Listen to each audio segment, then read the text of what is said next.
The Project Gutenberg ebook of The Mystery of the Blue Train. This ebook is for the use of anyone anywhere in the United States and most other parts of the world at no cost and with almost no restrictions whatsoever. You may copy it, give it away or reuse it under the terms of the Project Gutenberg license included with this ebook or online at www.gutenberg.org. If you are not located in the United States, you will have to check the laws of the country where you are located before using this ebook.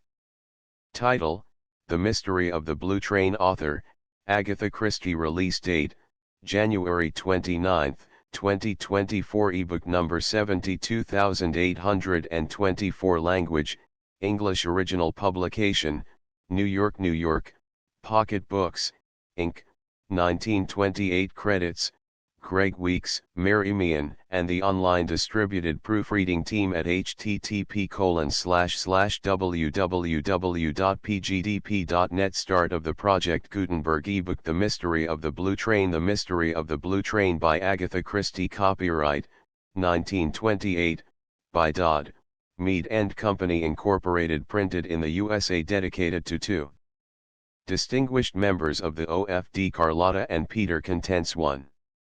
The Man with the White Hair. 2. MLE Marquis. 3. Heart of Fire. 4. In Curzon Street. 5. A Useful Gentleman. 6. Myrell. 7. Letters. 8. Lady Tamplin writes a letter. 9. An offer refused. 10. On the Blue Train. 11. Murder. 12. At the Villa Marguerite. 13. Van Aldine gets a telegram. 14. Ada Mason's story. 15. The Comte de la Roche. 16. Poirot discusses the case. 17. An aristocratic gentleman. 18. Derek lunches. 19. An unexpected visitor. 20. Catherine makes a friend. 21.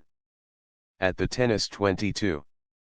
M. Papadopoulos breakfasts. 23. A new theory. 24. Poirot gives advice. 25. Defiance. 26. A warning. 27. Interview with Myrell. 28. Poirot plays the squirrel. 29. A letter from home. 30. Miss Viner gives judgment. 31. Mr. Aaron's lunches. 32. Catherine and Poirot compare notes. 33. A new theory. 34. The Blue Train again. 35. Explanations. 36.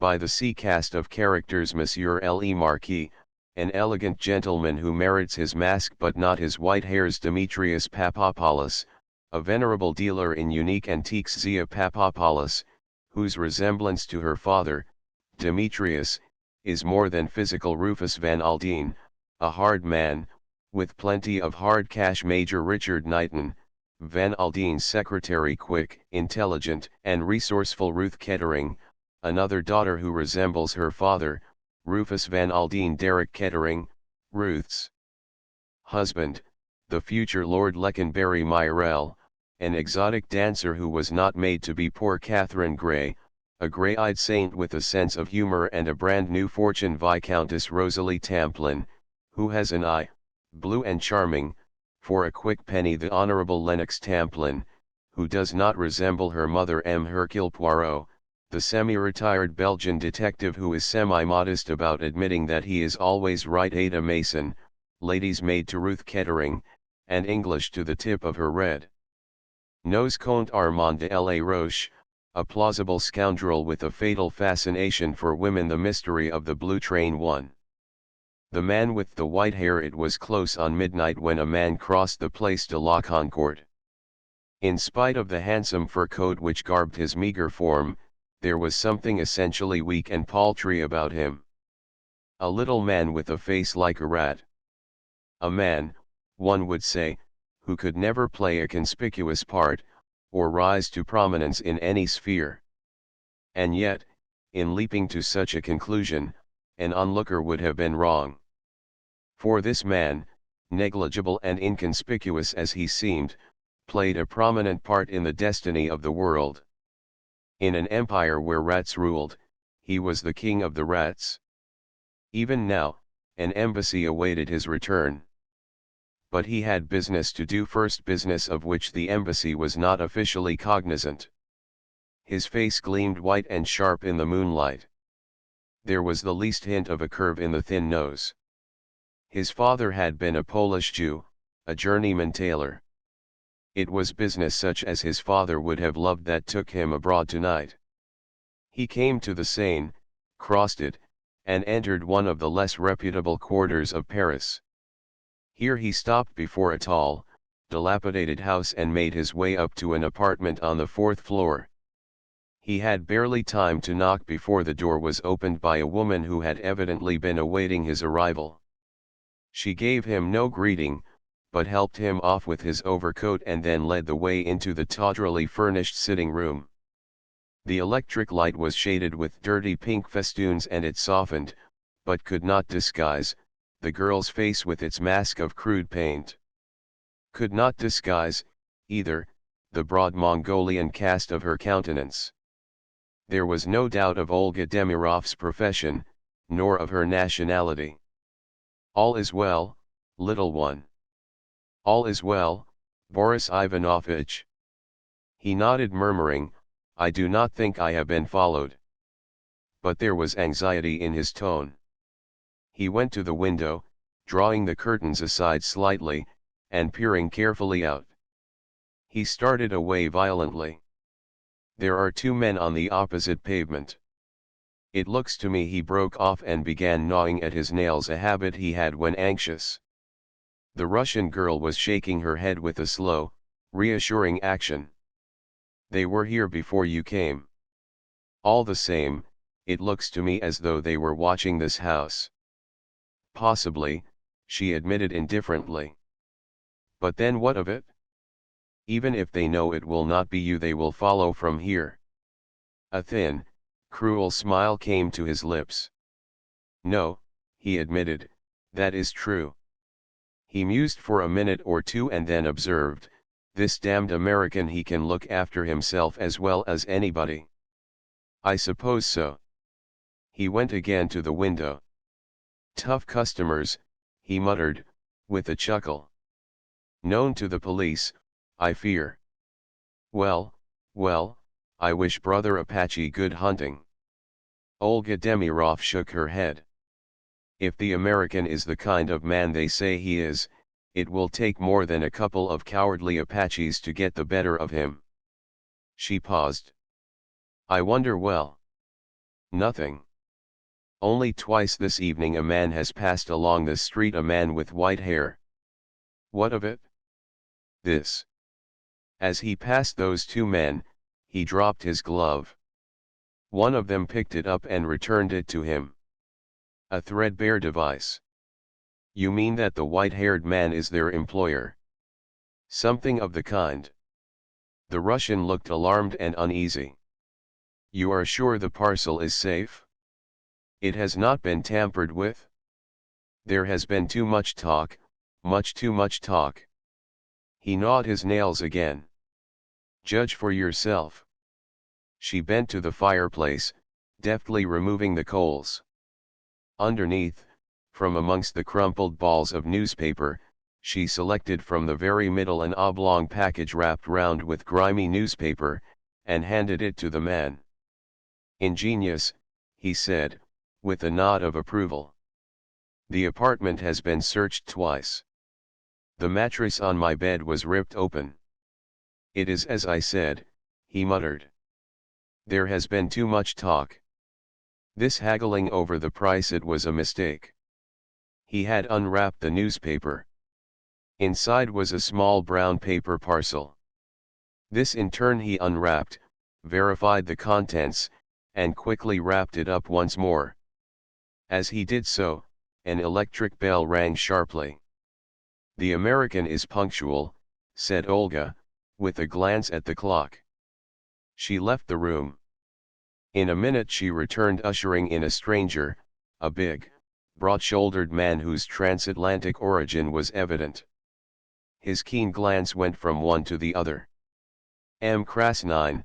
he inquired politely. "I am he," said Boris. I must apologize for the unconventionality of this meeting place. But secrecy is urgent. I cannot afford to be connected with this business in any way. Is that so? Said the American politely. I have your word, have I not, that no details of this transaction will be made public? That is one of the conditions of sale. The American nodded. That has already been agreed upon, he said indifferently.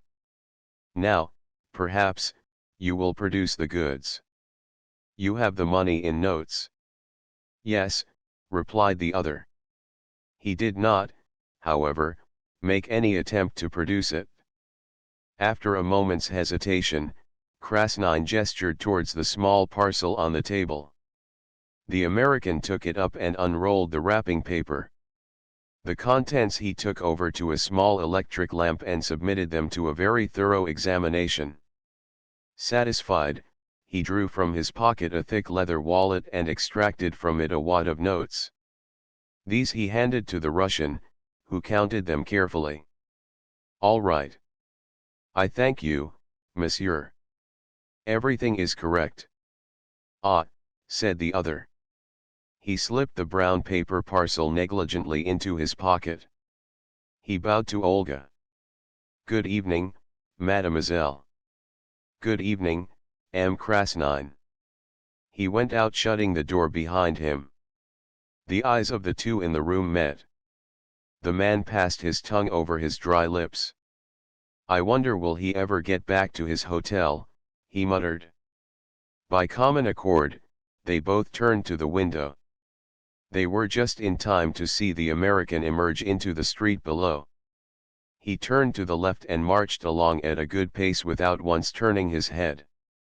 Two shadows stole from a doorway and followed noiselessly. Pursuers and pursued vanished into the night. Olga Demirov spoke. He will get back safely, she said.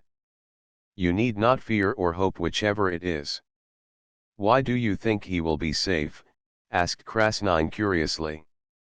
A man who has made as much money as he has could not possibly be a fool, said Olga. And talking of money, she looked significantly at Krasnine. My share, Boris Ivanovich. With some reluctance, Krasnine handed over two of the notes. She nodded her thanks, with a complete lack of emotion, and tucked them away in her stocking. That is good, she remarked, with satisfaction. He looked at her curiously. You have no regrets, Olga Vasilovna. Regrets? For what? For what has been in your keeping. There are women, most women, I believe, who go mad over such things. She nodded reflectively. Yes, you speak truth there. Most women have that madness. I have not. I wonder now. She broke off.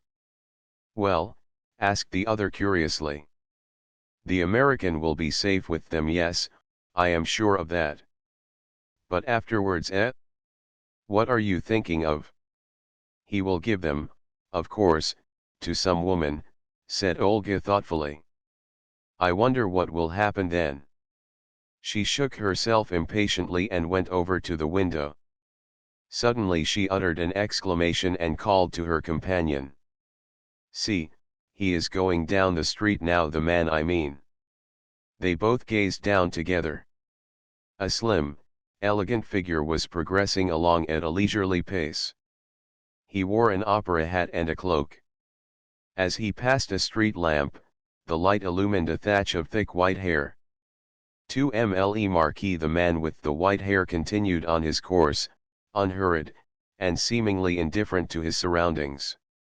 He took a side turning to the right and another one to the left. Now and then he hummed a little air to himself. Suddenly he stopped dead and listened intently. He had heard a certain sound. It might have been the bursting of a tire, or it might have been a shot. A curious smile played round his lips for a minute. Then he resumed his leisurely walk. On turning a corner he came upon a scene of some activity. A representative of the law was making notes in a pocket book, and 1 or 2 late passers-by had collected on the spot. To one of these the man with the white hair made a polite request for information. "Something has been happening, yes." "Mais oui, monsieur." 2 Apaches set upon an elderly American gentleman. "They did him no injury."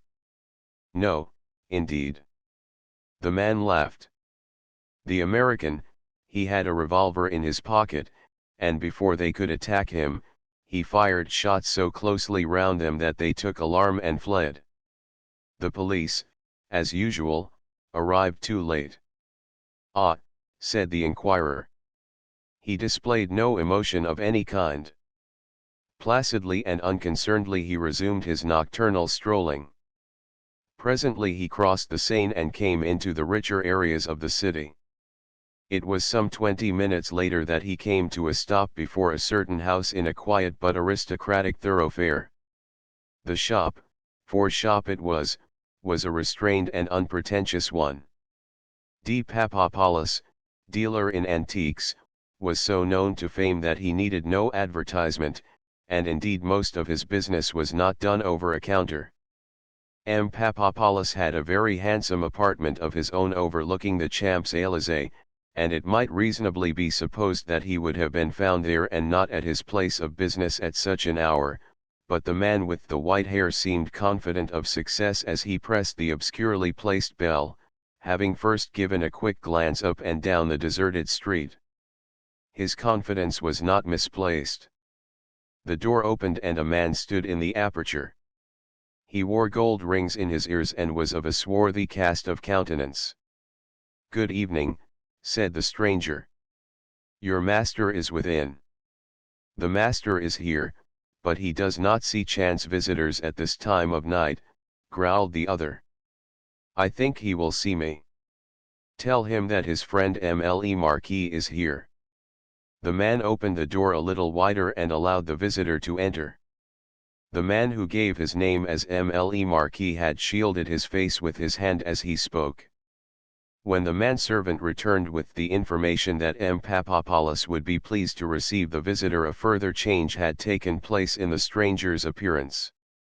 The manservant must have been very unobservant or very well trained, for he betrayed no surprise at the small black satin mask which hid the other's features. Leading the way to a door at the end of the hall, he opened it and announced in a respectful murmur, "M.L.E. Marquis." The figure which rose to receive this strange guest was an imposing one. There was something venerable and patriarchal about M. Papopoulos. He had a high domed forehead and a beautiful white beard. His manner had in it something ecclesiastical and benign. "My dear friend," said M. Papopoulos. He spoke in French and his tones were rich and unctuous. "I must apologize," said the visitor, "for the lateness of the hour." "Not at all." "Not at all," said M. Papopoulos, "an interesting time of night. You have had, perhaps, an interesting evening." "Not personally," said M.L.E. Marquis. "Not personally," repeated M. Papopoulos, "no, no, of course not. And there is news, eh?" He cast a sharp glance sideways at the other, a glance that was not ecclesiastical or benign in the least. "There is no news. The attempt failed. I hardly expected anything else." "Quite so," said M. Papopoulos, "anything crude." He waved his hand to express his intense distaste for crudity in any form. There was indeed nothing crude about M. Papopoulos nor about the goods he handled. He was well known in most European courts, and kings called him Demetrius in a friendly manner. He had the reputation for the most exquisite discretion. That, together with the nobility of his aspect, had carried him through several very questionable transactions. "The direct attack," said M. Papopoulos. He shook his head. "It answers sometimes but very seldom." The other shrugged his shoulders. "It saves time," he remarked, "and to fail costs nothing or next to nothing." The other plan will not fail. Ah, said M. Papadopoulos, looking at him keenly. The other nodded slowly. I have great confidence in your reputation, said the antique dealer. MLE Marquis smiled gently. I think I may say, he murmured, that your confidence will not be misplaced. You have unique opportunities, said the other, with a note of envy in his voice. I make them, said MLE Marquis. He rose and took up the cloak which he had thrown carelessly on the back of a chair. I will keep you informed, M. Papadopoulos, through the usual channels, but there must be no hitch in your arrangements. M. Papadopoulos was pained. There is never a hitch in my arrangements, he complained. The other smiled, and without any further word of adieu he left the room, closing the door behind him. M. Papadopoulos remained in thought for a moment, stroking his venerable white beard, and then moved across to a second door which opened inwards. As he turned the handle, a young woman, who only too clearly had been leaning against it with her ear to the keyhole, stumbled headlong into the room. M. Papadopoulos displayed neither surprise nor concern. It was evidently all quite natural to him. Well, Zia? He asked. I did not hear him go, explained Zia. She was a handsome young woman, built on Juno-esque lines, with dark flashing eyes and such a general air of resemblance to M. Papadopoulos that it was easy to see they were father and daughter. It is annoying, she continued vexedly, that one cannot see through a keyhole and hear through it at the same time. It has often annoyed me, said M. Papadopoulos, with great simplicity. So that is MLE Marquis, said Zia slowly. Does he always wear a mask, father? Always. There was a pause. It is the rubies, I suppose, asked Zia. Her father nodded. What do you think, my little one? He inquired, with a hint of amusement in his beady black eyes. Of MLE Marquis? Yes.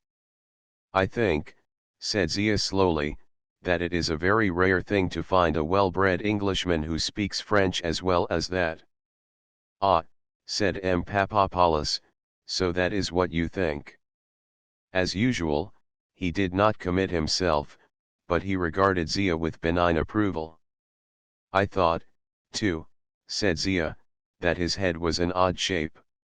Massive, said her father, a trifle massive. But then that effect is always created by a wig. They both looked at each other and smiled. 3 Heart of Fire Rufus Van Aldine passed through the revolving doors of the Savoy, and walked to the reception desk. The desk clerk smiled a respectful greeting. Pleased to see you back again, Mr. Van Aldine, he said. The American millionaire nodded his head in a casual greeting. Everything all right? He asked. Yes, sir. Major Knighton is upstairs in the suite now. Van Aldine nodded again. Any mail? He vouchsafed. They have all been sent up, Mr. Van Aldine. Oh. Wait a minute. He dived into a pigeonhole, and produced a letter. Just come this minute, he explained.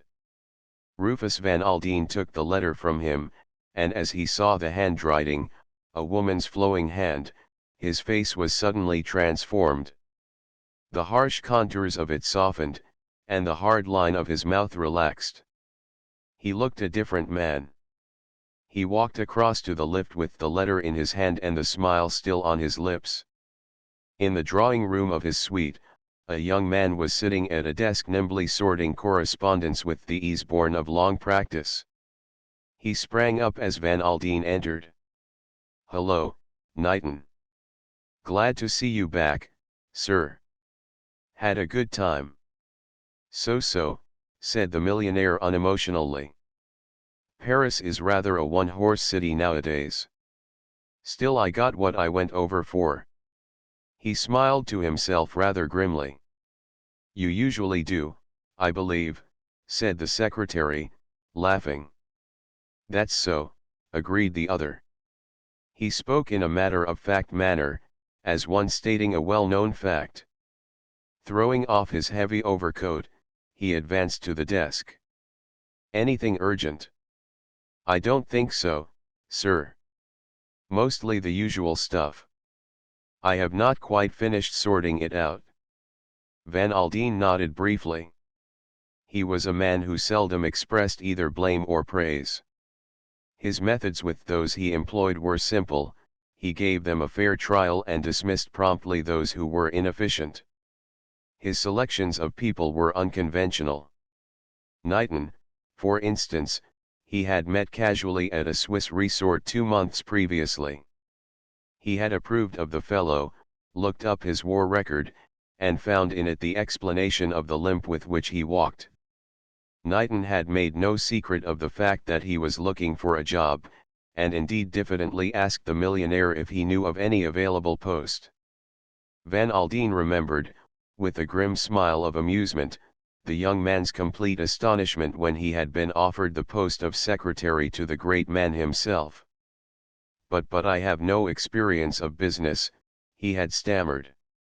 That doesn't matter a cuss, Van Aldine had replied. I have got 3 secretaries already to attend to that kind of thing. But I am likely to be in England for the next 6 months, and I want an Englishman who knows the ropes and can attend to the social side of things for me. So far, Van Aldine had found his judgment confirmed.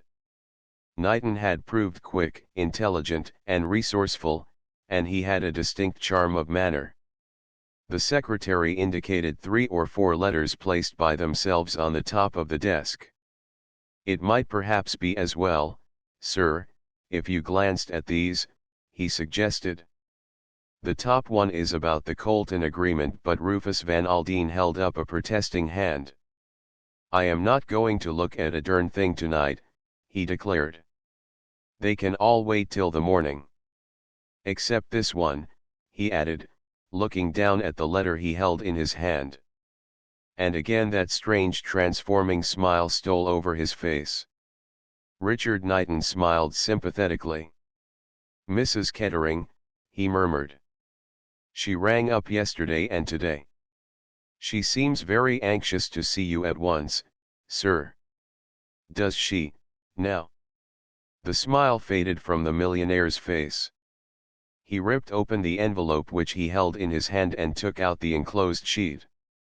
As he read it, his face darkened, his mouth set grimly in the line which Wall Street knew so well, and his brows knit themselves ominously.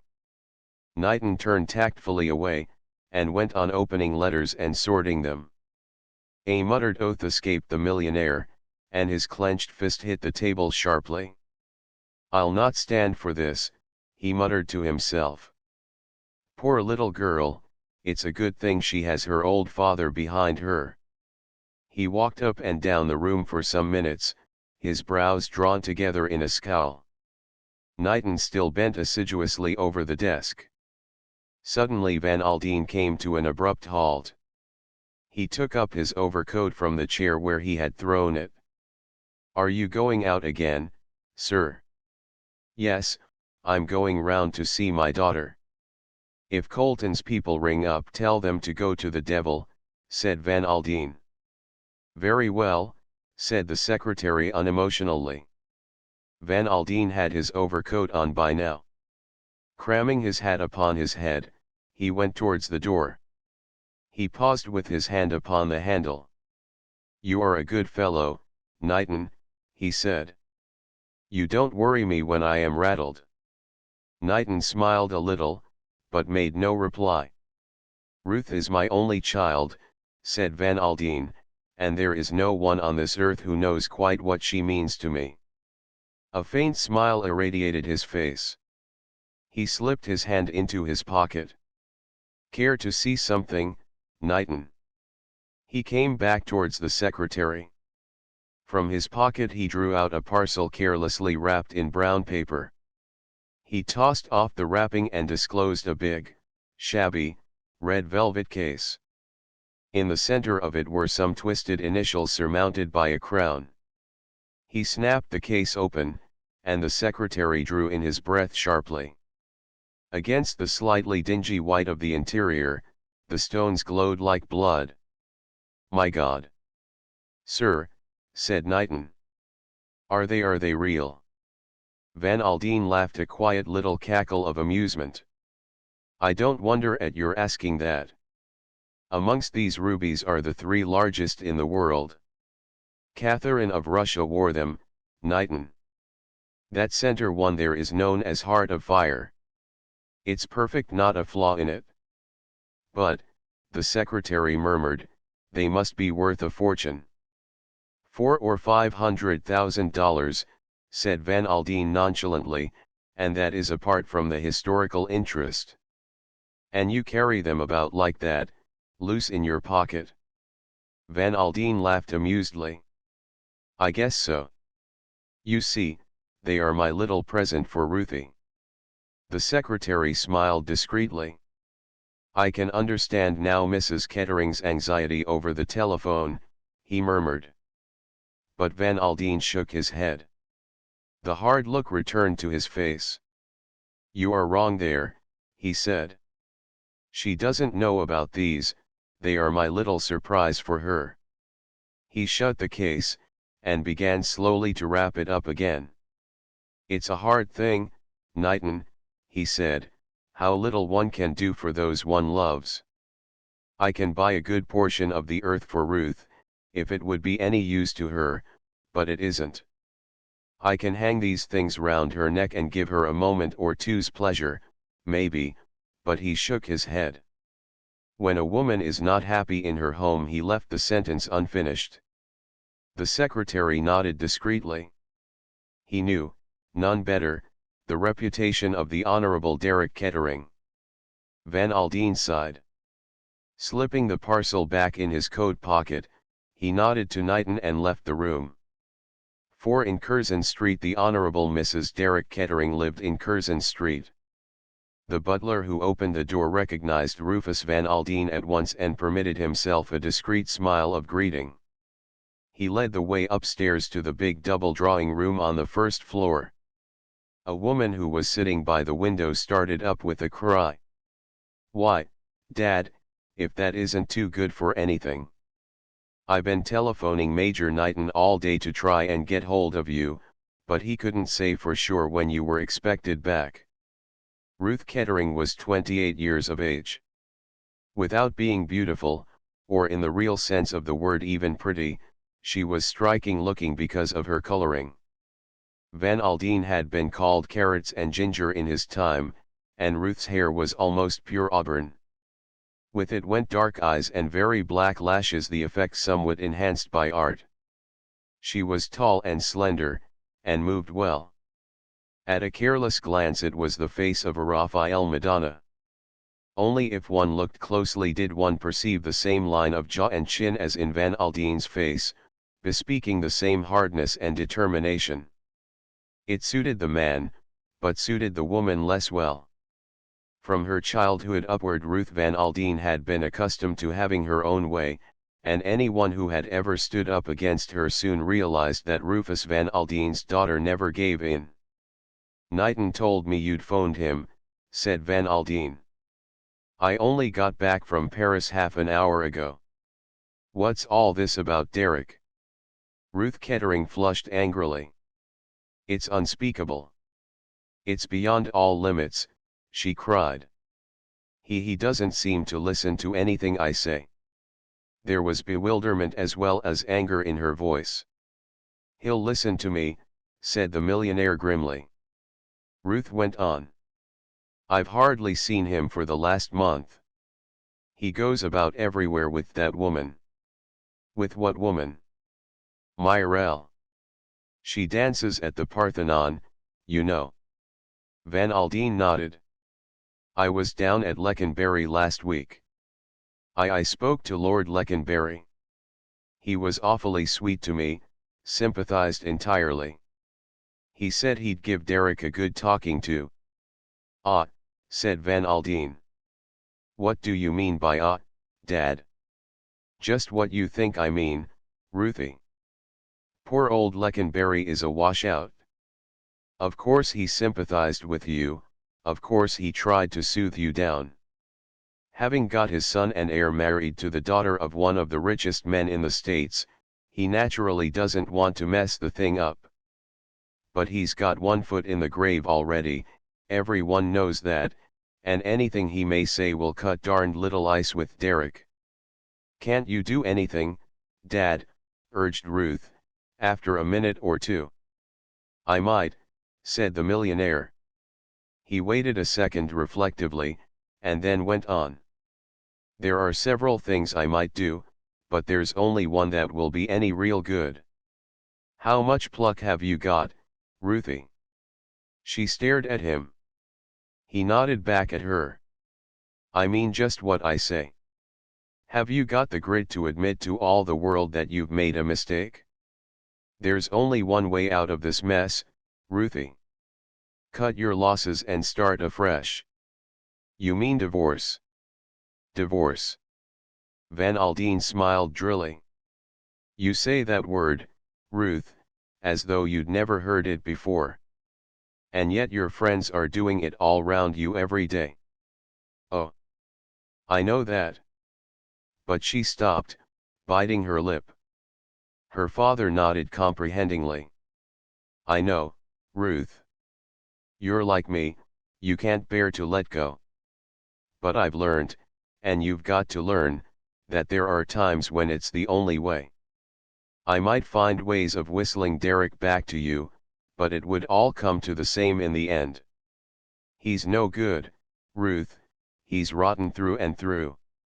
And mind you, I blame myself for ever letting you marry him.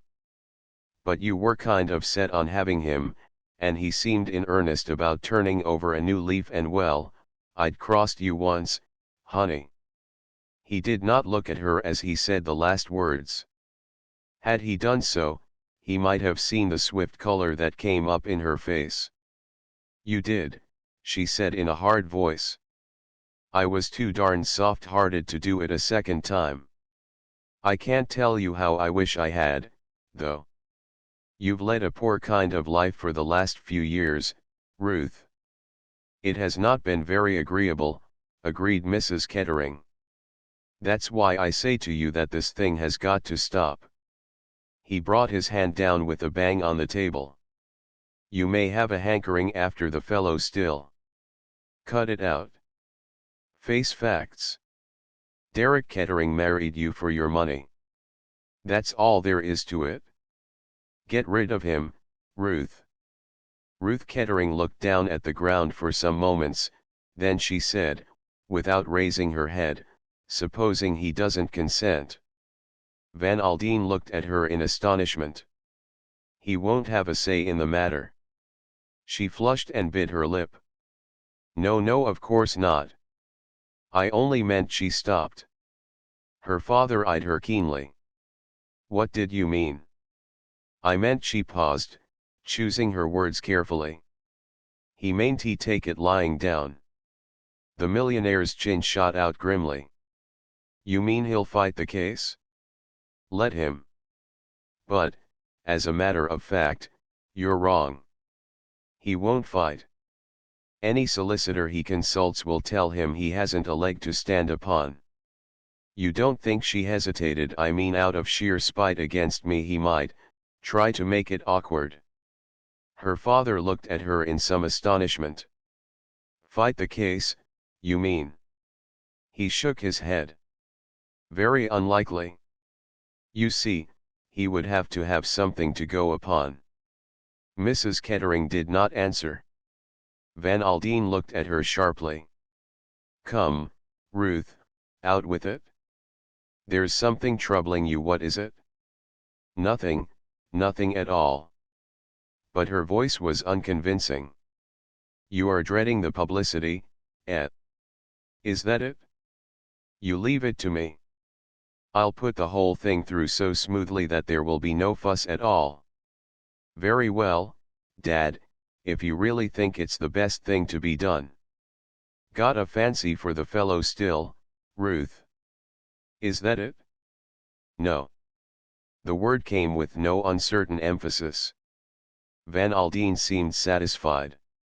He patted his daughter on the shoulder. It will be all right, little girl. Don't you worry any. Now let's forget all about this. I have brought you a present from Paris. For me?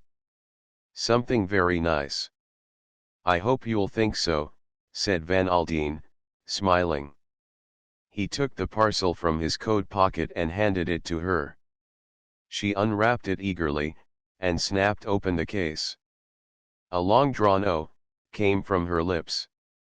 Ruth Kettering loved jewels, always had done so. Dad, how wonderful. Rather in a class by themselves, aren't they, said the millionaire, with satisfaction. You like them, eh? Like them? Dad, they're unique. How did you get hold of them? Van Aldine smiled. Ah, that's my secret. They had to be bought privately, of course. They are rather well known. See that big stone in the middle? You have heard of it, maybe, that's the historic Heart of Fire. Heart of Fire, repeated Mrs. Kettering. She had taken the stones from the case and was holding them against her breast. The millionaire watched her. He was thinking of the series of women who had worn the jewels. The heartaches, the despairs, the jealousies. Heart of Fire, like all famous stones, had left behind it a trail of tragedy and violence. Held in Ruth Kettering's assured hand, it seemed to lose its potency of evil. With her cool, equable poise, this woman of the Western world seemed a negation to tragedy or heart-burnings. Ruth returned the stones to their case, then, jumping up, she flung her arms round her father's neck. Thank you, thank you, thank you, Dad. They are wonderful. You do give me the most marvelous presents always. That's all right, said Van Aldine, patting her shoulder. You are all I have, you know, Ruthie. You will stay to dinner, won't you, Father? I don't think so. You were going out, weren't you? Yes, but I can easily put that off. Nothing very exciting. No, said Van Aldine. Keep your engagement. I have got a good deal to attend to. See you tomorrow, my dear. Perhaps if I phone you, we can meet at Galbraith's. Messrs. Galbraith, Cuthbertson, and Galbraith were Van Aldine's London solicitors. Very well, Dad. She hesitated. I suppose this won't keep me from going to the Riviera. When are you off? On the 14th. Oh, that will be all right. These things take a long time to mature. By the way, Ruth, I shouldn't take those rubies abroad if I were you. Leave them at the bank. Mrs. Kettering nodded. We don't want to have you robbed and murdered for the sake of Heart of Fire, said the millionaire jocosely. And yet you carried it about in your pocket loose, retorted his daughter, smiling. Yes, some hesitation, caught her attention. What is it, Dad? Nothing. He smiled. Thinking of a little adventure of mine in Paris. An adventure? Yes, the night I bought these things. He made a gesture towards the jewel case. Oh, do tell me. Nothing to tell, Ruthie. Some Apache fellows got a bit fresh and I shot at them and they got off. That's all. She looked at him with some pride. You're a tough proposition, Dad. You bet I am, Ruthie. He kissed her affectionately and departed. On arriving back at the Savoy, he gave a curt order to Knighton. Get hold of a man called Goby, you'll find his address in my private book. He's to be here tomorrow morning at 9:30. Yes, sir. I also want to see Mr. Kettering. Run him to earth for me if you can. Try his club at any rate, get hold of him somehow, and arrange for me to see him here tomorrow morning. Better make it latish, about 12. His sort aren't early risers. The secretary nodded in comprehension of these instructions. Van Aldine gave himself into the hands of his valet. His bath was prepared, and as he lay luxuriating in the hot water, his mind went back over the conversation with his daughter.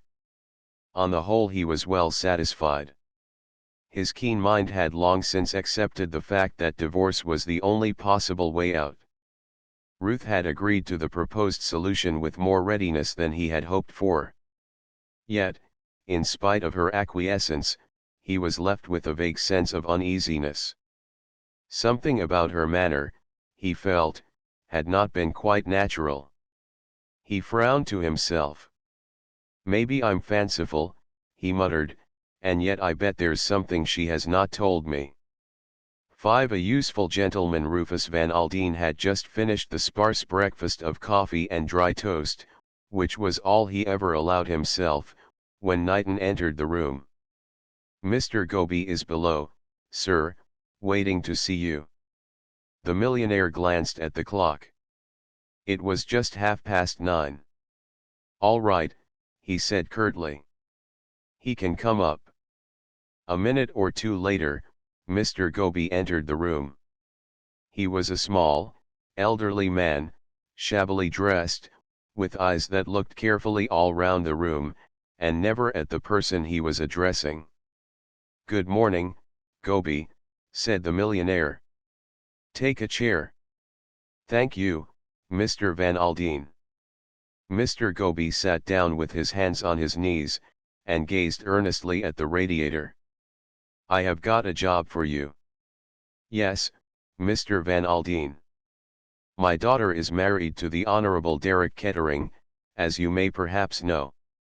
Mr. Goby transferred his gaze from the radiator to the left-hand drawer of the desk, and permitted a deprecating smile to pass over his face. Mr. Goby knew a great many things, but he always hated to admit the fact. "By my advice, she is about to file a petition for divorce. That, of course, is a solicitor's business. But, for private reasons, I want the fullest and most complete information." Mr. Goby looked at the cornice and murmured, "About Mr. Kettering." "About Mr. Kettering. Very good, sir." Mr. Goby rose to his feet. "When will you have it ready for me?" "Are you in a hurry, sir?" "I'm always in a hurry," said the millionaire. Mr. Goby smiled understandingly at the fender. "Shall we say 2 o'clock this afternoon, sir?" he asked. "Excellent," approved the other. "Good morning, Goby." "Good morning, Mr. Van Aldine." "That's a very useful man," said the millionaire as Goby went out and his secretary came in. "In his own line he's a specialist." "What is his line?" "Information. Give him 24 hours and he would lay the private life of the Archbishop of Canterbury bare for you." "A useful sort of chap," said Knighton, with a smile. "He has been useful to me once or twice," said Van Aldine. "Now then, Knighton, I'm ready for work." The next few hours saw a vast quantity of business rapidly transacted. It was 12:30 when the telephone bell rang, and Mr. Van Aldine was informed that Mr. Kettering had called. Knighton looked at Van Aldine, and interpreted his brief nod. "Ask Mr. Kettering to come up, please." The secretary gathered up his papers and departed. He and the visitor passed each other in the doorway, and Derek Kettering stood aside to let the other go out. Then he came in, shutting the door behind him. "Good morning, sir. You are very anxious to see me, I hear." The lazy voice with its slightly ironic inflection roused memories in Van Aldine. There was charm in it, there had always been charm in it. He looked piercingly at his son-in-law. Derek Kettering was 34, lean of build, with a dark, narrow face, which had even now something indescribably boyish in it. "Come in," said Van Aldine curtly. "Sit down." Kettering flung himself lightly into an armchair. He looked at his father-in-law with a kind of tolerant amusement.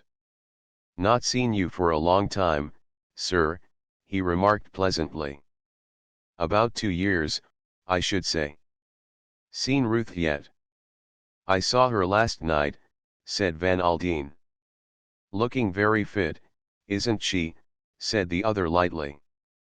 "I didn't know you had had much opportunity of judging," said Van Aldine drily. Derek Kettering raised his eyebrows. "Oh, we sometimes meet at the same night club, you know," he said airily. "I am not going to beat about the bush," Van Aldine said curtly. "I have advised Ruth to file a petition for divorce." Derek Kettering seemed unmoved. "How drastic," he murmured. "Do you mind if I smoke, sir?" He lit a cigarette, and puffed out a cloud of smoke as he added nonchalantly, "And what did Ruth say?" "Ruth proposes to take my advice," said her father. "Does she really?"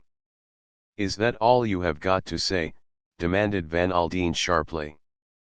Kettering flicked his ash into the grate. "I think, you know," he said, with a detached air, "that she's making a great mistake." "From your point of view she doubtless is," said Van Aldine grimly. "Oh, come now," said the other, "don't let's be personal. I really wasn't thinking of myself at the moment. I was thinking of Ruth. You know my poor old governor really can't last much longer, all the doctors say so. Ruth had better give it a couple more years, then I shall be Lord Leconbury, and she can be chatelaine of Leconbury, which is what she married me for." "I won't have any of your darned impudence," roared Van Aldine. Derek Kettering smiled at him quite unmoved. "I agree with you. It's an obsolete idea," he said. "There's nothing in a title nowadays. Still, Leconbury is a very fine old place, and, after all, we are one of the oldest families in England. It will be very annoying for Ruth if she divorces me to find me marrying again, and some other woman queening it at Leconbury instead of her." "I am serious, young man," said Van Aldine. "Oh, so am I," said Kettering. "I am in very low water financially. It will put me in a nasty hole if Ruth divorces me, and, after all, if she has stood it for 10 years, why not stand it a little longer? I give you my word of honor that the old man can't possibly last out another 18 months, and, as I said before, it's a pity Ruth shouldn't get what she married me for." "You suggest that my daughter married you for your title and position?" Derek Kettering laughed a laugh that was not all amusement. "You don't think it was a question of a love match?" he asked. "I know," said Van Aldine slowly, "that you spoke very differently in Paris 10 years ago." "Did I?" "Perhaps I did. Ruth was very beautiful, you know, rather like an angel or a saint, or something that had stepped down from a niche in a church. I had fine ideas, I remember, of turning over a new leaf, of settling down and living up to the highest traditions of English home life with a beautiful wife who loved me." He laughed again, rather more discordantly.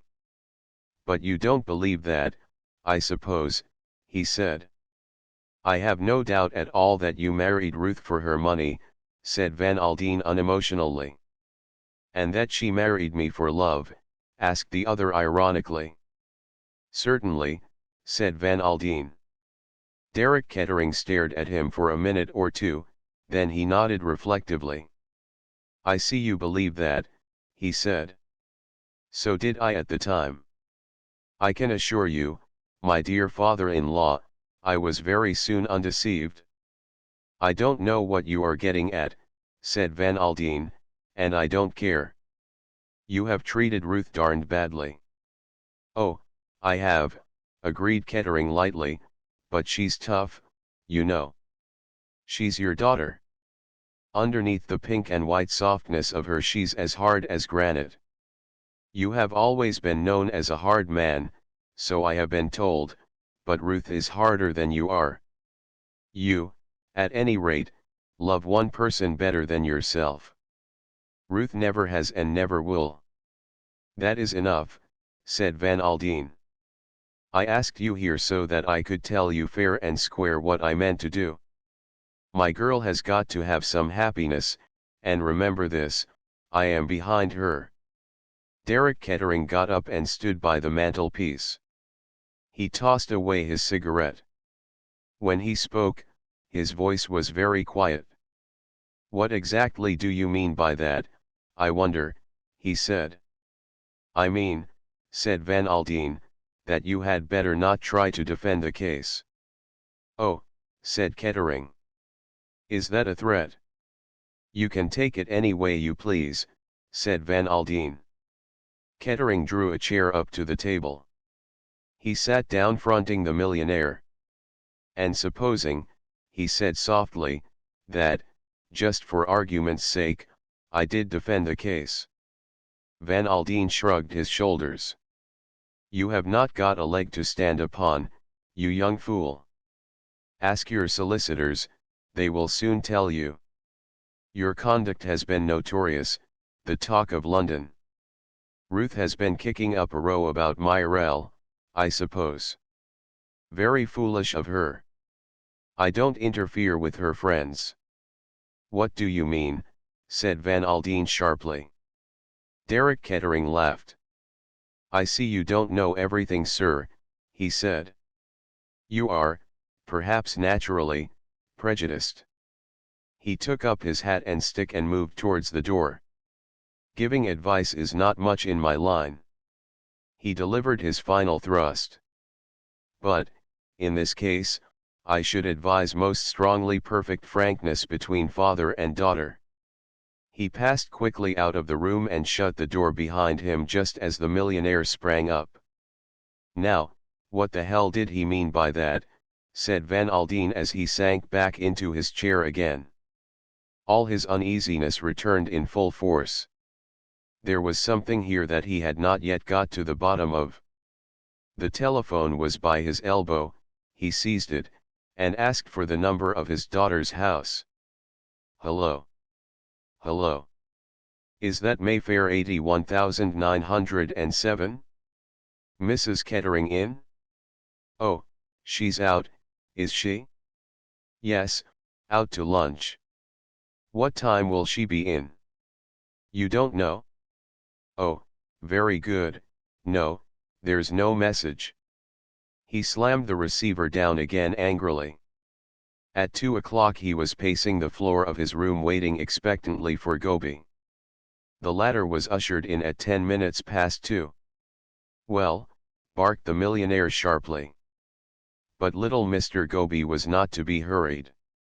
He sat down at the table, produced a very shabby pocket book, and proceeded to read from it in a monotonous voice. The millionaire listened attentively, with an increasing satisfaction. Gobi came to a full stop, and looked attentively at the waste-paper basket. Said Van Aldine.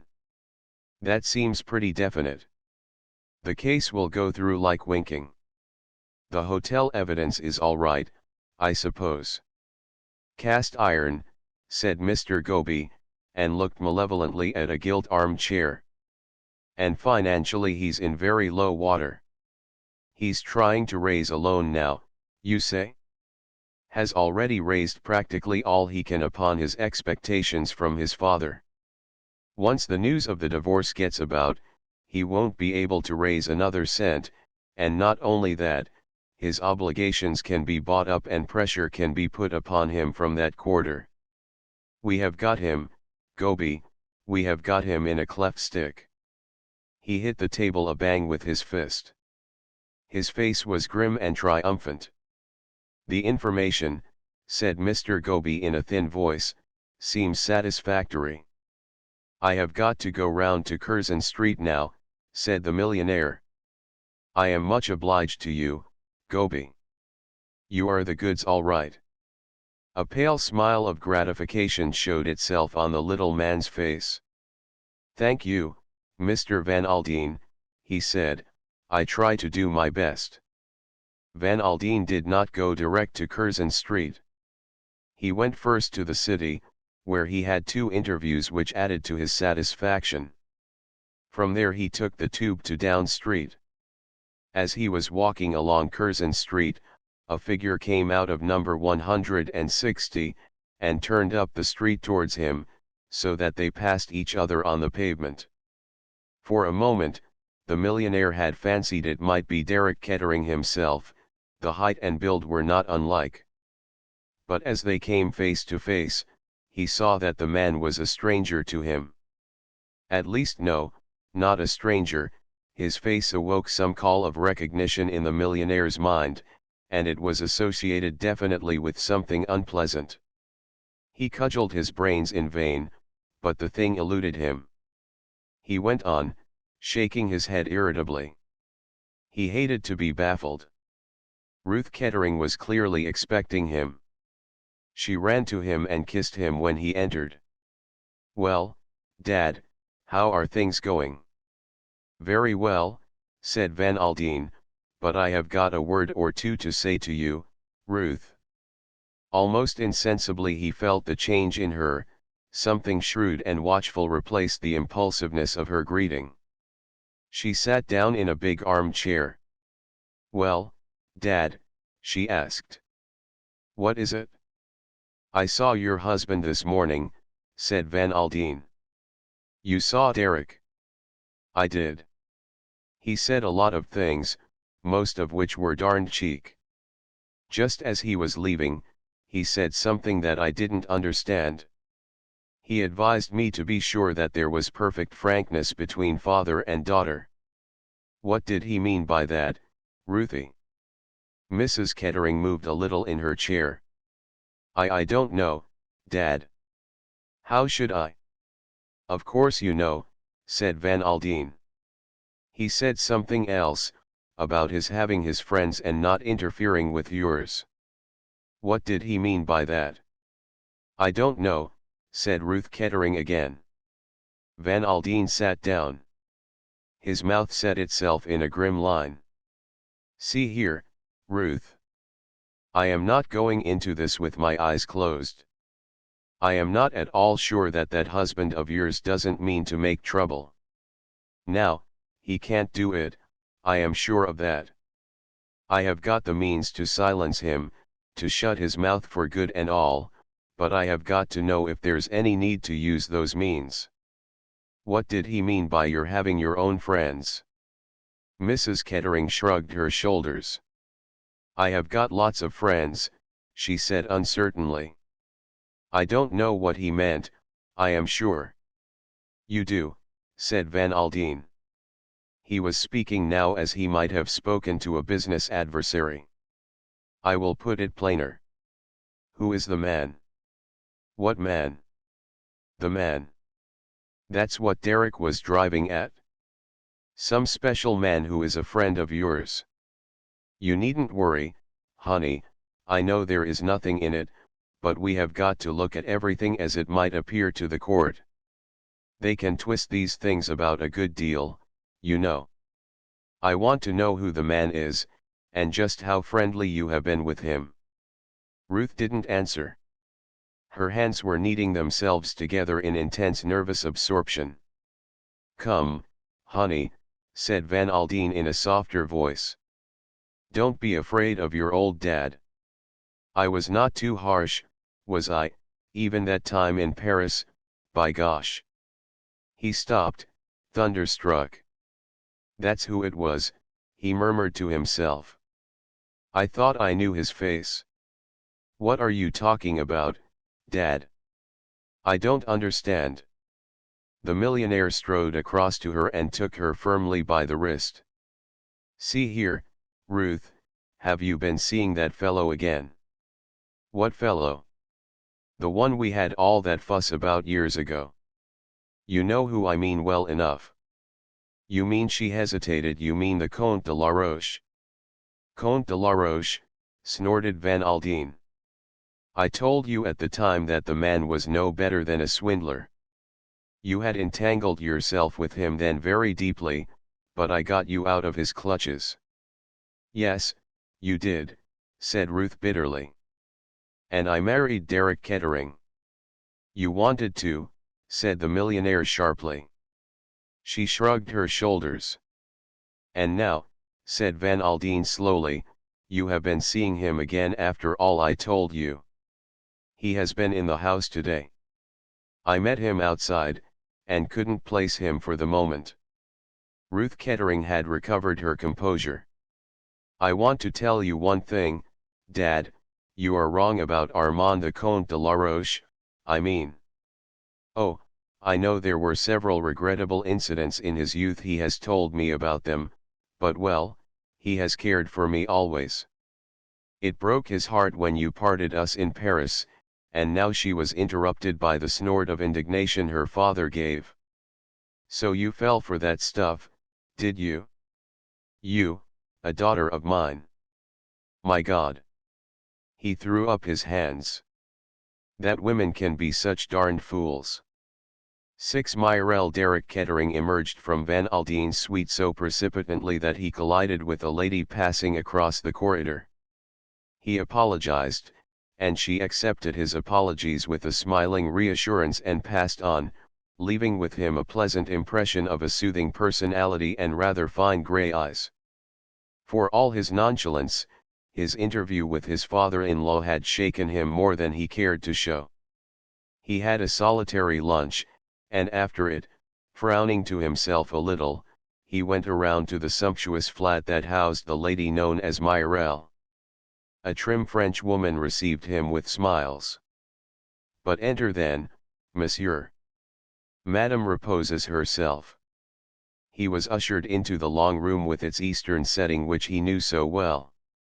Myrel was lying on the divan, supported by an incredible number of cushions, all in varying shades of amber, to harmonize with the yellow ochre of her complexion. The dancer was a beautifully made woman, and if her face, beneath its mask of yellow, was in truth somewhat haggard, it had a bizarre charm of its own, and her orange lips smiled invitingly at Derek Kettering. He kissed her, and flung himself into a chair. What have you been doing with yourself? Just got up, I suppose. The orange mouth widened into a long smile. No, said the dancer. I have been at work. She flung out a long, pale hand towards the piano, which was littered with untidy music scores. Ambrose has been here. He has been playing me the new opera. Kettering nodded without paying much attention. He was profoundly uninterested in Claude Ambrose and the latter's operatic setting of Ibsen's Peer Gynt. So was Myrel, for that matter, regarding it merely as a unique opportunity for her own presentation as Anitra. It is a marvelous dance, she murmured. I shall put all the passion of the desert into it. I shall dance hung over with jewels And, by the way, mon ami, there is a pearl that I saw yesterday in Bond Street, a black pearl. She paused, looking at him invitingly. My dear girl, said Kettering, it's no use talking of black pearls to me. At the present minute, as far as I am concerned, the fat is in the fire. She was quick to respond to his tone. She sat up, her big black eyes widening. What is that you say, Derek? What has happened? My esteemed father-in-law, said Kettering, is preparing to go off the deep end. In other words, he wants Ruth to divorce me. How stupid, said Myrel. Why should she want to divorce you? Derek Kettering grinned. Mainly because of you, chérie, he said. Myrel shrugged her shoulders. That is foolish, she observed in a matter-of-fact voice.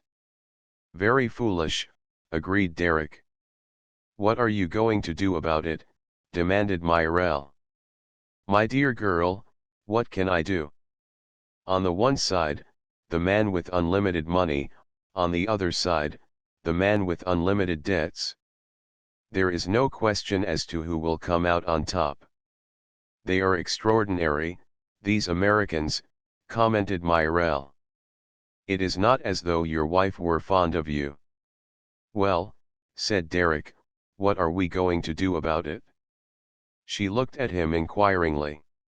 He came over and took both her hands in his. Are you going to stick to me? What do you mean? After yes, said Kettering. After, when the creditors come down like wolves on the fold. I am damned fond of you, Myrelle, are you going to let me down? She pulled her hands away from him. You know I adore you, Derek. He caught the note of evasion in her voice. So that's that, is it? The rats will leave the sinking ship. Ah, Derek. Out with it, he said violently. You will fling me over, is that it? She shrugged her shoulders. I am fond of you, mon ami, indeed I am fond of you. You are very charming un beau garçon, but c'en est pas pratique. You are a rich man's luxury, eh? Is that it? If you like to put it that way. She leaned back on the cushions, her head flung back. All the same, I am fond of you, Derek. He went over to the window and stood there some time looking out, with his back to her. Presently the dancer raised herself on her elbow and stared at him curiously. What are you thinking of, mon ami? He grinned at her over his shoulder, a curious grin, that made her vaguely uneasy. As it happened, I was thinking of a woman, my dear. A woman, eh? Myrelle pounced on something that she could understand. You are thinking of some other woman, is that it? Oh, you needn't worry, it is purely a fancy portrait. Portrait of a lady with grey eyes. Myrelle said sharply, when did you meet her? Derek Kettering laughed, and his laughter had a mocking, ironical sound. I ran into the lady in the corridor of the Savoy Hotel. Well? What did she say? As far as I can remember, I said, I beg your pardon, and she said, it doesn't matter, or words to that effect.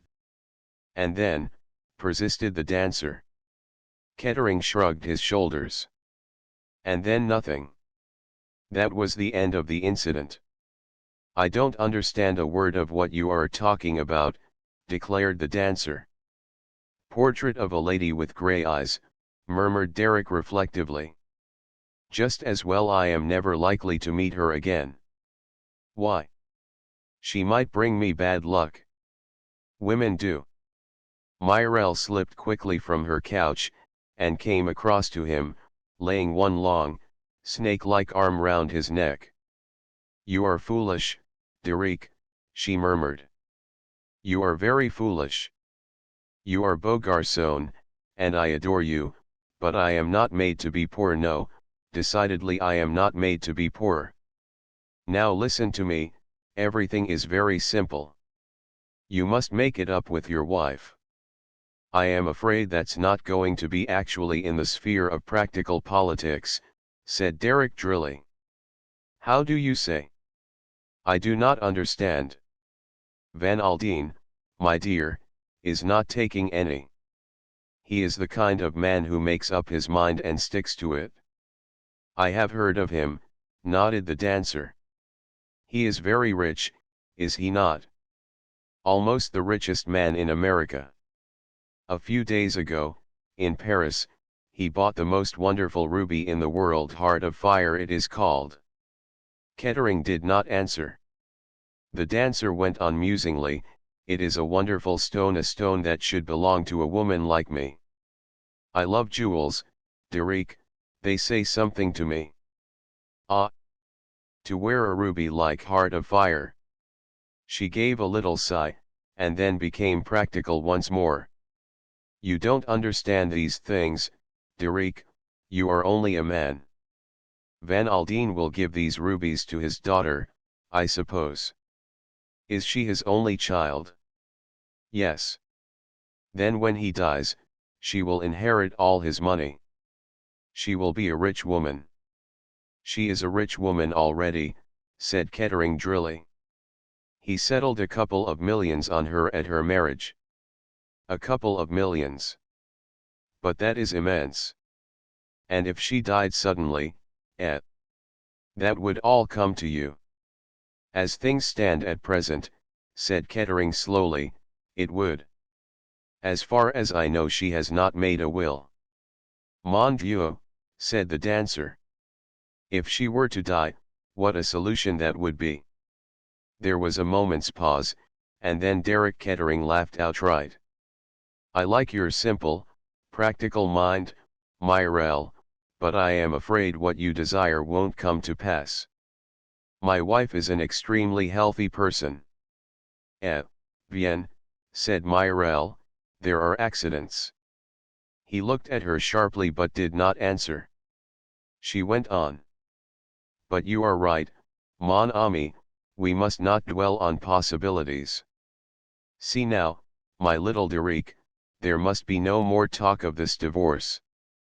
Your wife must give up the idea. And if she won't? The dancer's eyes narrowed to slits. I think she will, my friend. She is one of those who would not like the publicity. There are one or two pretty stories that she would not like her friends to read in the newspapers. What do you mean? Asked Kettering sharply. Myrelle laughed, her head thrown back. Parbleu! I mean the gentleman who calls himself the Comte de la Roche. I know all about him. I am Parisienne, you remember. He was her lover before she married you, was he not? Kettering took her sharply by the shoulders. That is a damned lie, he said, and please remember that, after all, you are speaking of my wife. Myrelle was a little sobered. You are extraordinary, you English, she complained. All the same, I dare say that you may be right. The Americans are so cold, are they not? But you will permit me to say, mon ami, that she was in love with him before she married you, and her father stepped in and sent the Comte about his business.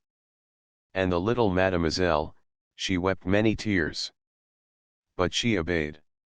Still, you must know as well as I do, Derek, that it is a very different story now. She sees him nearly every day, and on the 14th she goes to Paris to meet him. How do you know all this? Demanded Kettering. Me? I have friends in Paris, my dear Derek, who know the Comte intimately. It is all arranged. She is going to the Riviera, so she says, but in reality the Comte meets her in Paris, and who knows? Yes, yes, you can take my word for it, it is all arranged. Derek Kettering stood motionless. You see, purred the dancer, if you are clever, you have her in the hollow of your hand. You can make things very awkward for her. Oh, for God's sake be quiet, cried Kettering. Shut your cursed mouth. Myrelle flung herself down again on the divan with a laugh. Kettering caught up his hat and coat and left the flat, banging the door violently. And still the dancer sat on the divan and laughed softly to herself. She was not displeased with her work.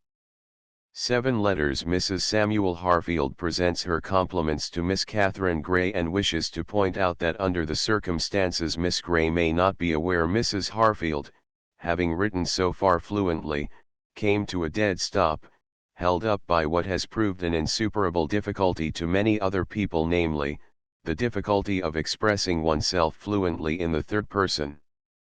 After a minute or two of hesitation, Mrs. Harfield tore up the sheet of notepaper and started afresh. Dear Miss Gray, whilst fully appreciating the adequate way you discharged your duties to my cousin Jane, whose recent death has indeed been a severe blow to us all, I cannot but feel again Mrs. Harfield came to a stop. Once more the letter was consigned to the waste paper basket. It was not until 4 false starts had been made that Mrs. Harfield at last produced an epistle that satisfied her. It was duly sealed and stamped and addressed to Miss Catherine Gray, Little Crampton, Street, Mary Mead, Kent, and it lay beside that lady's plate on the following morning at breakfast time in company with a more important looking communication in a long blue envelope. Catherine Gray opened Mrs. Harfield's letter first. The finished production ran as follows: Dear Miss Gray, my husband and I wish to express our thanks to you for your services to my poor cousin, Jane. Her death has been a great blow to us, though we were, of course, aware that her mind has been failing for some time past. I understand that her latter testamentary dispositions have been of a most peculiar character, and they would not hold good, of course, in any court of law. I have no doubt that, with your usual good sense, you have already realized this fact. If these matters can be arranged privately, it is always so much better, my husband says. We shall be pleased to recommend you most highly for a similar post and hope that you will also accept a small present. Believe me, dear Miss Gray, yours cordially, Mary Ann Harfield. Catherine Gray read the letter through, smiled a little, and read it a second time. Her face as she laid the letter down after the second reading was distinctly amused. Then she took up the second letter. After one brief perusal she laid it down and stared very straight in front of her. This time she did not smile. Indeed, it would have been hard for anyone watching her to guess what emotions lay behind that quiet, reflective gaze. Catherine Gray was 33. She came of good family, but her father had lost all his money, and Catherine had had to work for her living from an early age. She had been just 23 when she had come to old Mrs. Harfield as companion. It was generally recognized that old Mrs. Harfield was difficult. Companions came and went with startling rapidity. They arrived full of hope and they usually left in tears. But from the moment Catherine Gray set foot in Little Crampton, 10 years ago, perfect peace had reigned. No one knows how these things come about. Snake charmers, they say, are born, not made. Catherine Gray was born with the power of managing old ladies, dogs, and small boys, and she did it without any apparent sense of strain. At 23 she had been a quiet girl with beautiful eyes. At 33 she was a quiet woman, with those same gray eyes, shining steadily out on the world with a kind of happy serenity that nothing could shake. Moreover, she had been born with, and still possessed, a sense of humor.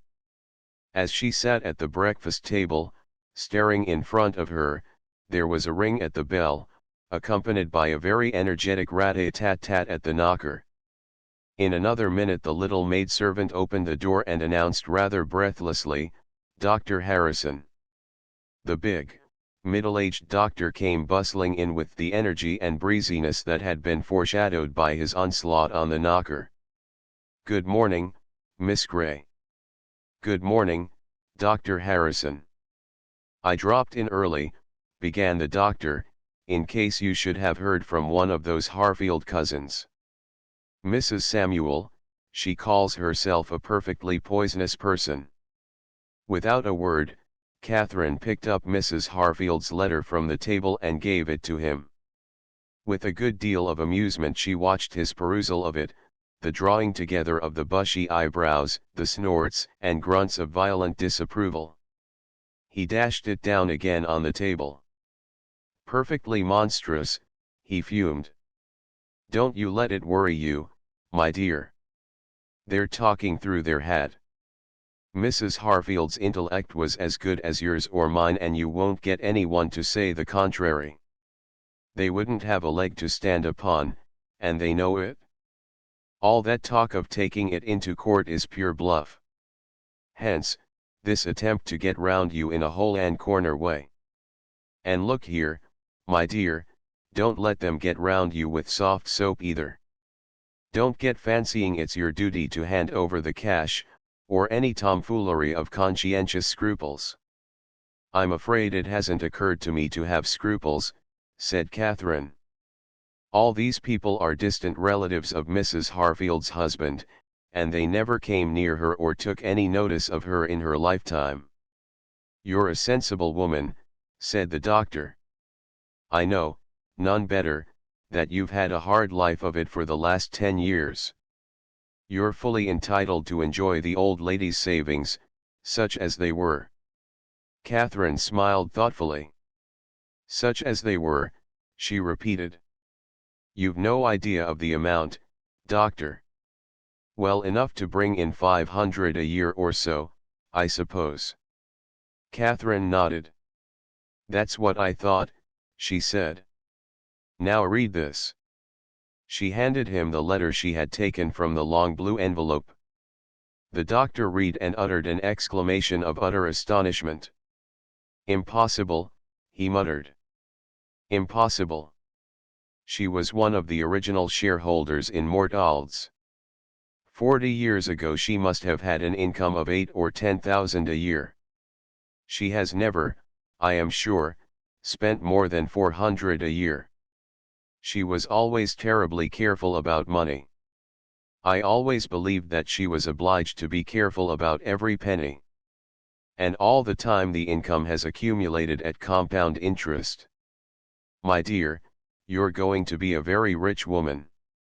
Catherine Gray nodded. Yes, she said, I am. She spoke in a detached, impersonal tone, as though she were looking at the situation from outside. Well, said the doctor, preparing to depart, you have all my congratulations. He flicked Mrs. Samuel Harfield's letter with his thumb. Don't worry about that woman and her odious letter. It really isn't an odious letter, said Miss Gray tolerantly. Under the circumstances, I think it's really quite a natural thing to do. I have the gravest suspicions of you sometimes, said the doctor. Why? The things that you find perfectly natural. Catherine Gray laughed. Dr. Harrison retailed the great news to his wife at lunchtime. She was very excited about it.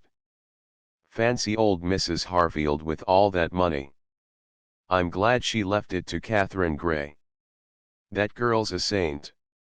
The doctor made a wry face. Saints I always imagine must have been difficult people. Catherine Gray is too human for a saint. She's a saint with a sense of humor, said the doctor's wife, twinkling. And, though I don't suppose you've ever noticed the fact, she's extremely good-looking. Catherine Gray. The doctor was honestly surprised. She's got very nice eyes, I know. Oh, you men, cried his wife. Blind as bats? Catherine's got all the makings of a beauty in her. All she wants is clothes. Clothes? What's wrong with her clothes? She always looks very nice. Mrs. Harrison gave an exasperated sigh, and the doctor rose preparatory to starting on his rounds.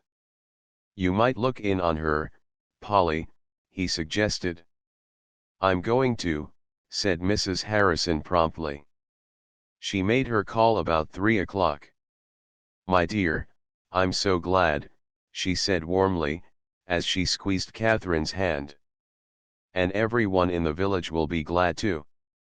It's very nice of you to come and tell me, said Catherine. I hoped you would come in because I wanted to ask about Johnny. Oh. Johnny. Well, Johnny was Mrs. Harrison's youngest son. In another minute she was off, retailing a long history in which Johnny's adenoids and tonsils bulked largely. Catherine listened sympathetically. Habits die hard. Listening had been her portion for 10 years now. My dear, I wonder if I ever told you about that naval ball at Portsmouth, when Lord Charles admired my gown. And composedly, kindly, Catherine would reply, I rather think you have, Mrs. Harfield, but I've forgotten about it. Won't you tell it me again? And then the old lady would start off full swing, with numerous details. And half of Catherine's mind would be listening, saying the right things mechanically when the old lady paused. Now, with that same curious feeling of duality to which she was accustomed, she listened to Mrs. Harrison. At the end of half an hour, the latter recalled herself suddenly. I've been talking about myself all this time, she exclaimed. And I came here to talk about you and your plans. I don't know that I've got any yet. My dear, you're not going to stay on here. Catherine smiled at the horror in the other's tone. No, I think I want to travel. I've never seen much of the world, you know. I should think not. It must have been an awful life for you cooped up here all these years. I don't know, said Catherine. It gave me a lot of freedom. She caught the other's gasp, and reddened a little. It must sound foolish saying that. Of course, I hadn't much freedom in the downright physical sense. I should think not, breathed Mrs. Harrison, remembering that Catherine had seldom had that useful thing a day off. But, in a way, being tied physically gives you lots of scope mentally. You're always free to think. I've had a lovely feeling always of mental freedom. Mrs. Harrison shook her head. I can't understand that. Oh. You would if you'd been in my place. But, all the same, I feel I want a change. I want things to happen. Oh. Not to me, I don't mean that. But to be in the midst of things, exciting things, even if I'm only the looker-on. You know, things don't happen in St. Mary Mead. They don't indeed, said Mrs. Harrison, with fervour. I shall go to London first, said Catherine. I have to see the solicitors, anyway. After that, I shall go abroad, I think. Very nice. But, of course, first of all, yes. I must get some clothes. Exactly what I said to Arthur this morning, cried the doctor's wife. You know, Catherine, you could look positively beautiful if you tried. Miss Grey laughed unaffectedly. Oh. I don't think you could ever make a beauty out of me, she said sincerely. But I shall enjoy having some really good clothes. I'm afraid I'm talking about myself an awful lot.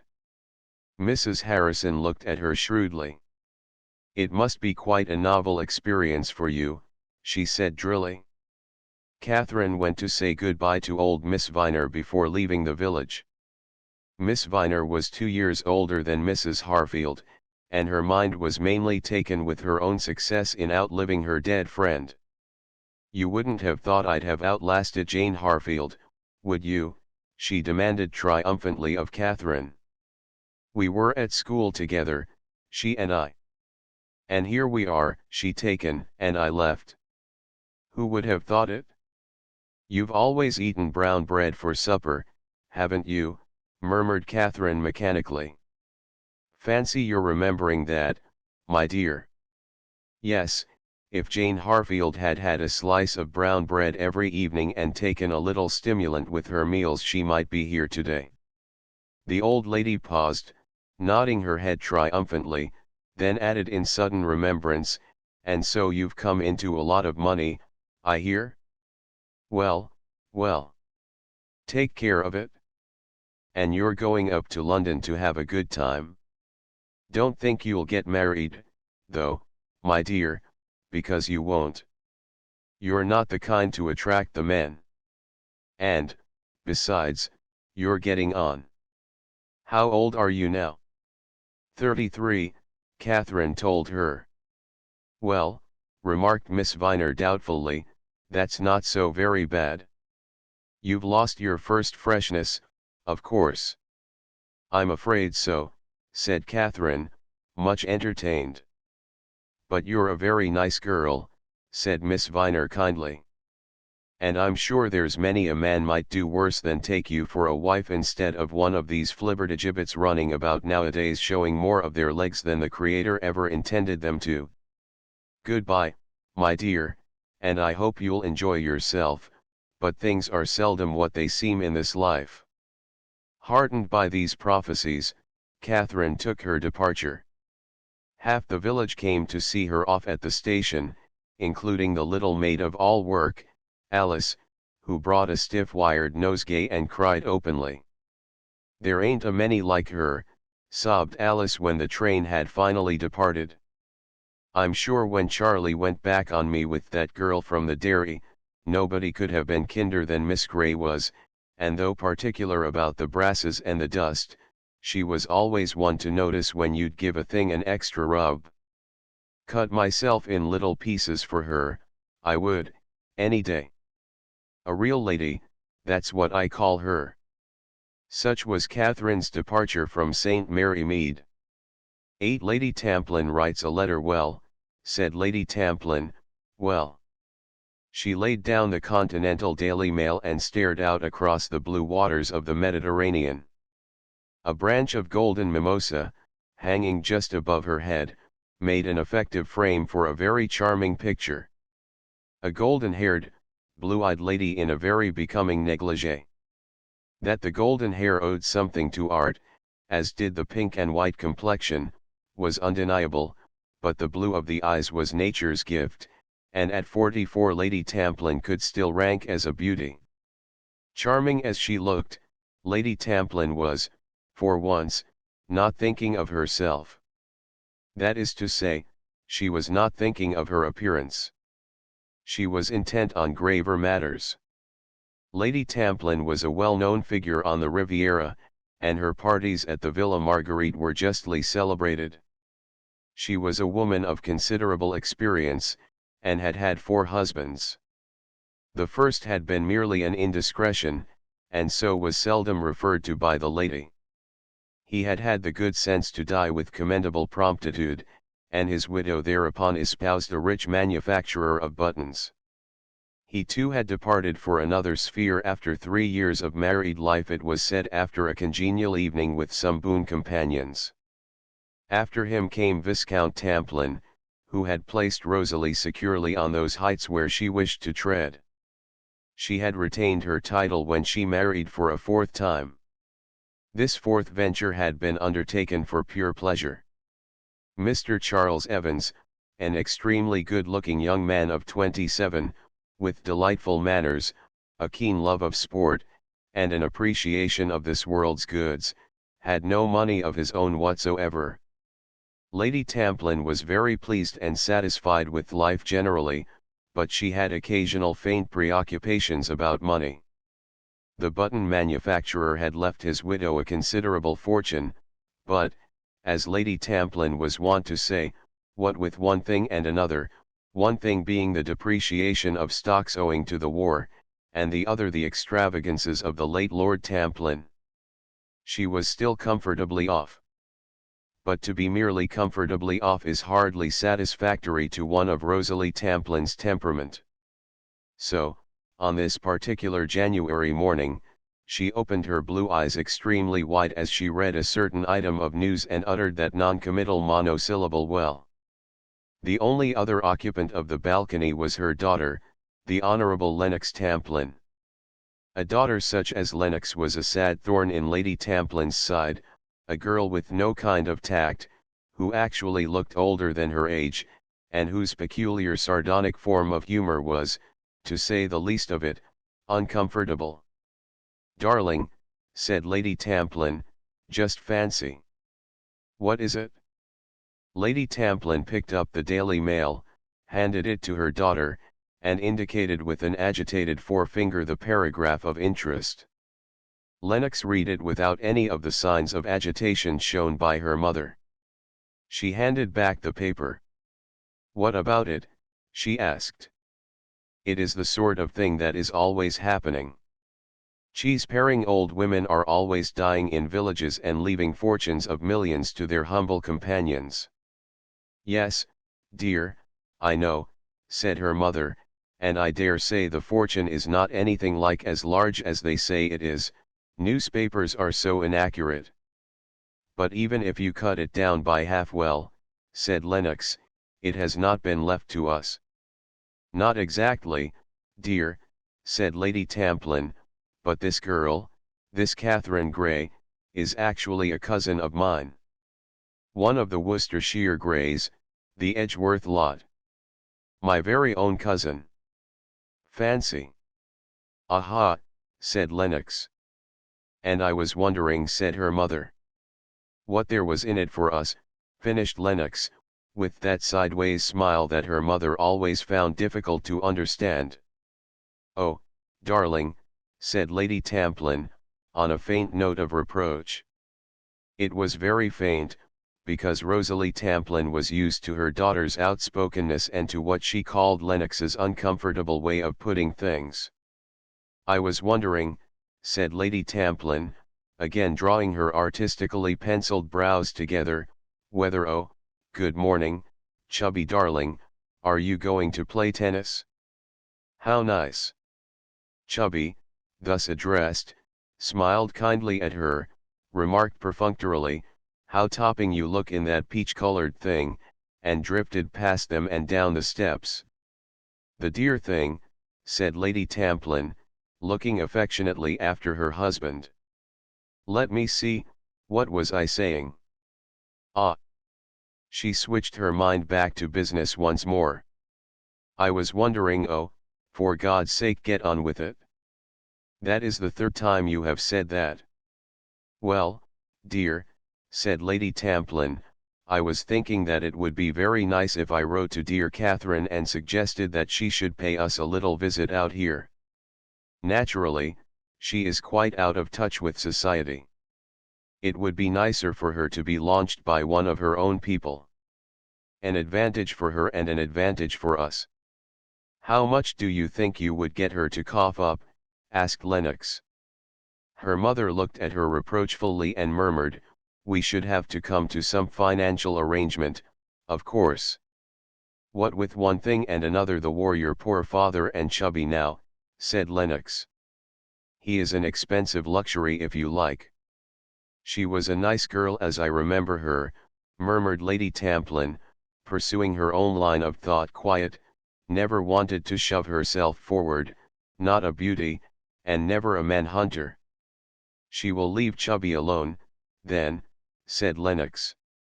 Lady Tamplin looked at her in protest. Chubby would never, she began. No, said Lennox, I don't believe he would. He knows a jolly sight too well which way his bread is buttered. Darling, said Lady Tamplin, you have such a coarse way of putting things. Sorry, said Lennox. Lady Tamplin gathered up the Daily Mail and her negligee, a vanity bag, and various odd letters. I shall write to dear Catherine at once, she said, and remind her of the dear old days at Edgeworth. She went into the house, a light of purpose shining in her eyes. Unlike Mrs. Samuel Harfield, correspondence flowed easily from her pen. She covered 4 sheets without pause or effort, and on rereading it found no occasion to alter a word. Catherine received it on the morning of her arrival in London. Whether she read between the lines of it or not is another matter. She put it in her handbag and started out to keep the appointment she had made with Mrs. Harfield's lawyers. The firm was an old established one in Lincoln's Inn Fields, and after a few minutes' delay Catherine was shown into the presence of the senior partner, a kindly, elderly man with shrewd blue eyes and a fatherly manner. They discussed Mrs. Harfield's will and various legal matters for some minutes, then Catherine handed the lawyer Mrs. Samuel's letter. I had better show you this, I suppose, she said, though it is really rather ridiculous. He read it with a slight smile. Rather a crude attempt, Miss Grey. I need hardly tell you, I suppose, that these people have no claim of any kind upon the estate, and if they endeavor to contest the will no court will uphold them. I thought as much. Human nature is not always very wise. In Mrs. Samuel Harfield's place, I should have been more inclined to make an appeal to your generosity. That is one of the things I wanted to speak to you about. I should like a certain sum to go to these people. There is no obligation. I know that. And they will not take it in the spirit it is meant. They will probably regard it as an attempt to pay them off, though they will not refuse it on that account. I can see that, and it can't be helped. I should advise you, Miss Gray, to put that idea out of your head. Catherine shook her head. You are quite right, I know, but I should like it done all the same. They will grab at the money and abuse you all the more afterwards. Well, said Catherine, let them if they like. We all have our own ways of enjoying ourselves.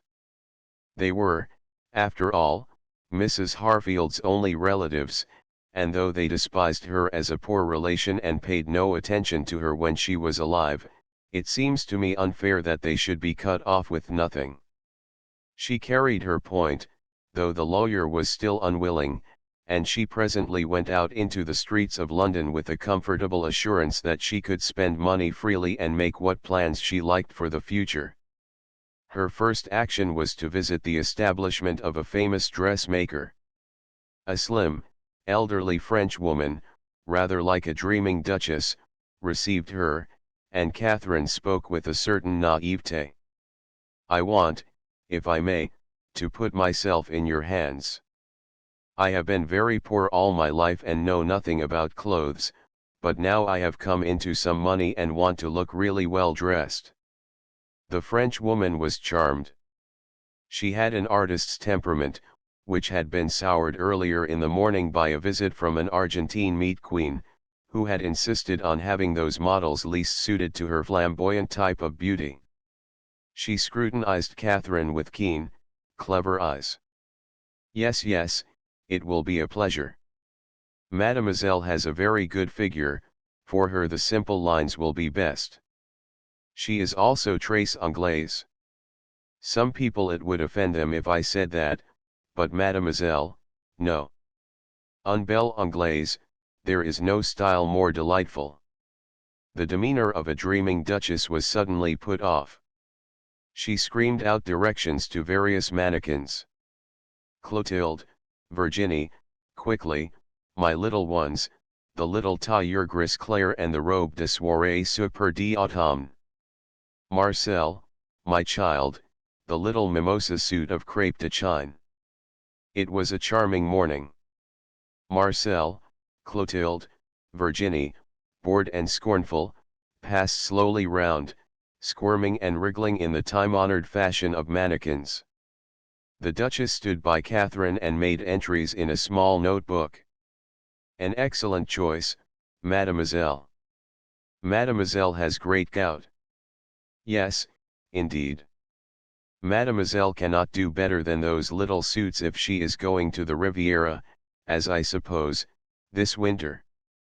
Let me see that evening dress once more, said Catherine, the pinky mauve one. Virginie appeared, circling slowly.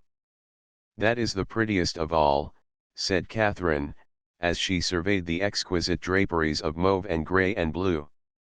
What do you call it?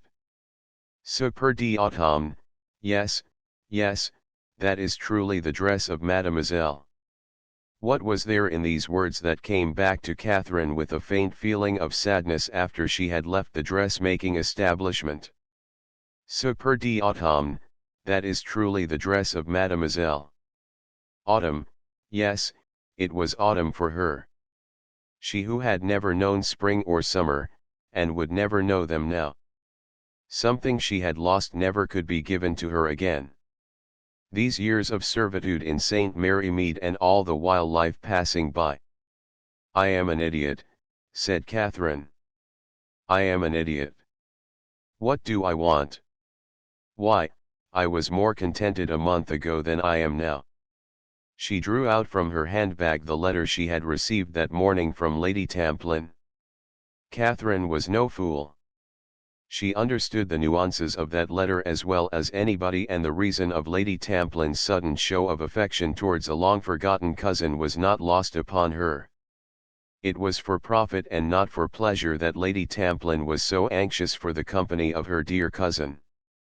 Well, why not? There would be profit on both sides. "I will go," said Catherine. She was walking down Piccadilly at the moment, and turned into Cook's to clinch the matter then and there. She had to wait for a few minutes. The man with whom the clerk was engaged was also going to the Riviera. Everyone, she felt, was going. Well, for the first time in her life, she, too, would be doing what everybody did. The man in front of her turned abruptly, and she stepped into his place. She made her demand to the clerk, but at the same time half of her mind was busy with something else. That man's face, in some vague way it was familiar to her. Where had she seen him before? Suddenly she remembered. It was in the Savoy outside her room that morning. She had collided with him in the passage. Rather an odd coincidence that she should run into him twice in a day. She glanced over her shoulder, rendered uneasy by something, she knew not what. The man was standing in the doorway looking back at her. A cold shiver passed over Catherine. She had a haunting sense of tragedy, of doom impending. Then she shook the impression from her with her usual good sense and turned her whole attention to what the clerk was saying. An offer refused. It was rarely that Derek Kettering allowed his temper to get the better of him. An easy-going insouciance was his chief characteristic, and it had stood him in good stead in more than one tight corner. Even now, by the time he had left Myrell's flat, he had cooled down. He had need of coolness. The corner he was in now was a tighter one than he had ever been in before, and unforeseen factors had arisen with which, for the moment, he did not know how to deal. He strolled along deep in thought. His brow was furrowed, and there was none of the easy, jaunty manner which sat so well upon him. Various possibilities floated through his mind. It might have been said of Derek Kettering that he was less of a fool than he looked. He saw several roads that he might take, one in particular. If he shrank from it, it was for the moment only. Desperate ills need desperate remedies. He had gauged his father-in-law correctly. A war between Derek Kettering and Rufus Van Aldine could end only one way. Derek damned money and the power of money vehemently to himself. He walked up St. James's Street, across Piccadilly, and strolled along it in the direction of Piccadilly Circus. As he passed the offices of Messrs. Thomas Cook and Sons his footsteps slackened. He walked on, however, still turning the matter over in his mind. Finally, he gave a brief nod of his head, turned sharply, so sharply as to collide with a couple of pedestrians who were following in his footsteps, and went back the way he had come. This time he did not pass Cook's, but went in. The office was comparatively empty, and he got attended to at once. "I want to go to Nice next week. Will you give me particulars?" "What date, sir?" "The 14th. What is the best train?" "Well, of course, the best train is what they call the Blue Train. You avoid the tiresome customs business at Calais." Derek nodded. He knew all this, none better. "The 14th, murmured the clerk, "that is rather soon. The Blue Train is nearly always all booked up." "See if there is a berth left," said Derek. "If there is not," he left the sentence unfinished, with a curious smile on his face.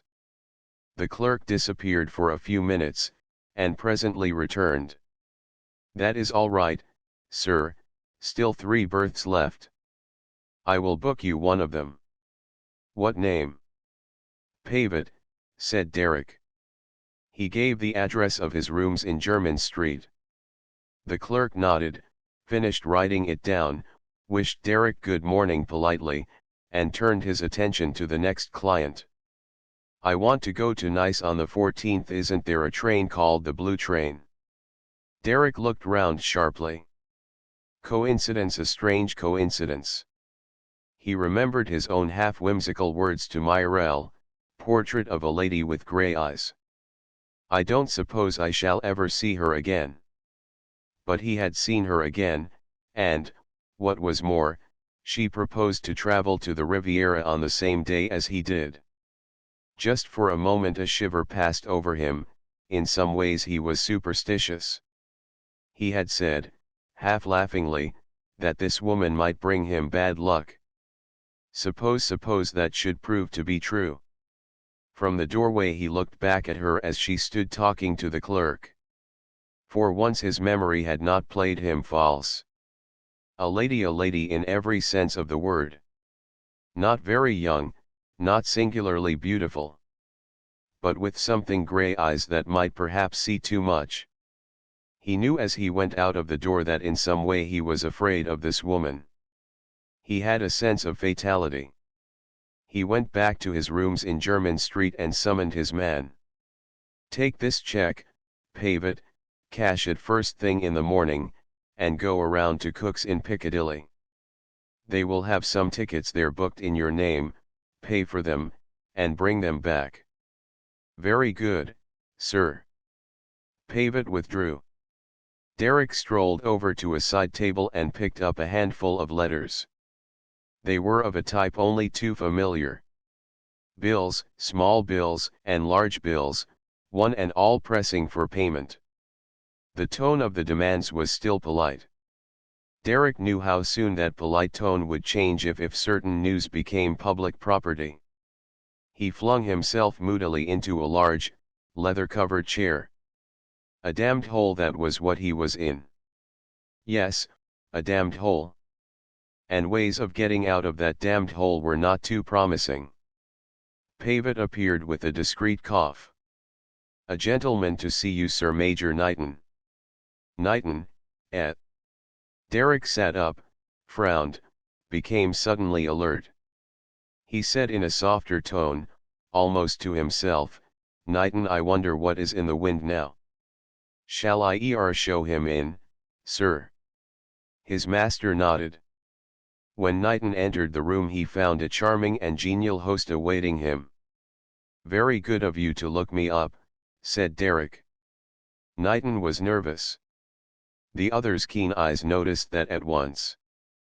The errand on which the secretary had come was clearly distasteful to him. He replied almost mechanically to Derek's easy flow of conversation. He declined a drink, and, if anything, his manner became stiffer than before. Derek appeared at last to notice it. "Well," he said cheerfully, "what does my esteemed father-in-law want with me? You have come on his business, I take it?" Knighton did not smile in reply. "I have, yes," he said carefully. I wish Mr. Van Aldine had chosen someone else." Derek raised his eyebrows in mock dismay. "Is it as bad as all that?" "I am not very thin-skinned, I can assure you, Knighton." "No," said Knighton, "but this—" He paused. Derek eyed him keenly. "Go on, out with it," he said kindly. "I can imagine my dear father-in-law's errands might not always be pleasant ones." Knighton cleared his throat. He spoke formally in tones that he strove to render free of embarrassment. "I am directed by Mr. Van Aldine to make you a definite offer." "An offer?" For a moment Derek showed his surprise. Knighton's opening words were clearly not what he had expected. He offered a cigarette to Knighton, lit one himself, and sank back in his chair, murmuring in a slightly sardonic voice, "An offer? That sounds rather interesting. Shall I go on?" "Please. You must forgive my surprise, but it seems to me that my dear father-in-law has rather climbed down since our chat this morning. And climbing down is not what one associates with strong men, Napoleons of finance, etc. I think it shows that he finds his position weaker than he thought it. Knighton listened politely to the easy, mocking voice, but no sign of any kind showed itself on his rather stolid countenance. He waited until Derek had finished, and then he said quietly, "I will state the proposition in the fewest possible words." "Go on." Knighton did not look at the other. His voice was curt and matter-of-fact. "The matter is simply this. Mrs. Kettering, as you know, is about to file a petition for divorce. If the case goes undefended, you will receive 100,000 on the day that the decree is made absolute." Derek, in the act of lighting his cigarette, suddenly stopped dead. 100,000, he said sharply. Dollars. Pounds. There was dead silence for at least 2 minutes. Kettering had his brows together thinking. 100,000 pounds. It meant Myrrell and a continuance of his pleasant, carefree life. It meant that Van Aldine knew something. Van Aldine did not pay for nothing. He got up and stood by the chimney piece. "And in the event of my refusing his handsome offer," he asked, with a cold, ironical politeness. Knighton made a deprecating gesture. "I can assure you, Mr. Kettering," he said earnestly, "that it is with the utmost unwillingness that I came here with this message." "That's all right," said Kettering. "Don't distress yourself, it's not your fault. Now then, I asked you a question, will you answer it?" Knighton also rose. He spoke more reluctantly than before. "In the event of your refusing this proposition," he said, "Mr. Van Aldine wished me to tell you in plain words that he proposes to break you." "Just that?" Kettering raised his eyebrows, but he retained his light, amused manner. Well, he said, "I suppose he can do it. I certainly should not be able to put up much of a fight against America's man of millions. 100,000. If you are going to bribe a man, there is nothing like doing it thoroughly. Supposing I were to tell you that for 200,000 I'd do what he wanted, what then?" "I would take your message back to Mr. Van Aldine," said Knighton unemotionally. "Is that your answer?" "No," said Derek, "funnily enough it is not. You can go back to my father-in-law and tell him to take himself and his bribes to hell. Is that clear?" "Perfectly," said Knighton. He got up, hesitated, and then flushed. "You will allow me to say, Mr. Kettering, that I am glad you have answered as you have." Derek did not reply. When the other had left the room, he remained for a minute or two lost in thought. A curious smile came to his lips. "And that is that," he said softly. 10 on the blue train, Dad." Mrs. Kettering started violently. Her nerves were not completely under control this morning. Very perfectly dressed in a long mink coat and a little hat of Chinese lacquer red, she had been walking along the crowded platform of Victoria deep in thought, and her father's sudden appearance and hearty greeting had an unlooked-for effect upon her. "Why, Ruth, how you jumped! I didn't expect to see you, I suppose, Dad. You said goodbye to me last night and said you had a conference this morning." "So I have," said Van Aldine, "but you are more to me than any number of darned conferences. I came to take a last look at you, since I am not going to see you for some time." "That is very sweet of you, Dad. I wish you were coming too." "What would you say if I did?" The remark was merely a joking one. He was surprised to see the quick color flame in Ruth's cheeks. For a moment he almost thought he saw dismay flash out of her eyes. She laughed uncertainly and nervously. Just for a moment I really thought you meant it, she said. Would you have been pleased? Of course. She spoke with exaggerated emphasis. Well, said Van Aldine, that's good. It isn't really for very long, Dad, continued Ruth, you know, you are coming out next month. Ah, said Van Aldine unemotionally, sometimes I guess I will go to one of these big guys in Harley Street and have him tell me that I need sunshine and change of air right away. Don't be so lazy, cried Ruth, next month is ever so much nicer than this month out there. You have got all sorts of things you can't possibly leave just now. Well, that's so, I suppose, said Van Aldine, with a sigh.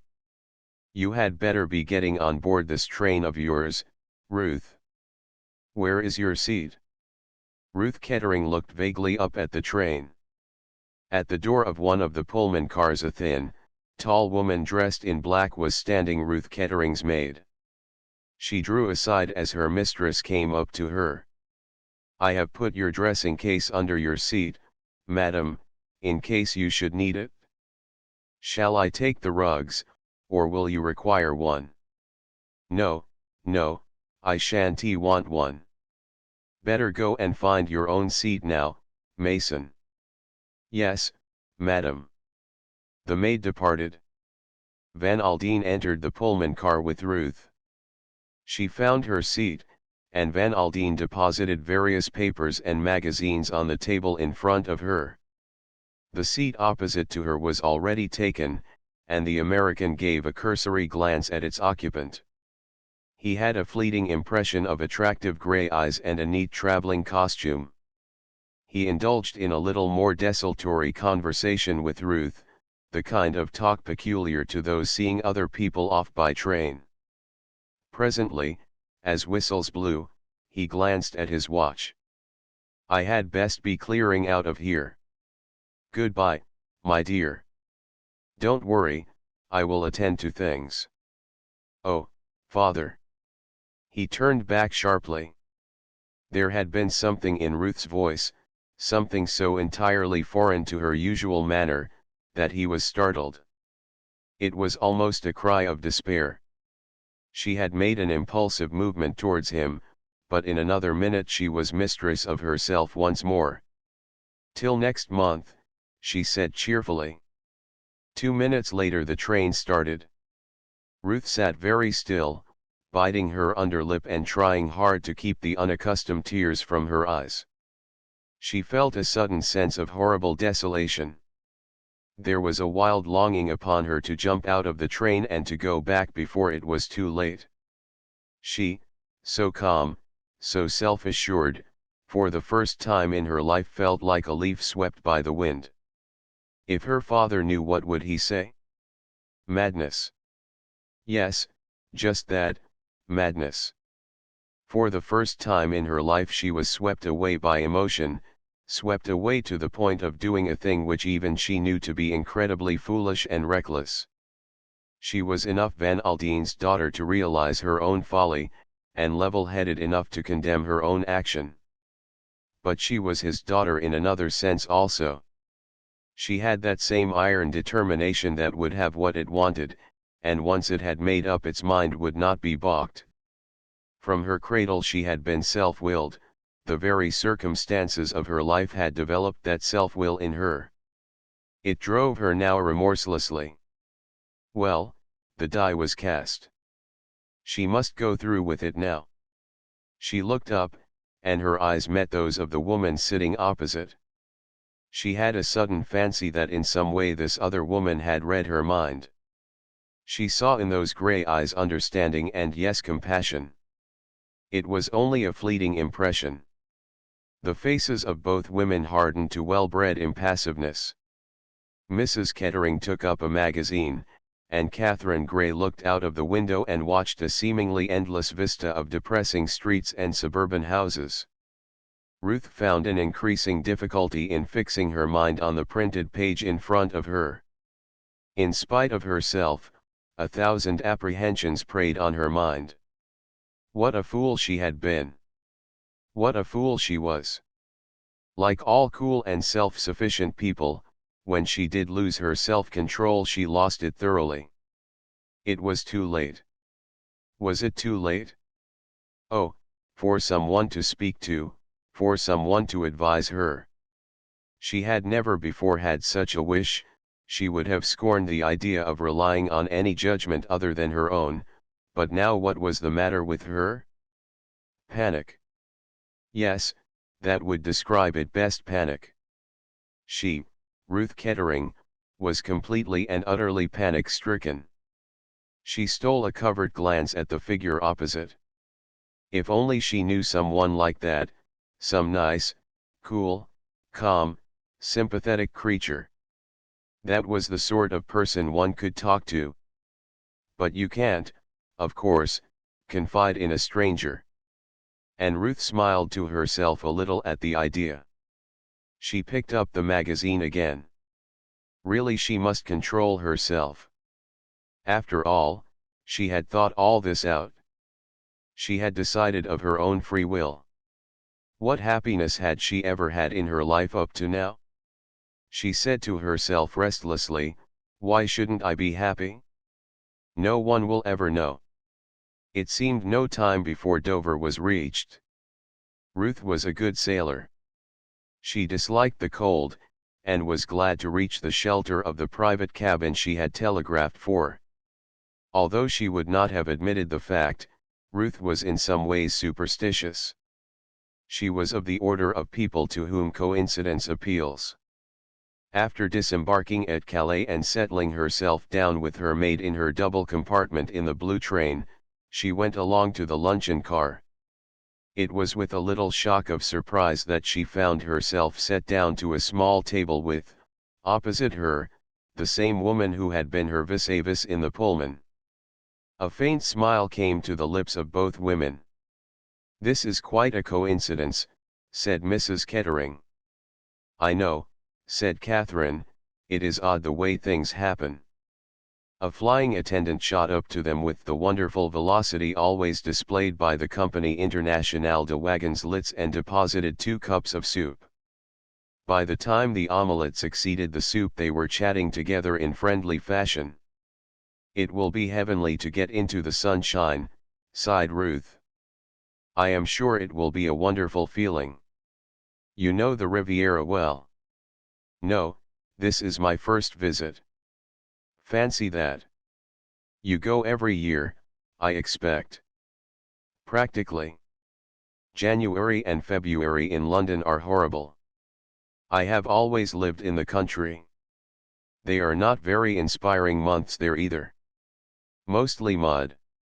"What made you suddenly decide to travel?" "Money," said Catherine. "For 10 years I have been a paid companion with just enough money of my own to buy myself strong country shoes. Now I have been left what seems to me a fortune, though I dare say it would not seem so to you." "Now I wonder why you say that it would not seem so to me." Catherine laughed. "I don't really know. I suppose one forms impressions without thinking of it. I put you down in my own mind as one of the very rich of the earth. It was just an impression. I dare say I am wrong." "No," said Ruth, "you are not wrong." She had suddenly become very grave. "I wish you would tell me what other impressions you formed about me." Ruth swept on, disregarding the other's embarrassment. "Oh, please, don't be conventional. I want to know. As we left Victoria I looked across at you, and I had the sort of feeling that you understood what was going on in my mind." "I can assure you I am not a mind reader," said Catherine, smiling. "No, but will you tell me, please, just what you thought?" Ruth's eagerness was so intense and so sincere that she carried her point.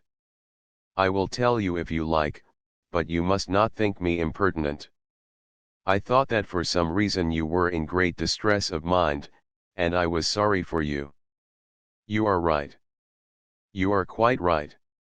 I am in terrible trouble. I should like to tell you something about it, if I may."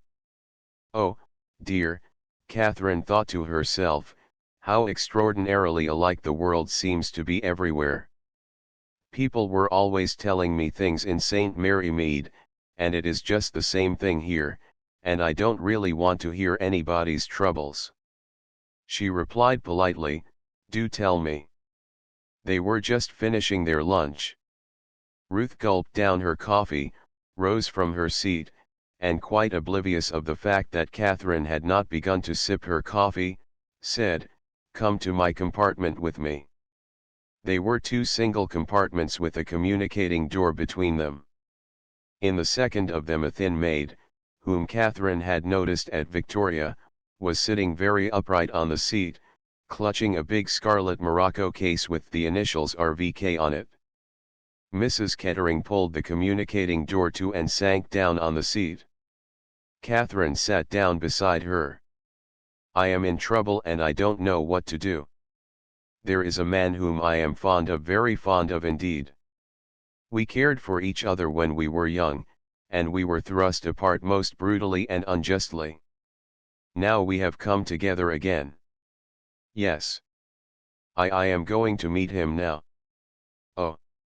I dare say you think it is all wrong, but you don't know the circumstances. My husband is impossible. He has treated me disgracefully.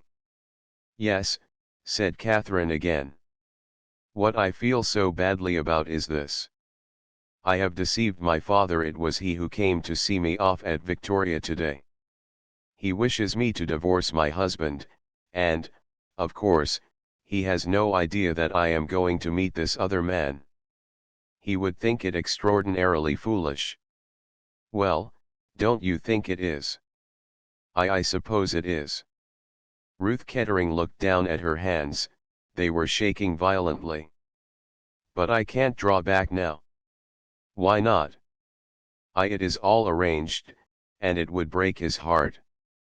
Don't you believe it, said Catherine robustly, hearts are pretty tough. He will think I have no courage, no strength of purpose. It seems to me an awfully silly thing that you are going to do, said Catherine. I think you realize that yourself. Ruth Kettering buried her face in her hands. I don't know. Ever since I left Victoria I have had a horrible feeling of something that is coming to me very soon that I can't escape. She clutched convulsively at Catherine's hand. You must think I am mad talking to you like this, but I tell you I know something horrible is going to happen. Don't think it, said Catherine, try to pull yourself together. You could send your father a wire from Paris, if you like, and he would come to you at once. The other brightened. Yes, I could do that. Dear old Dad. It is queer, but I never knew until today how terribly fond of him I am. She sat up and dried her eyes with a handkerchief. I have been very foolish. Thank you so much for letting me talk to you. I don't know why I got into such a queer, hysterical state. She got up. I am quite all right now. I suppose, really, I just needed someone to talk to. I can't think now why I have been making such an absolute fool of myself. Catherine got up too. I am so glad you feel better, she said, trying to make her voice sound as conventional as possible. She was only too well aware that the aftermath of confidences is embarrassment. She added tactfully, I must be going back to my own compartment.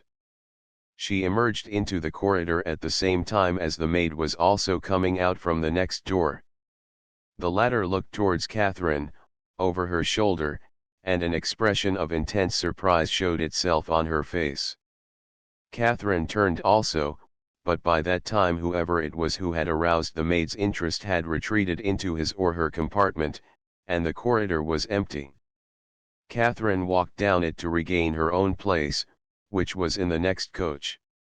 As she passed the end compartment the door opened and a woman's face looked out for a moment and then pulled the door to sharply. It was a face not easily forgotten, as Catherine was to know when she saw it again. a beautiful face, oval and dark, very heavily made up in a bizarre fashion. Catherine had a feeling that she had seen it before somewhere. She regained her own compartment without other adventure and sat for some time thinking of the confidence which had just been made to her. She wondered idly who the woman in the mink coat might be, wondered also how the end of her story would turn out. If I have stopped anyone from making an idiot of themselves, I suppose I have done good work, she thought to herself. But who knows?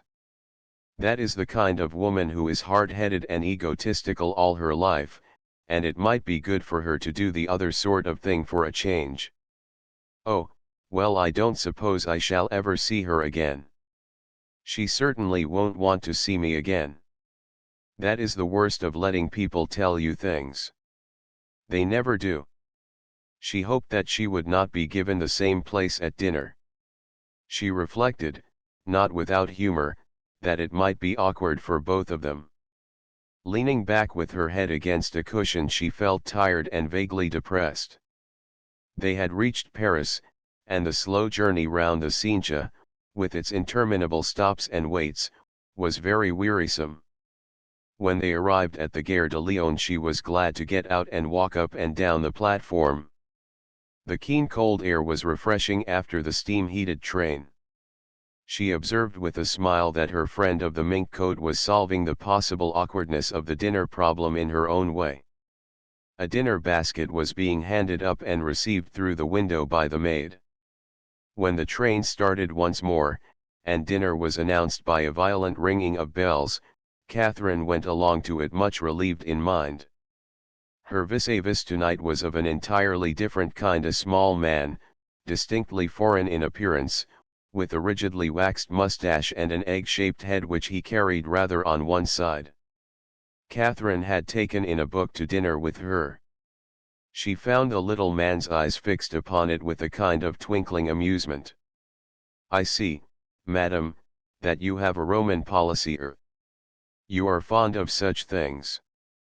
"They amuse me," Catherine admitted. The little man nodded with the air of complete understanding. "They have a good sale always, so I am told." "Now why is that, mademoiselle? I ask it of you as a student of human nature. Why should that be?" Catherine felt more and more amused. "Perhaps they give one the illusion of living an exciting life," she suggested. He nodded gravely. "Yes, there is something in that.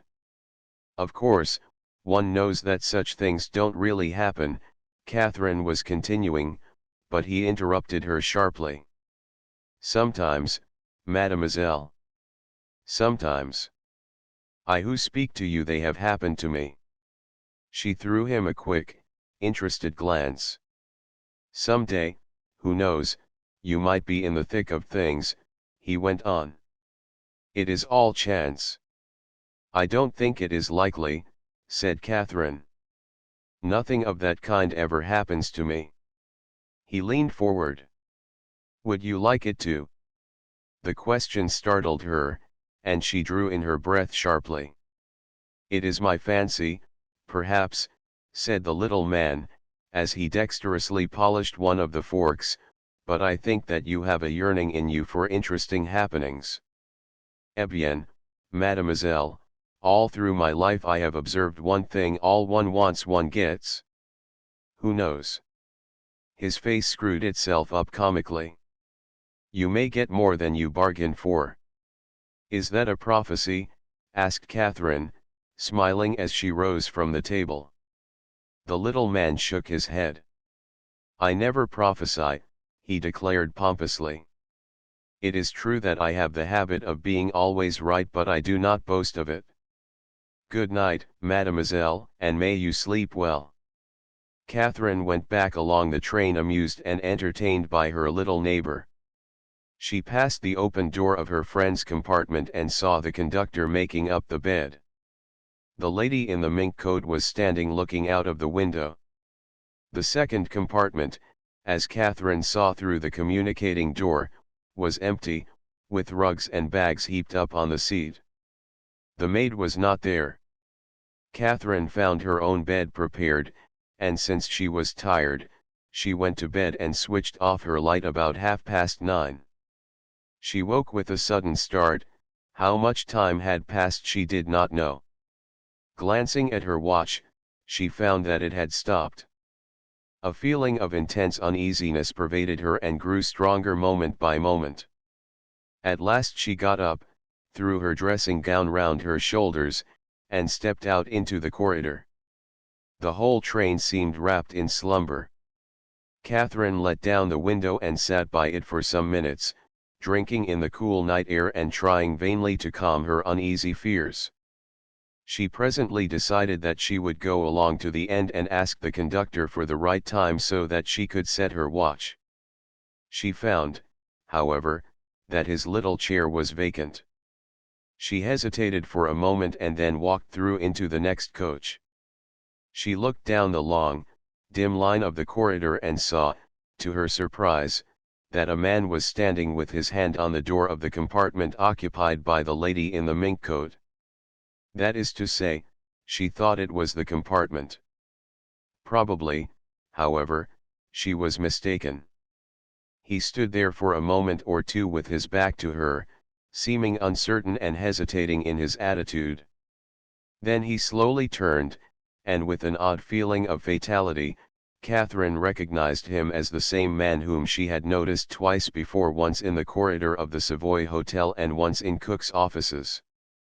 Then he opened the door of the compartment and passed in, drawing it to behind him. An idea flashed across Catherine's mind. Could this be the man of whom the other woman had spoken, the man she was journeying to meet? Then Catherine told herself that she was romancing. In all probability she had mistaken the compartment. She went back to her own carriage. 5 minutes later the train slackened speed. There was the long plaintive hiss of the Westinghouse brake, and a few minutes later the train came to a stop at Lyons.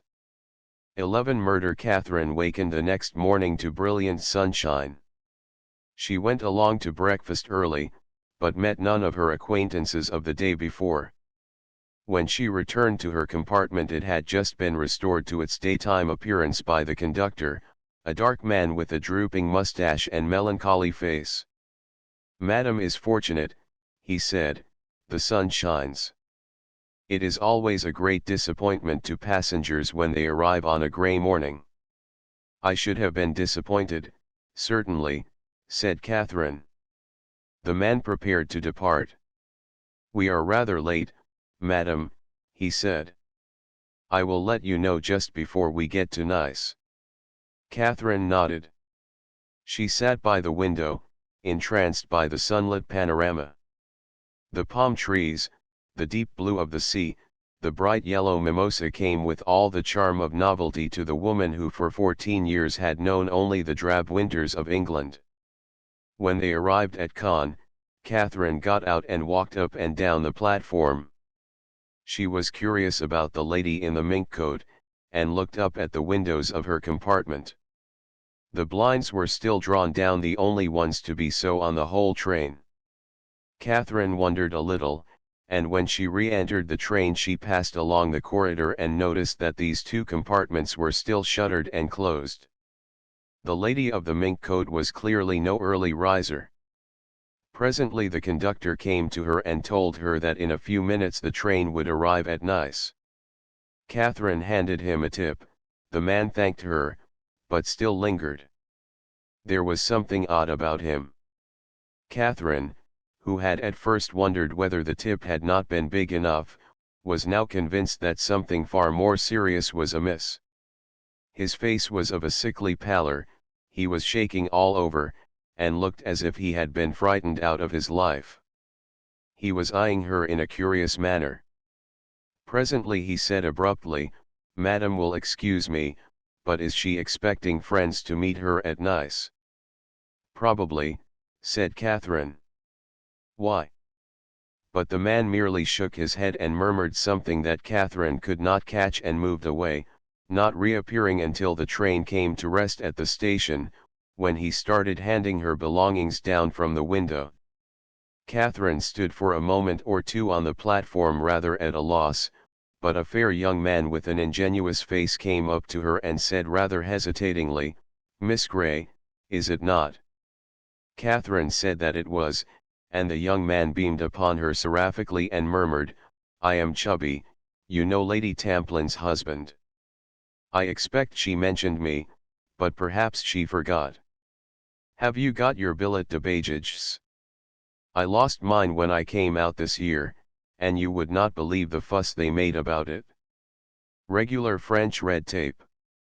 Catherine produced it, and was just about to move off beside him when a very gentle and insidious voice murmured in her ear, "A little moment, madam, if you please." Catherine turned to behold an individual who made up for insignificance of stature by a large quantity of gold lace and uniform. The individual explained. There were certain formalities. Madam would perhaps be so kind as to accompany him. The regulations of the police. He threw up his arms. Absurd, doubtless, but there it was. Mr. Chubby Evans listened with a very imperfect comprehension, his French being of a limited order. "So like the French," murmured Mr. Evans. He was one of those staunch patriotic Britons who, having made a portion of a foreign country their own, strongly resent the original inhabitants of it. Always up to some silly dodge or other. They've never tackled people on the station before, though. This is something quite new. I suppose you'll have to go." Catherine departed with her guide. Somewhat to her surprise, he led her towards a siding where a coach of the departed train had been shunted. He invited her to mount into this, and, preceding her down the corridor, held aside the door of one of the compartments. In it was a pompous-looking official personage, and with him a nondescript being who appeared to be a clerk. The pompous-looking personage rose politely, bowed to Catherine, and said, "You will excuse me, madam, but there are certain formalities to be complied with." "Madam speaks French, I trust." "Sufficiently, I think, monsieur," replied Catherine in that language. "That is good. Pray be seated, madam. I am Cos, the commissary of police." He blew out his chest importantly, and Catherine tried to look sufficiently impressed. "You wish to see my passport?" she inquired. "Here it is." The commissary eyed her keenly and gave a little grunt. "Thank you, madam," he said, taking the passport from her. He cleared his throat. "But what I really desire is a little information." "Information?" The commissary nodded his head slowly. "About a lady who has been a fellow passenger of yours. You lunched with her yesterday." "I am afraid I can't tell you anything about her. We fell into conversation over our meal, but she is a complete stranger to me. I have never seen her before." "And yet," said the commissary sharply, "you returned to her compartment with her after lunch and sat talking for some time." "Yes," said Catherine, "that is true." The commissary seemed to expect her to say something more. He looked at her encouragingly. "Yes, madam." "Well, monsieur," said Catherine. "You can, perhaps, give me some kind of idea of that conversation." "I could," said Catherine, "but at the moment I see no reason to do so." In somewhat British fashion she felt annoyed. This foreign official seemed to her impertinent. "No reason," cried the commissary. "Oh yes, madam, I can assure you that there is a reason." "Then perhaps you will give it to me." The commissary rubbed his chin thoughtfully for a minute or two without speaking. "Madam," he said at last, "the reason is very simple. The lady in question was found dead in her compartment this morning." "Dead?" gasped Catherine. "What was it, heart failure?" "No," said the commissary in a reflective, dreamy voice. No, she was murdered. Murdered, cried Catherine. So you see, madam, why we are anxious for any information we can possibly get. But surely her maid, the maid has disappeared. Oh. Catherine paused to assemble her thoughts. Since the conductor had seen you talking with her in her compartment, he quite naturally reported the fact to the police, and that is why, madam, we have detained you, in the hope of gaining some information. I am very sorry, said Catherine, I don't even know her name. Her name is Kettering. That we know from her passport and from the labels on her luggage. If there was a knock on the compartment door. Cos frowned. He opened it about 6 inches. What is the matter, he said peremptorily. I cannot be disturbed. The egg-shaped head of Catherine's dinner acquaintance showed itself in the aperture. On his face was a beaming smile. My name, he said, is Hercule Poirot. Not, the commissary stammered, not the Hercule Poirot. The same, said M. Poirot. I remember meeting you once, M. Cos, at the Charette in Paris, though doubtless you have forgotten me. Not at all, monsieur, not at all, declared the commissary heartily. But enter, I pray of you. You know of this? Yes, I know, said Hercule Poirot. I came to see if I might be of any assistance. We should be flattered, replied the commissary promptly. Let me present you, M. Poirot, to he consulted the passport he still held in his hand to Madame Mademoiselle Gray. Poirot smiled across at Catherine. It is strange, is it not, he murmured, that my words should have come true so quickly. Mademoiselle, alas, can tell us very little, said the commissary. I have been explaining, said Catherine, that this poor lady was a complete stranger to me. Poirot nodded. But she talked to you, did she not? He said gently. You formed an impression, is it not so? Yes, said Catherine thoughtfully. I suppose I did. And that impression was yes, mademoiselle. The commissary jerked himself forward. Let us by all means have your impressions. Catherine sat turning the whole thing over in her mind. She felt in a way as if she were betraying a confidence, but with that ugly word murder ringing in her ears she dared not keep anything back. Too much might hang upon it. So, as nearly as she could, she repeated word for word the conversation she had had with the dead woman. That is interesting, said the commissary, glancing at the other. M. Poirot, that is interesting? Whether it has anything to do with the crime, he left the sentence unfinished. I suppose it could not be suicide, said Catherine, rather doubtfully. No, said the commissary, it could not be suicide. She was strangled with a length of black cord. Oh! Catherine shivered. M. Cos spread out his hands apologetically. It is not nice, no. I think that our train robbers are more brutal than they are in your country. It is horrible. Yes, yes, he was soothing and apologetic, but you have great courage, mademoiselle. At once, as soon as I saw you, I said to myself, Mademoiselle has great courage. That is why I am going to ask you to do something more, something distressing, but I assure you very necessary. Catherine looked at him apprehensively. He spread out his hands apologetically. I am going to ask you, mademoiselle, to be so good as to accompany me to the next compartment. Must I? Asked Catherine in a low voice. Someone must identify her, said the commissary, and since the maid has disappeared, he coughed significantly, you appear to be the person who has seen most of her since she joined the train. Very well, said Catherine quietly, if it is necessary. She rose. Poirot gave her a little nod of approval. Mademoiselle is sensible, he said. May I accompany you, M. Cause? Enchanted, my dear M. Poirot. They went out into the corridor, and M. Cause unlocked the door of the dead woman's compartment. The blinds on the far side had been drawn halfway up to admit light. The dead woman lay on the berth to their left, in so natural a posture that one could have thought her asleep. The bedclothes were drawn up over her, and her head was turned to the wall, so that only the red auburn curls showed.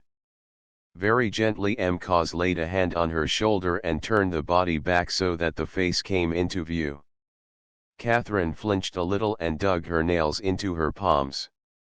A heavy blow had disfigured the features almost beyond recognition. Poirot gave a sharp exclamation. "When was that done, I wonder?" he demanded. "Before death or after?" "The doctor says after," said M. Cause.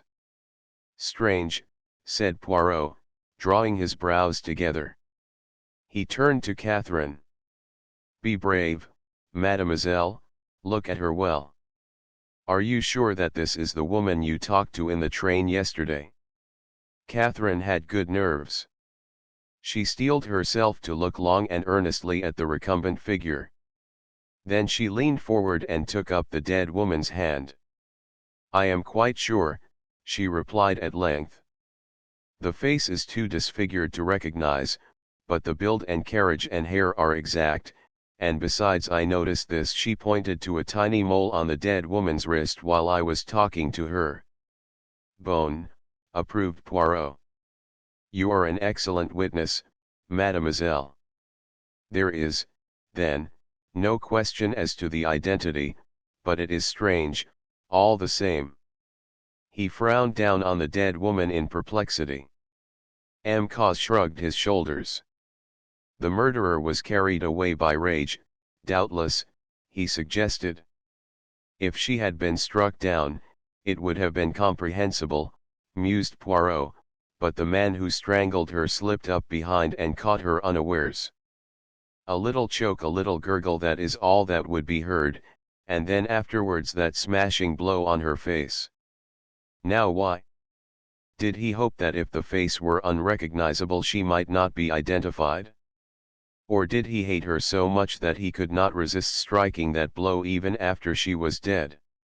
Catherine shuddered, and he turned at once to her kindly. "You must not let me distress you, mademoiselle," he said. "To you this is all very new and terrible. To me, alas, it is an old story. One moment, I pray of you both." They stood against the door watching him as he went quickly round the compartment. He noted the dead woman's clothes neatly folded on the end of the berth, the big fur coat that hung from a hook, and the little red lacquer hat tossed up on the rack. Then he passed through into the adjoining compartment, that in which Catherine had seen the maid sitting. Here the berth had not been made up.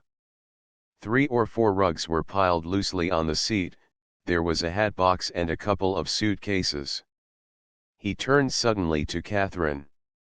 "You were in here yesterday," he said. "Do you see anything changed, anything missing?" Catherine looked carefully round both compartments. "Yes," she said, "there is something missing, a scarlet morocco case. It had the initials RVK on it. It might have been a small dressing case or a big jewel case. When I saw it, the maid was holding it." "Ah," said Poirot. "But, surely," said Catherine. Of course, I don't know anything about such things, but surely it is plain enough, if the maid and the jewel case are missing." "You mean that it was the maid who was the thief?" "No, mademoiselle, there is a very good reason against that." "What?" "The maid was left behind in Paris." He turned to Poirot. "I should like you to hear the conductor's story yourself," he murmured confidentially. "It is very suggestive." "Mademoiselle would doubtless like to hear it also," said Poirot. "You do not object, Monsieur le Commissaire?"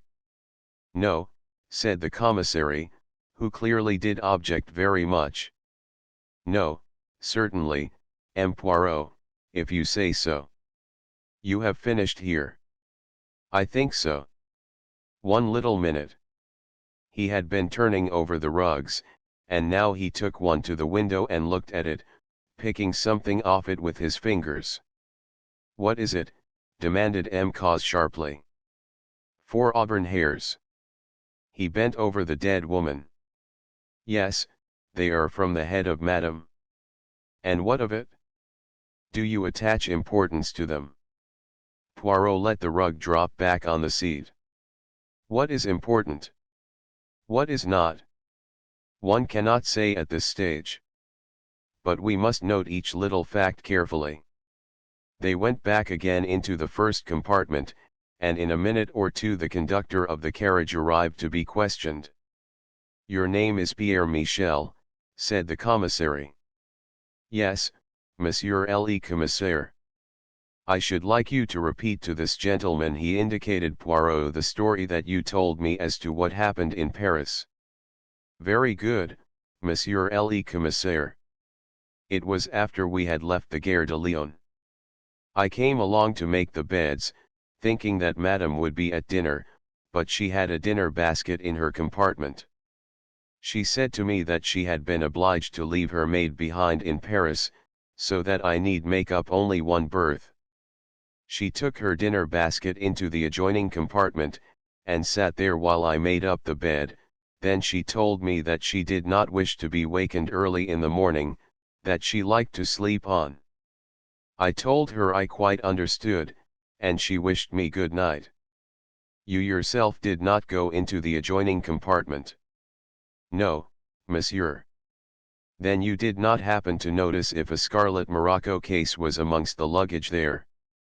No, monsieur, I did not. Would it have been possible for a man to have been concealed in the adjoining compartment? The conductor reflected. The door was half open, he said. If a man had stood behind that door I should not have been able to see him, but he would, of course, have been perfectly visible to Madame when she went in there. Quite so, said Poirot. Is there anything more you have to tell us? I think that is all, monsieur. I can remember nothing else. And now this morning, prompted Poirot. As Madame had ordered, I did not disturb her. It was not until just before con that I ventured to knock at the door. Getting no reply, I opened it. The lady appeared to be in her bed asleep. I took her by the shoulder to rouse her, and then you saw what had happened, volunteered Poirot. Très bien. I think I know all I want to know. I hope, Monsieur le Commissaire, it is not that I have been guilty of any negligence, said the man piteously. Such an affair to happen on the blue train. It is horrible. Console yourself, said the commissary. Everything will be done to keep the affair as quiet as possible, if only in the interests of justice. I cannot think you have been guilty of any negligence. And Monsieur le Commissaire will report as much to the company. But certainly, said M. Cos impatiently. That will do now. The conductor withdrew. According to the medical evidence, said the commissary, the lady was probably dead before the train reached Lyons. Who then was the murderer? From Mademoiselle's story, it seems clear that somewhere on her journey she was to meet this man of whom she spoke. Her action in getting rid of the maid seems significant. Did the man join the train at Paris, and did she conceal him in the adjoining compartment? If so, they may have quarreled, and he may have killed her in a fit of rage. That is one possibility. The other, and the more likely to my mind, is that her assailant was a train robber traveling on the train, that he stole along the corridor unseen by the conductor, killed her, and went off with the red morocco case, which doubtless contained jewels of some value. In all probability he left the train at Lyons, and we have already telegraphed to the station there for full particulars of anyone seen leaving the train. Or he might have come on to Nice, suggested Poirot. He might, agreed the commissary, but that would be a very bold course. Poirot let a minute or two go by before speaking, and then he said, in the latter case you think the man was an ordinary train robber? The commissary shrugged his shoulders. It depends. We must get hold of the maid. It is possible that she has the red morocco case with her. If so, then the man of whom she spoke to Mademoiselle may be concerned in the case, and the affair is a crime of passion. I myself think the solution of a train robber is the more probable. These bandits have become very bold of late.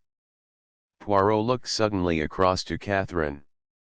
And you, Mademoiselle, he said, you heard and saw nothing during the night.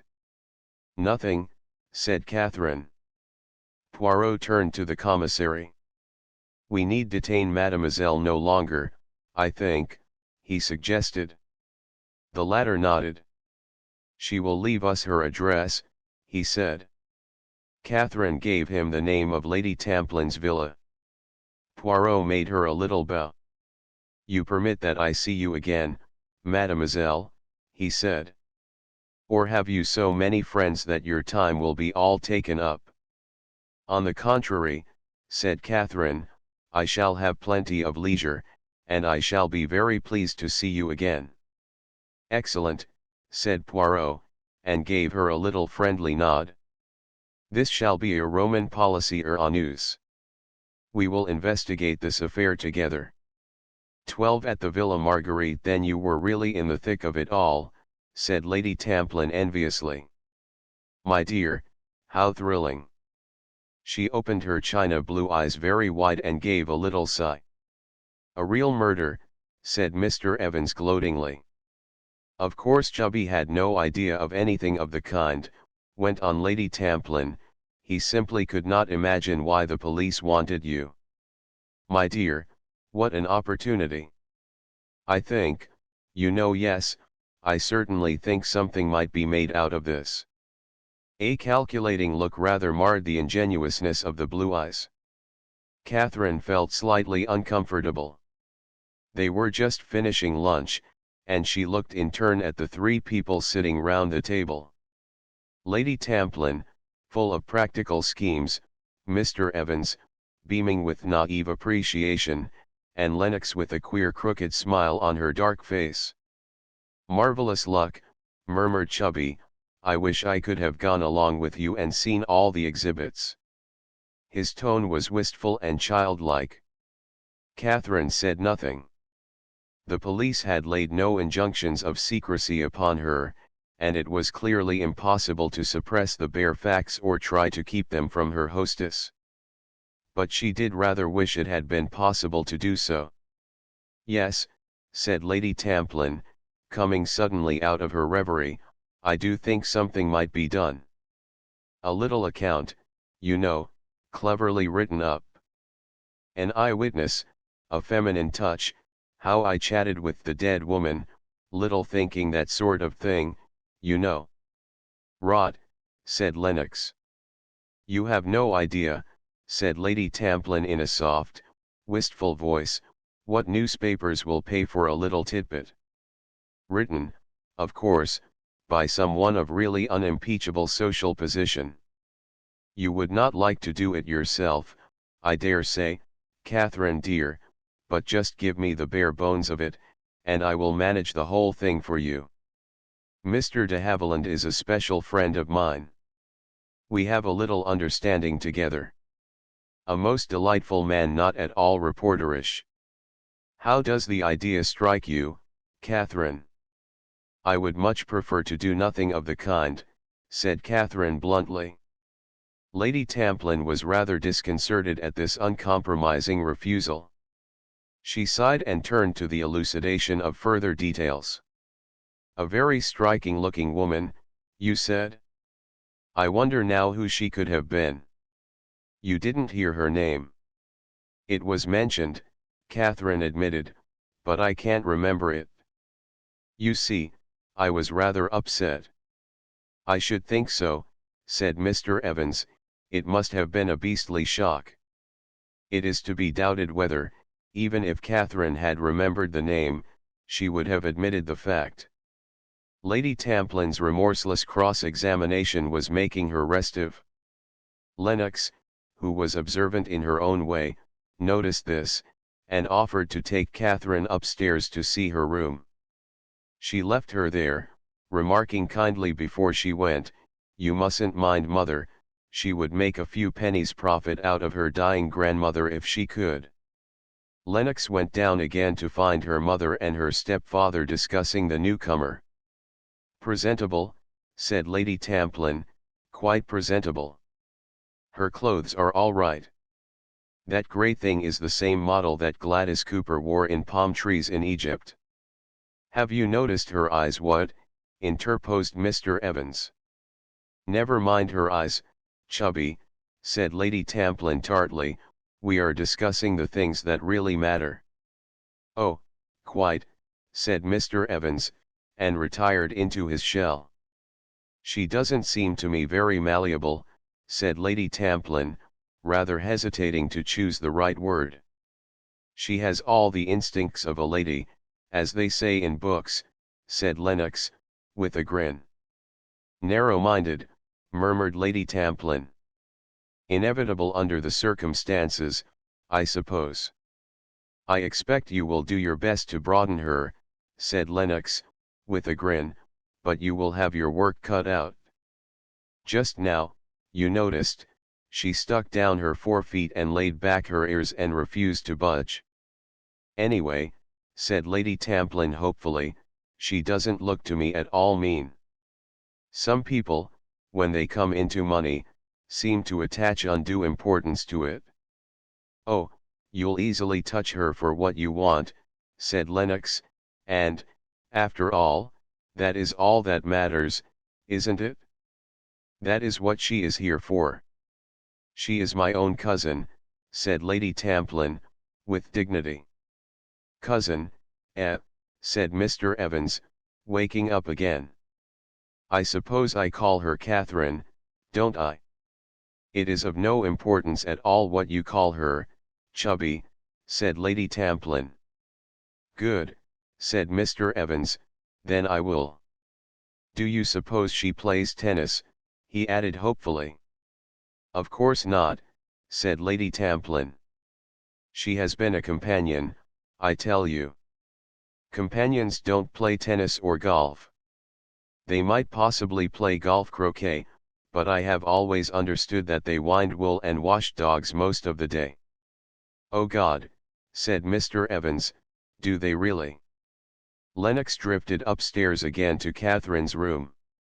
"Can I help you?" she asked rather perfunctorily. On Catherine's disclaimer, Lennox sat on the edge of the bed and stared thoughtfully at her guest. "Why did you come?" she said at last. "To us, I mean. We're not your sort." "Oh, I am anxious to get into society." "Don't be an ass," said Lennox promptly, detecting the flicker of a smile. "You know what I mean well enough. You are not a bit what I thought you would be. I say, you have got some decent clothes?" She sighed. "Clothes are no good to me. I was born awkward. It's a pity, because I love them." "I love them too," said Catherine, "but it has not been much use my loving them up to now. Do you think this is nice?" She and Lennox discussed several models with artistic fervour. "I like you," said Lennox suddenly. "I came up to warn you not to be taken in by mother, but I think now that there is no need to do that. You are frightfully sincere and upright and all those queer things, but you are not a fool." "Oh hell! What is it now?" Lady Tamplin's voice was calling plaintively from the hall. "Lennox, Derek has just rung up. He wants to come to dinner tonight. Will it be all right? I mean, we haven't got anything awkward, like quails, have we?" Lennox reassured her and came back into Catherine's room. Her face looked brighter and less sullen. "I'm glad old Derek is coming," she said, "you'll like him." "Who is Derek?" "He is Lord Leconberry's son, married a rich American woman. Women are simply potty about him." "Why?" "Oh, the usual reason: very good looking and a regular bad lot. Everyone goes off their head about him." "Do you?" "Sometimes I do," said Lennox, "and sometimes I think I would like to marry a nice curate and live in the country and grow things in frames." She paused a minute, and then added, "An Irish curate would be best, and then I should hunt." After a minute or two she reverted to her former theme. "There is something queer about Derek. All that family are a bit potty mad gamblers, you know. In the old days they used to gamble away their wives and their estates, and did most reckless things just for the love of it. Derek would have made a perfect highwayman, debonair and gay, just the right manner." She moved to the door. "Well, come down when you feel like it." Left alone, Catherine gave herself up to thought. Just at present she felt thoroughly ill at ease and jarred by her surroundings. The shock of the discovery in the train and the reception of the news by her new friends jarred upon her susceptibilities. She thought long and earnestly about the murdered woman. She had been sorry for Ruth, but she could not honestly say that she had liked her. She had divined only too well the ruthless egoism that was the keynote of her personality, and it repelled her. She had been amused and a trifle hurt by the others' cool dismissal of her when she had served her turn. That she had come to some decision, Catherine was quite certain, but she wondered now what that decision had been. Whatever it was, death had stepped in and made all decisions meaningless. Strange that it should have been so, and that a brutal crime should have been the ending of that fateful journey. But suddenly Catherine remembered a small fact that she ought, perhaps, to have told the police, a fact that had for the moment escaped her memory. Was it of any real importance? She had certainly thought that she had seen a man going into that particular compartment, but she realized that she might easily have been mistaken. It might have been the compartment next door, and certainly the man in question could be no train robber. She recalled him very clearly as she had seen him on those two previous occasions, once at the Savoy and once at Cook's office. No, doubtless she had been mistaken. He had not gone into the dead woman's compartment, and it was perhaps as well that she had said nothing to the police. She might have done incalculable harm by doing so. She went down to join the others on the terrace outside. Through the branches of mimosa, she looked out over the blue of the Mediterranean, and, whilst listening with half an ear to Lady Tamplin's chatter, she was glad that she had come. This was better than St. Mary Mead. That evening she put on the mauvey pink dress that went by the name of Super d'Automne, and after smiling at her reflection in the mirror, went downstairs with, for the first time in her life, a faint feeling of shyness.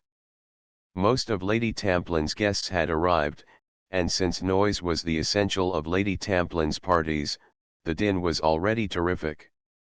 Chubby rushed up to Catherine, pressed a cocktail upon her, and took her under his wing. "Oh, here you are, Derek," cried Lady Tamplin, as the door opened to admit the last comer. "Now at last we can have something to eat. I am starving." Catherine looked across the room. She was startled. So this was Derek, and she realized that she was not surprised. She had always known that she would someday meet the man whom she had seen 3 times by such a curious chain of coincidences. She thought, too, that he recognized her. He paused abruptly in what he was saying to Lady Tamplin, and went on again as though with an effort. They all went into dinner, and Catherine found that he was placed beside her. He turned to her at once with a vivid smile. "I knew I was going to meet you soon, he remarked, but I never dreamt that it would be here. It had to be, you know. Once at the Savoy and once at Cook's, never twice without 3 times. Don't say you can't remember me or never noticed me. I insist upon your pretending that you noticed me, anyway. Oh, I did, said Catherine, but this is not the 3rd time.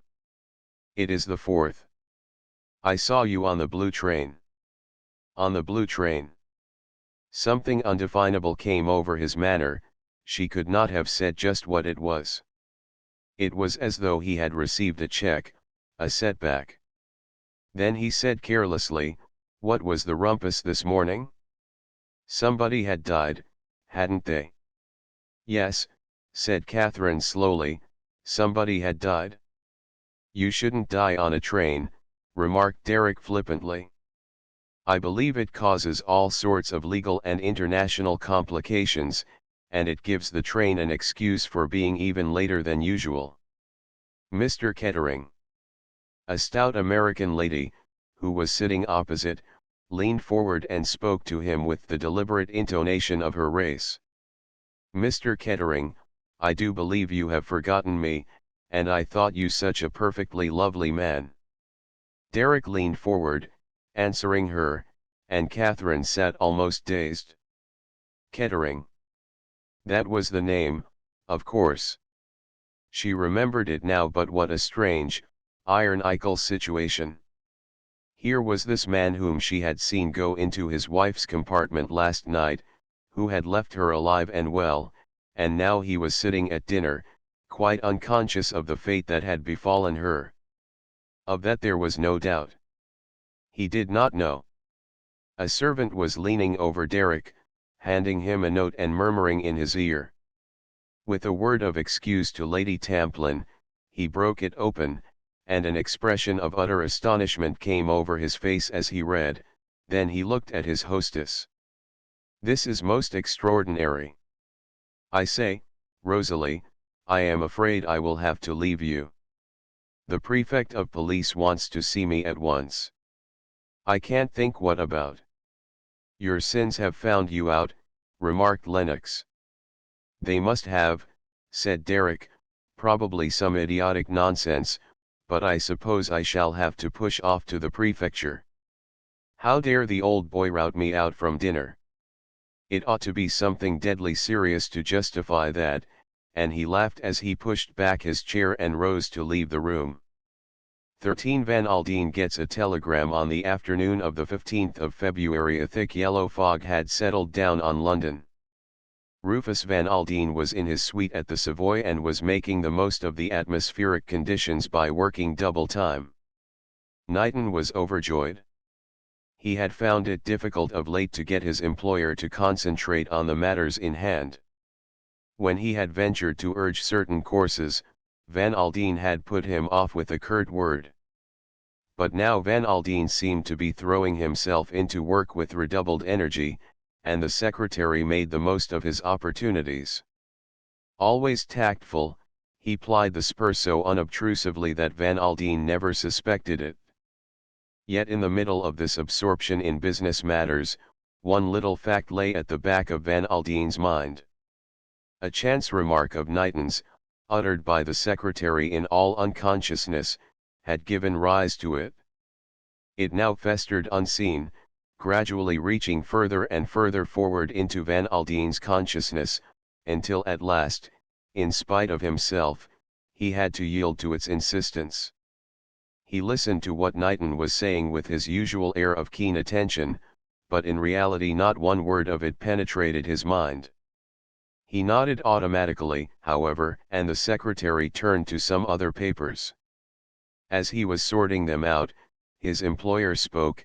Do you mind telling me that over again, Knighton? For a moment Knighton was at a loss. You mean about this, sir? He held up a closely written company report. No, no, said Van Aldine, what you told me about seeing Ruth's maid in Paris last night. I can't make it out. You must have been mistaken. I can't have been mistaken, sir, I actually spoke to her. Well, tell me the whole thing again. Knighton complied. I had fixed up the deal with Bartheimers, he explained, and had gone back to the Ritz to pick up my traps preparatory to having dinner and catching the 9 o'clock train from the Gare du Nord. At the reception desk I saw a woman whom I was quite sure was Mrs. Kettering's maid. I went up to her and asked if Mrs. Kettering was staying there. Yes, yes, said Van Aldine. Of course. Naturally. And she told you that Ruth had gone on to the Riviera and had sent her to the Ritz to await further orders there. Exactly that, sir. It is very odd, said Van Aldine. Very odd, indeed, unless the woman had been impertinent or something of that kind. In that case, objected Knighton, surely Mrs. Kettering would have paid her down a sum of money, and told her to go back to England. She would hardly have sent her to the Ritz. No, muttered the millionaire, that's true. He was about to say something further, but checked himself. He was fond of Knighton and liked and trusted him, but he could hardly discuss his daughter's private affairs with his secretary. He had already felt hurt by Ruth's lack of frankness, and this chance information which had come to him did nothing to allay his misgivings. Why had Ruth got rid of her maid in Paris? What possible object or motive could she have had in so doing? He reflected for a moment or two on the curious combination of chance. How should it have occurred to Ruth, except as the wildest coincidence, that the first person that the maid should run across in Paris should be her father's secretary? Ah, but that was the way things happened. That was the way things got found out. He winced at the last phrase, it had arisen with complete naturalness to his mind. Was there then something to be found out? He hated to put this question to himself, he had no doubt of the answer. The answer was he was sure of it, Armand de la Roche. It was bitter to Van Aldine that a daughter of his should be gulled by such a man, yet he was forced to admit that she was in good company, that other well-bred and intelligent women had succumbed just as easily to the Count's fascination. Men saw through him, women did not. He sought now for a phrase that would allay any suspicion that his secretary might have felt. Ruth is always changing her mind about things at a moment's notice, he remarked, and then he added in a would-be careless tone, the maid didn't give any reason for this change of plan. Knighton was careful to make his voice as natural as possible as he replied, she said, sir, that Mrs. Kettering had met a friend unexpectedly. Is that so? The secretary's practiced ears caught the note of strain underlying the seemingly casual tone. Oh, I see. Man or woman? I think she said a man, sir. Van Aldine nodded. His worst fears were being realized. He rose from his chair, and began pacing up and down the room, a habit of his when agitated. Unable to contain his feelings any longer, he burst forth, there is one thing no man can do, and that is to get a woman to listen to reason. Somehow or other, they don't seem to have any kind of sense. Talk of woman's instinct, why, it is well known all the world over that a woman is the surest mark for any rascally swindler. Not 1 in 10 of them knows a scoundrel when she meets one, they can be preyed on by any good-looking fellow with a soft side to his tongue. If I had my way, he was interrupted. A page boy entered with a telegram. Van Aldine tore it open, and his face went a sudden chalky white. He caught hold of the back of a chair to steady himself, and waved the page boy from the room. What's the matter, sir? Knighton had risen in concern. Ruth, said Van Aldine hoarsely. Mrs. Kettering. Killed. An accident to the train. Van Aldine shook his head. No. From this it seems she has been robbed as well. They don't use the word, Knighton, but my poor girl has been murdered. Oh, my God, sir. Van Aldine tapped the telegram with his forefinger. This is from the police at Nice. I must go out there by the first train. Knighton was efficient as ever. He glanced at the clock. 5 o'clock from Victoria, sir. That's right. You will come with me, Knighton. Tell my man, Archer, and pack your own things. See to everything here. I want to go round to Curzon Street. The telephone rang sharply, and the secretary lifted the receiver. Yes, who is it? Then to Van Aldine. Mr. Goby, sir. Goby? I can't see him now. No, wait, we have plenty of time. Tell them to send him up. Van Aldine was a strong man.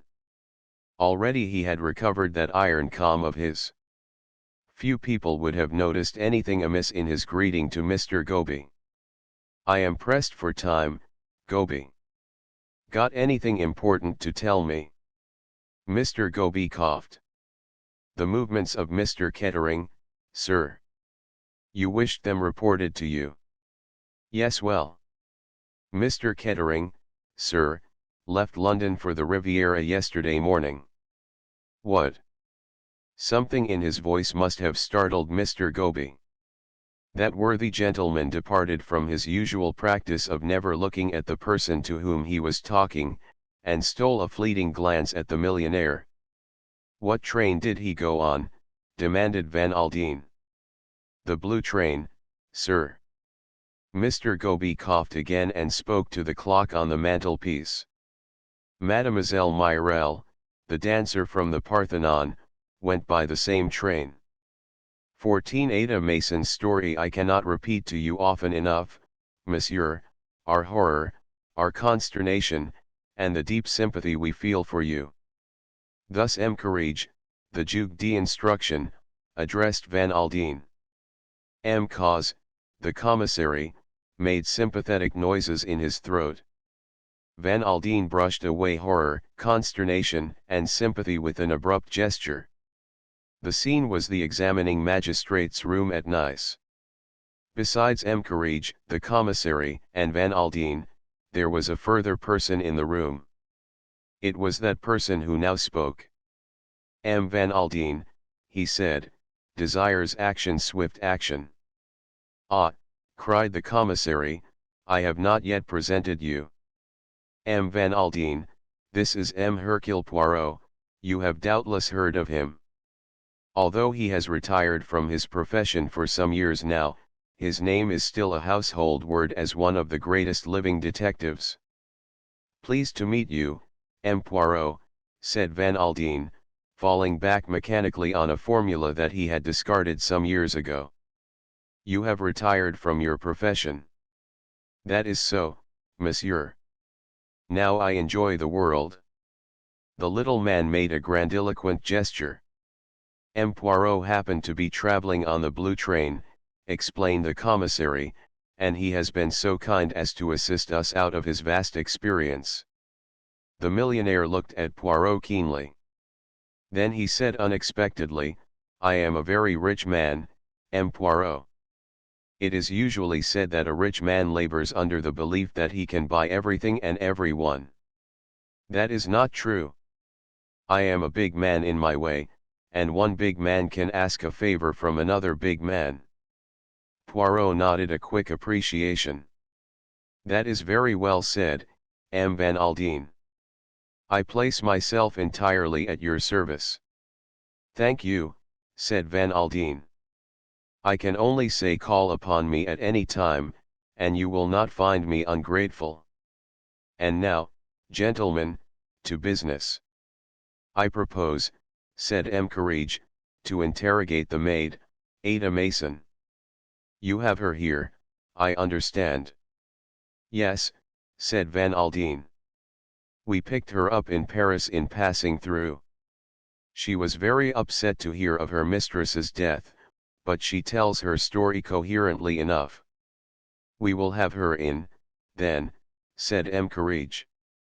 He rang the bell on his desk, and in a few minutes Ada Mason entered the room. She was very neatly dressed in black, and the tip of her nose was red. She had exchanged her grey travelling gloves for a pair of black suede ones. She cast a look round the examining magistrate's office in some trepidation, and seemed relieved at the presence of her mistress's father. The examining magistrate prided himself on his geniality of manner, and did his best to put her at her ease. He was helped in this by Poirot, who acted as interpreter, and whose friendly manner was reassuring to the Englishwoman. "Your name is Ada Mason, is that right?" "Ada Beatrice I was christened, sir," said Mason primly. "Just so. And we can understand, Mason, that this has all been very distressing." "Oh, indeed it has, sir. I have been with many ladies and always given satisfaction, I hope, and I never dreamt of anything of this kind happening in any situation where I was." "No, no," said M. Courage. "Naturally I have read of such things, of course, in the Sunday papers. And then I always have understood that those foreign trains—" She suddenly checked her flow, remembering that the gentlemen who were speaking to her were of the same nationality as the trains. "Now let us talk this affair over," said M. Courage. "There was, I understand, no question of your staying in Paris when you started from London?" "Oh no, sir. We were to go straight through to Nice." "Have you ever been abroad with your mistress before?" "No, sir. I had only been with her 2 months, you see." "Did she seem quite as usual when starting on this journey?" "She was worried like and a bit upset, and she was rather irritable and difficult to please." M. Courage nodded. "Now then, Mason, what was the first you heard of your stopping in Paris?" "It was at the place they call the Gare de Lyon, sir. My mistress was thinking of getting out and walking up and down the platform. She was just going out into the corridor when she gave a sudden exclamation, and came back into her compartment with a gentleman.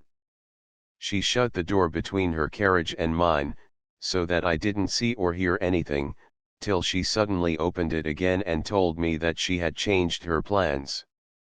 She gave me some money and told me to get out and go to the Ritz. They knew her well there, she said, and would give me a room. I was to wait there until I heard from her. She would wire me what she wanted me to do. I had just time to get my things together and jump out of the train before it started off. It was a rush." "While Mrs. Kettering was telling you this, where was the gentleman?" "He was standing in the other compartment, sir, looking out of the window." "Can you describe him to us?" "Well, you see, sir, I hardly saw him. He had his back to me most of the time. He was a tall gentleman and dark, that's all I can say. He was dressed very like any other gentleman in a dark blue overcoat and a grey hat." "Was he one of the passengers on the train?" "I don't think so, sir. I took it that he had come to the station to see Mrs. Kettering in passing through." "Of course he might have been one of the passengers, I never thought of that." Mason seemed a little flurried by the suggestion. "Ah." M. Courage passed lightly to another subject. "Your mistress later requested the conductor not to rouse her early in the morning. Was that a likely thing for her to do you think?" "Oh yes, sir. The mistress never ate any breakfast and she didn't sleep well at nights, so that she liked sleeping on in the morning." Again M. Courage passed to another subject. "Amongst the luggage there was a scarlet morocco case, was there not?" he asked. "Your mistress's jewel case?" "Yes, sir." "Did you take that case to the Ritz?" "Me take the mistress's jewel case to the Ritz? Oh no, indeed, sir." Mason's tones were horrified. "You left it behind you in the carriage?" "Yes, sir." "Had your mistress many jewels with her, do you know?" "A fair amount, sir, made me a bit uneasy sometimes, I can tell you, with those nasty tales you hear of being robbed in foreign countries. They were insured, I know, but all the same it seemed a frightful risk. Why, the rubies alone, the mistress told me, were worth several £100,000. The rubies? What rubies? Barked Van Aldine suddenly. Mason turned to him. I think it was you who gave them to her, sir, not very long ago. My God, cried Van Aldine. You don't say she had those rubies with her? I told her to leave them at the bank. Mason gave once more the discreet cough which was apparently part of her stock in trade as a lady's maid. This time it expressed a good deal. It expressed far more clearly than words could have done, that Mason's mistress had been a lady who took her own way. Ruth must have been mad, muttered Van Aldine. What on earth could have possessed her? Courage in turn gave vent to a cough, again a cough of significance. It riveted Van Aldine's attention on him. For the moment, said Courage, addressing Mason, I think that is all. If you will go into the next room, mademoiselle, they will read over to you the questions and answers, and you will sign accordingly. Mason went out escorted by the clerk, and Van Aldine said immediately to the magistrate, well.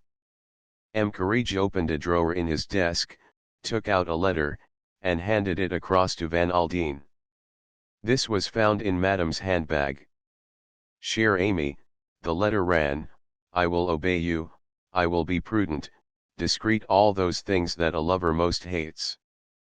Paris would perhaps have been unwise, but the Isles d'Or are far away from the world, and you may be assured that nothing will leak out.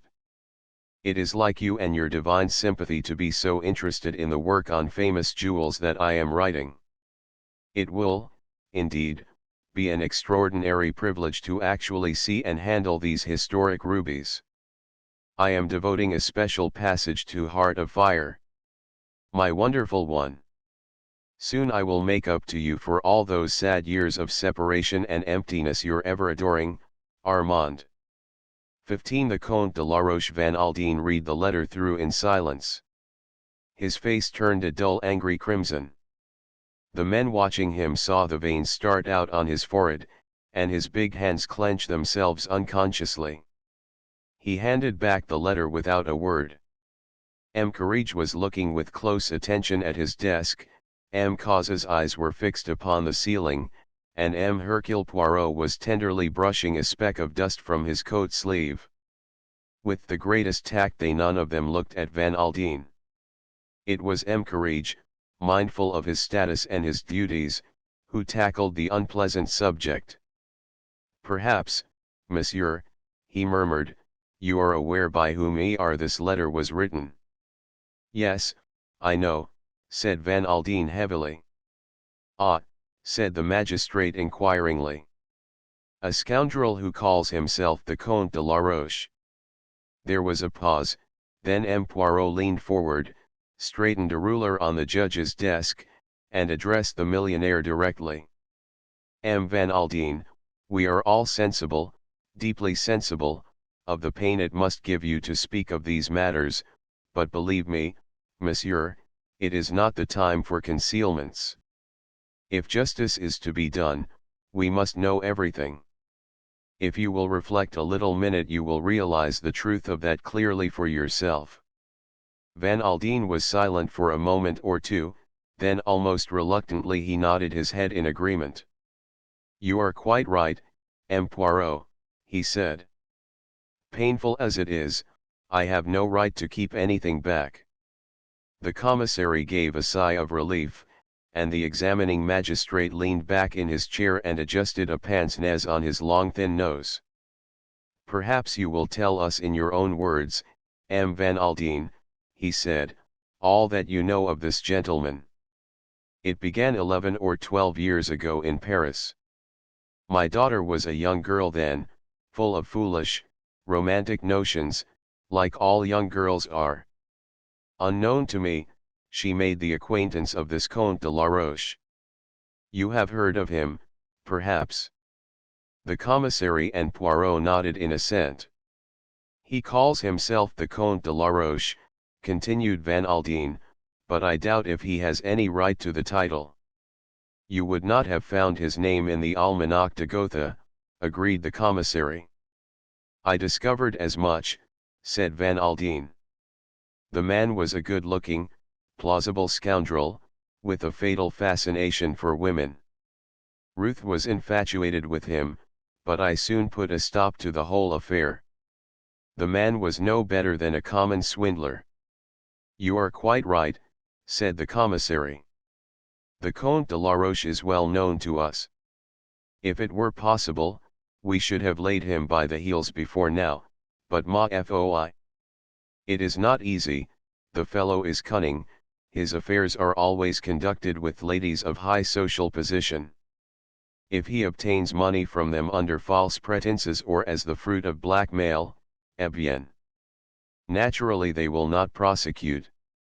To look foolish in the eyes of the world, oh no, that would never do, and he has an extraordinary power over women. That is so, said the millionaire heavily. Well, as I told you, I broke the affair up pretty sharply. I told Ruth exactly what he was, and she had, perforce, to believe me. About a year afterwards, she met her present husband and married him. As far as I knew, that was the end of the matter, but only a week ago, I discovered, to my amazement, that my daughter had resumed her acquaintance with the Comte de la Roche. She had been meeting him frequently in London and Paris. I remonstrated with her on her imprudence, for I may tell you gentlemen, that, on my insistence, she was preparing to bring a suit for divorce against her husband. That is interesting, murmured Poirot softly, his eyes on the ceiling. Van Aldine looked at him sharply, and then went on. I pointed out to her the folly of continuing to see the Comte under the circumstances. I thought she agreed with me. The examining magistrate coughed delicately. But according to this letter he began, and then stopped. Van Aldine's jaw set itself squarely. I know. It's no good mincing matters. However unpleasant, we have got to face facts. It seems clear that Ruth had arranged to go to Paris and meet de la Roche there. After my warnings to her, however, she must have written to the Count suggesting a change of rendezvous. The Isles d'Or, said the commissary thoughtfully, are situated just opposite Hyères, a remote and idyllic spot. Van Aldine nodded. My God! How could Ruth be such a fool, he exclaimed bitterly. All this talk about writing a book on jewels. Why, he must have been after the rubies from the first. There are some very famous rubies, said Poirot, originally part of the crown jewels of Russia, they are unique in character, and their value is almost fabulous. There has been a rumor that they have lately passed into the possession of an American. Are we right in concluding, monsieur, that you were the purchaser? Yes, said Van Aldine. They came into my possession in Paris about 10 days ago. Pardon me, monsieur, but you have been negotiating for their purchase for some time. A little over 2 months. Why? These things become known, said Poirot. There is always a pretty formidable crowd on the track of jewels such as these. A spasm distorted the other's face. I remember, he said brokenly, a joke I made to Ruth when I gave them to her. I told her not to take them to the Riviera with her, as I could not afford to have her robbed and murdered for the sake of the jewels. My God! The things one says never dreaming or knowing they will come true. There was a sympathetic silence, and then Poirot spoke in a detached manner. Let us arrange our facts with order and precision. According to our present theory, this is how they run. The Comte de la Roche knows of your purchase of these jewels. By an easy stratagem he induces Madame Kettering to bring the stones with her. He, then, is the man Mason saw in the train at Paris. The other three nodded in agreement. Madame is surprised to see him, but she deals with the situation promptly. Mason is got out of the way, a dinner basket is ordered. We know from the conductor that he made up the berth for the first compartment, but he did not go into the second compartment, and that a man could quite well have been concealed from him. So far the Comte could have been hidden to a marvel. No one knows of his presence on the train except Madame. He has been careful that the maid did not see his face. All that she could say is that he was tall and dark. It is almost conveniently vague. They are alone and the train rushes through the night. There would be no outcry, no struggle, for the man is, so she thinks, her lover. He turned gently to Van Aldine. Death, monsieur, must have been almost instantaneous. We will pass over that quickly. The Comte takes the jewel case which lies ready to his hand. Shortly afterwards the train draws into Lyons. M. Courage nodded his approval. Precisely. The conductor without descends. It would be easy for our man to leave the train unseen, it would be easy to catch a train back to Paris or anywhere he pleases. And the crime would be put down as an ordinary train robbery. But for the letter found in Madame's bag, the Comte would not have been mentioned. It was an oversight on his part not to search that bag, declared the commissary. Without doubt he thought she had destroyed that letter. It was, pardon me, monsieur, it was an indiscretion of the first water to keep it. And yet, murmured Poirot, it was an indiscretion the Comte might have foreseen. You mean? I mean we are all agreed on one point, and that is that the Comte de la Roche knows one subject au fond, women. How was it that, knowing women as he does, he did not foresee that Madame would have kept that letter? Yes, yes, said the examining magistrate doubtfully, there is something in what you say. But at such times, you understand, a man is not master of himself. He does not reason calmly. Mon Dieu, he added, with feeling, if our criminals kept their heads and acted with intelligence, how should we capture them? Poirot smiled to himself. It seems to me a clear case, said the other, but a difficult one to prove. The Comte is a slippery customer, and unless the maid can identify him, which is most unlikely, said Poirot. True, true. The examining magistrate rubbed his chin. It is going to be difficult. If he did indeed commit the crime, began Poirot. M. Cause interrupted. If you say if. Yes, Monsieur Le Juge, I say if. The other looked at him sharply. You are right, he said at last, we go too fast. It is possible that the Comte may have an alibi. Then we should look foolish. Ah, par exemple, replied Poirot, that is of no importance whatever. Naturally, if he committed the crime he will have an alibi. A man with the Comte's experience does not neglect to take precautions. No, I said if for a very different reason. And what was that? Poirot wagged an emphatic forefinger. The psychology. Eh, said the commissary. The psychology is at fault. The Comte is a scoundrel, yes. The Comte is a swindler, yes. The Comte preys upon women, yes. He proposes to steal Madame's jewels again, yes. Is he the kind of man to commit murder? I say no. A man of the type of the Comte is always a coward, he takes no risks. He plays the safe, the mean, what the English call the low-down game, but murder, 100 times no. He shook his head in a dissatisfied manner. The examining magistrate, however, did not seem disposed to agree with him. The day always comes when such gentry lose their heads and go too far, he observed sagely. Doubtless that is the case here. Without wishing to disagree with you, M. Poirot, it was only an opinion, Poirot hastened to explain. The case is, of course, in your hands, and you will do what seems fit to you.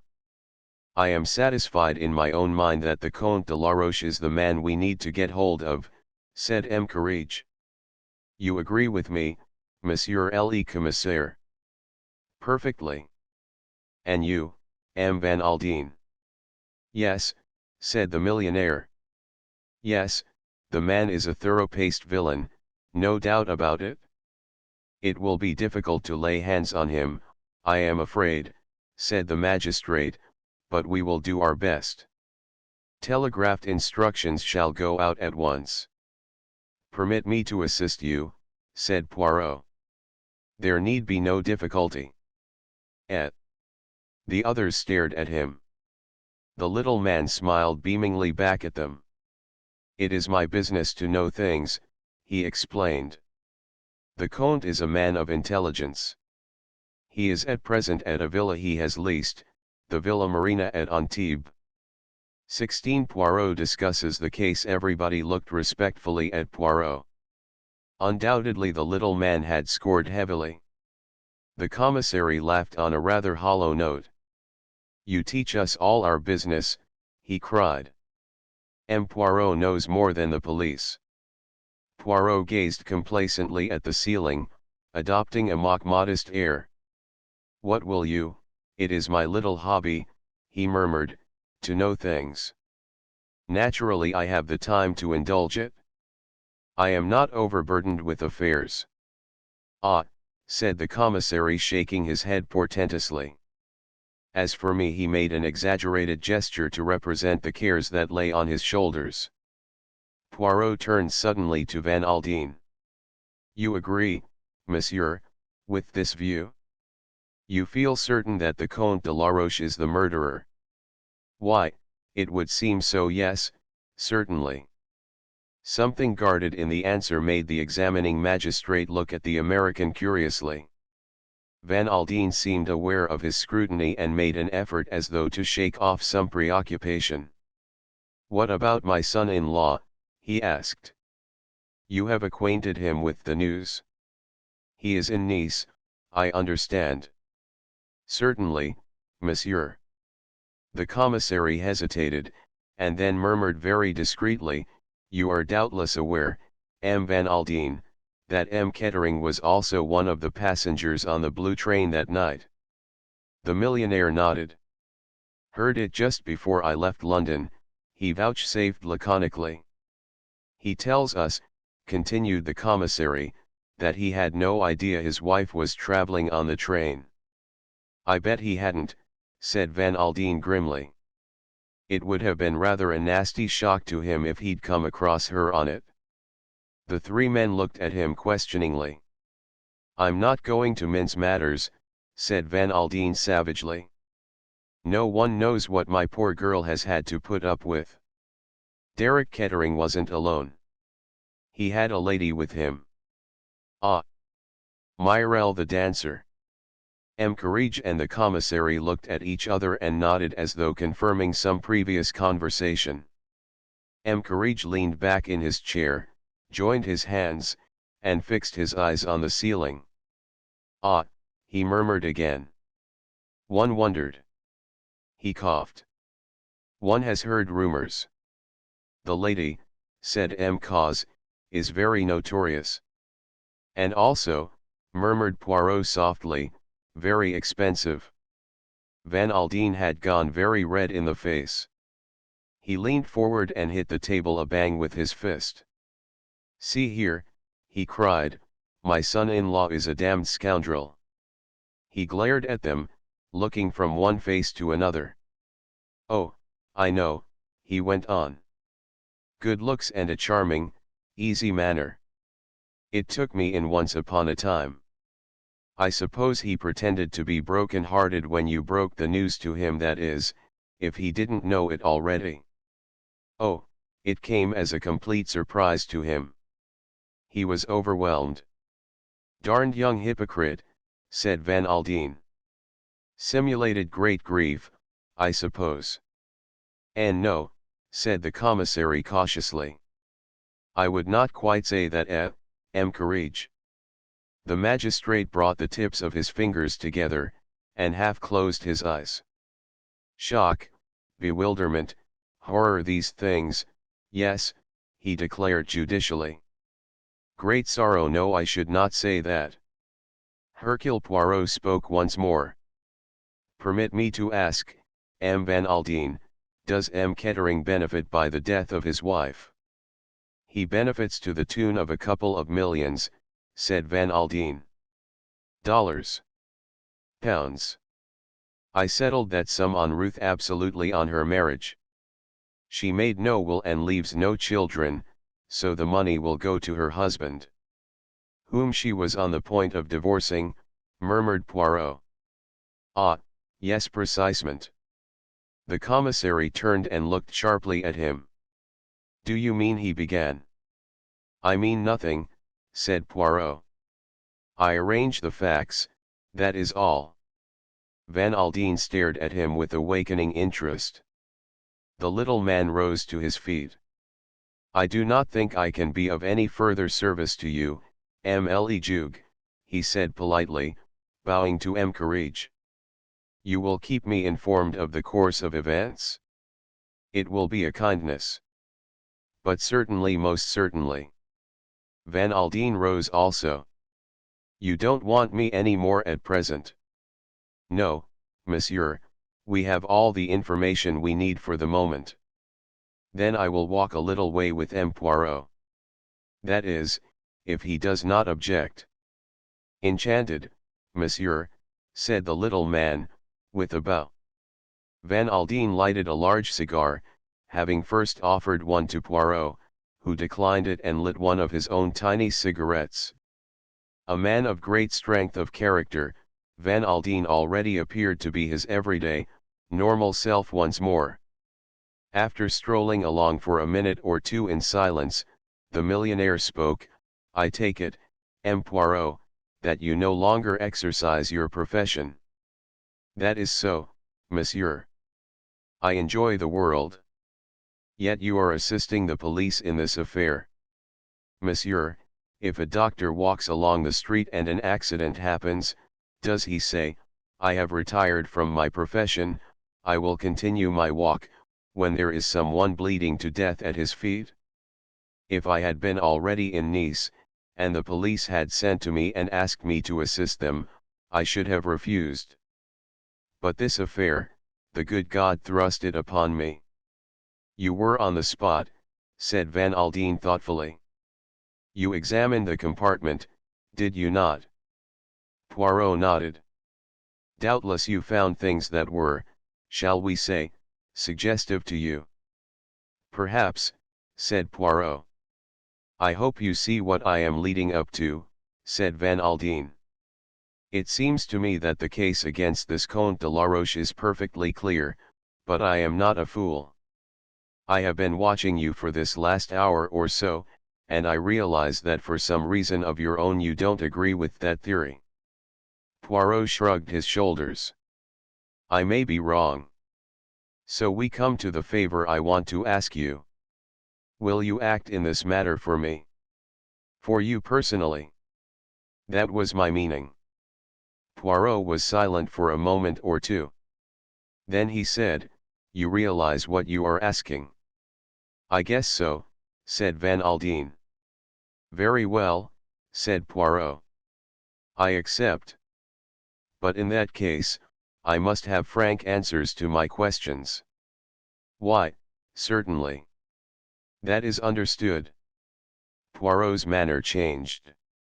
He became suddenly brusque and businesslike. "This question of a divorce," he said. "It was you who advised your daughter to bring the suit?" "Yes." "When?" "About 10 days ago. I had had a letter from her complaining of her husband's behavior, and I put it to her very strongly that divorce was the only remedy." "In what way did she complain of his behavior?" He was being seen about with a very notorious lady, the one we have been speaking of, Myrelle. The dancer. Aha! And Madame Kettering objected? Was she very devoted to her husband? I would not say that, said Van Aldine, hesitating a little. It was not her heart that suffered, it was her pride. Is that what you would say? Yes, I suppose you might put it like that. I gather that the marriage had not been a happy one from the beginning.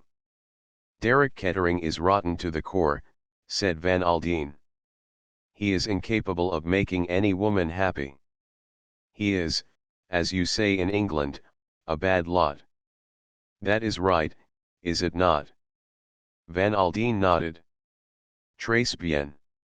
You advise Madame to seek a divorce, she agrees, you consult your solicitors. When does M. Kettering get news of what is in the wind? I sent for him myself, and explained the course of action I proposed to take. And what did he say? Murmured Poirot softly. Van Aldine's face darkened at the remembrance. He was infernally impudent. Excuse the question, monsieur, but did he refer to the Comte de la Roche? Not by name, growled the other unwillingly, but he showed himself cognizant of the affair. What, if I may ask, was M. Kettering's financial position at the time? How do you suppose I should know that? Asked Van Aldine, after a very brief hesitation. It seemed likely to me that you would inform yourself on that point. Well, you are quite right, I did. I discovered that Kettering was on the rocks. And now he has inherited £2 million. La vie, it is a strange thing, is it not? Van Aldine looked at him sharply. What do you mean? I moralize, said Poirot. I reflect, I speak the philosophy. But to return to where we were. Surely M. Kettering did not propose to allow himself to be divorced without making a fight for it. Van Aldine did not answer for a minute or two, then he said, I don't exactly know what his intentions were. Did you hold any further communications with him? Again a slight pause, then Van Aldine said, no. Poirot stopped dead, took off his hat, and held out his hand. I must wish you good day, monsieur. I can do nothing for you. What are you getting at? Demanded Van Aldine angrily. If you do not tell me the truth, I can do nothing. I don't know what you mean. I think you do. You may rest assured, M. Van Aldine, that I know how to be discreet. Very well, then, said the millionaire. I'll admit that I was not speaking the truth just now. I did have further communication with my son-in-law. Yes. To be exact, I sent my secretary, Major Knighton, to see him, with instructions to offer him the sum of £100,000 in cash if the divorce went through undefended. A pretty sum of money, said Poirot appreciatively, and the answer of monsieur your son-in-law? He sent back word that I could go to hell, replied the millionaire succinctly. Ah, said Poirot. He betrayed no emotion of any kind. At the moment he was engaged in methodically recording facts. Monsieur Kettering has told the police that he neither saw nor spoke to his wife on the journey from England. Are you inclined to believe that statement, monsieur? Yes, I am, said Van Aldine. He would take particular pains to keep out of her way, I should say. Why? Because he had got that woman with him. Myrelle. Yes. How did you come to know that fact? A man of mine, whom I had put on to watch him, reported to me that they had both left by that train. I see, said Poirot. In that case, as you said before, he would not be likely to attempt to hold any communication with Madame Kettering. The little man fell silent for some time. Van Aldine did not interrupt his meditation. 17 An aristocratic gentleman. You have been to the Riviera before, Georges, said Poirot to his valet the following morning. George was an intensely English, rather wooden-faced individual. Yes, sir. I was here 2 years ago when I was in the service of Lord Edward Frampton. And today, murmured his master, you are here with Hercule Poirot. How one mounts in the world. The valet made no reply to this observation. After a suitable pause he asked, the brown lounge suit, sir? The wind is somewhat chilly today. There is a grease spot on the waistcoat, objected Poirot. A morceau of filet de sole à la Jeanette alighted there when I was lunching at the Ritz last Tuesday. There is no spot there now, sir, said George reproachfully. I have removed it. Très bien, said Poirot. I am pleased with you, Georges. Thank you, sir. There was a pause, and then Poirot murmured dreamily, supposing, my good Georges, that you had been born in the same social sphere as your late master, Lord Edward Frampton, that, penniless yourself, you had married an extremely wealthy wife, but that wife proposed to divorce you, with excellent reasons, what would you do about it? I should endeavor, sir, replied George, to make her change her mind. By peaceful or by forcible methods? George looked shocked. You will excuse me, sir, he said, but a gentleman of the aristocracy would not behave like a Whitechapel coster. He would not do anything low. Would he not, Georges? I wonder now. Well, perhaps you are right. There was a knock on the door. George went to it and opened it a discreet inch or two. A low murmured colloquy went on, and then the valet returned to Poirot. A note, sir. Poirot took it. It was from M. Cause, the commissary of police. We are about to interrogate the Comte de la Roche. The Duc d'instruction begs that you will be present. Quickly, my suit, Georges. I must hasten myself. A quarter of an hour later, spick and span in his brown suit, Poirot entered the examining magistrate's room. M. Cause was already there, and both he and M. Courage greeted Poirot with polite empressement. The affair is somewhat discouraging, murmured M. Cause. It appears that the Comte arrived in Nice the day before the murder. If that is true, it will settle your affair nicely for you, responded Poirot. M. Courage cleared his throat. We must not accept this alibi without very cautious inquiry, he declared. He struck the bell upon the table with his hand. In another minute a tall dark man, exquisitely dressed, with a somewhat haughty cast of countenance, entered the room. So very aristocratic-looking was the Count, that it would have seemed sheer heresy even to whisper that his father had been an obscure corn chandler in Nantes, which, as a matter of fact, was the case. Looking at him, one would have been prepared to swear that innumerable ancestors of his must have perished by the guillotine in the French Revolution. I am here, gentlemen, said the Count haughtily. May I ask why you wish to see me? Pray be seated, Monsieur le Comte, said the examining magistrate politely. It is the affair of the death of Madame Kettering that we are investigating. The death of Madame Kettering? I do not understand. You were acquainted with the lady, I believe, Monsieur le Comte. Certainly I was acquainted with her. What has that to do with the matter? Sticking an eyeglass in his eye, he looked coldly round the room, his glance resting longest on Poirot, who was gazing at him with a kind of simple, innocent admiration which was most pleasing to the Count's vanity. M. Courage leaned back in his chair and cleared his throat. You do not perhaps know, Monsieur le Comte, he paused, that Madame Kettering was murdered. Murdered? Mon Dieu, how terrible! The surprise and the sorrow were excellently done, so well done, indeed, as to seem wholly natural. Madame Kettering was strangled between Paris and Lyons, continued M. Courage, and her jewels were stolen. It is iniquitous, cried the Count warmly, the police should do something about these train bandits. Nowadays no one is safe. In Madame's handbag, continued the judge, we found a letter to her from you.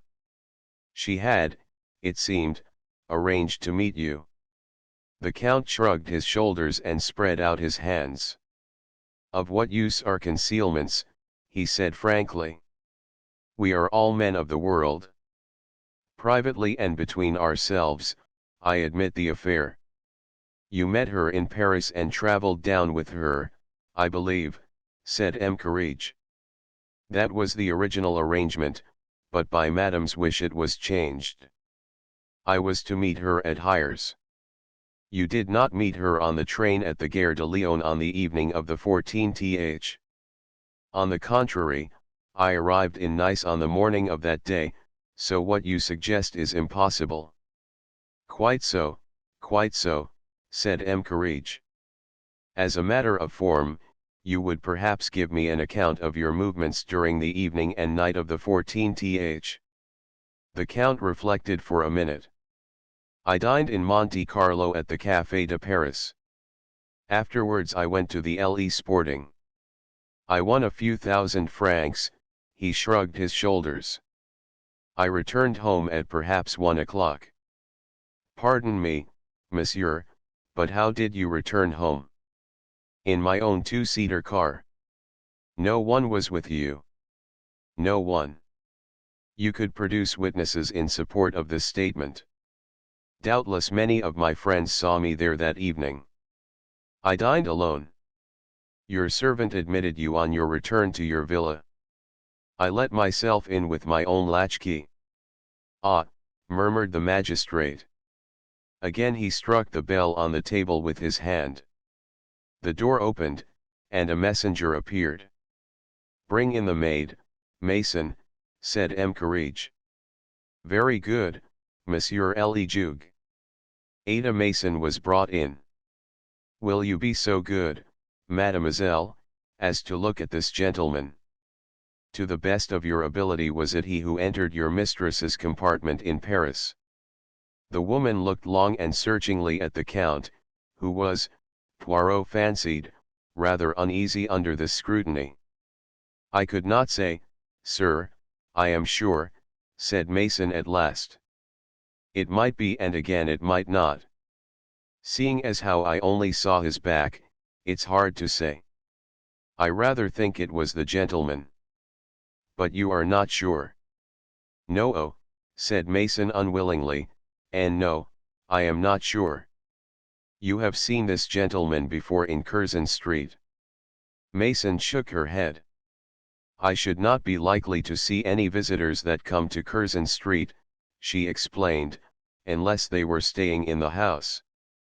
Very well, that will do, said the examining magistrate sharply.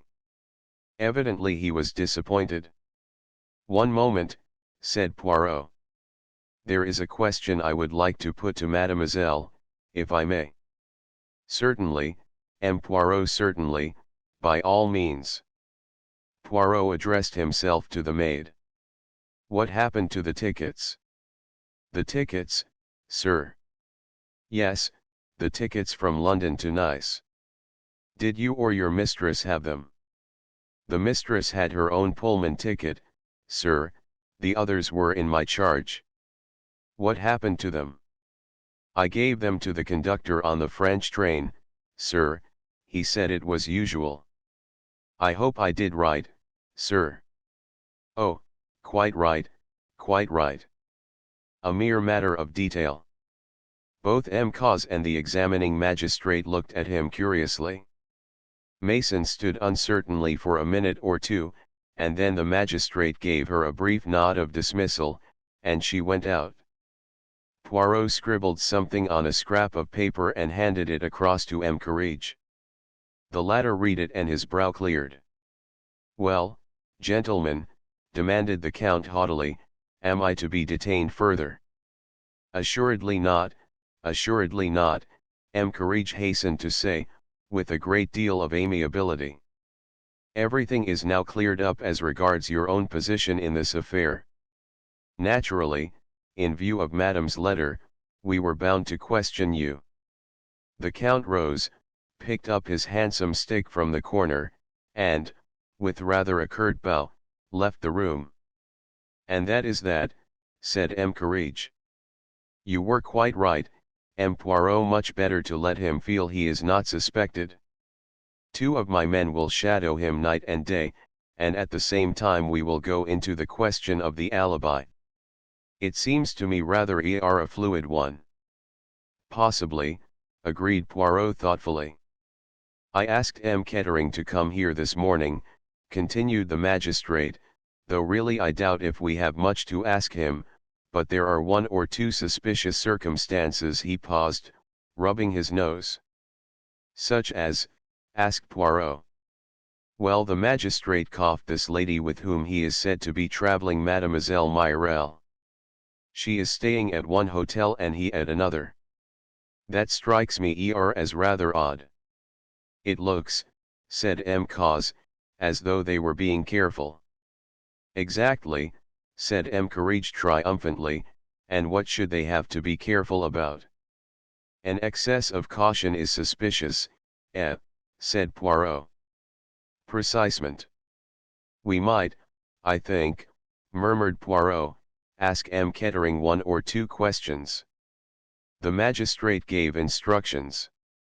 A moment or 2 later, Derek Kettering, debonair as ever, entered the room. Good morning, monsieur, said the judge politely. Good morning, said Derek Kettering curtly. You sent for me. Has anything fresh turned up? Pray sit down, monsieur. Derek took a seat and flung his hat and stick on the table. Well, he asked impatiently. We have, so far, no fresh data, said M. Courage cautiously. That's very interesting, said Derek drily. Did you send for me here in order to tell me that? We naturally thought, monsieur, that you would like to be informed of the progress of the case, said the magistrate severely. Even if the progress was non-existent. We also wished to ask you a few questions. Ask away. You are quite sure that you neither saw nor spoke with your wife on the train? I've answered that already. I did not. You had, no doubt, your reasons. Derek stared at him suspiciously. I did not know she was on the train, he explained, spacing his words elaborately, as though to someone dull of intellect. That is what you say, yes, murmured M. Courage. A frown suffused Derek's face. I should like to know what you're driving at. Do you know what I think, M. Courage? What do you think, monsieur? I think the French police are vastly overrated. Surely you must have some data as to these gangs of train robbers. It's outrageous that such a thing could happen on a train that looks like that, and that the French police should be helpless to deal with the matter. We are dealing with it, monsieur, never fear. Madame Kettering, I understand, did not leave a will, interposed Poirot suddenly. His fingertips were joined together, and he was looking intently at the ceiling. I don't think she ever made one, said Kettering. Why? It is a very pretty little fortune that you inherit there, said Poirot, a very pretty little fortune. Although his eyes were still on the ceiling, he managed to see the dark flush that rose to Derek Kettering's face. What do you mean, and who are you? Poirot gently uncrossed his knees, withdrew his gaze from the ceiling, and looked the young man full in the face. My name is Hercule Poirot, he said quietly, and I am probably the greatest detective in the world. You are quite sure that you did not see or speak to your wife on that train? What are you getting at? Do you mean to insinuate that I killed her? He laughed suddenly. I mustn't lose my temper, it's too palpably absurd. Why, if I killed her I should have had no need to steal her jewels, would I? That is true, murmured Poirot, with a rather crestfallen air. I did not think of that. If ever there were a clear case of murder and robbery, this is it, said Derek Kettering. Poor Ruth, it was those damned rubies did for her. It must have got about she had them with her. There has been murder done for those same stones before now, I believe. Poirot sat up suddenly in his chair. A very faint green light glowed in his eyes. He looked extraordinarily like a sleek, well-fed cat. One more question, M. Kettering, he said. Will you give me the date when you last saw your wife? Let me see, Kettering reflected.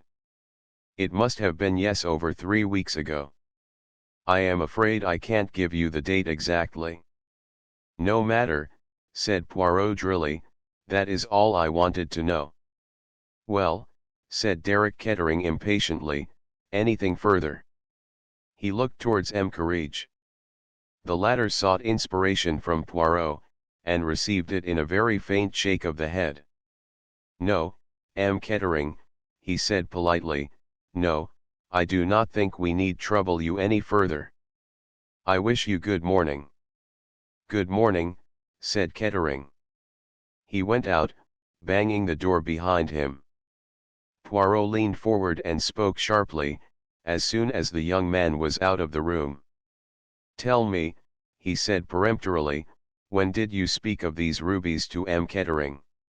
I have not spoken of them, said M. Courage. It was only yesterday afternoon that we learnt about them from M. Van Aldine. Yes, but there was a mention of them in the Comte's letter. M. Courage looked pained. Naturally I did not speak of that letter to M. Kettering, he said in a shocked voice. It would have been most indiscreet at the present juncture of affairs. Poirot leaned forward and tapped the table. Then how did he know about them, he demanded softly. Madame could not have told him, for he has not seen her for 3 weeks. It seems unlikely that either M. Van Aldine or his secretary would have mentioned them, their interviews with him have been on entirely different lines, and there has not been any hint or reference to them in the newspapers. He got up and took his hat and stick. And yet, he murmured to himself, our gentleman knows all about them. I wonder now, yes, I wonder. 18 Derek lunches. Derek Kettering went straight to the Negresco, where he ordered a couple of cocktails and disposed of them rapidly, then he stared moodily out over the dazzling blue sea. He noted the passers-by mechanically, a damned dull crowd, badly dressed, and painfully uninteresting. One hardly ever saw anything worthwhile nowadays. Then he corrected this last impression rapidly, as a woman placed herself at a table a little distance away from him. She was wearing a marvelous confection of orange and black, with a little hat that shaded her face. He ordered a third cocktail, again he stared out to sea, and then suddenly he started. A well-known perfume assailed his nostrils, and he looked up to see the orange and black lady standing beside him. He saw her face now, and recognized her. It was Mirelle. She was smiling that insolent, seductive smile he knew so well. Derek, she murmured. You are pleased to see me, no? She dropped into a seat the other side of the table. But welcome me, then, stupid one, she mocked. This is an unexpected pleasure, said Derek. When did you leave London? She shrugged her shoulders. A day or 2 ago. And the Parthenon? I have, how do you say it, given them the chuck. Really? You are not very amiable, Derek. Do you expect me to be? Mirelle lit a cigarette and puffed at it for a few minutes before saying, you think, perhaps, that it is not prudent so soon. Derek stared at her, then he shrugged his shoulders, and remarked formally, You are lunching here. Mais oui. I am lunching with you. I am extremely sorry, said Derek. I have a very important engagement. Mon Dieu. But you men are like children, exclaimed the dancer. But yes, it is the spoilt child that you act to me ever since that day in London when you flung yourself out of my flat, you sulk. Ah. Mais c'est ennui. My dear girl, said Derek, I really don't know what you are talking about. We agreed in London that rats desert a sinking ship, that is all that there is to be said. In spite of his careless words, his face looked haggard and strained. Myrelle leaned forward suddenly. You cannot deceive me, she murmured. I know what you have done for me.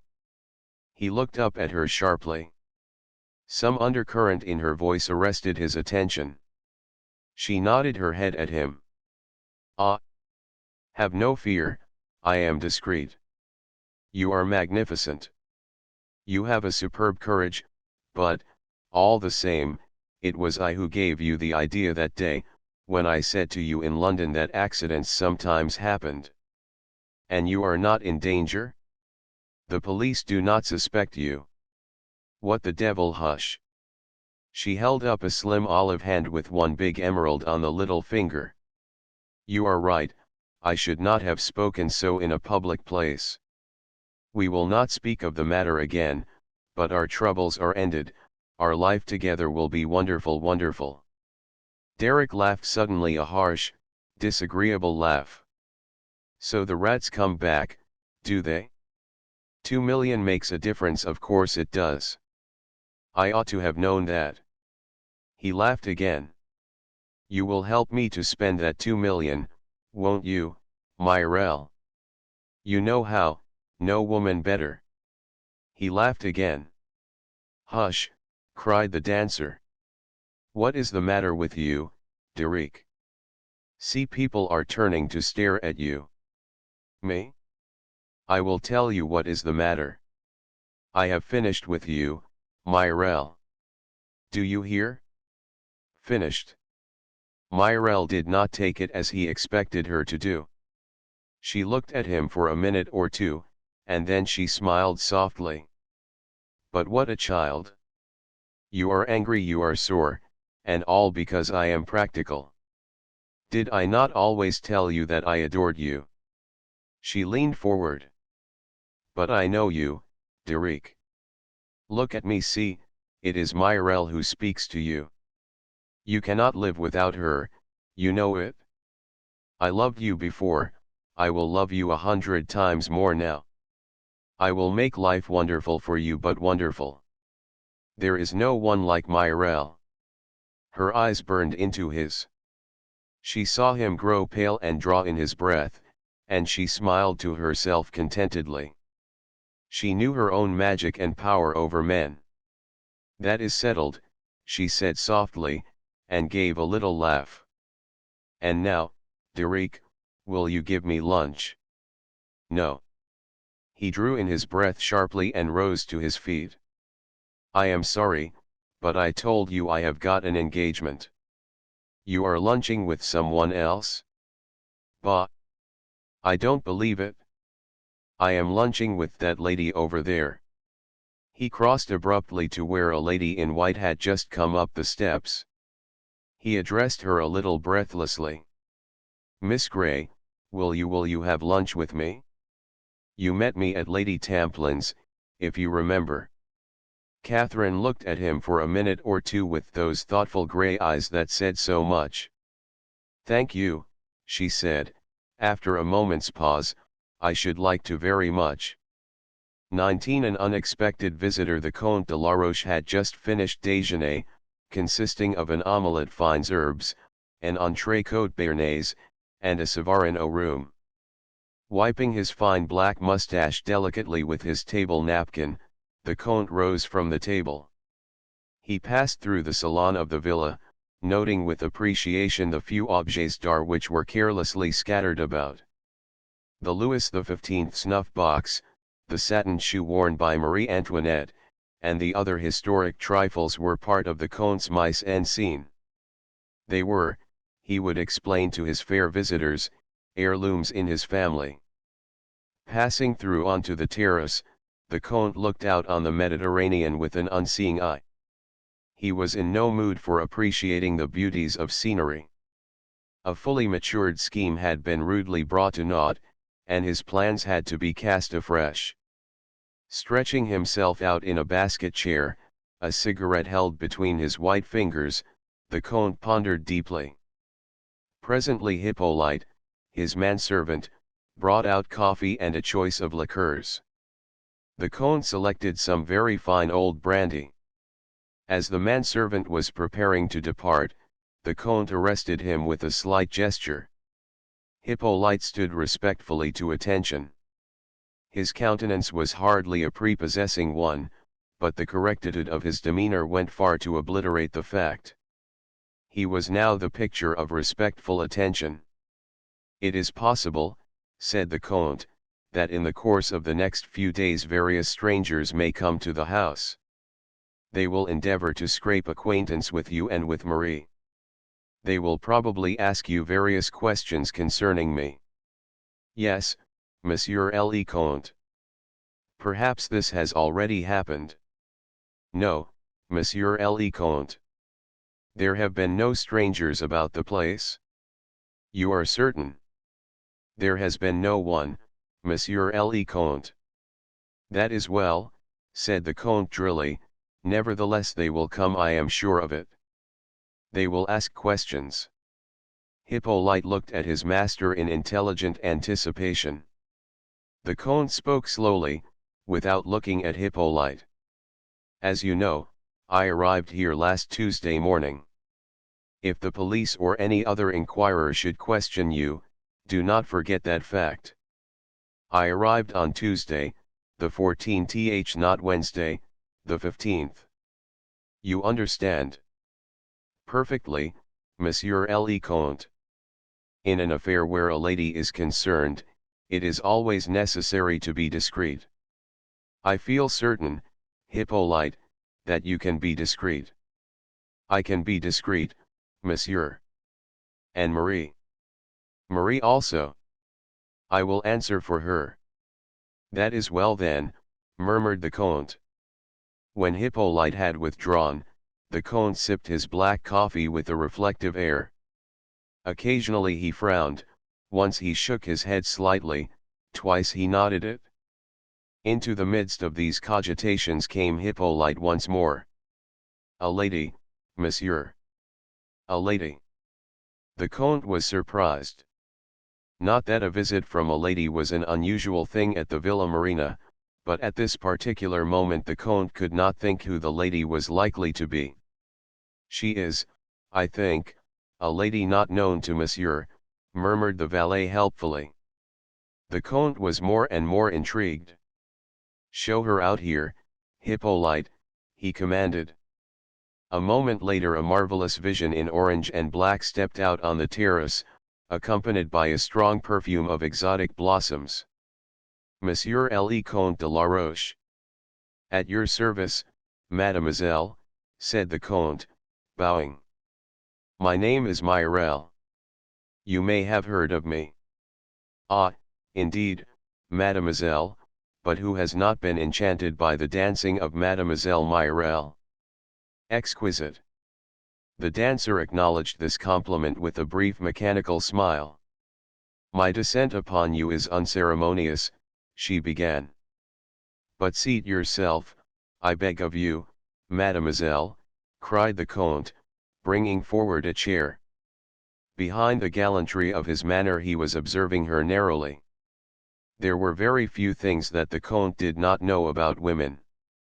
True, his experience had not lain much in ladies of Myriel's class, who were themselves predatory. He and the dancer were, in a sense, birds of a feather. His arts, the Comte knew, would be thrown away on Myriel. She was a Parisienne, and a shrewd one. Nevertheless, there was one thing that the Comte could recognize infallibly when he saw it. He knew at once that he was in the presence of a very angry woman, and an angry woman, as the Comte was well aware, always says more than is prudent, and is occasionally a source of profit to a level-headed gentleman who keeps cool. "It is most amiable of you, mademoiselle, to honor my poor abode thus. We have mutual friends in Paris," said Myriel. "I have heard of you from them, but I come to see you today for another reason. I have heard of you since I came to Nice in a different way, you understand."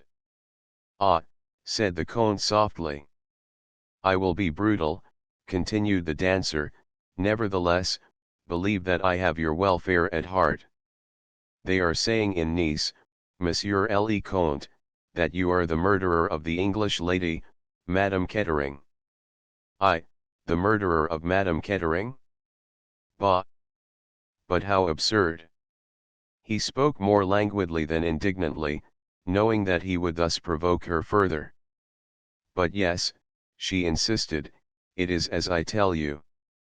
"It amuses people to talk," murmured the Comte indifferently. "It would be beneath me to take such wild accusations seriously. You do not understand." Myriel bent forward, her dark eyes flashing. "It is not the idle talk of those in the streets. It is the police. The police, ah!" The Comte sat up, alert once more. Myriel nodded her head vigorously several times. "Yes, yes. You comprehend me, I have friends everywhere." The prefect himself, she left the sentence unfinished, with an eloquent shrug of the shoulders. "Who is not indiscreet where a beautiful woman is concerned," murmured the Count politely. "The police believe that you killed Madame Kettering. But they are wrong." "Certainly they are wrong," agreed the Comte easily. "You say that, but you do not know the truth." "I do." The Comte looked at her curiously. "You know who killed Madame Kettering? Is that what you would say, mademoiselle?" Myriel nodded vehemently. "Yes." "Who was it?" asked the Comte sharply. "Her husband." She bent nearer to the Comte, speaking in a low voice that vibrated with anger and excitement. "It was her husband who killed her." The Comte leaned back in his chair. His face was a mask. "Let me ask you, mademoiselle, how do you know this?" "How do I know it?" Myriel sprang to her feet, with a laugh. "He boasted of it beforehand. He was ruined, bankrupt, disinured. Only the death of his wife could save him. He told me so. He traveled on the same train, but she was not to know it. Why was that, I ask you? So that he might creep upon her in the night. Ah! She shut her eyes. I can see it happening." The Count coughed. Perhaps, he murmured. "But surely, mademoiselle, in that case he would not steal the jewels." "The jewels," breathed Myriel. "The jewels. Ah! Those rubies." Her eyes grew misty, a faraway light in them. The Comte looked at her curiously, wondering for the 100th time at the magical influence of precious stones on the female sex. He recalled her to practical matters. "What do you want me to do, mademoiselle?" Myriel became alert and businesslike once more. "Surely it is simple. You will go to the police. You will say to them that M. Kettering committed this crime. And if they do not believe me? If they ask for proof?" He was eyeing her closely. Myriel laughed softly, and drew her orange and black wrap closer round her. "Send them to me, Monsieur le Comte," she said softly, "I will give them the proof they want." Upon that she was gone, an impetuous whirlwind, her errand accomplished. The Comte looked after her, his eyebrows delicately raised. "She is in a fury," he murmured. "What has happened now to upset her? But she shows her hand too plainly." Does she really believe that Mr. Kettering killed his wife? She would like me to believe it. She would even like the police to believe it. He smiled to himself. He had no intention whatsoever of going to the police. He saw various other possibilities, to judge by his smile, an agreeable vista of them. Presently, however, his brow clouded.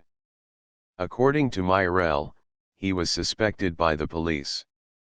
That might be true or it might not. An angry woman of the type of the dancer was not likely to bother about the strict veracity of her statements. On the other hand, she might easily have obtained inside information. In that case his mouth set grimly. In that case he must take certain precautions. He went into the house and questioned Hippolyte closely once more as to whether any strangers had been to the house. The valet was positive in his assurances that this was not the case. The Comte went up to his bedroom and crossed over to an old bureau that stood against the wall. He let down the lid of this, and his delicate fingers sought for a spring at the back of one of the pigeonholes. A secret drawer flew out. In it was a small brown paper package. The Comte took this out and weighed it in his hand carefully for a minute or two. Raising his hand to his head, with a slight grimace he pulled out a single hair. This he placed on the lip of the drawer and shut it carefully.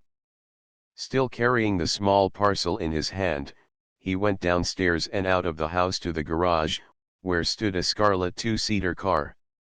10 minutes later he had taken the road for Monte Carlo. He spent a few hours at the casino, then sauntered out into the town. Presently he re-entered the car and drove off in the direction of Mentone. Earlier in the afternoon he had noticed an inconspicuous grey car some little distance behind him. He noticed it again now. He smiled to himself. The road was climbing steadily upwards. The Comte's foot pressed hard on the accelerator. The little red car had been specially built to the Comte's design, and had a far more powerful engine than would have been suspected from its appearance. It shot ahead. Presently he looked back and smiled. The grey car was following behind.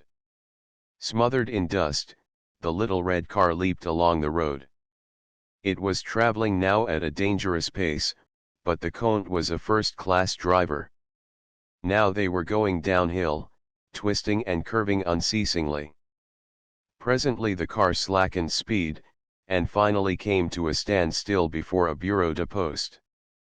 The Comte jumped out, lifted the lid of the tool chest, extracted the small brown paper parcel and hurried into the post office. 2 minutes later he was driving once more in the direction of Mentone. When the grey car arrived there, the Comte was drinking English 5 o'clock tea on the terrace of one of the hotels. Later, he drove back to Monte Carlo, dined there, and reached home once more at 11 o'clock. Hippolyte came out to meet him with a disturbed face. "Ah! Monsieur le Comte has arrived. Monsieur le Comte did not telephone me, by any chance?" The Comte shook his head. "And yet at 3 o'clock I received a summons from Monsieur le Comte, to present myself to him at Nice, at the Negresco." "Really," said the Comte, "and you went?" "Certainly, monsieur, but at the Negresco they knew nothing of Monsieur le Comte. He had not been there." "Ah," said the Comte, "doubtless at that hour Marie was out doing her afternoon marketing." "That is so, Monsieur le Comte." "Ah, well," said the Comte, "it is of no importance." "A mistake." He went upstairs, smiling to himself. Once within his own room, he bolted his door and looked sharply round. Everything seemed as usual. He opened various drawers and cupboards. Then he nodded to himself. Things had been replaced almost exactly as he had left them, but not quite. It was evident that a very thorough search had been made. He went over to the bureau and pressed the hidden spring. The drawer flew open, but the hair was no longer where he had placed it. He nodded his head several times. They are excellent, our French police, he murmured to himself, excellent. Nothing escapes them. 20 Catherine makes a friend. On the following morning Catherine and Lennox were sitting on the terrace of the Villa Marguerite. Something in the nature of a friendship was springing up between them, despite the difference in age. But for Lennox, Catherine would have found life at the Villa Marguerite quite intolerable. The Kettering case was the topic of the moment. Lady Tamplin frankly exploited her guest's connection with the affair for all it was worth. The most persistent rebuffs that Catherine could administer quite failed to pierce Lady Tamplin's self-esteem. Lennox adopted a detached attitude, seemingly amused at her mother's maneuvers, and yet with a sympathetic understanding of Catherine's feelings. The situation was not helped by Chubby, whose naive delight was unquenchable, and who introduced Catherine to all and sundry as, "This is Miss Grey. You know that blue train business? She was in it up to the ears. Had a long talk with Ruth Kettering a few hours before the murder. Bit of luck for her, eh?" A few remarks of this kind had provoked Catherine that morning to an unusually tart rejoinder, and when they were alone together Lennox observed in her slow drawl, "Not used to exploitation, are you? You have a lot to learn, Catherine. I am sorry I lost my temper. I don't, as a rule. It is about time you learned to blow off steam. Chubby is only an ass, there is no harm in him. Mother, of course, is trying, but you can lose your temper with her until kingdom come, and it won't make any impression. She will open large, sad blue eyes at you and not care a bit." Catherine made no reply to this filial observation, and Lennox presently went on, "I am rather like Chubby. I delight in a good murder, and besides, well, knowing Derek makes a difference." Catherine nodded. "So you lunched with him yesterday," pursued Lennox reflectively. "Do you like him, Catherine?"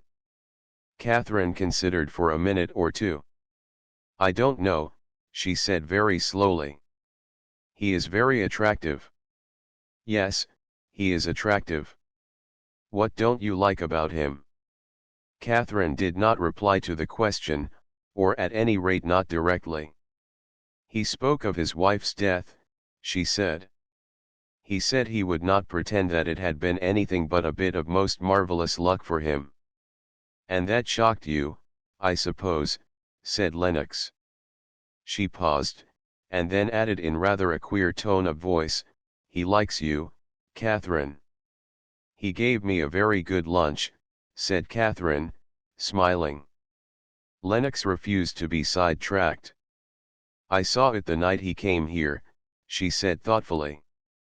"The way he looked at you, and you are not his usual type, just the opposite." "Well, I suppose it is like religion, you get it at a certain age." "Mademoiselle is wanted at the telephone," said Marie, appearing at the window of the salon. "M. Hercule Poirot desires to speak with her." More blood and thunder. "Go on, Catherine, go and dally with your detective." M. Hercule Poirot's voice came neat and precise in its intonation to Catherine's ear. "That is Mademoiselle Grey who speaks? Bone. Mademoiselle, I have a word for you from M. Van Aldine, the father of Madame Kettering. He wishes very much to speak with you, either at the Villa Marguerite or at his hotel, whichever you prefer." Catherine reflected for a moment, but she decided that for Van Aldine to come to the Villa Marguerite would be both painful and unnecessary. Lady Tamplin would have hailed his advent with far too much delight. She never lost a chance of cultivating millionaires. She told Poirot that she would much rather come to Nice. "Excellent, mademoiselle. I will call for you myself in an auto. Shall we say in about 3/4 of an hour?" Punctually to the moment Poirot appeared. Catherine was waiting for him, and they drove off at once. "Well, mademoiselle, how goes it?" She looked at his twinkling eyes, and was confirmed in her first impression that there was something very attractive about M. Hercule Poirot. "This is our own Roman policy, is it not?" said Poirot. "I made you the promise that we should study it together." "And me, I always keep my promises." "You are too kind," murmured Catherine. "Ah, you mock yourself at me, but do you want to hear the developments of the case, or do you not?" Catherine admitted that she did, and Poirot proceeded to sketch for her a thumbnail portrait of the Comte de la Roche. "You think he killed her," said Catherine thoughtfully. "That is the theory," said Poirot guardedly. "Do you yourself believe that?" "I did not say so." "And you, mademoiselle, what do you think?" Catherine shook her head. "How should I know? I don't know anything about those things, but I should say that yes," said Poirot encouragingly. "Well, from what you say, the Count does not sound the kind of man who would actually kill anybody." "Ah! Very good," cried Poirot, "you agree with me, that is just what I have said." He looked at her sharply. "But tell me, you have met Mr. Derek Kettering?" "I met him at Lady Tamplin's, and I lunched with him yesterday." "A mauvais sujet," said Poirot, shaking his head, "but les femmes they like that, eh?" He twinkled at Catherine and she laughed. "He is the kind of man one would notice anywhere," continued Poirot. "Doubtless you observed him on the blue train." "Yes, I noticed him." "In the restaurant car?" "No, I didn't notice him at meals at all. I only saw him once going into his wife's compartment." Poirot nodded. "A strange business," he murmured. "I believe you said you were awake, mademoiselle, and looked out of your window at Lyons? You saw no tall dark man such as the Comte de la Roche leave the train?" Catherine shook her head. "I don't think I saw anyone at all," she said. "There was a youngish lad in a cap and overcoat who got out, but I don't think he was leaving the train, only walking up and down the platform. There was a fat Frenchman with a beard, in pajamas and an overcoat, who wanted a cup of coffee. Otherwise, I think there were only the train attendants." Poirot nodded his head several times. "It is like this, you see," he confided, "the Comte de la Roche has an alibi. An alibi, it is a very pestilential thing, and always open to the gravest suspicion. But here we are." They went straight up to Van Aldine's suite, where they found Knighton. Poirot introduced him to Catherine. After a few commonplaces had been exchanged, Knighton said, "I will tell Mr. Van Aldine that Miss Grey is here." He went through a second door into an adjoining room. There was a low murmur of voices, and then Van Aldine came into the room and advanced towards Catherine with outstretched hand, giving her at the same time a shrewd and penetrating glance. "I am pleased to meet you, Miss Grey," he said simply. "I have been wanting very badly to hear what you can tell me about Ruth." The quiet simplicity of the millionaire's manner appealed to Catherine strongly. She felt herself in the presence of a very genuine grief, the more real for its absence of outward sign. He drew forward a chair. "Sit here, will you, and just tell me all about it." Poirot and Knighton retired discreetly into the other room, and Catherine and Van Aldine were left alone together. She found no difficulty in her task. Quite simply and naturally she related her conversation with Ruth Kettering, word for word as nearly as she could. He listened in silence, leaning back in his chair, with one hand shading his eyes. When she had finished he said quietly, "Thank you, my dear." They both sat silent for a minute or two. Catherine felt that words of sympathy would be out of place. When the millionaire spoke, it was in a different tone. "I am very grateful to you, Miss Grey." I think you did something to ease my poor Ruth's mind in the last hours of her life. Now I want to ask you something. You know M. Poirot will have told you about the scoundrel that my poor girl had got herself mixed up with. He was the man of whom she spoke to you, the man she was going to meet. In your judgment, do you think she might have changed her mind after her conversation with you? Do you think she meant to go back on her word? I can't honestly tell you. She had certainly come to some decision, and seemed more cheerful in consequence of it. She gave you no idea where she intended to meet the skunk, whether in Paris or at Hyères. Catherine shook her head. She said nothing as to that. Ah, said Van Aldine thoughtfully, and that is the important point. Well, time will show. He got up and opened the door of the adjoining room. Poirot and Knighton came back. Catherine declined the millionaire's invitation to lunch, and Knighton went down with her and saw her into the waiting car. He returned to find Poirot and Van Aldine deep in conversation. If we only knew, said the millionaire thoughtfully, what decision Ruth came to. It might have been any of half a dozen. She might have meant to leave the train at Paris and cable to me. She may have meant to have gone on to the south of France and have an explanation with the Count there. We are in the dark, absolutely in the dark. But we have the maid's word for it that she was both startled and dismayed at the Count's appearance at the station in Paris. That was clearly not part of the preconceived plan. You agree with me, Knighton? The secretary started. I beg your pardon, Mr. Van Aldine. I was not listening. Daydreaming, said Van Aldine.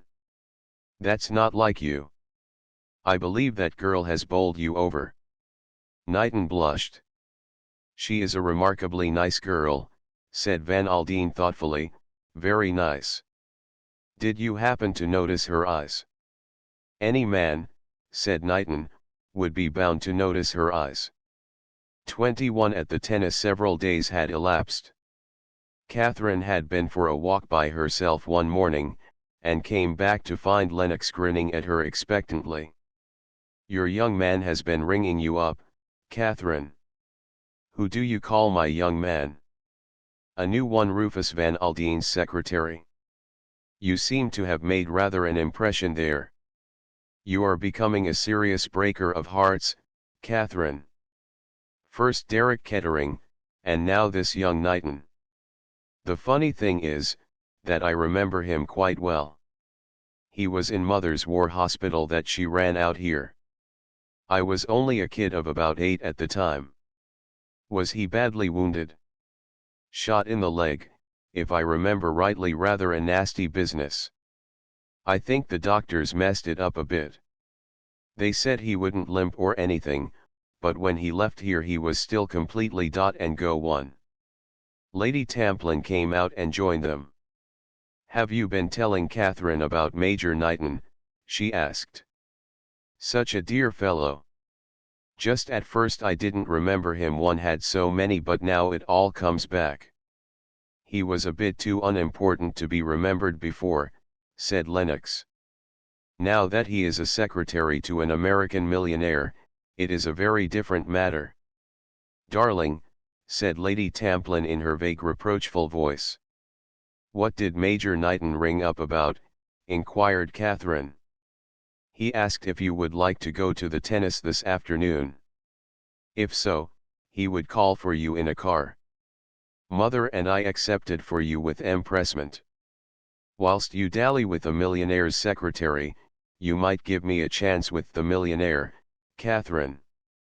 He is about 60, I suppose, so that he will be looking about for a nice sweet young thing like me. I should like to meet Mr. Van Aldine, said Lady Tamplin earnestly, one has heard so much of him. Those fine rugged figures of the Western world, she broke off, so fascinating, she murmured.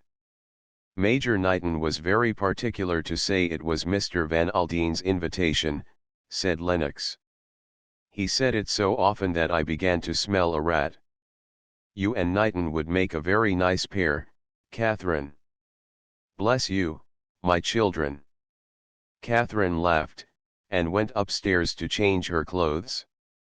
Knighton arrived soon after lunch and endured manfully Lady Tamplin's transports of recognition. When they were driving together towards Cannes, he remarked to Catherine, "Lady Tamplin has changed wonderfully little. In manner or appearance?" "Both. She must be, I suppose, well over 40, but she is a remarkably beautiful woman still." "She is," agreed Catherine. "I am very glad that you could come today," went on Knighton. "M. Poirot is going to be there also. What an extraordinary little man he is. Do you know him well, Miss Grey?" Catherine shook her head. "I met him on the train on the way here. I was reading a detective novel, and I happened to say something about such things not happening in real life. Of course, I had no idea of who he was." "He is a very remarkable person," said Knighton slowly, "and has done some very remarkable things. He has a kind of genius for going to the root of the matter, and right up to the end no one has any idea of what he is really thinking. I remember I was staying at a house in Yorkshire, and Lady Clanraven's jewels were stolen. It seemed at first to be a simple robbery, but it completely baffled the local police. I wanted them to call in Hercule Poirot, and said he was the only man who could help them, but they pinned their faith to Scotland Yard." "And what happened?" said Catherine curiously. "The jewels were never recovered," said Knighton drily. "You really do believe in him?" "I do indeed. The Comte de la Roche is a pretty wily customer. He has wriggled out of most things. But I think he has met his match in Hercule Poirot." "The Comte de la Roche," said Catherine thoughtfully, "so you really think he did it?" "Of course." Knighton looked at her in astonishment. "Don't you?" "Oh yes," said Catherine hastily, "that is, I mean, if it was not just an ordinary train robbery." "It might be, of course," agreed the other, "but it seems to me that the Comte de la Roche fits into this business particularly well. And yet he has an alibi." "Oh, alibis." Knighton laughed, his face broke into his attractive boyish smile. "You confess that you read detective stories, Miss Grey. You must know that anyone who has a perfect alibi is always open to grave suspicion." "Do you think that real life is like that?" asked Catherine, smiling. "Why not? Fiction is founded on fact." "But is rather superior to it," suggested Catherine. "Perhaps. Anyway, if I was a criminal I should not like to have Hercule Poirot on my track." "No more should I," said Catherine, and laughed. They were met on arrival by Poirot. As the day was warm he was attired in a white duck suit, with a white camellia in his buttonhole. "Bonjour, mademoiselle," said Poirot. "I look very English, do I not?" "You look wonderful," said Catherine tactfully. "You mock yourself at me," said Poirot genially, "but no matter. Papa Poirot, he always laughs the last." "Where is Mr. Van Aldine?" asked Knighton. "He will meet us at our seats. To tell you the truth, my friend, he is not too well pleased with me. Oh, those Americans, the repose, the calm, they know it not. Mr. Van Aldine, he would that I fly myself in the pursuit of criminals through all the byways of Nice." "I should have thought myself that it would not have been a bad plan," observed Knighton. "You are wrong," said Poirot, "in these matters one needs not energy but finesse. At the tennis one meets everyone. That is so important. Ah, there is Mr. Kettering." Derrick came abruptly up to them. He looked reckless and angry, as though something had arisen to upset him. He and Knighton greeted each other with some frigidity.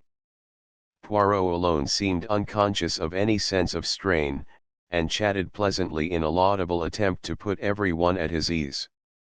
He paid little compliments.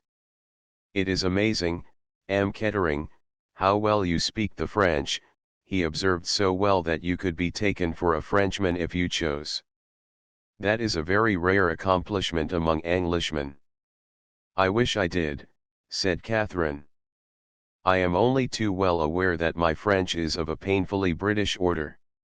They reached their seats and sat down, and almost immediately Knighton perceived his employer signaling to him from the other end of the court, and went off to speak to him. "I approve of that young man," said Poirot, sending a beaming smile after the departing secretary, "and you, mademoiselle?" "I like him very much." "And you, M. Kettering?" Some quick rejoinder was springing to Derek's lips, but he checked it as though something in the little Belgian's twinkling eyes had made him suddenly alert. He spoke carefully, choosing his words. "Knighton is a very good fellow," he said. Just for a moment Catherine fancied that Poirot looked disappointed. "He is a great admirer of yours, M. Poirot," she said, and she related some of the things that Knighton had said. It amused her to see the little man plume himself like a bird, thrusting out his chest, and assuming an air of mock modesty that would have deceived no one. "That reminds me, mademoiselle," he said suddenly, "I have a little matter of business I have to speak to you about. When you were sitting talking to that poor lady in the train, I think you must have dropped a cigarette case." Catherine looked rather astonished. "I don't think so," she said. Poirot drew from his pocket a cigarette case of soft blue leather, with the initial K on it in gold. "No, that is not mine," Catherine said. "Ah, 1,000 apologies. It was doubtless Madame's own. K, of course, stands for Kettering. We were doubtful, because she had another cigarette case in her bag, and it seemed odd that she should have two." He turned to Derek suddenly.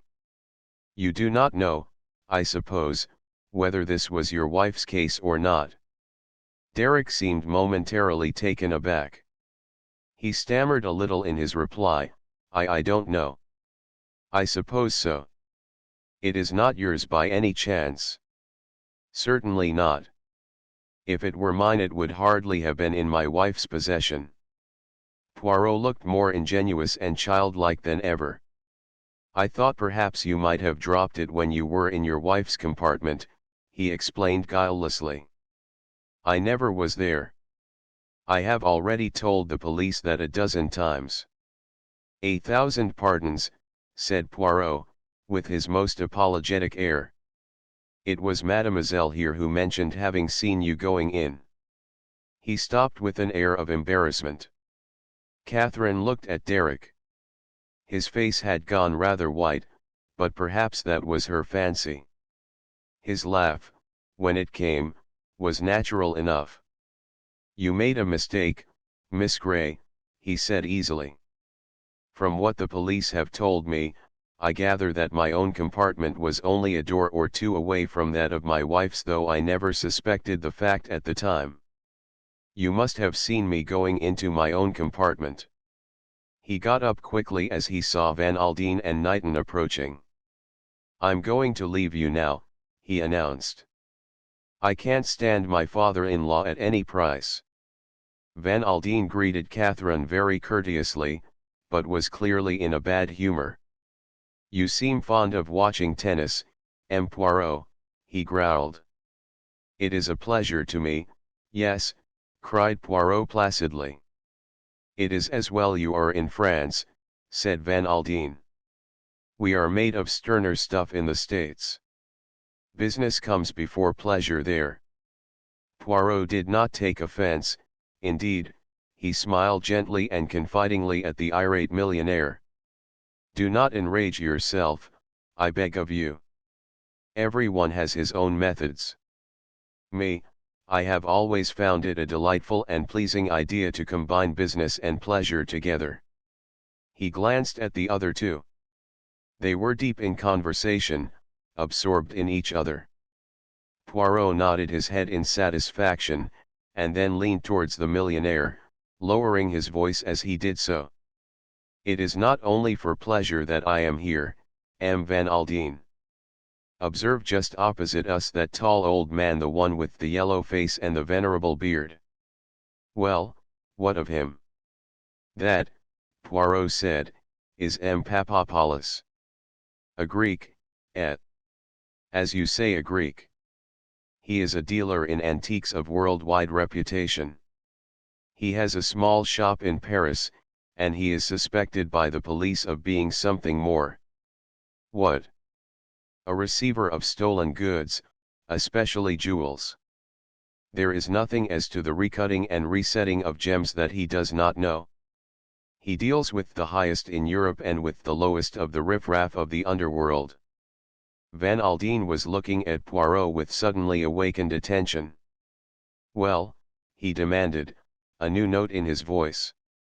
"I ask myself," said Poirot, Hercule Poirot, he thumped himself dramatically on the chest, "ask myself why is M. Papadopoulos suddenly come to Nice?" Van Aldine was impressed. For a moment he had doubted Poirot and suspected the little man of being past his job, a poser only. Now, in a moment, he switched back to his original opinion.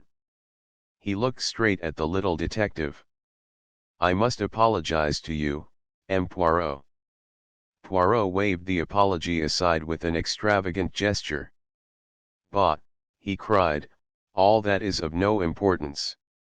Now listen, M. Van Aldine, I have news for you." The millionaire looked sharply at him, all his interest aroused. Poirot nodded. "It is as I say. You will be interested. As you know, M. Van Aldine, the Comte de la Roche has been under surveillance ever since his interview with the Duc d'Instruction. The day after that, during his absence, the Villa Marina was searched by the police." "Well," said Van Aldine, "did they find anything?" "I bet they didn't." Poirot made him a little bow. "Your acumen is not at fault, M. Van Aldine. They found nothing of an incriminating nature. It was not to be expected that they would. The Comte de la Roche, as your expressive idiom has it, was not born on the preceding day. He is an astute gentleman with great experience." "Well, go on," growled Van Aldine. "It may be, of course, that the Comte had nothing of a compromising nature to conceal. But we must not neglect the possibility. If, then, he has something to conceal, where is it? Not in his house. The police searched thoroughly. Not on his person, for he knows that he is liable to arrest at any minute. There remains his car. As I say, he was under surveillance. He was followed on that day to Monte Carlo. From there he went by road to Mentone, driving himself. His car is a very powerful one, it outdistanced his pursuers, and for about a quarter of an hour they completely lost sight of him." "And during that time you think he concealed something by the roadside?" asked Van Aldine, keenly interested. "By the roadside, no. Can est pas pratique. But listen now me, I have made a little suggestion to M. Courage. He is graciously pleased to approve of it. In each bureau de poste in the neighborhood it has been seen to that there is someone who knows the Comte de la Roche by sight. Because, you see, monsieur, the best way of hiding a thing is by sending it away by the post." "Well?" demanded Van Aldine, his face was keenly alight with interest and expectation. "Well, voila." With a dramatic flourish Poirot drew out from his pocket a loosely wrapped brown paper package from which the string had been removed. "During that quarter of an hour's interval, our good gentleman mailed this." "The address?" asked the other sharply. Poirot nodded his head. "Might have told us something, but unfortunately it does not. The package was addressed to one of these little newspaper shops in Paris where letters and parcels are kept until called for on payment of a small commission. Yes, but what is inside? Demanded Van Aldine impatiently. Poirot unwrapped the brown paper and disclosed a square cardboard box. He looked round him. It is a good moment, he said quietly. All eyes are on the tennis. Look, monsieur. He lifted the lid of the box for the fraction of a second. An exclamation of utter astonishment came from the millionaire. His face turned as white as chalk.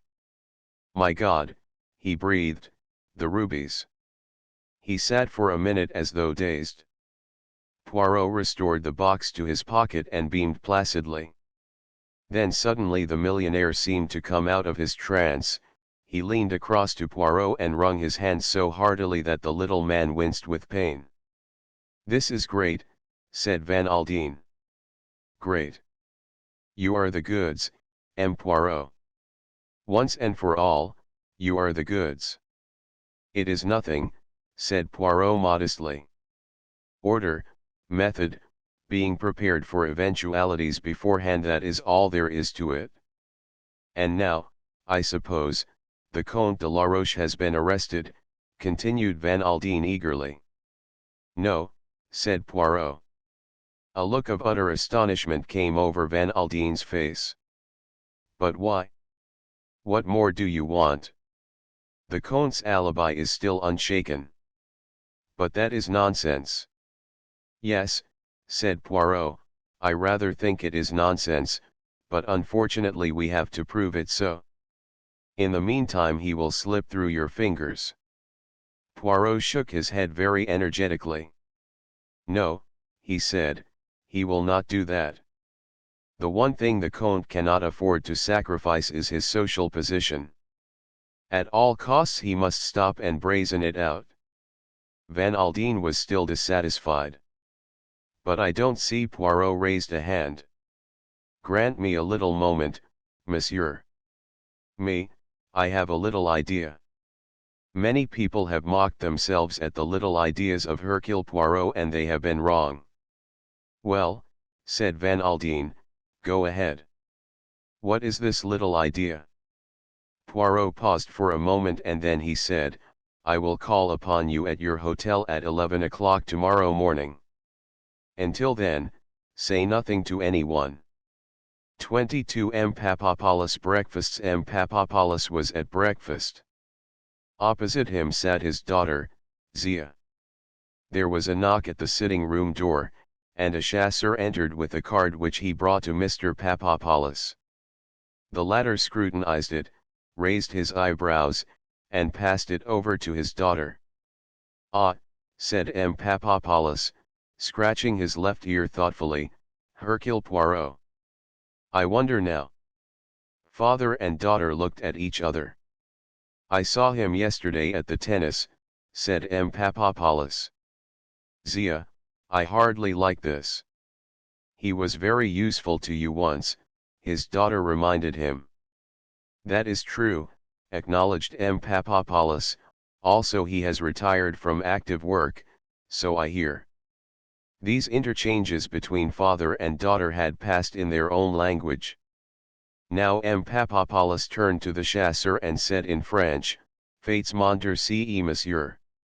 A few minutes later Hercule Poirot, exquisitely attired, and swinging a cane with a jaunty air, entered the room. My dear M. Papadopoulos. My dear M. Poirot. And Mademoiselle Zia. Poirot swept her a low bow. You will excuse us going on with our breakfast, said M. Papadopoulos, pouring himself out another cup of coffee. Your call is a little early. It is scandalous, said Poirot, but see you, I am pressed. Ah, murmured M. Papadopoulos, you are on an affair then. A very serious affair, said Poirot, the death of Madame Kettering. Let me see.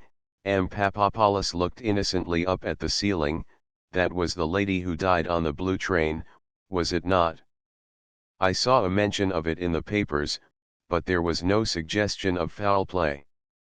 In the interests of justice, said Poirot, it was thought best to suppress that fact. There was a pause. And in what way can I assist you, M. Poirot? Asked the dealer politely. Voila, said Poirot, I shall come to the point. He took from his pocket the same box that he had displayed at Cannes, and opening it, he took out the rubies and pushed them across the table to Papadopoulos. Although Poirot was watching him narrowly, not a muscle of the old man's face moved. He took up the jewels and examined them with a kind of detached interest, then he looked across at the detective inquiringly. Superb, are they not? Asked Poirot. Quite excellent, said M. Papadopoulos.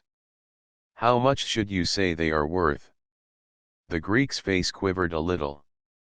Is it really necessary to tell you, M. Poirot? He asked. You are shrewd, M. Papadopoulos. No, it is not. They are not, for instance, worth $500,000. Papadopoulos laughed, and Poirot joined with him.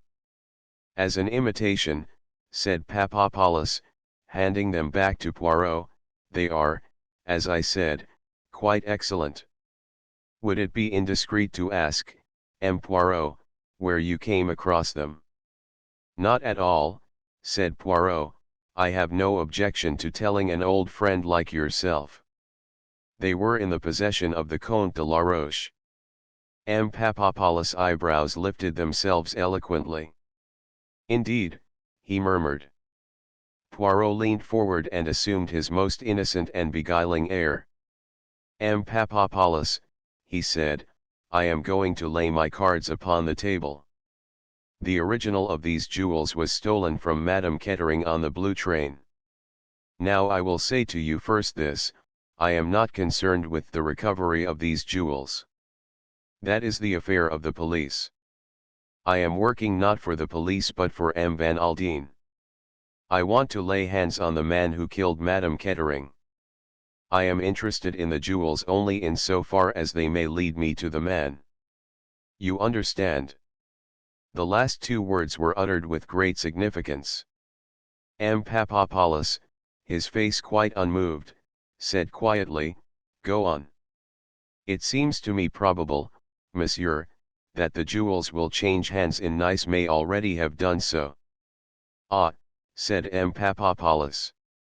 He sipped his coffee reflectively, and looked a shade more noble and patriarchal than usual. I say to myself, continued Poirot, with animation, what good fortune. My old friend, M. Papadopoulos, is in Nice. He will aid me. And how do you think I can aid you? Inquired M. Papadopoulos coldly. I said to myself, without doubt M. Papadopoulos is in Nice on business. Not at all, said M. Papadopoulos, I am here for my health by the doctor's orders. He coughed hollowly. I am desolate to hear it, replied Poirot, with somewhat insincere sympathy. But to continue. When a Russian Grand Duke, an Austrian Archduchess, or an Italian prince wish to dispose of their family jewels, to whom do they go? To M. Papadopoulos, is it not? He who is famous all over the world for the discretion with which he arranges these things. The other bowed. You flatter me. It is a great thing, discretion, mused Poirot, and was rewarded by the fleeting smile which passed across the Greek's face. I, too, can be discreet. The eyes of the two men met. Then Poirot went on speaking very slowly, and obviously picking his words with care. I say to myself, this, if these jewels have changed hands in Nice, M. Papadopoulos would have heard of it. He has knowledge of all that passes in the jewel world. Ah, said M. Papadopoulos, and helped himself to a croissant. The police, you understand, said M. Poirot, do not enter into the matter. It is a personal affair. One hears rumors, admitted M. Papadopoulos cautiously. Such as, prompted Poirot. Is there any reason why I should pass them on? Yes, said Poirot, I think there is. You may remember, M. Papopoulos, that 17 years ago there was a certain article in your hands, left there as security by a very prominent person. It was in your keeping and it unaccountably disappeared. You were, if I may use the English expression, in the soup. His eyes came gently round to the girl. She had pushed her cup and plate aside, and with both elbows on the table and her chin resting on her hands was listening eagerly. Still keeping an eye on her, he went on, I am in Paris at the time. You send for me. You place yourself in my hands. If I restore to you that article, you say I shall earn your undying gratitude. Eh bien. I did restore it to you. A long sigh came from M. Papopoulos. It was the most unpleasant moment of my career, he murmured. 17 years is a long time, said Poirot thoughtfully, but I believe that I am right in saying, monsieur, that your race does not forget. A Greek, murmured Papopoulos, with an ironical smile. It was not as a Greek I meant, said Poirot. There was a silence, and then the old man drew himself up proudly. You are right, M. Poirot, he said quietly. I am a Jew. And, as you say, our race does not forget. You will aid me then. As regards the jewels, monsieur, I can do nothing. The old man, as Poirot had done just now, picked his words carefully. I know nothing. I have heard nothing. But I can perhaps do you a good turn, that is, if you are interested in racing. Under certain circumstances I might be, said Poirot, eyeing him steadily. There is a horse running at Longchamps that would, I think, repay attention. I cannot say for certain, you understand, this news passed through so many hands. He stopped, fixing Poirot with his eye, as though to make sure that the latter was comprehending him. Perfectly, perfectly, said Poirot, nodding. The name of the horse, said M. Papopoulos, leaning back and joining the tips of his fingers together, is the Marquis. I think, but I am not sure, that it is an English horse, Zia. I think so too, said the girl. Poirot got up briskly. I thank you, monsieur, he said. It is a great thing to have what the English call a tip from the stable. Au revoir, monsieur, and many thanks. He turned to the girl. Au revoir, mademoiselle Zia. It seems to me but yesterday that I saw you in Paris. One would say that 2 years had passed at most. There is a difference between 16 and 33, said Zia ruefully. Not in your case, declared Poirot gallantly. You and your father will perhaps dine with me one night. We shall be delighted, replied Zia.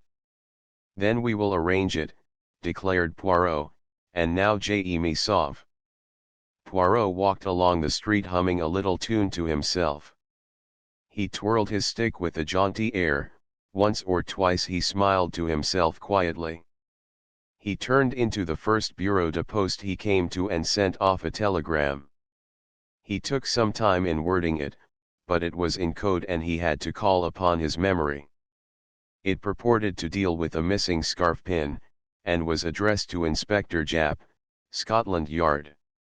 Decoded, it was short and to the point. Wire me everything known about man whose sobriquet is the Marquis. 23 A new theory. It was exactly 11 o'clock when Poirot presented himself at Van Aldine's hotel. He found the millionaire alone. You are punctual, M. Poirot, he said, with a smile, as he rose to greet the detective. I am always punctual, said Poirot. The exactitude always do I observe it? Without order and method he broke off. Ah, but it is possible that I have said these things to you before. Let us come at once to the object of my visit. Your little idea. Yes, my little idea. Poirot smiled. First of all, monsieur, I should like to interview once more the maid, Ada Mason. She is here. Yes, she's here. Ah. Van Aldine looked at him curiously. He rang the bell, and a messenger was dispatched to find Mason.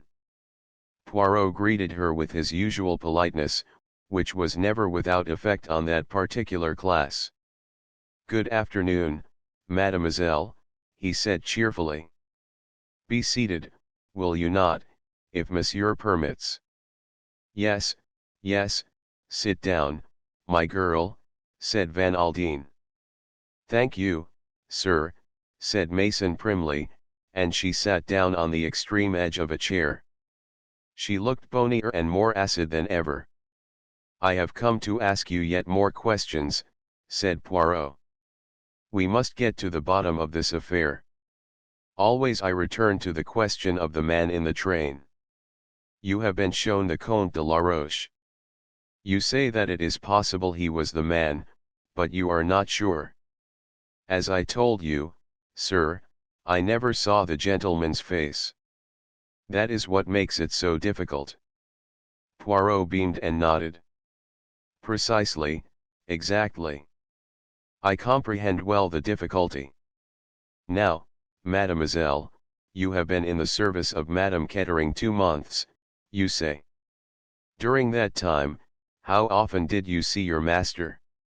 Mason reflected a minute or two, and then said, "Only twice, sir." "And was that near to, or far away?" "Well, once, sir, he came to Curzon Street. I was upstairs, and I looked over the banisters and saw him in the hall below.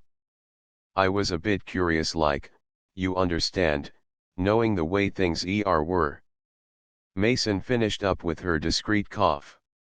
"And the other time?" "I was in the park, sir, with Annie, one of the housemaids, sir, and she pointed out the master to me walking with a foreign lady." Again Poirot nodded. "Now listen, Mason, this man whom you saw in the carriage talking to your mistress at the Gare de Lyon, how do you know it was not your master?" "The master, sir? Oh, I don't think it could have been." "But you are not sure?" Poirot persisted. "Well, I never thought of it, sir." Mason was clearly upset at the idea. "You have heard that your master was also on the train. What more natural than that it should be he who came along the corridor? But the gentleman who was talking to the mistress must have come from outside, sir. He was dressed for the street. In an overcoat and soft hat." "Just so, mademoiselle, but reflect a minute. The train has just arrived at the Gare de Lyon. Many of the passengers promenade themselves upon the quay. Your mistress was about to do so, and for that purpose had doubtless put on her fur coat, et." "Yes, sir," agreed Mason. "Your master, then, does the same. The train is heated, but outside in the station it is cold. He puts on his overcoat and his hat and he walks along beside the train, and looking up at the lighted windows he suddenly sees Madame Kettering. Until then he has had no idea that she was on the train. Naturally, he mounts the carriage and goes to her compartment. She gives an exclamation of surprise at seeing him and quickly shuts the door between the two compartments, since it is possible that their conversation may be of a private nature. He leaned back in his chair and watched the suggestion slowly take effect. No one knew better than Hercule Poirot that the class to which Mason belongs cannot be hurried. He must give her time to get rid of her own preconceived ideas. At the end of 3 minutes she spoke. "Well, of course, sir, it might be so. I never thought of it that way. The master is tall and dark, and just about that build. It was seeing the hat and coat that made me say it was a gentleman from outside. Yes, it might have been the master. I would not like to say either way, I am sure. Thank you very much, mademoiselle. I shall not require you any further. Ah, just one thing more. He took from his pocket the cigarette case he had already shown to Catherine. Is that your mistress's case? He said to Mason. No, sir, it is not the mistress's. At least she looked suddenly startled. An idea was clearly working its way to the forefront of her mind. Yes, said Poirot encouragingly. I think, sir, I can't be sure, but I think it is a case that the mistress bought to give to the master. Ah, said Poirot in a non-committal manner. But whether she ever did give it to him or not, I can't say, of course. Precisely, said Poirot, precisely. That is all, I think, mademoiselle. I wish you good afternoon. Ada Mason retired discreetly, closing the door noiselessly behind her. Poirot looked across at Van Aldine, a faint smile upon his face. The millionaire looked thunderstruck. You think it was Derek, he queried, but everything points the other way. Why, the Count has actually been caught red-handed with the jewels on him. No. But you told me. What did I tell you? That story about the jewels. You showed them to me. No. Van Aldine stared at him. You mean to say you didn't show them to me? No. Yesterday at the tennis? No. Are you crazy, M. Poirot, or am I? Neither of us is crazy, said the detective. You ask me a question, I answer it. You say, have I not shown you the jewels yesterday? I reply, no. What I showed you, M. Van Aldine, was a first-class imitation, hardly to be distinguished except by an expert from the real ones. 24 Poirot gives advice. It took the millionaire some few minutes to take the thing in. He stared at Poirot as though dumbfounded. The little Belgian nodded at him gently. Yes, he said, it alters the position, does it not? Imitation. He leaned forward. All along, M. Poirot, you have had this idea? All along this is what you have been driving at? You never believed that the Comte de la Roche was the murderer? I have had doubts, said Poirot quietly. I said as much to you. Robbery with violence and murder. He shook his head energetically. No, it is difficult to picture. It does not harmonize with the personality of the Comte de la Roche. But you believe that he meant to steal the rubies? Certainly. There is no doubt as to that. See, I will recount to you the affair as I see it. The Comte knew of the rubies and he laid his plans accordingly. He made up a romantic story of a book he was writing, so as to induce your daughter to bring them with her. He provided himself with an exact duplicate. It is clear, is it not, that substitution is what he was after. Madam, your daughter, was not an expert on jewels. It would probably be a long time before she discovered what had occurred. When she did so, well, I do not think she would prosecute the Comte. Too much would come out. He would have in his possession various letters of hers. Oh yes, a very safe scheme from the Comte's point of view, one that he has probably carried out before. It seems clear enough, yes, said Van Aldine musingly. It accords with the personality of the Comte de la Roche, said Poirot. Yes, but now Van Aldine looked searchingly at the other. What actually happened? Tell me that, M. Poirot. Poirot shrugged his shoulders. It is quite simple, he said. Someone stepped in ahead of the Comte. There was a long pause. Van Aldine seemed to be turning things over in his mind. When he spoke, it was without beating about the bush. How long have you suspected my son-in-law, M. Poirot? From the very first. He had the motive and the opportunity. Everyone took for granted that the man in Madame's compartment in Paris was the Comte de la Roche. I thought so, too. Then you happened to mention that you had once mistaken the Comte for your son-in-law. That told me that they were of the same height and build, and alike in coloring. It put some curious ideas in my head. The maid had only been with your daughter a short time. It was unlikely that she would know Mr. Kettering well by sight, since he had not been living in Curzon Street. Also the man was careful to keep his face turned away. You believe he murdered her, said Van Aldine hoarsely. Poirot raised a hand quickly. No, no, I did not say that, but it is a possibility, a very strong possibility. He was in a tight corner, a very tight corner, threatened with ruin. This was the one way out.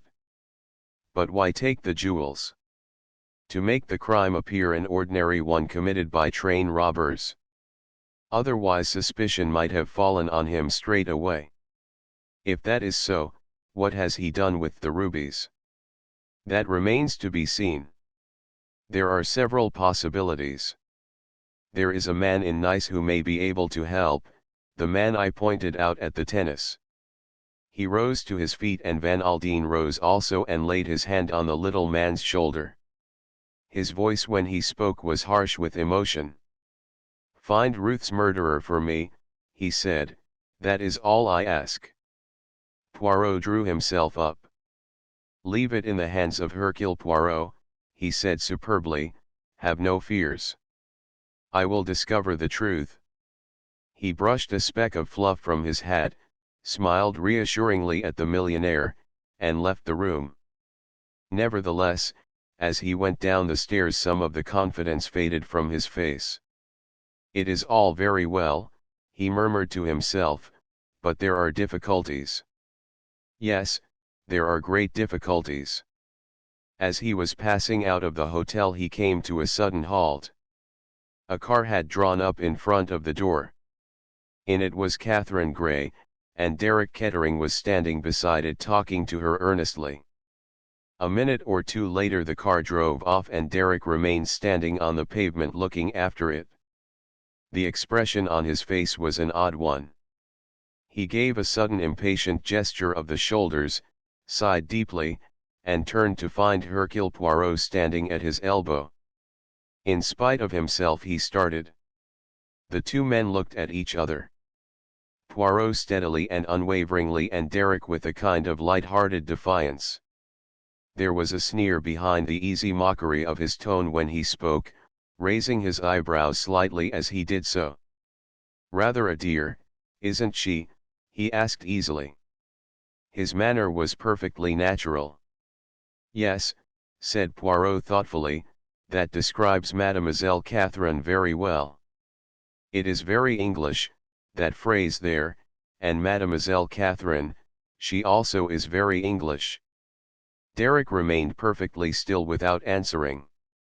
And yet she is sympathique, is it not so? Yes, said Derek, there are not many like her. He spoke softly, almost as though to himself.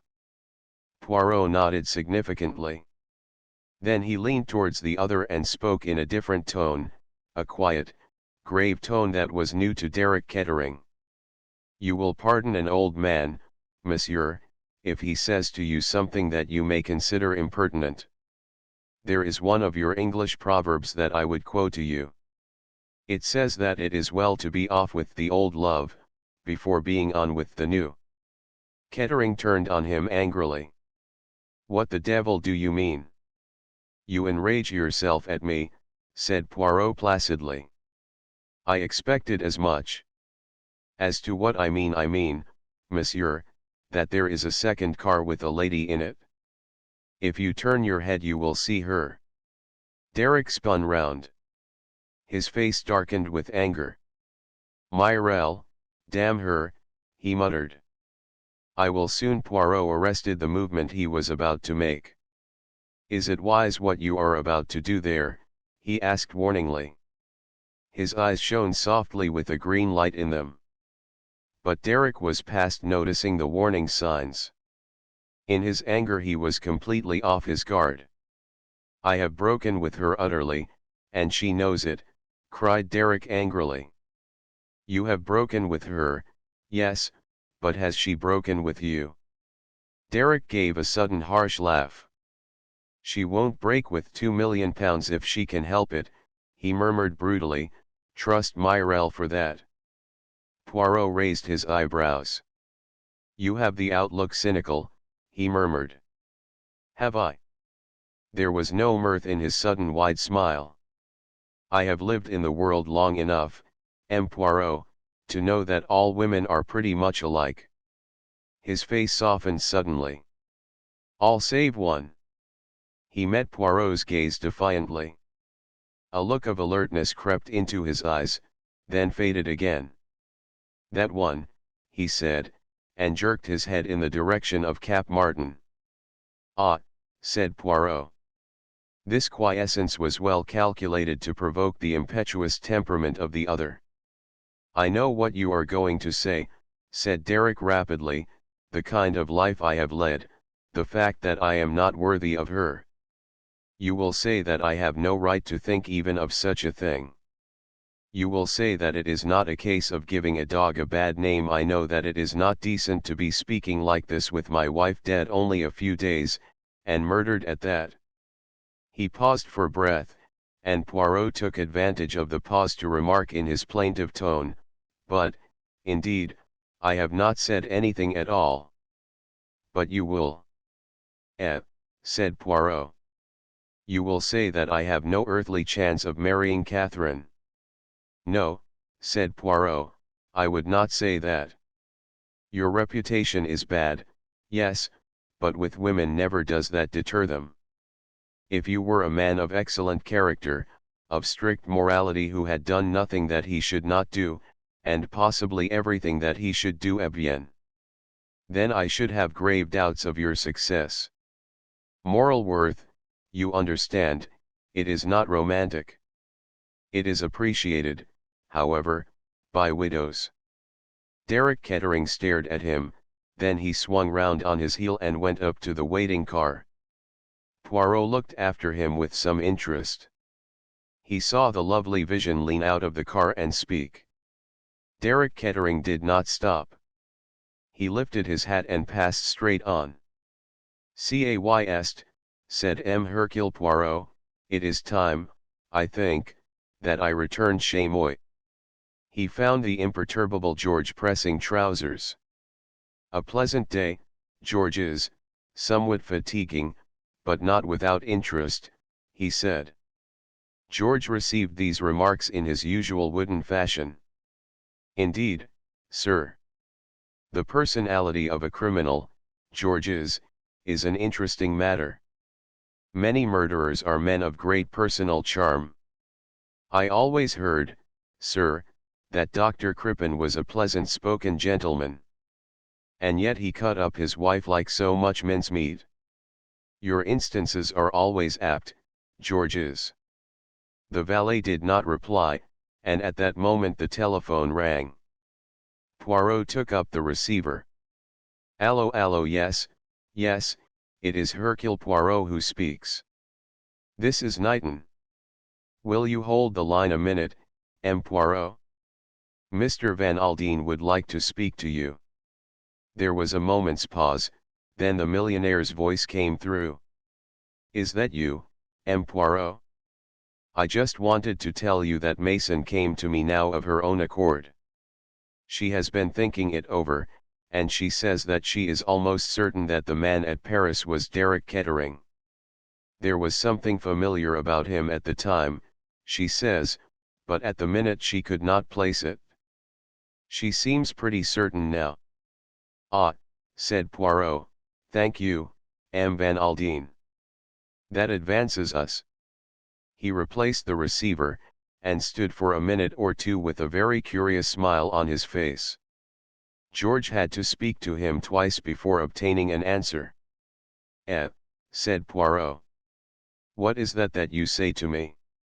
Are you lunching here, sir, or are you going out?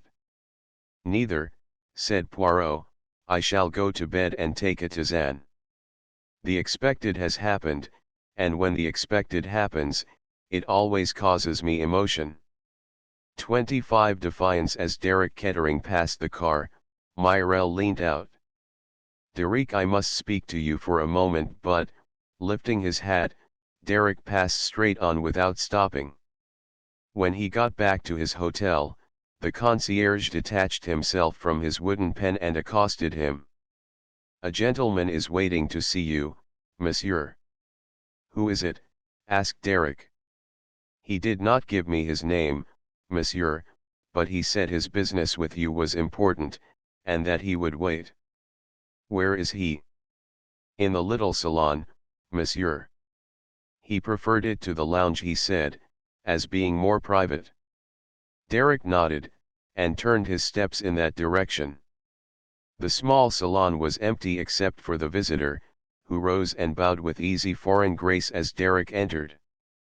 As it chanced, Derek had seen the Comte de la Roche only once, but found no difficulty in recognizing that aristocratic nobleman, and he frowned angrily.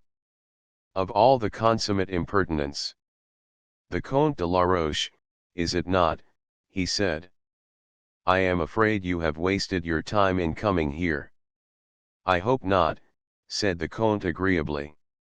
His white teeth glittered. The Comte's charm of manner was usually wasted on his own sex. All men, without exception, disliked him heartily. Derek Kettering was already conscious of a distinct longing to kick the Count bodily out of the room. It was only the realization that scandal would be unfortunate just at present that restrained him. He marvelled anew that Ruth could have cared, as she certainly had, for this fellow. A bounder, and worse than a bounder. He looked with distaste at the Count's exquisitely manicured hands. I called, said the Comte, on a little matter of business. It would be advisable, I think, for you to listen to me. Again Derek felt strongly tempted to kick him out, but again he refrained. The hint of a threat was not lost upon him, but he interpreted it in his own way. There were various reasons why it would be better to hear what the Comte had to say. He sat down and drummed impatiently with his fingers on the table. Well, he said sharply, what is it? It was not the Comte's way to come out into the open at once. Allow me, monsieur, to offer you my condolences on your recent bereavement. If I have any impertinence from you, said Derek quietly, you go out by that window. He nodded his head towards the window beside the Comte, and the latter moved uneasily. I will send my friends to you, monsieur, if that is what you desire, he said haughtily. Derek laughed. A duel, eh? My dear Count, I don't take you seriously enough for that. But I should take a good deal of pleasure in kicking you down the Promenade d'Anglais. The Comte was not at all anxious to take offense. He merely raised his eyebrows and murmured, the English are barbarians. Well, said Derek, what is it you have to say to me? I will be frank, said the Comte, I will come immediately to the point. That will suit us both, will it not? Again he smiled in his agreeable fashion. Go on, said Derek curtly. The Comte looked at the ceiling, joined the tips of his fingers together, and murmured softly, you have come into a lot of money, monsieur.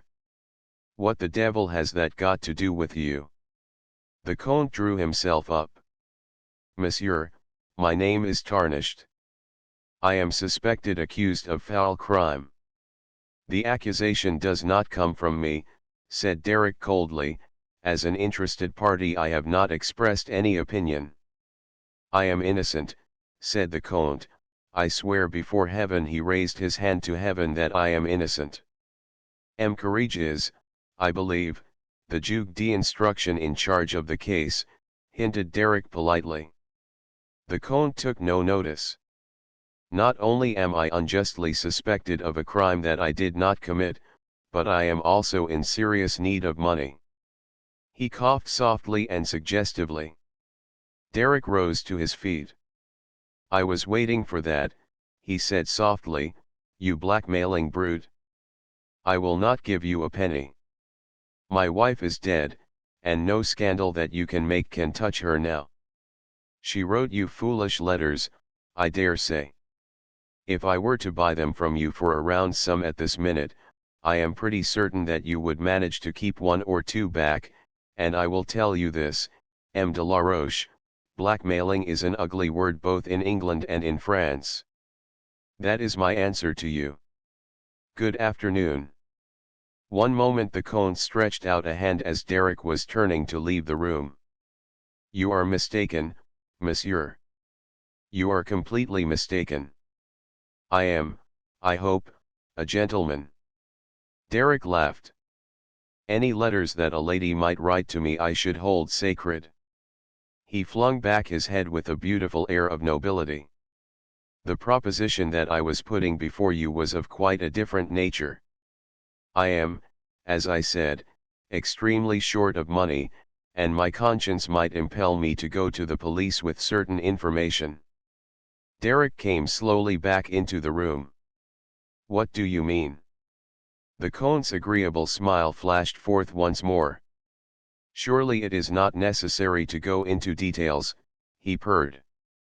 "Seek whom the crime benefits, they say, don't they? As I said just now, you have come into a lot of money lately." Derek laughed.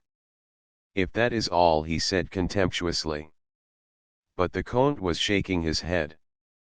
"But it is not all, my dear sir. I should not come to you unless I had much more precise and detailed information than that. It is not agreeable, monsieur, to be arrested and tried for murder." Derek came close up to him. His face expressed such furious anger that involuntarily the Count drew back a pace or two. "Are you threatening me?" the young man demanded angrily. "You shall hear nothing more of the matter," the Count assured him. "Of all the colossal bluffs that I have ever struck," the Count raised a white hand. "You are wrong. It is not a bluff. To convince you I will tell you this. My information was obtained from a certain lady. It is she who holds the irrefutable proof that you committed the murder." "She? Who?" "Mademoiselle Myrel." Derek drew back as though struck. "Myrel," he muttered. The Count was quick to press what he took to be his advantage. "A bagatelle of 100,000 francs, he said. "I ask no more." "Eh," said Derek absently. "I was saying, monsieur, that a bagatelle of 100,000 francs would satisfy my conscience." Derek seemed to recollect himself. He looked earnestly at the Count. "You would like my answer now?" "If you please, monsieur." "Then here it is. You can go to the devil." "See." Leaving the Count too astonished to speak, Derek turned on his heel and swung out of the room. Once out of the hotel he hailed a taxi and drove to Myrel's hotel. On inquiring, he learned that the dancer had just come in. Derek gave the concierge his card. "Take this up to mademoiselle and ask if she will see me." A very brief interval elapsed, and then Derek was bidden to follow a chasseur. A wave of exotic perfume assailed Derek's nostrils as he stepped over the threshold of the dancer's apartments. The room was filled with carnations, orchids, and mimosa. Myrel was standing by the window in a peignoir of foamy lace. She came towards him, her hands outstretched. "Derek, you have come to me. I knew you would." He put aside the clinging arms and looked down on her sternly. "Why did you send the Comte de la Roche to me?" She looked at him in astonishment, which he took to be genuine. "I send the Comte de la Roche to you? But for what?" "Apparently for blackmail," said Derek grimly. Again she stared. Then suddenly she smiled and nodded her head. Of course. It was to be expected. It is what he would do, CE-type law. I might have known it. No, indeed, Derek, I did not send him. He looked at her piercingly, as though seeking to read her mind. I will tell you, said Myrelle. I am ashamed, but I will tell you. The other day, you comprehend, I was mad with rage, quite mad. She made an eloquent gesture. My temperament, it is not a patient one.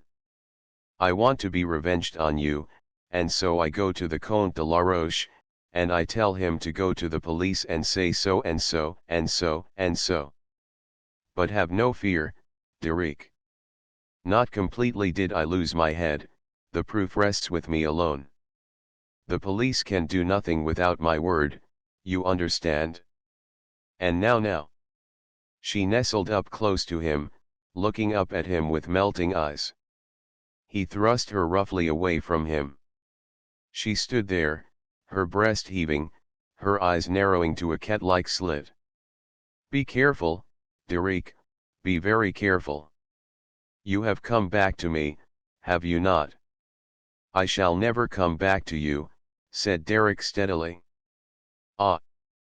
More than ever the dancer looked like a cat. Her eyelids flickered. So there is another woman? The one with whom you lunched that day? Eh? Am I right? I intend to ask that lady to marry me. You might as well know. That prim Englishwoman. Do you think that I will support that for one moment? Ah, no. Her beautiful lithe body quivered. Listen, Derek, do you remember that conversation we had in London? You said the only thing that could save you was the death of your wife. You regretted that she was so healthy. Then the idea of an accident came to your brain. And more than an accident. I suppose, said Derek contemptuously, that it was this conversation that you repeated to the Comte de la Roche. Myrelle laughed. Am I a fool? Could the police do anything with a vague story like that? See, I will give you a last chance. You shall give up this Englishwoman. You shall return to me. And then, Cherie, never, never will I breathe what? She laughed softly. You thought no one saw you. What do you mean? As I say, you thought no one saw you, but I saw you, Derek, mon ami, I saw you coming out of the compartment of Madame your wife just before the train got into Lyons that night. And I know more than that. I know that when you came out of her compartment she was dead. He stared at her. Then, like a man in a dream, he turned very slowly and went out of the room, swaying slightly as he walked. 26 A warning. And so it is, said Poirot, that we are the good friends and have no secrets from each other. Catherine turned her head to look at him. There was something in his voice, some undercurrent of seriousness, which she had not heard before. They were sitting in the gardens of Monte Carlo. Catherine had come over with her friends, and they had run into Knighton and Poirot almost immediately on arrival. Lady Tamplin had seized upon Knighton and had overwhelmed him with reminiscences, most of which Catherine had a faint suspicion were invented.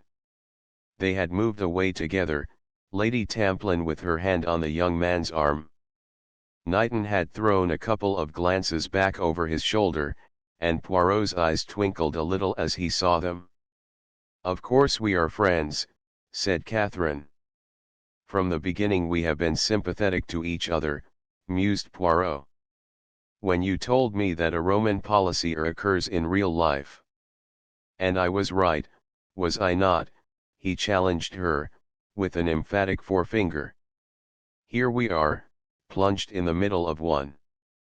That is natural for me, it is my métier, but for you it is different. Yes, he added in a reflective tone, for you it is different. She looked sharply at him. It was as though he were warning her. pointing out to her some menace that she had not seen. "Why do you say that I am in the middle of it? It is true that I had that conversation with Mrs. Kettering just before she died, but now all that is over. I am not connected with the case any more." "Ah, mademoiselle, mademoiselle, can we ever say, I have finished with this or that?" Catherine turned defiantly round to face him. "What is it?" she asked. "You are trying to tell me something to convey it to me rather. But I am not clever at taking hints. I would much rather that you said anything you have to say straight out." Poirot looked at her sadly. "Ah, mais c'est anglais," he murmured, "everything in black and white, everything clear-cut and well-defined. But life, it is not like that, mademoiselle. There are the things that are not yet, but which cast their shadow before." He dabbed his brow with a very large silk pocket handkerchief and murmured, "Ah, but it is that I become poetical. Let us, as you say, speak only of facts. And, speaking of facts, tell me what you think of Major Knighton." "I like him very much indeed," said Catherine warmly, "he is quite delightful." Poirot sighed. "What is the matter?" asked Catherine. "You reply so heartily," said Poirot. "If you had said in an indifferent voice, 'Oh, quite nice, eh bien, do you know I should have been better pleased?'" Catherine did not answer. She felt slightly uncomfortable. Poirot went on dreamily, "And yet, who knows? With les femmes, they have so many ways of concealing what they feel, and heartiness is perhaps as good a way as any other." He sighed. "I don't see," began Catherine. He interrupted her. "You do not see why I am being so impertinent, mademoiselle. I am an old man, and now and then not very often I come across someone whose welfare is dear to me. We are friends, mademoiselle. You have said so yourself. And it is just this, I should like to see you happy." Catherine stared very straight in front of her. She had a cretonne sunshade with her, and with its point she traced little designs in the gravel at her feet. "I have asked you a question about Major Knighton, now I will ask you another. Do you like Mr. Derek Kettering?" "I hardly know him," said Catherine.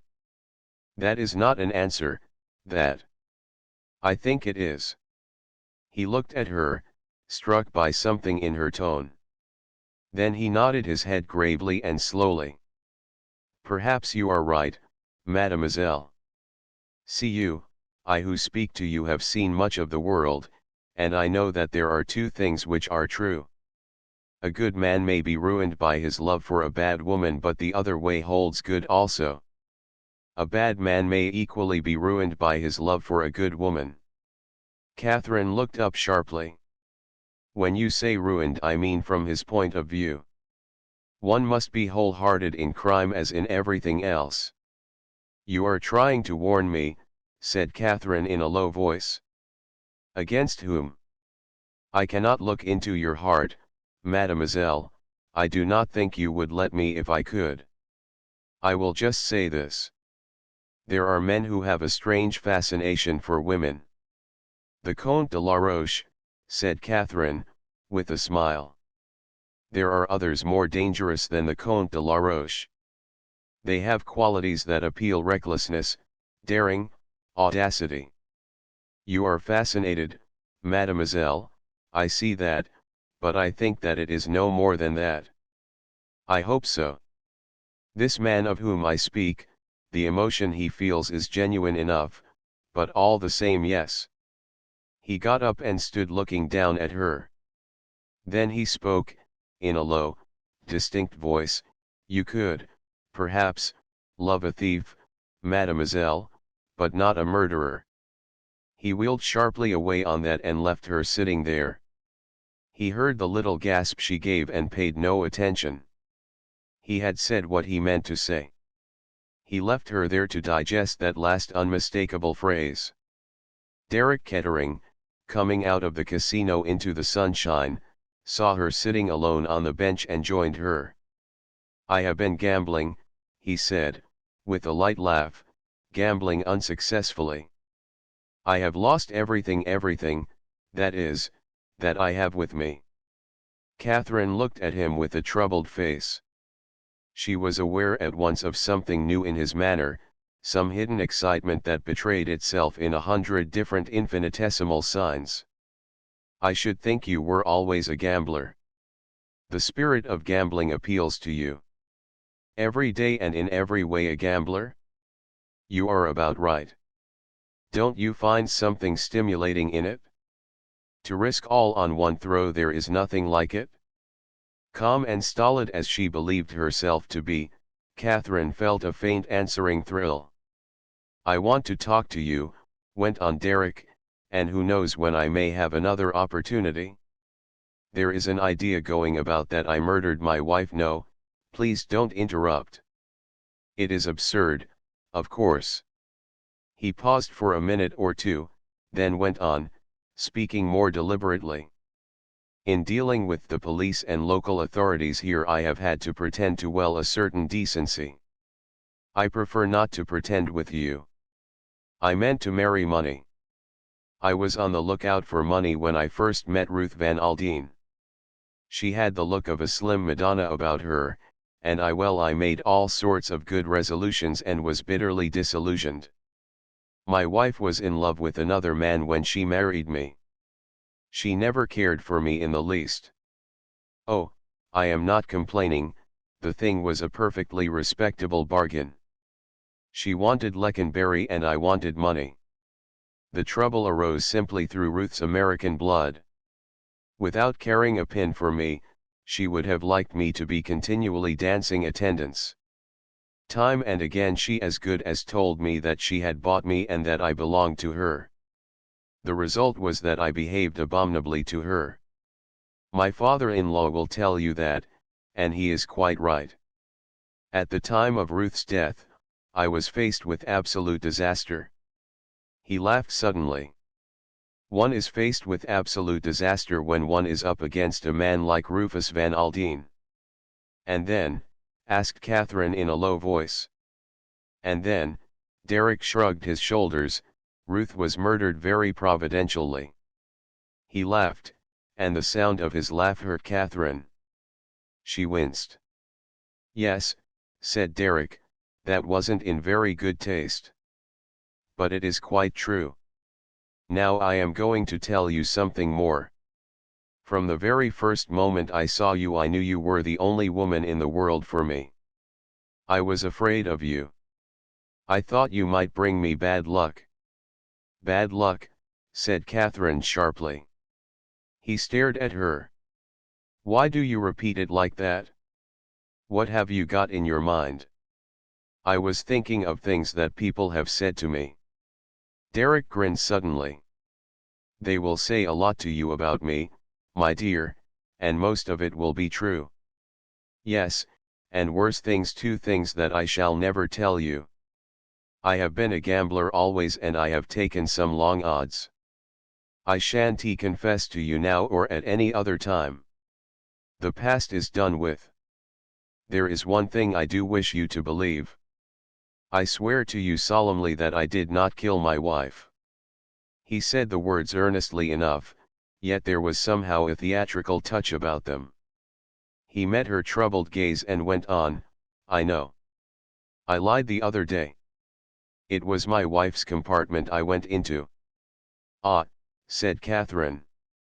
"It's difficult to explain just why I went in, but I'll try. I did it on an impulse. You see, I was more or less spying on my wife. I kept out of sight on the train. Myrelle had told me that my wife was meeting the Comte de la Roche in Paris. Well, as far as I had seen, that was not so. I felt ashamed, and I thought suddenly that it would be a good thing to have it out with her once and for all, so I pushed open the door and went in." He paused. "Yes," said Catherine gently. Ruth was lying on the bunk asleep. Her face was turned away from me. I could see only the back of her head. I could have waked her up, of course. But suddenly I felt a reaction. What, after all, was there to say that we hadn't both of us said 100 times before? She looked so peaceful lying there. I left the compartment as quietly as I could. "Why lie about it to the police?" asked Catherine. "Because I'm not a complete fool. I've realized from the beginning that, from the point of view of motive, I'm the ideal murderer. If I once admitted that I had been in her compartment just before she was murdered, I'd do for myself once and for all." "I see." Did she see? She could not have told herself. She was feeling the magnetic attraction of Derek's personality, but there was something in her that resisted, that held back. "Catherine, you know that I care for you. Do you care for me?" I don't know." Weakness there. Either she knew or she did not know. If only she cast a look round desperately as though seeking something that would help her. A soft color rose in her cheeks as a tall fair man with a limp came hurrying along the path towards them. "Major Knighton." There was relief and an unexpected warmth in her voice as she greeted him. Derek stood up scowling, his face black as a thundercloud. "Lady Tamplin having a flutter," he said easily. "I must join her and give her the benefit of my system." He swung round on his heel and left them together. Catherine sat down again. Her heart was beating rapidly and unevenly, but as she sat there talking commonplaces to the quiet, rather shy man beside her, her self-command came back. Then she realized with a shock that Knighton also was laying bare his heart, much as Derek had done, but in a very different manner. He was shy and stammering. The words came haltingly with no eloquence to back them. "From the first moment I saw you I ought not to have spoken so soon, but Mr. Van Aldine may leave here any day, and I might not have another chance. I know you can't care for me so soon, that is impossible. I dare say it is presumption anyway on my part. I have private means, but not very much. No, please don't answer now. I know what your answer would be. But in case I went away suddenly, I just wanted you to know that I care." She was shaken, touched. His manner was so gentle and appealing. "There's one thing more. I just wanted to say that if you are ever in trouble, anything that I can do." He took her hand in his, held it tightly for a minute, then dropped it and walked rapidly away towards the casino without looking back. Catherine sat perfectly still, looking after him. Derek Kettering, Richard Knighton, two men so different, so very different. There was something kind about Knighton, kind and trustworthy. As to Derek, then suddenly Catherine had a very curious sensation. She felt that she was no longer sitting alone on the seat in the casino gardens, but that someone was standing beside her, and that someone was the dead woman, Ruth Kettering. She had a further impression that Ruth wanted badly to tell her something. The impression was so curious, so vivid, that it could not be driven away. She felt absolutely certain that the spirit of Ruth Kettering was trying to convey something of vital importance to her. The impression faded. Catherine got up, trembling a little. What was it that Ruth Kettering had wanted so badly to say? 27 Interview with Myrelle. When Knighton left Catherine, he went in search of Hercule Poirot, whom he found in the rooms, jauntily placing the minimum stake on the even numbers. As Knighton joined him, the number 33 turned up, and Poirot's stake was swept away. "Bad luck," said Knighton. "Are you going to stake again?" Poirot shook his head. "Not at present." "Do you feel the fascination of gambling?" asked Knighton curiously. "Not at roulette." Knighton shot a swift glance at him. His own face became troubled. He spoke haltingly, with a touch of deference. "I wonder, are you busy, M. Poirot. There is something I would like to ask you about. I am at your disposal. Shall we go outside? It is pleasant in the sunshine. They strolled out together, and Knighton drew a deep breath. I love the Riviera, he said. I came here first 12 years ago, during the war, when I was sent to Lady Tamplin's hospital. It was like paradise, coming from Flanders to this. It must have been, said Poirot. How long ago the war seems now, mused Knighton. They walked on in silence for some little way. You have something on your mind, said Poirot. Knighton looked at him in some surprise. You are quite right, he confessed. I don't know how you knew it, though. It showed itself only too plainly, said Poirot drily.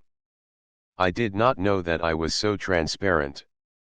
It is my business to observe the physiognomy, the little man explained, with dignity. I will tell you, M. Poirot. You have heard of this dancer woman Mirelle. She who is the chère amie of M. Derek Kettering. Yes, that is the one, and, knowing this, you will understand that Mr. Van Aldine is naturally prejudiced against her. She wrote to him, asking for an interview. He told me to dictate a curt refusal, which of course I did.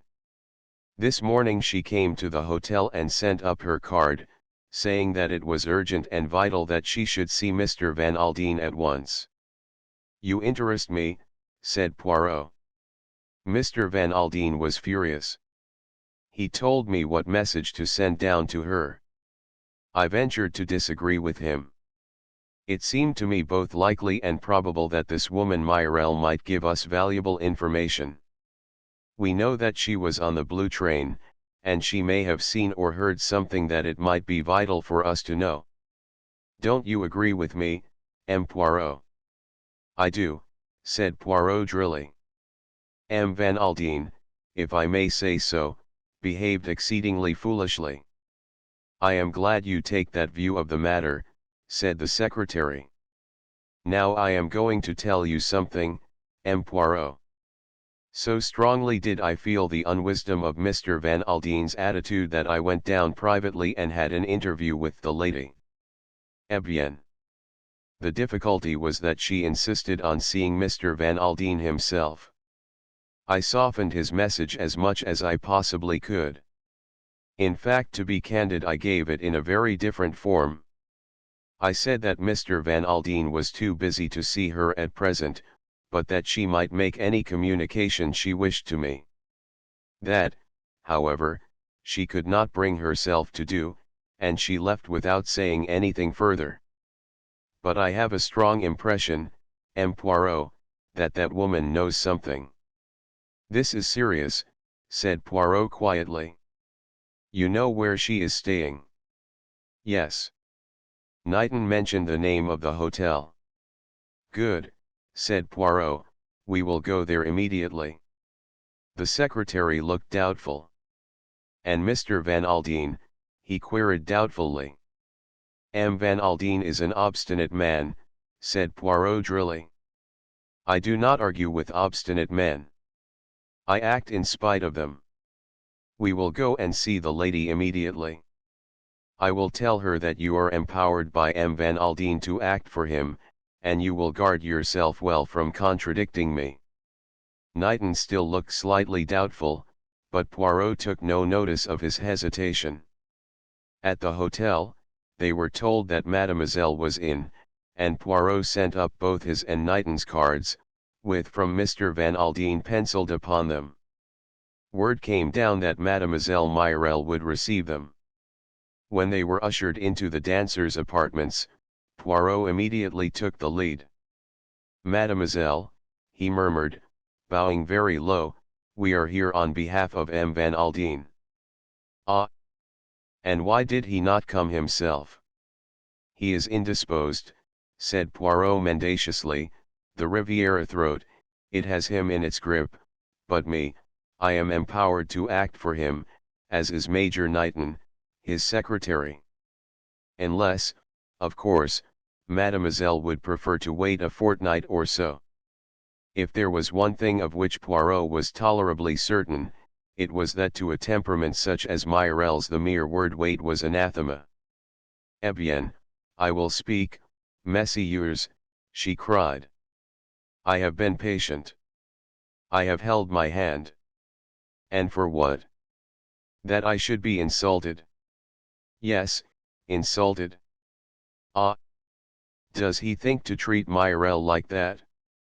To throw her off like an old glove? I tell you, never has a man tired of me. Always it is I who tire of them." She paced up and down the room, her slender body trembling with rage. A small table impeded her free passage and she flung it from her into a corner, where it splintered against the wall. "That is what I will do to him," she cried, "and that." Picking up a glass bowl filled with lilies, she flung it into the grate, where it smashed into 100 pieces. Knighton was looking at her with cold British disapproval. He felt embarrassed and ill at ease. Poirot, on the other hand, with twinkling eyes, was thoroughly enjoying the scene. "Ah, it is magnificent," he cried. "It can be seen Madame has a temperament." "I am an artist," said Myriel, "every artist has a temperament. I told Deric to beware, and he would not listen." She whirled round on Poirot suddenly. "It is true, is it not, that he wants to marry that English miss?" Poirot coughed. "On ma did," he murmured, "that he adores her passionately." Myriel came towards them. "He murdered his wife," she screamed. "There, now you have it. He told me beforehand that he meant to do it. He had got to an impasse, Zud. He took the easiest way out. You say that M. Kettering murdered his wife?" "Yes, yes, yes. Have I not told you so?" "The police," murmured Poirot, "will need proof of that statement. I tell you I saw him come out of her compartment that night on the train." "When?" asked Poirot sharply. "Just before the train reached Lyons." "You will swear to that, mademoiselle?" It was a different Poirot who spoke now, sharp and decisive. "Yes." There was a moment's silence. Myriel was panting, and her eyes, half defiant, half frightened, went from the face of one man to the other. "This is a serious matter, mademoiselle," said the detective. "You realize how serious?" "Certainly I do." "That is well," said Poirot. "Then you understand, mademoiselle, that no time must be lost. You will, perhaps, accompany us immediately to the office of the examining magistrate." Myriel was taken aback. She hesitated, but, as Poirot had foreseen, she had no loophole for escape. "Very well," she muttered. "I will fetch a coat." Left alone together, Poirot and Knighton exchanged glances. "It is necessary to act while, how do you say it, the iron is hot," murmured Poirot. "She is temperamental, in an hour's time, maybe, she will repent, and she will wish to draw back. We must prevent that at all costs." Myriel reappeared, wrapped in a sand-colored velvet wrap trimmed with leopard skin. She looked not altogether unlike a leopardess, tawny and dangerous. Her eyes still flashed with anger and determination.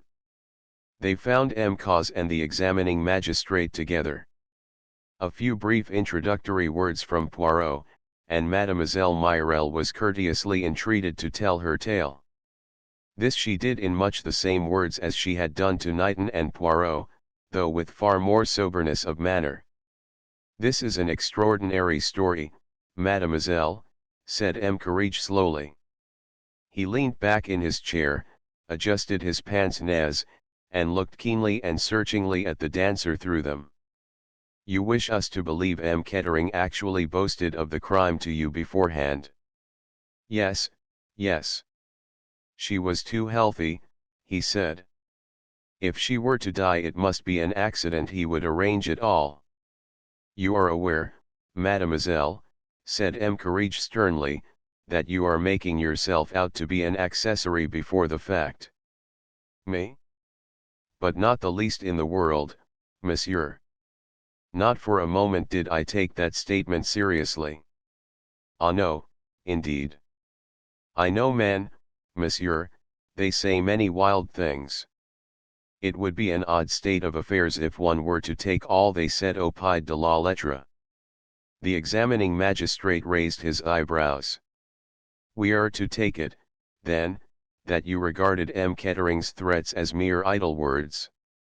May I ask, mademoiselle, what made you throw up your engagements in London and come out to the Riviera? Myrelle looked at him with melting black eyes. I wished to be with the man I loved, she said simply. Was it so unnatural?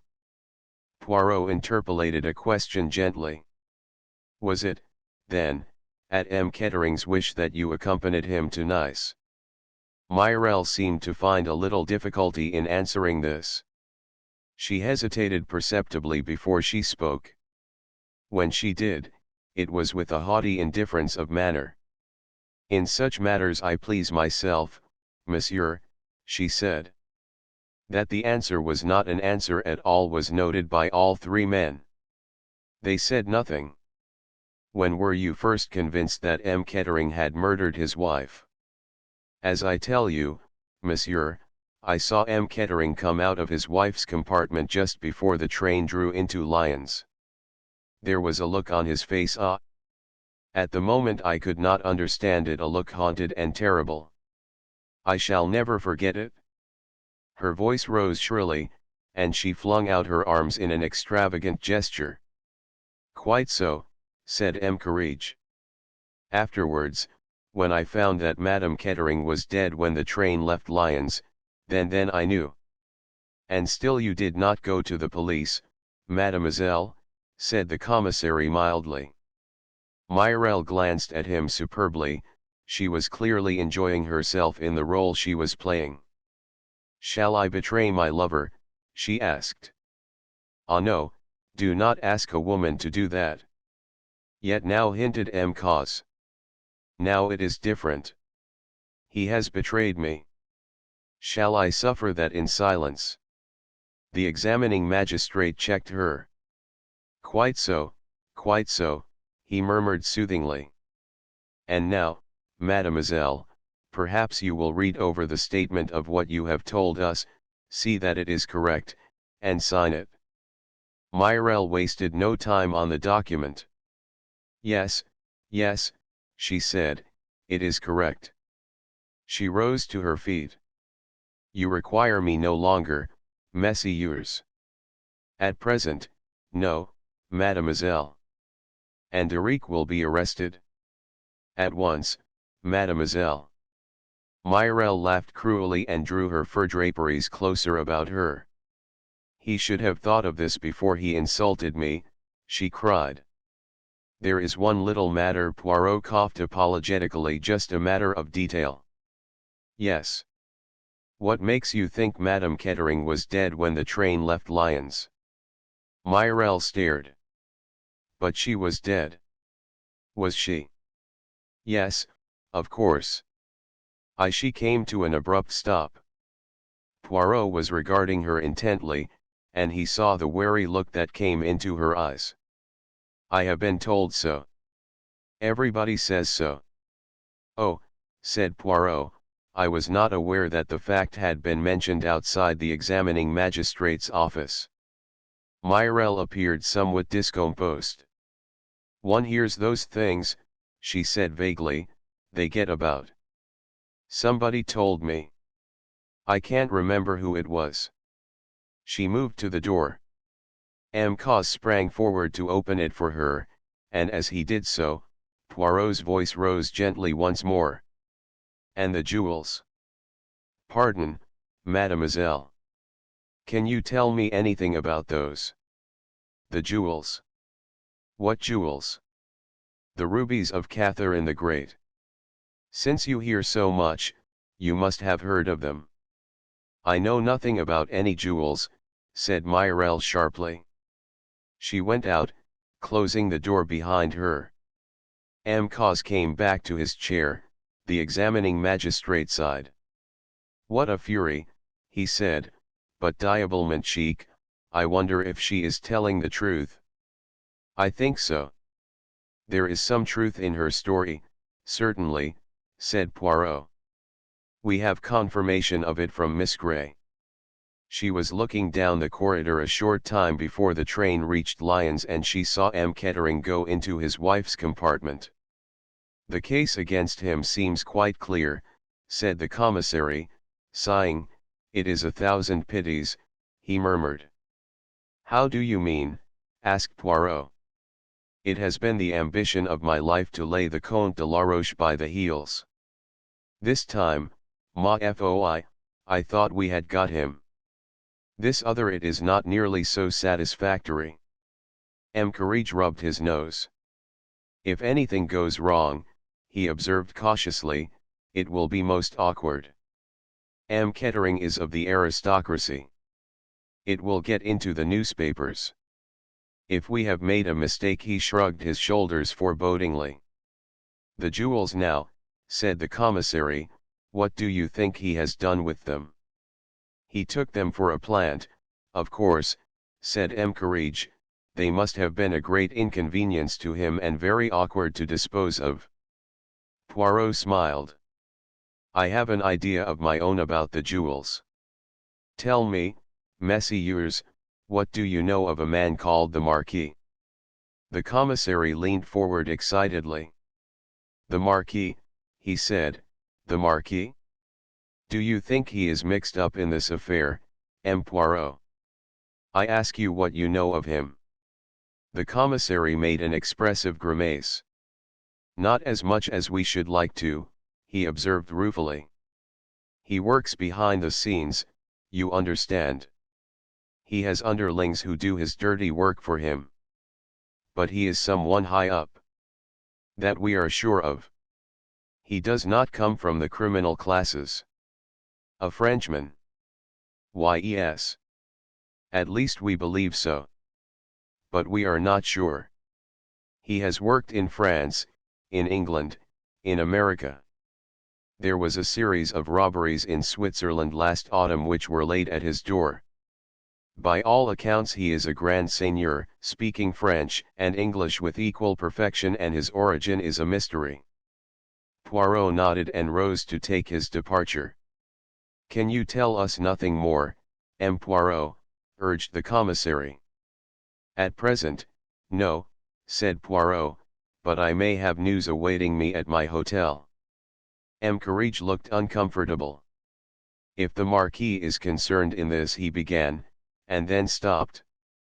It upsets our ideas, complained M. Cos. It does not upset mine, said Poirot. On the contrary, I think it agrees with them very well. Au revoir, messieurs, if news of any importance comes to me I will communicate it to you immediately. He walked back to his hotel with a grave face. In his absence a telegram had come to him.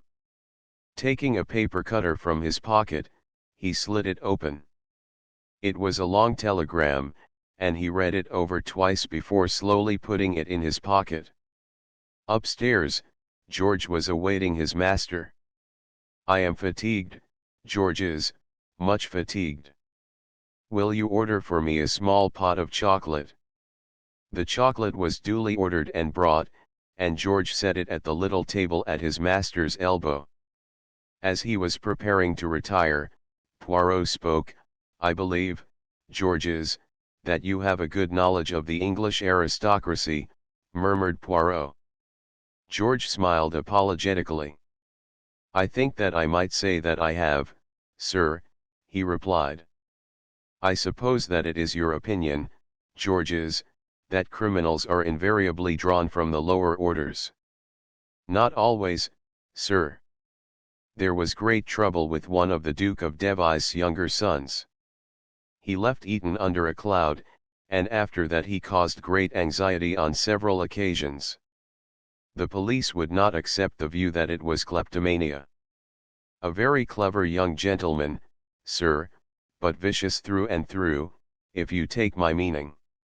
His Grace shipped him to Australia, and I hear he was convicted out there under another name. Very odd, sir, but there it is. The young gentleman, I need hardly say, was not in want financially. Poirot nodded his head slowly. Love of excitement, he murmured, and a little kink in the brain somewhere.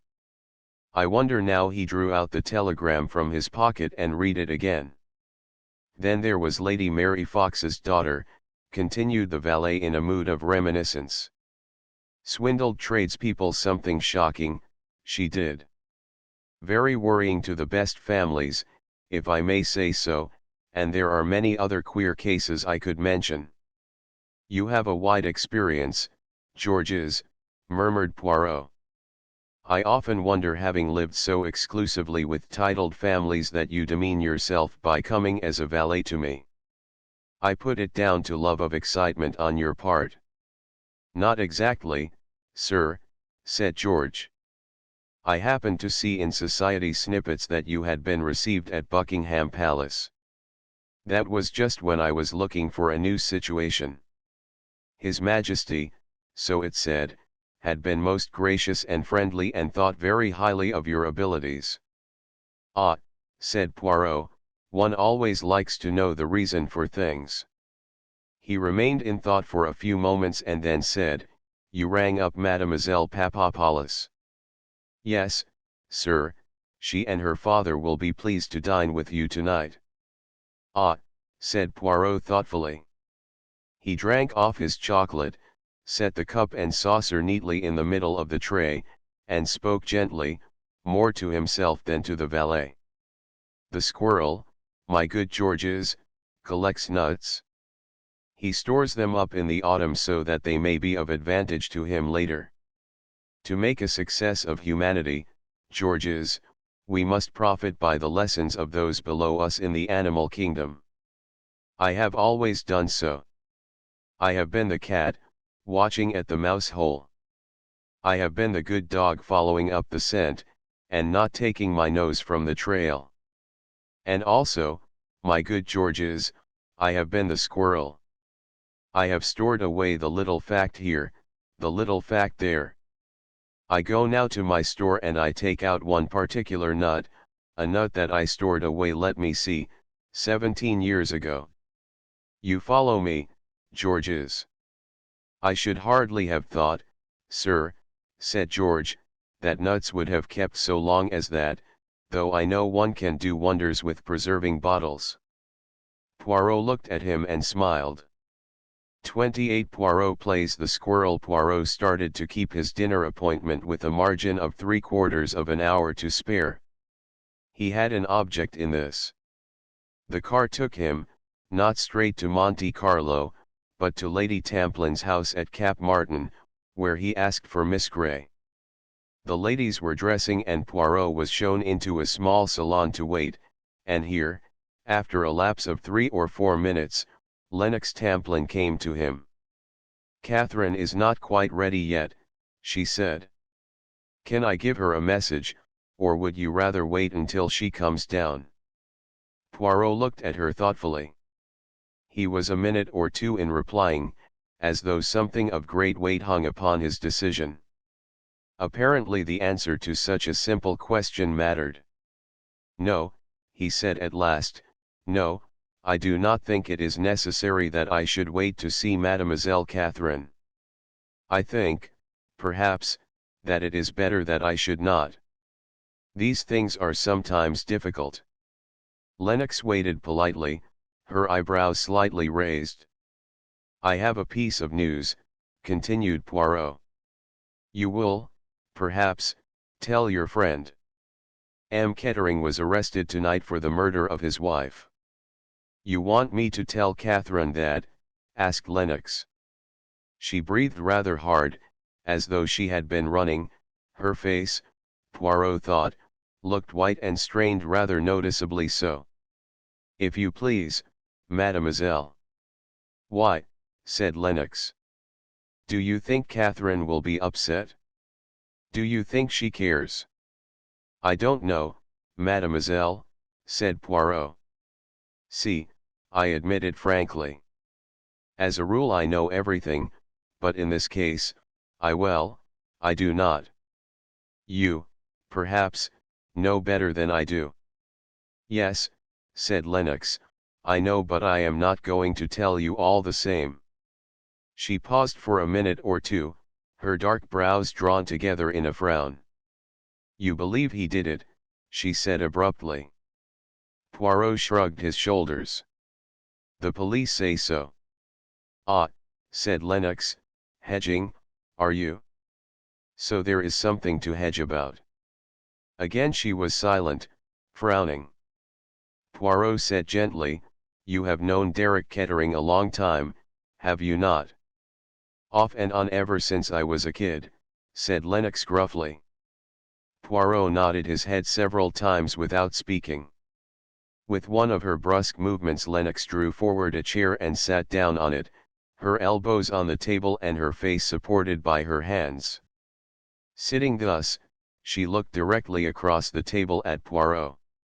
What have they got to go on? She demanded. Motive, I suppose. Probably came into money at her death.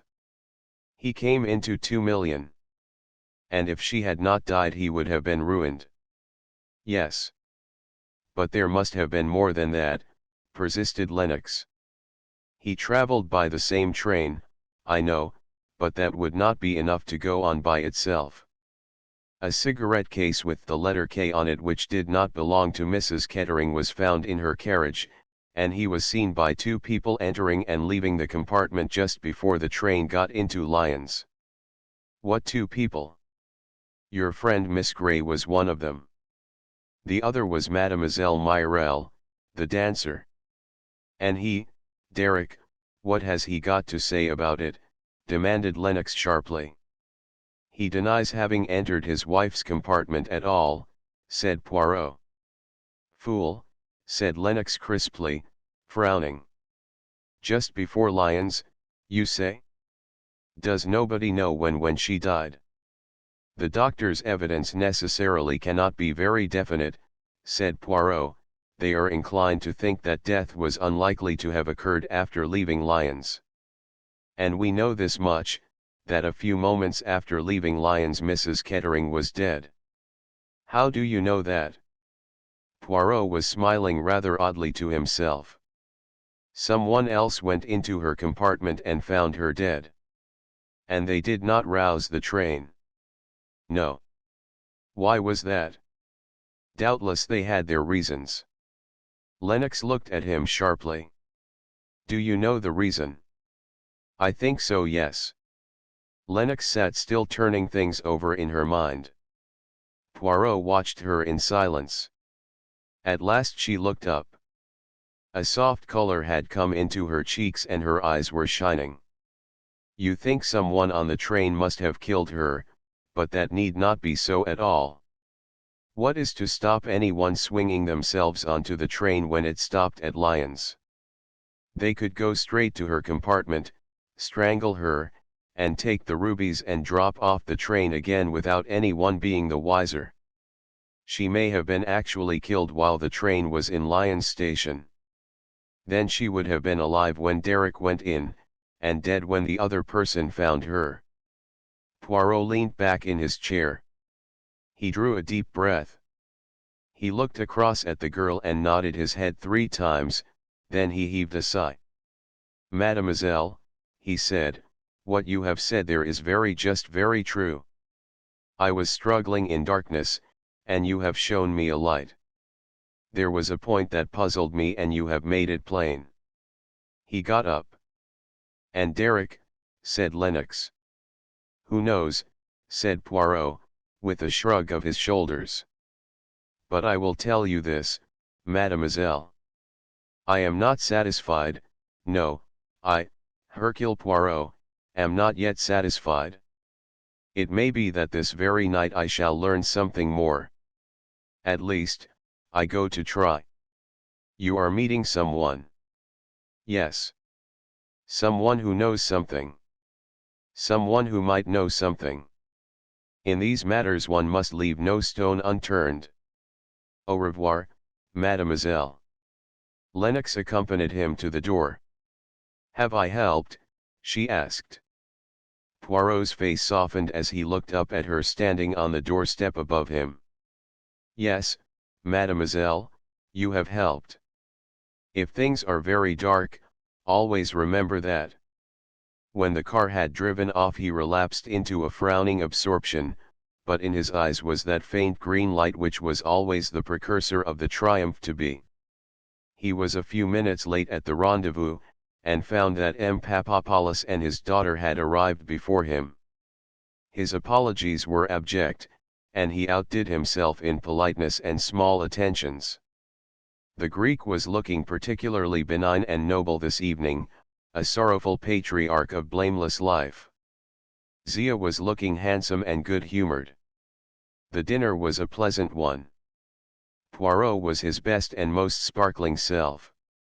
He told anecdotes, he made jokes, he paid graceful compliments to Zia Papadopoulos, and he told many interesting incidents of his career. The menu was a carefully selected one, and the wine was excellent. At the close of dinner M. Papadopoulos inquired politely, "And the tip I gave you? You have had your little flutter on the horse." "I am in communication with my bookmaker," replied Poirot. The eyes of the two men met. "A well-known horse, eh?" "No," said Poirot, "it is what our friends, the English, call a dark horse." "Ah," said M. Papadopoulos thoughtfully. "Now we must step across to the casino and have our little flutter at the roulette table," cried Poirot gaily. At the casino the party separated, Poirot devoting himself solely to Zia, whilst Papadopoulos himself drifted away. Poirot was not fortunate, but Zia had a run of good luck, and had soon won a few $1,000. "It would be as well," she observed drily to Poirot, "if I stopped now." Poirot's eyes twinkled. "Superb," he exclaimed. "You are the daughter of your father, Mademoiselle Zia. To know when to stop. Ah! That is the art." He looked round the rooms. "I cannot see your father anywhere about," he remarked carelessly. "I will fetch your cloak for you, mademoiselle, and we will go out in the gardens." He did not, however, go straight to the cloakroom. His sharp eyes had seen but a little while before the departure of M. Papadopoulos. He was anxious to know what had become of the wily Greek. He ran him to earth unexpectedly in the big entrance hall. He was standing by one of the pillars, talking to a lady who had just arrived. The lady was Mirelle. Poirot sidled unostentatiously round the room. He arrived at the other side of the pillar, and unnoticed by the two who were talking together in an animated fashion, or rather, that is to say, the dancer was talking, Papadopoulos contributing an occasional monosyllable and a good many expressive gestures. "I tell you I must have time," the dancer was saying. "If you give me time I will get the money." To wait, the Greek shrugged his shoulders, "it is awkward." "Only a very little while," pleaded the other. "Ah! But you must. A week, 10 days, that is all I ask. You can be sure of your affair. The money will be forthcoming." Papadopoulos shifted a little and looked round him uneasily to find Poirot almost at his elbow with a beaming innocent face. "Ah! Vous voilà, M. Papadopoulos. I have been looking for you. It is permitted that I take Mademoiselle Zia for a little turn in the gardens. Good evening, mademoiselle." He bowed very low to Mirelle. "1,000 pardons that I did not see you immediately." The dancer accepted his greetings rather impatiently. She was clearly annoyed at the interruption of her tête-à-tête. Poirot was quick to take the hint. Papadopoulos had already murmured, "Certainly, but certainly," and Poirot withdrew forthwith. He fetched Zia's cloak, and together they strolled out into the gardens. "This is where the suicides take place," said Zia. Poirot shrugged his shoulders. "So it is said. Men are foolish, are they not, mademoiselle? To eat, to drink, to breathe the good air, it is a very pleasant thing, mademoiselle. One is foolish to leave all that simply because one has no money or because the heart aches. L'amour, it causes many fatalities, does it not?" Zia laughed. "You should not laugh at love, mademoiselle," said Poirot, shaking an energetic forefinger at her. "You who are young and beautiful." "Hardly that," said Zia, "you forget that I am 33, M. Poirot. I am frank with you, because it is no good being otherwise. As you told my father, it is exactly 17 years since you aided us in Paris that time. When I look at you, it seems much less," said Poirot gallantly. "You were then very much as you are now, mademoiselle, a little thinner, a little paler, a little more serious. 16 years old and fresh from your pension. Not quite the petite pensionnaire, not quite a woman. You were very delicious, very charming, Mademoiselle Zia, others thought so too, without doubt." "At 16, said Zia, "one is simple and a little fool." "That may be," said Poirot, "yes, that well may be. At 16 one is credulous, is one not? One believes what one is told." If he saw the quick sideways glance that the girl shot at him, he pretended not to have done so. He continued dreamily, "It was a curious affair that, altogether. Your father, mademoiselle, has never understood the true inwardness of it. No. When he asked me for details, for explanations, I said to him thus, without scandal, 'I have got back for you that which was lost. You must ask no questions.' Do you know, mademoiselle, why I said these things?" "I have no idea," said the girl coldly. "It was because I had a soft spot in my heart for a little pensionaire, so pale, so thin, so serious." "I don't understand what you are talking about," cried Zia angrily. "Do you not, mademoiselle?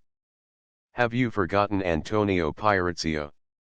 He heard the quick intake of her breath almost a gasp. "He came to work as an assistant in the shop, but not thus could he have got hold of what he wanted. An assistant can lift his eyes to his master's daughter, can he not? If he is young and handsome with a glib tongue. And since they cannot make love all the time, they must occasionally talk of things that interest them both, such as that very interesting thing which was temporarily in M. Papadopoulos' possession. And since, as you say, mademoiselle, the young are foolish and credulous, it was easy to believe him and to give him a sight of that particular thing, to show him where it was kept. And afterwards, when it is gone, when the unbelievable catastrophe has happened. Alas! The poor little pensionaire! What a terrible position she is in! She is frightened, the poor little one. To speak or not to speak. And then there comes along that excellent fellow, Hercule Poirot. Almost a miracle it must have been, the way things arranged themselves. The priceless heirlooms are restored and there are no awkward questions." Zia turned on him fiercely. "You have known all the time? Who told you? Was it Antonio?" Poirot shook his head. "No one told me," he said quietly. "I guessed. It was a good guess, was it not, mademoiselle? You see, unless you are good at guessing, it is not much use being a detective." The girl walked along beside him for some minutes in silence. Then she said in a hard voice, "Well, what are you going to do about it, Are you going to tell my father? No, said Poirot sharply. Certainly not. She looked at him curiously. You want something from me? I want your help, mademoiselle. What makes you think that I can help you? I do not think so. I only hope so. And if I do not help you, then you will tell my father. But no, but no. Debarrass yourself of that idea, mademoiselle. I am not a blackmailer. I do not hold your secret over your head and threaten you with it. If I refuse to help you, began the girl slowly. Then you refuse, and that is that. Then why? She stopped. Listen, and I will tell you why. Women, mademoiselle, are generous. If they can render a service to one who has rendered a service to them, they will do it. I was generous once to you, mademoiselle. When I might have spoken, I held my tongue. There was another silence, then the girl said, My father gave you a hint the other day. It was very kind of him. I do not think, said Zia slowly, that there is anything that I can add to that. If Poirot was disappointed, he did not show it. Not a muscle of his face changed. Eh bien, he said cheerfully, then we must talk of other things. And he proceeded to chat gaily. The girl was distrait, however, and her answers were mechanical and not always to the point. It was when they were approaching the casino once more that she seemed to come to a decision. M. Poirot. Yes, mademoiselle. I should like to help you if I could. You are very amiable, mademoiselle, very amiable. Again there was a pause. Poirot did not press her. He was quite content to wait and let her take her own time. Ah bah, said Zia, after all, why should I not tell you? My father is cautious, always cautious in everything he says. But I know that with you it is not necessary. You have told us it is only the murderer you seek, and that you are not concerned over the jewels. I believe you. You were quite right when you guessed that we were in Nice because of the rubies. They have been handed over here according to plan. My father has them now. He gave you a hint the other day as to who our mysterious client was. The Marquis, murmured Poirot softly.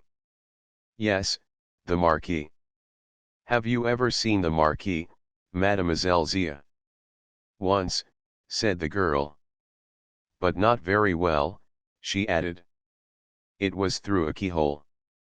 That always presents difficulties, said Poirot sympathetically, but all the same you saw him. You would know him again. Zia shook her head. He wore a mask, she explained. Young or old? He had white hair.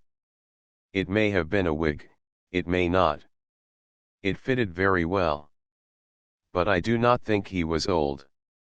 His walk was young, and so was his voice. His voice, said Poirot thoughtfully. Ah, his voice. Would you know it again, Mademoiselle Zia? I might, said the girl. You were interested in him, eh? It was that took you to the keyhole. Zia nodded. Yes, yes. I was curious. One had heard so much. He is not the ordinary thief, he is more like a figure of history or romance. Yes, said Poirot thoughtfully, yes, perhaps so. But it is not this that I meant to tell you, said Zia. It was just one other little fact that I thought might be well useful to you. Yes, said Poirot encouragingly. The rubies, as I say, were handed over to my father here at Nice. I did not see the person who handed them over, but yes. I know one thing. It was a woman. 29. A letter from home. Dear Catherine, living among grand friends as you are doing now, I don't suppose you will care to hear any of our news, but as I always thought you were a sensible girl, Perhaps you are a trifle less swollen-headed than I suppose. Everything goes on much the same here. There was great trouble about the new curate, who is scandalously high. In my view, he is neither more nor less than a Roman.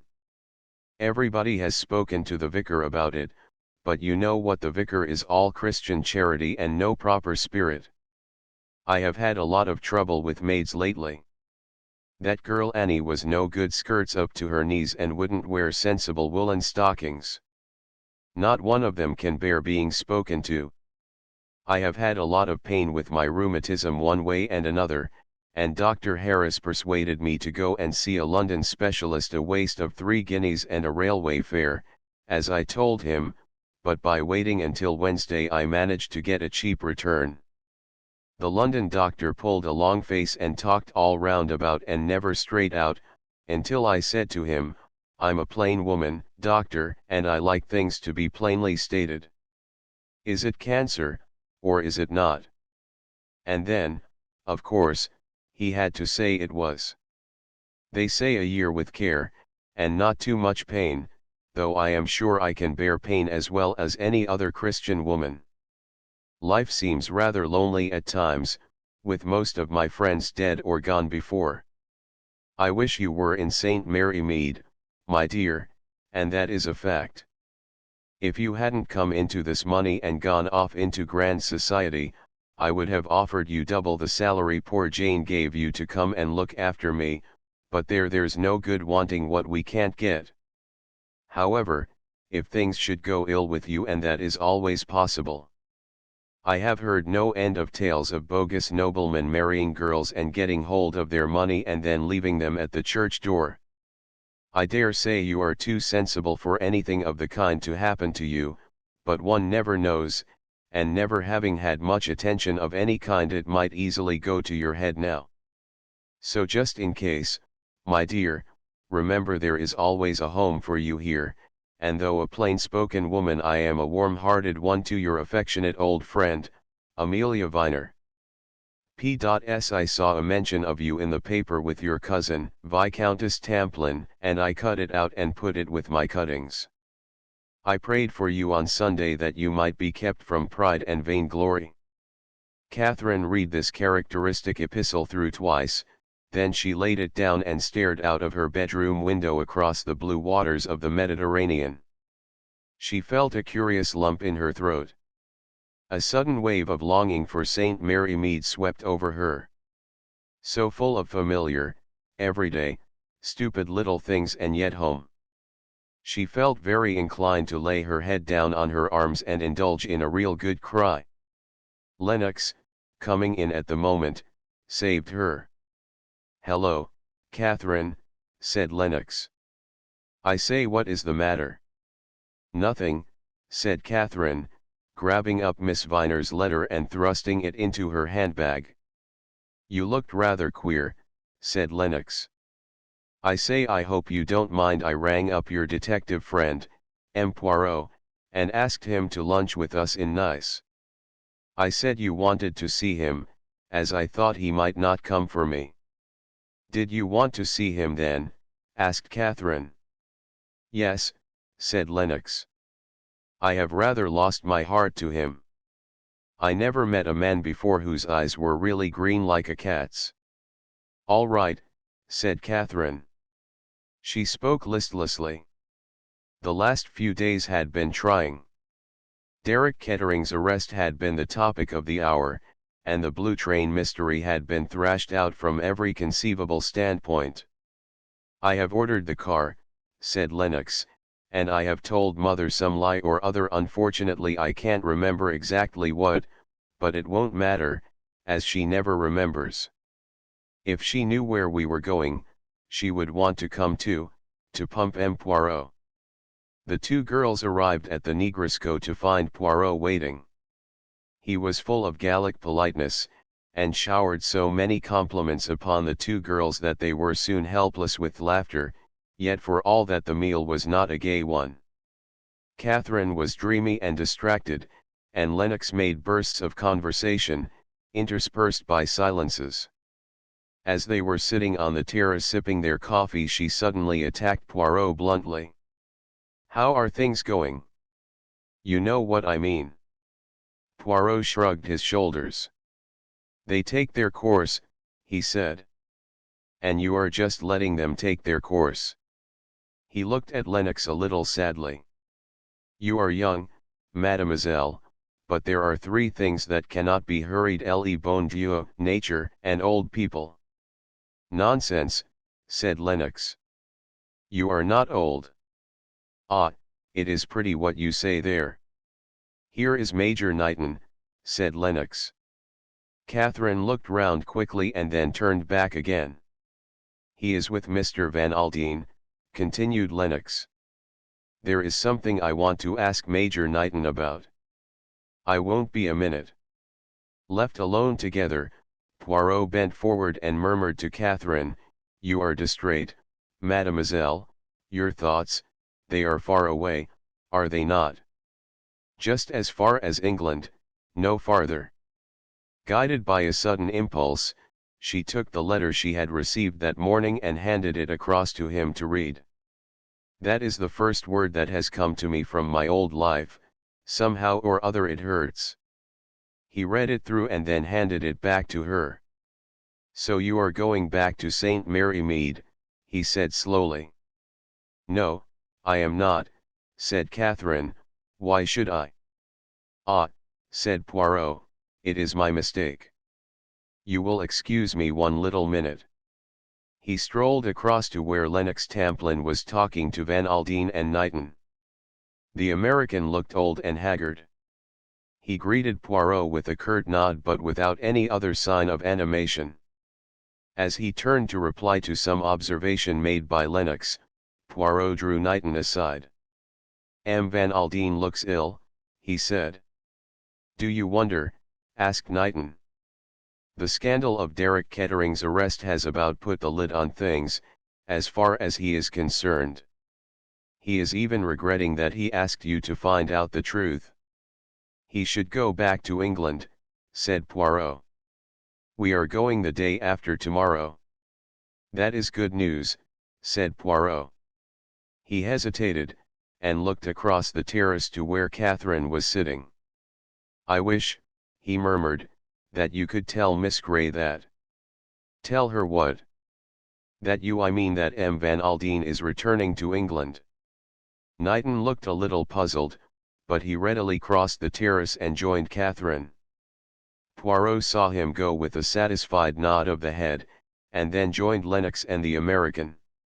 After a minute or two they joined the others. Conversation was general for a few minutes, then the millionaire and his secretary departed. Poirot also prepared to take his departure. "1,000 thanks for your hospitality, mesdemoiselles," he cried, "it has been a most charming luncheon. Ma foi, I needed it." He swelled out his chest and thumped it. "I am now a lion, a giant. Ah, Mademoiselle Catherine, you have not seen me as I can be. You have seen the gentle, the calm Hercule Poirot, but there is another Hercule Poirot. I go now to bully, to threaten, to strike terror into the hearts of those who listen to me." He looked at them in a self-satisfied way, and they both appeared to be duly impressed, though Lennox was biting her under lip, and the corners of Catherine's mouth had a suspicious twitch. "And I shall do it," he said gravely. "Oh yes, I shall succeed." He had gone but a few steps when Catherine's voice made him turn. "M. Poirot, I want to tell you. I think you were right in what you said. I am going back to England almost immediately." Poirot stared at her very hard, and under the directness of his scrutiny she blushed. "I see," he said gravely. "I don't believe you do," said Catherine.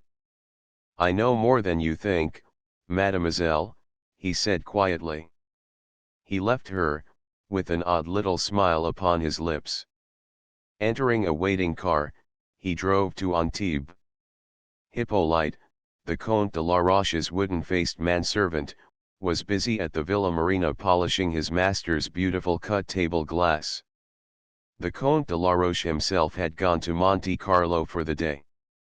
Chancing to look out of the window, Hippolyte espied a visitor walking briskly up to the hall door, a visitor of so uncommon a type that Hippolyte, experienced as he was, had some difficulty in placing him. Calling to his wife, Marie, who was busy in the kitchen, he drew her attention to what he called CE-type law. "It is not the police again," said Marie anxiously. "Look for yourself," said Hippolyte. Marie looked. "Certainly not the police," she declared. "I am glad. They have not really worried us much," said Hippolyte. "In fact, but for Monsieur Le Comte's warning, I should never have guessed that stranger at the wine shop to be what he was." The hall bell pealed and Hippolyte, in a grave and decorous manner, went to open the door. Le Comte, I regret to say, is not at home." The little man with the large mustaches beamed placidly. "I know that," he replied. "You are Hippolyte Flavel, are you not?" "Yes, monsieur, that is my name." "And you have a wife, Marie Flavel?" "Yes, monsieur, but I desire to see you both," said the stranger, and he stepped nimbly past Hippolyte into the hall. "Your wife is doubtless in the kitchen," he said. "I will go there." Before Hippolyte could recover his breath, the other had selected the right door at the back of the hall and passed along the passage and into the kitchen, where Marie paused open-mouthed to stare at him. "Voila," said the stranger, and sank into a wooden armchair. "I am Hercule Poirot." "Yes, monsieur." "You do not know the name?" "I have never heard it," said Hippolyte. "Permit me to say that you have been badly educated. It is the name of one of the great ones of this world." He sighed and folded his hands across his chest. Hippolyte and Marie were staring at him uneasily. They were at a loss what to make of this unexpected and extremely strange visitor. "Monsieur desires," murmured Hippolyte mechanically. "I desire to know why you have lied to the police." "Monsieur," cried Hippolyte, "I lied to the police. Never have I done such a thing." Poirot shook his head. "You are wrong," he said, "you have done it on several occasions." "Let me see." He took a small notebook from his pocket and consulted it. "Ah, yes, on 7 occasions at least. I will recite them to you." In a gentle unemotional voice he proceeded to outline the 7 occasions. Hippolyte was taken aback. "But it is not of these past lapses that I wish to speak," continued Poirot, "only, my dear friend, do not get into the habit of thinking yourself too clever. I come now to the particular lie in which I am concerned, your statement that the Comte de la Roche arrived at this villa on the morning of 14th January. But that was no lie, monsieur, that was the truth. Monsieur Le Comte arrived here on the morning of Tuesday, the 14th. That is so, Marie, is it not?" Marie assented eagerly. "Ah, yes, that is quite right. I remember it perfectly." "Ah," said Poirot, "and what did you give your good master for déjeuner that day?" Marie paused, trying to collect herself. "Odd," said Poirot, "how one remembers some things and forgets others." He leaned forward and struck the table a blow with his fist, his eyes flashed with anger. "Yes, yes, it is as I say. You tell your lies and you think nobody knows.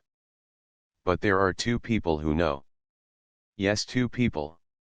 One is Le Bon Dieu." He raised a hand to heaven, and then settling himself back in his chair and shutting his eyelids, he murmured comfortably, "and the other is Hercule Poirot. I assure you, monsieur, you are completely mistaken."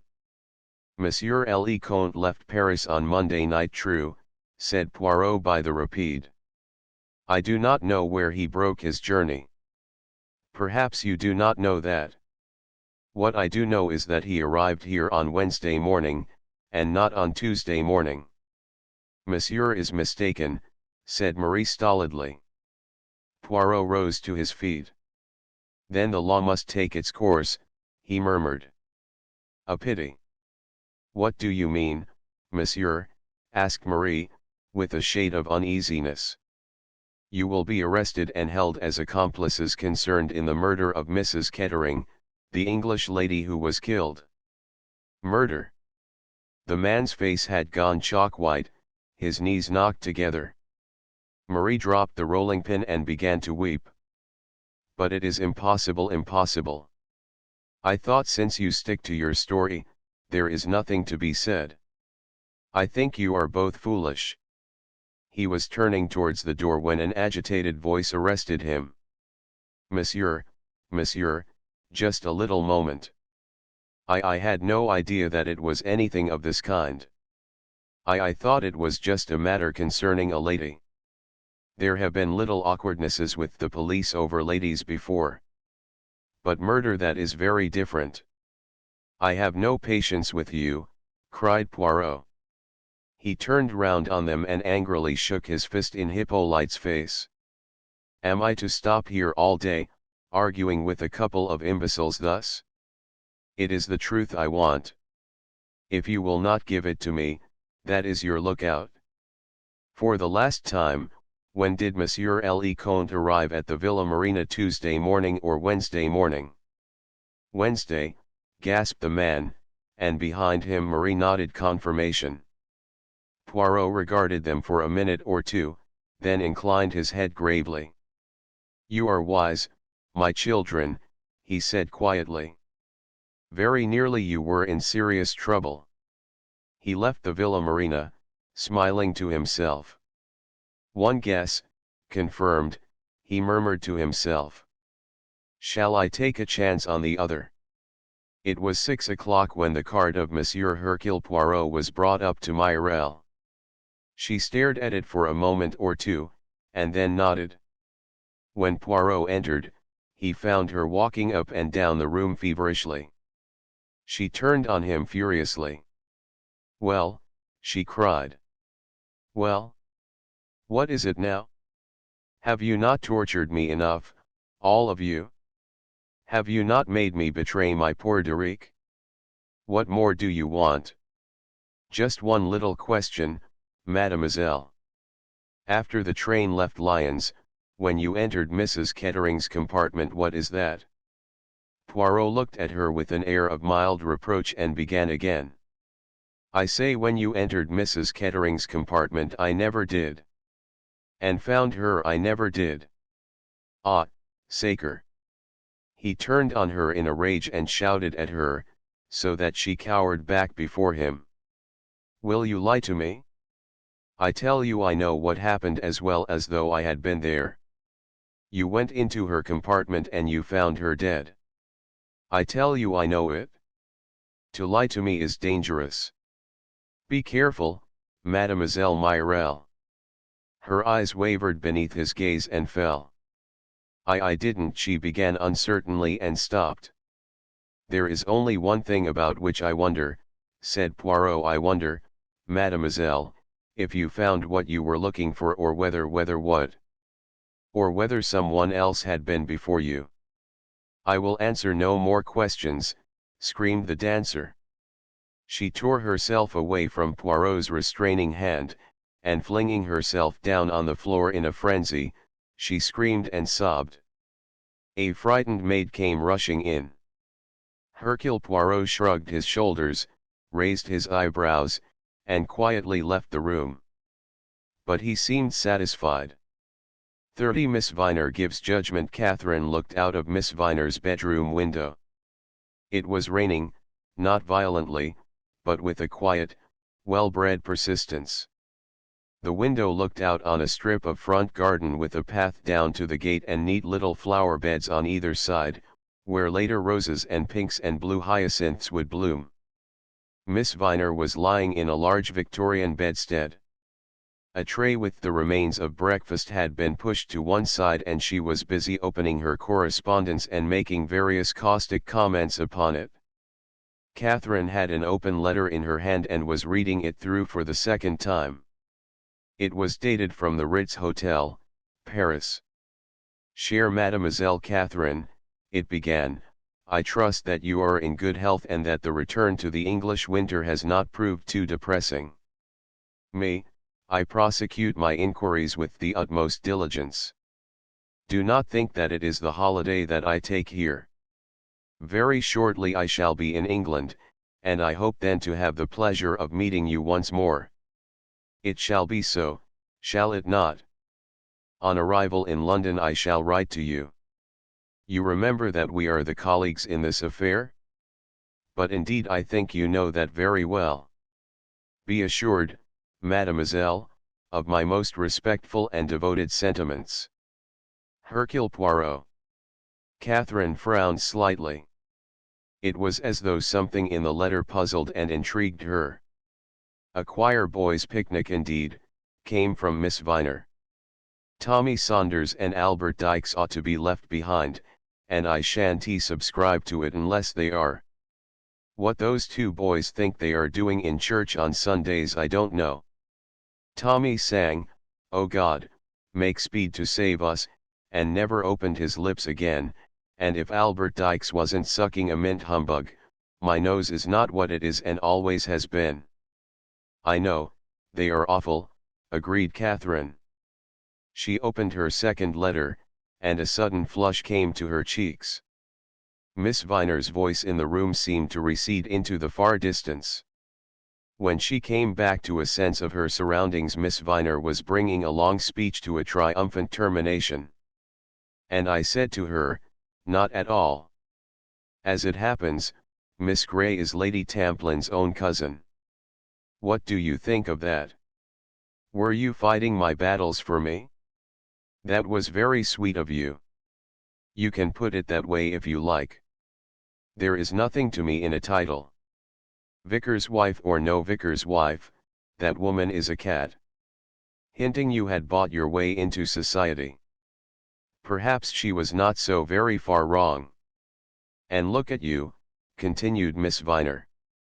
"Have you come back a stuck-up fine lady, as well you might have done?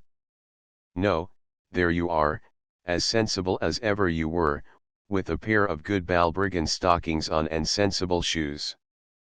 I spoke to Ellen about it only yesterday. 'Ellen,' I said, 'you look at Miss Grey. She has been hobnobbing with some of the greatest in the land, and does she go about as you do with skirts up to her knees and silk stockings that latter when you look at them, and the most ridiculous shoes that ever I set eyes on?'" Catherine smiled a little to herself.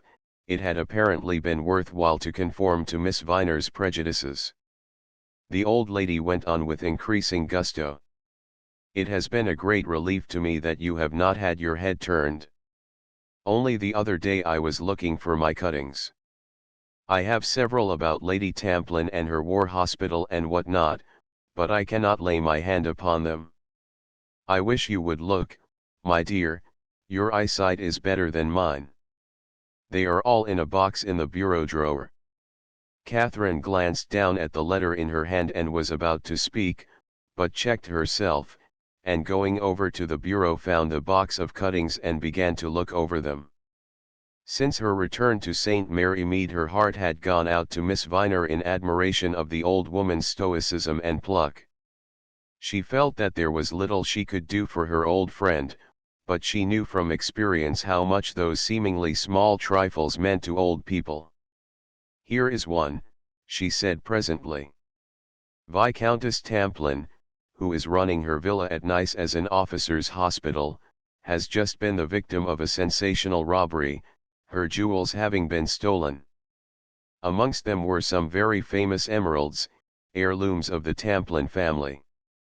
"Probably paste," said Miss Viner, "a lot of these society women's jewels are." "Here is another," said Catherine. A picture of her, a charming camera study of Viscountess Tamplin with her little daughter Lennox. "Let me look," said Miss Viner. You can't see much of the child's face, can you? But I dare say that is just as well.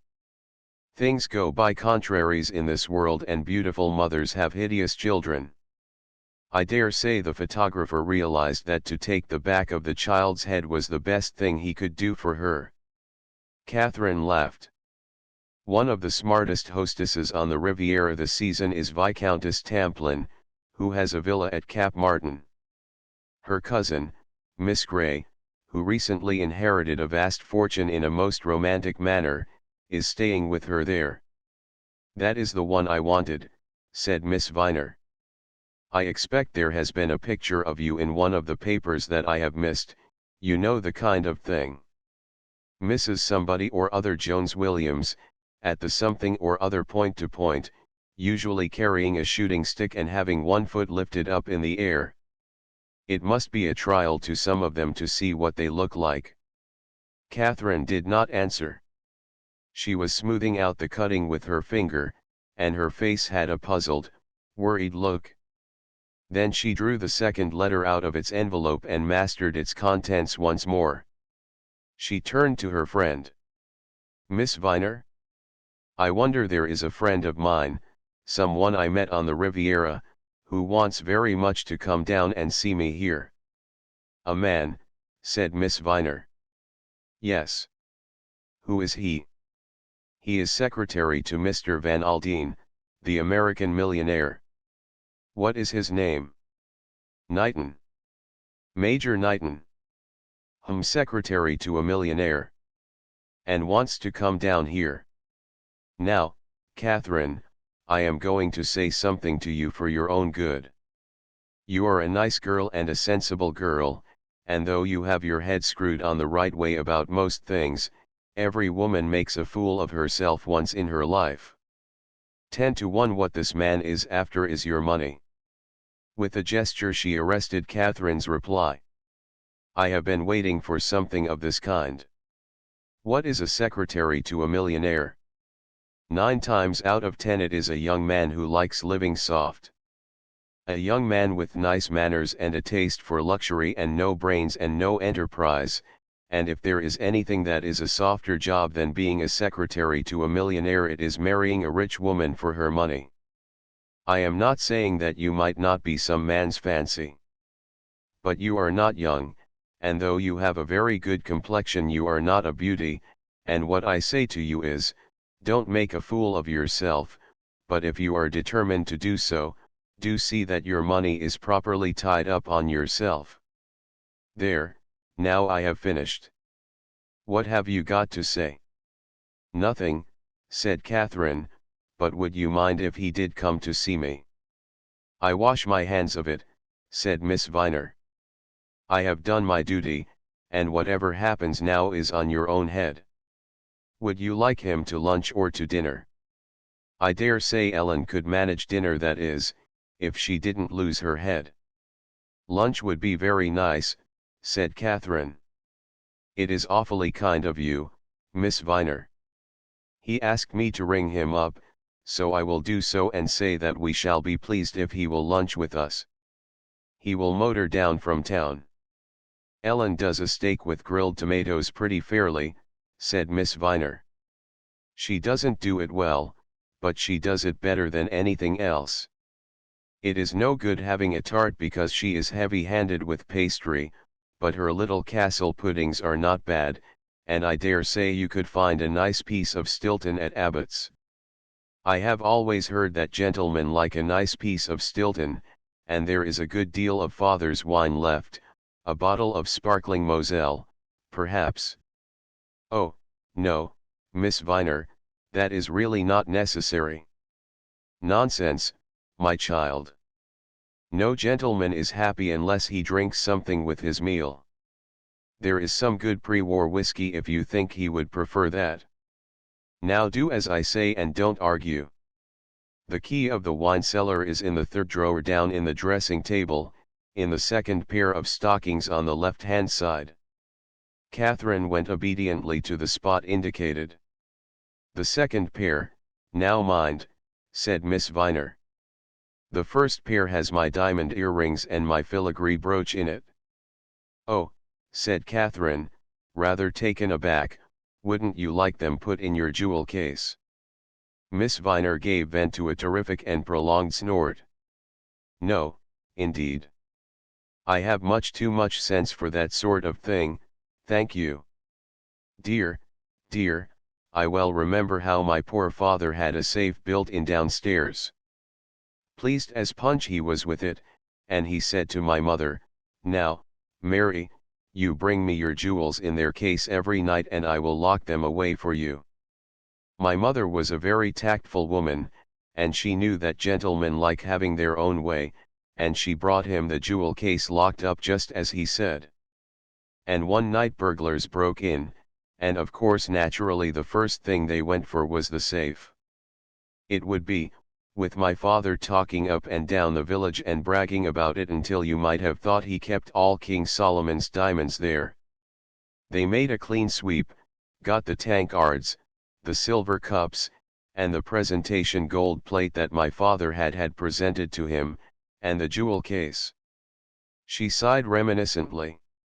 My father was in a great state over my mother's jewels. There was the Venetian set and some very fine cameos and some pale pink corals, and 2 diamond rings with quite large stones in them. And then, of course, she had to tell him that, being a sensible woman, she had kept her jewelry rolled up in a pair of corsets, and there it was still as safe as anything. And the jewel case had been quite empty. Oh no, dear, said Miss Viner, it would have been too light a weight then. My mother was a very intelligent woman, she saw to that. She kept her buttons in the jewel case, and a very handy place it was.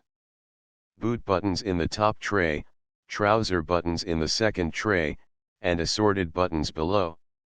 Curiously enough, my father was quite annoyed with her.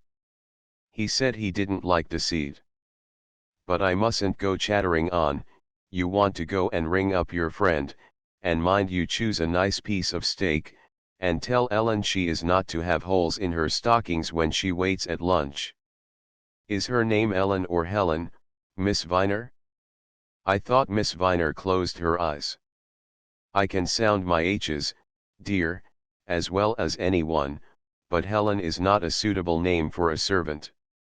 I don't know what the mothers in the lower classes are coming to nowadays. The rain had cleared away when Knighton arrived at the cottage. The pale fitful sunshine shone down on it and burnished Catherine's head as she stood in the doorway to welcome him. He came up to her quickly, almost boyishly. I say, I hope you don't mind. I simply had to see you again soon. I hope the friend you are staying with does not mind. Come in and make friends with her, said Catherine. She can be most alarming, but you will soon find that she has the softest heart in the world. Miss Viner was enthroned majestically in the drawing room, wearing a complete set of the cameos which had been so providentially preserved in the family. She greeted Knighton with dignity and an austere politeness which would have damped many men. Knighton, however, had a charm of manner which was not easily set aside, and after about 10 minutes Miss Viner thawed perceptibly. Luncheon was a merry meal, and Ellen, or Helen, in a new pair of silk stockings devoid of ladders performed prodigies of waiting. Afterwards, Catherine and Knighton went for a walk and they came back to have tea tête-à-tête, since Miss Viner had gone to lie down. When the car had finally driven off, Catherine went slowly upstairs. A voice called her and she went into Miss Viner's bedroom. Friend gone? Yes. Thank you so much for letting me ask him down. No need to thank me. Do you think I am the sort of old curmudgeon who never will do anything for anybody? I think you are a dear, said Catherine affectionately. Humph, said Miss Viner mollified. As Catherine was leaving the room she called her back. Catherine. Yes. I was wrong about that young man of yours. A man when he is making up to anybody can be cordial and gallant and full of little attentions and altogether charming.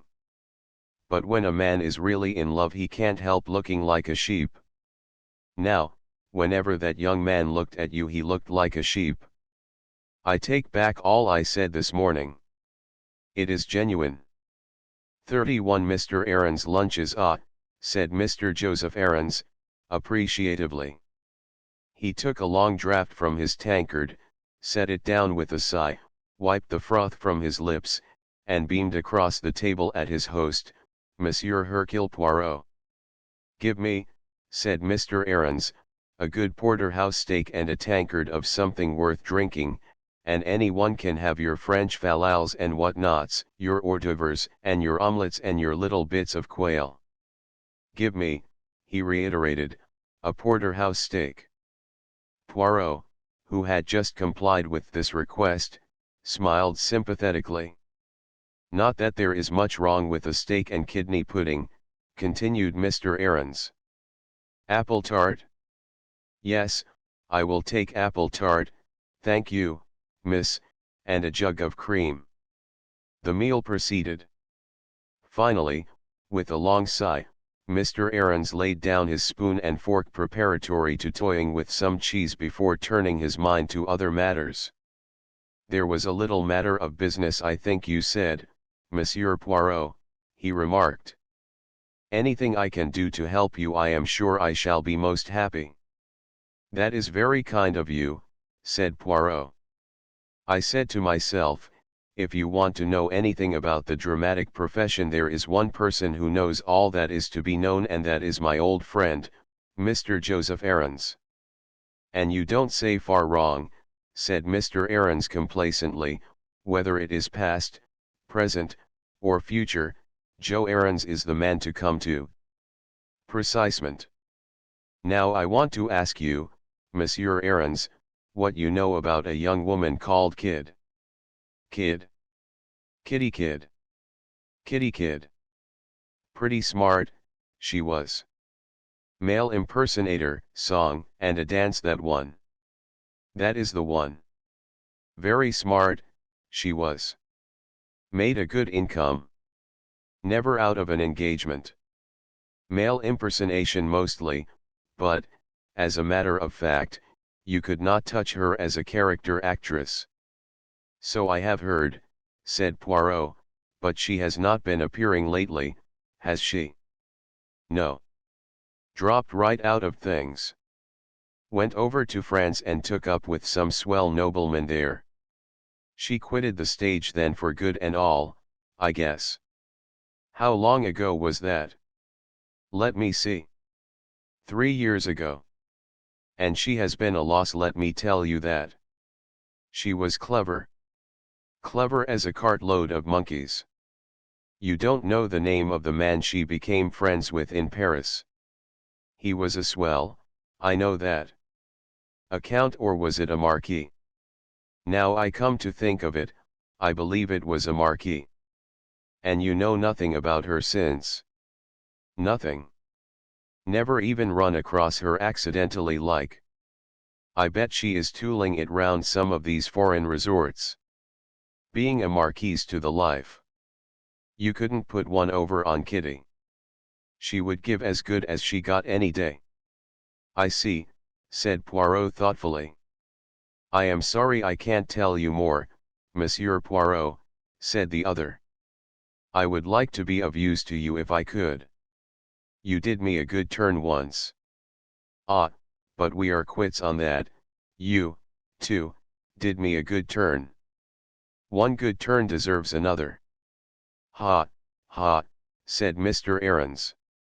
"Your profession must be a very interesting one," said Poirot. So, said Mr. Aarons noncommittally.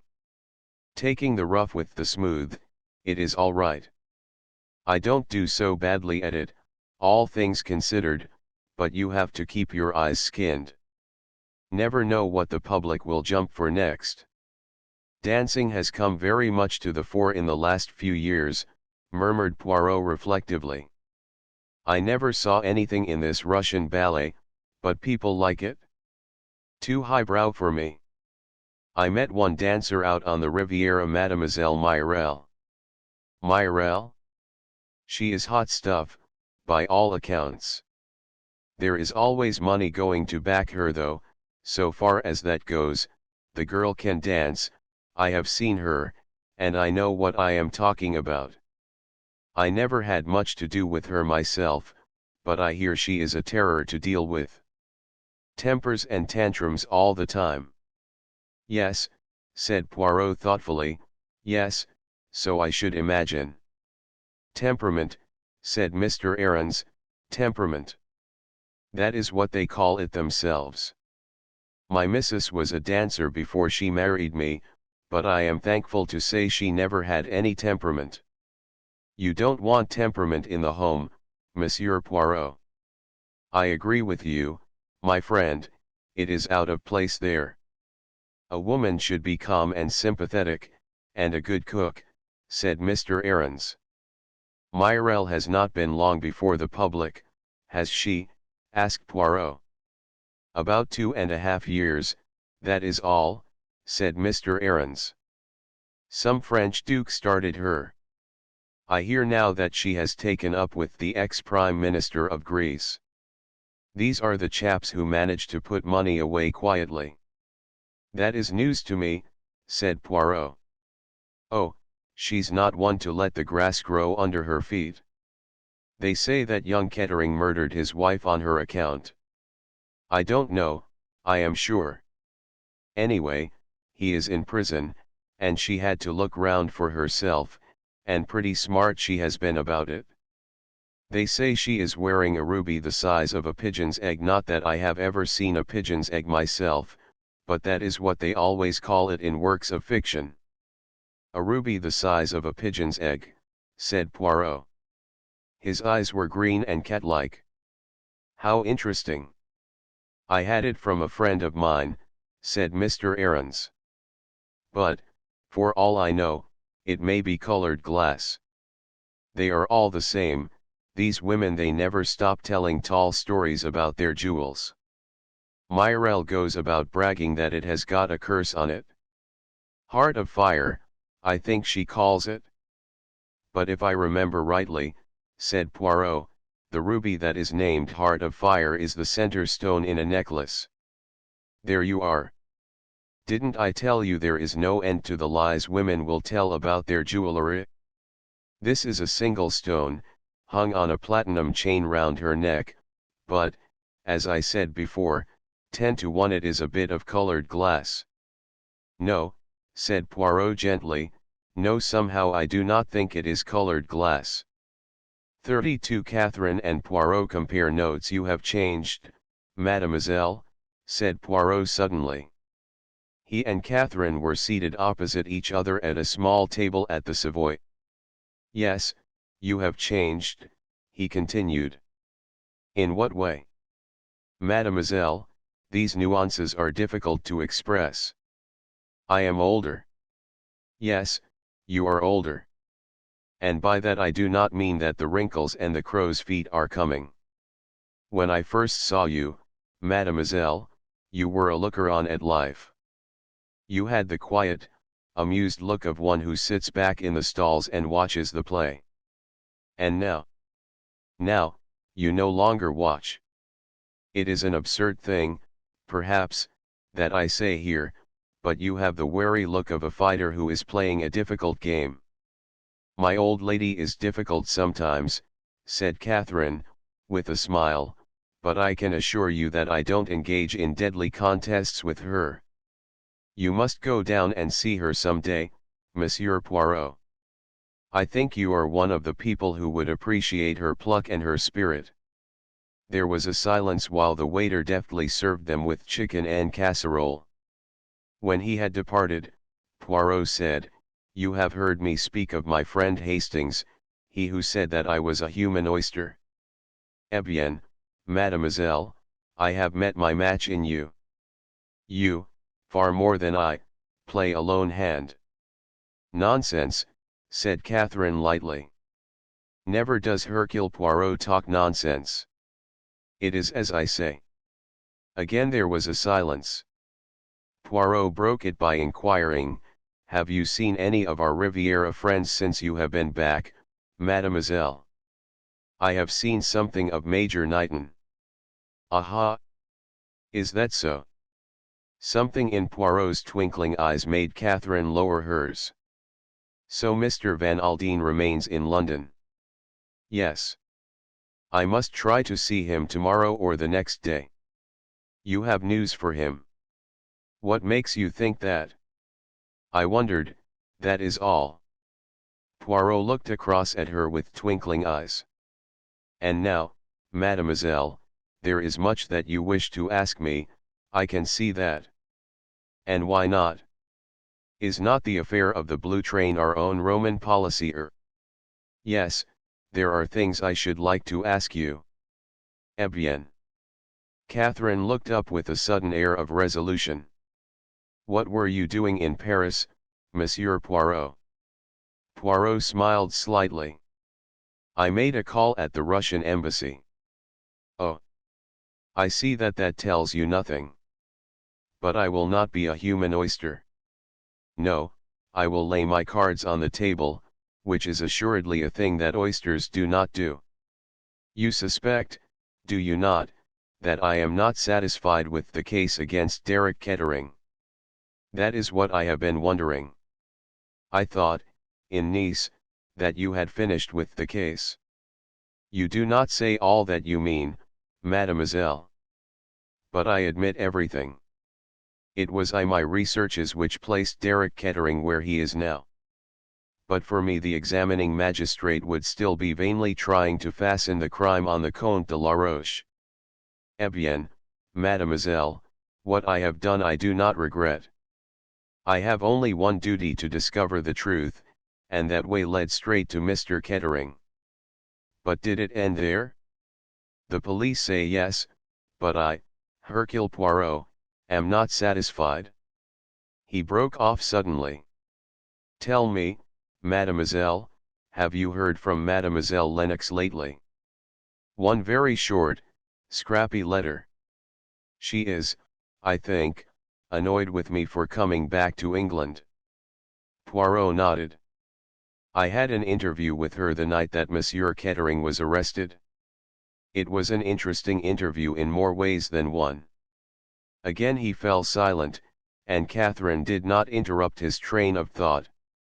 "Mademoiselle," he said at last, "I am now on delicate ground, yet I will say this to you.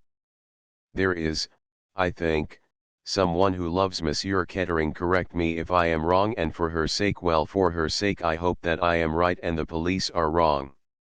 You know who that someone is?"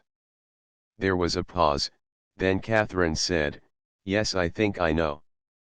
Poirot leaned across the table towards her. "I am not satisfied, mademoiselle, no, I am not satisfied. The facts, the main facts, led straight to Monsieur Kettering. But there is one thing that has been left out of account." "And what is that?" "The disfigured face of the victim. I have asked myself, mademoiselle, 100 times, was Derek Kettering the kind of man who would deal that smashing blow after having committed the murder? What end would it serve? What purpose would it accomplish? Was it a likely action for one of Monsieur Kettering's temperament? And, mademoiselle, the answer to these questions is profoundly unsatisfactory. Again and again I go back to that one point, why? And the only things I have to help me to a solution of the problem are these." He whipped out his pocketbook and extracted something from it which he held between his finger and thumb. "Do you remember, mademoiselle? You saw me take these hairs from the rug in the railway carriage." Catherine leaned forward, scrutinizing the hairs keenly.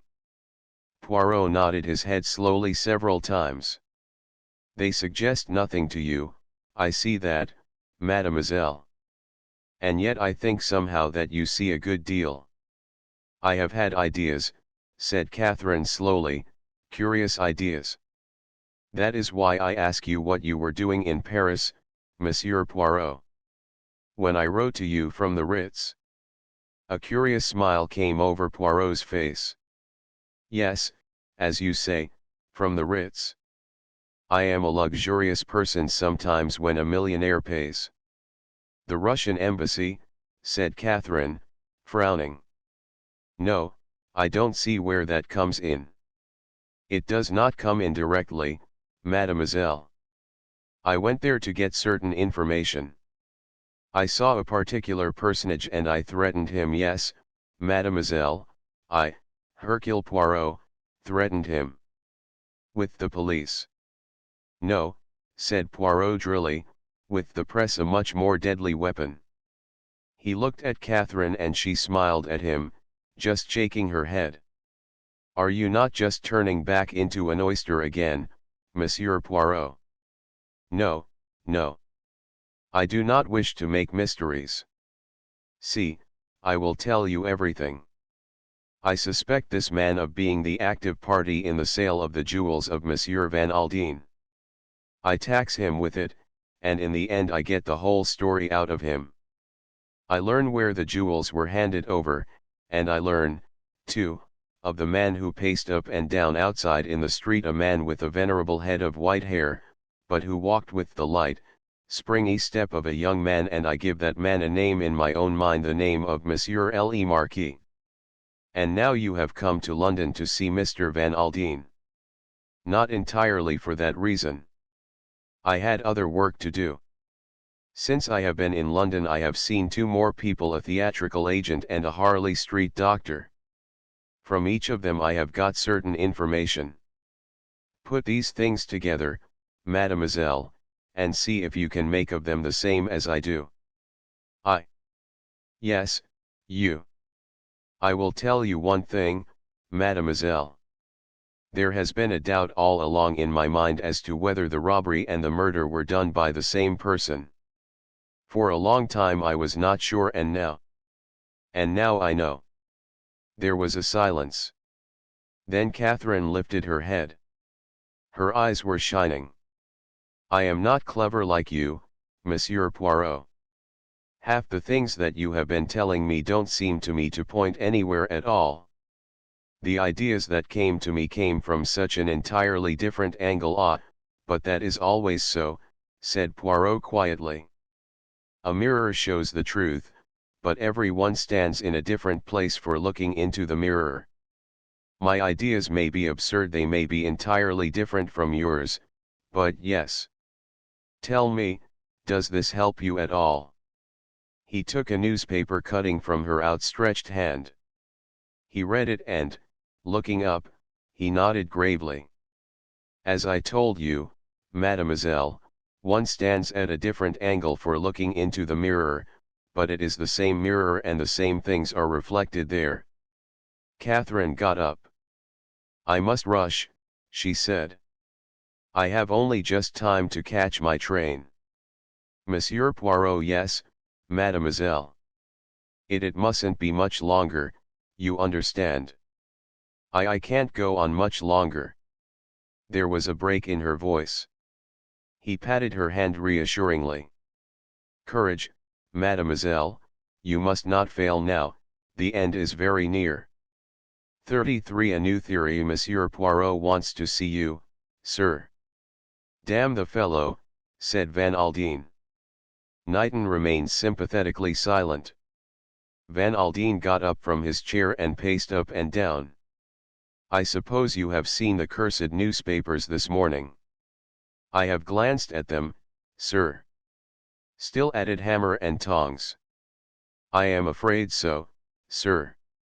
The millionaire sat down again and pressed his hand to his forehead. If I had had an idea of this, he groaned. I wish to God I had never got that little Belgian to ferret out the truth. Find Ruth's murderer, that was all I thought about. You wouldn't have liked your son-in-law to go scot-free. Van Aldine sighed. I would have preferred to take the law into my own hands. I don't think that would have been a very wise proceeding, sir. All the same, are you sure the fellow wants to see me? Yes, Mr. Van Aldine. He is very urgent about it? Then I suppose he will have to. He can come along this morning if he likes. It was a very fresh and debonair Poirot who was ushered in. He did not seem to see any lack of cordiality in the millionaire's manner, and chatted pleasantly about various trifles. He was in London, he explained, to see his doctor. He mentioned the name of an eminent surgeon. No, Palagare, a memory of my days in the police force, a bullet of a rascally Apache. He touched his left shoulder and winced realistically. I always consider you a lucky man, Monsieur Van Aldine. You are not like our popular idea of American millionaires, martyrs to the dyspepsia. I am pretty tough, said Van Aldine. I lead a very simple life, you know, plain fare and not too much of it. You have seen something of Miss Grey, have you not? Inquired Poirot, innocently turning to the secretary. Ah yes, once or twice, said Knighton. He blushed slightly and Van Aldine exclaimed in surprise, funny you never mentioned to me that you had seen her, Knighton. I didn't think you would be interested, sir. I like that girl very much, said Van Aldine. It is 1,000 pities that she should have buried herself once more in St. Mary Mead, said Poirot. It is very fine of her, said Knighton hotly. There are very few people who would bury themselves down there to look after a cantankerous old woman who has no earthly claim on her.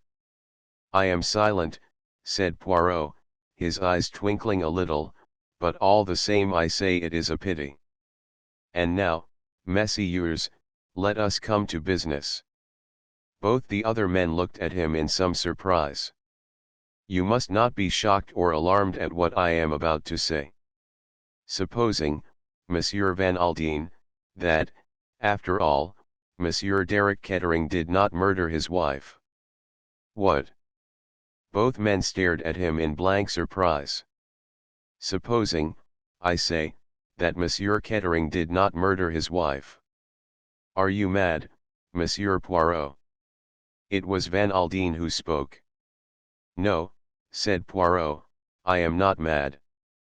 I am eccentric, perhaps at least certain people say so, but as regards my profession, I am very much, as one says, all there. I ask you, Monsieur Van Aldine, whether you would be glad or sorry if what I tell you should be the case. Van Aldine stared at him. Naturally I should be glad, he said at last. Is this an exercise in suppositions, Monsieur Poirot, or are there any facts behind it? Poirot looked at the ceiling. There is an off chance, he said quietly, that it might be the Comte de la Roche after all. At least I have succeeded in upsetting his alibi. How did you manage that? Poirot shrugged his shoulders modestly. I have my own methods. The exercise of a little tact, a little cleverness and the thing is done. But the rubies, said Van Aldine, these rubies that the Count had in his possession were false. And clearly he would not have committed the crime except for the rubies. But you are overlooking one point, Monsieur Van Aldine. Where the rubies were concerned, someone might have been before him. But this is an entirely new theory, cried Knighton. Do you really believe all this rigmarole, Monsieur Poirot? Demanded the millionaire. The thing is not proved, said Poirot quietly. It is as yet only a theory, but I tell you this, Monsieur Van Aldine, the facts are worth investigating. You must come out with me to the south of France and go into the case on the spot. You really think this is necessary that I should go, I mean? I thought it would be what you yourself would wish, said Poirot. There was a hint of reproach in his tone which was not lost upon the other. Yes, of course, he said. When do you wish to start, Monsieur Poirot? You are very busy at present, sir, murmured Knighton. But the millionaire had now made up his mind, and he waved the other's objections aside. I guess this business comes first, he said. All right, Monsieur Poirot, tomorrow. What train? We will go, I think, by the blue train, said Poirot, and he smiled. 34 The blue train again. The millionaire's train, as it is sometimes called, swung round a curve of line at what seemed a dangerous speed. Van Aldine, Knighton, and Poirot sat together in silence. Knighton and Van Aldine had two compartments connecting with each other, as Ruth Kettering and her maid had had on the fateful journey. Poirot's own compartment was further along the coach. The journey was a painful one for Van Aldine, recalling as it did the most agonizing memories. Poirot and Knighton conversed occasionally in low tones without disturbing him. When, however, the train had completed its slow journey round the Cincha and reached the Gare de Lyon, Poirot became suddenly galvanized into activity. Van Aldine realized that part of his object in traveling by the train had been to attempt to reconstruct the crime. Poirot himself acted every part. He was in turn the maid, hurriedly shut into her own compartment, Mrs. Kettering, recognizing her husband with surprise and a trace of anxiety, and Derek Kettering discovering that his wife was traveling on the train. He tested various possibilities, such as the best way for a person to conceal himself in the second compartment. Then suddenly an idea seemed to strike him. He clutched at Van Aldine's arm. Mon Dieu, but that is something I have not thought of. We must break our journey in Paris. Quick, quick, let us alight at once. Seizing suitcases he hurried from the train. Van Aldine and Knighton, bewildered but obedient, followed him. Van Aldine, having once formed his opinion of Poirot's ability, was slow to part from it. At the barrier they were held up. Their tickets were in charge of the conductor of the train, a fact which all three of them had forgotten. Poirot's explanations were rapid, fluent, and impassioned, but they produced no effect upon the stolid-faced official. "Let us get quit of this," said Van Aldine abruptly. "I gather you are in a hurry, Monsieur Poirot. For God's sake pay the fares from Calais and let us get right on with whatever you have got in your mind." But Poirot's flood of language had suddenly stopped dead, and he had the appearance of a man turned to stone. His arm, still outflung in an impassioned gesture, remained there as though stricken with paralysis. "I have been an imbecile," he said simply. "Ma foi, I lose my head nowadays. Let us return and continue our journey quietly. With reasonable luck the train will not have gone." They were only just in time, the train moving off as Knighton, the last of the three, swung himself and his suitcase on board. The conductor remonstrated with them feelingly, and assisted them to carry their luggage back to their compartments. Van Aldine said nothing, but he was clearly disgusted at Poirot's extraordinary conduct. Alone with Knighton for a moment or two, he remarked, "This is a wild goose chase. The man has lost his grip on things. He has got brains up to a point, but any man who loses his head and scuttles round like a frightened rabbit is no earthly darned good." Poirot came to them in a moment or two, full of abject apologies and clearly so crestfallen that harsh words would have been superfluous. Van Aldine received his apologies gravely, but managed to restrain himself from making acid comments. They had dinner on the train, and afterwards, somewhat to the surprise of the other two, Poirot suggested that they should all three set up in Van Aldine's compartment. The millionaire looked at him curiously. "Is there anything that you are keeping back from us, Monsieur Poirot?" "I." Poirot opened his eyes in innocent surprise. "But what an idea!" Van Aldine did not answer, but he was not satisfied. The conductor was told that he need not make up the beds. Any surprise he might have felt was obliterated by the largeness of the tip which Van Aldine handed to him. The three men sat in silence. Poirot fidgeted and seemed restless. Presently he turned to the secretary. Major Knighton, is the door of your compartment bolted? The door into the corridor, I mean. Yes, I bolted it myself just now. Are you sure? Said Poirot. I will go and make sure, if you like, said Knighton smiling. No, no, do not derange yourself. I will see for myself. He passed through the connecting door and returned in a second or two, nodding his head. Yes, yes, it is as you said. You must pardon an old man's fussy ways. He closed the connecting door and resumed his place in the right-hand corner. The hours passed. The three men dozed fitfully, waking with uncomfortable starts. Probably never before had three people booked berths on the most luxurious train available, then declined to avail themselves of the accommodations they had paid for.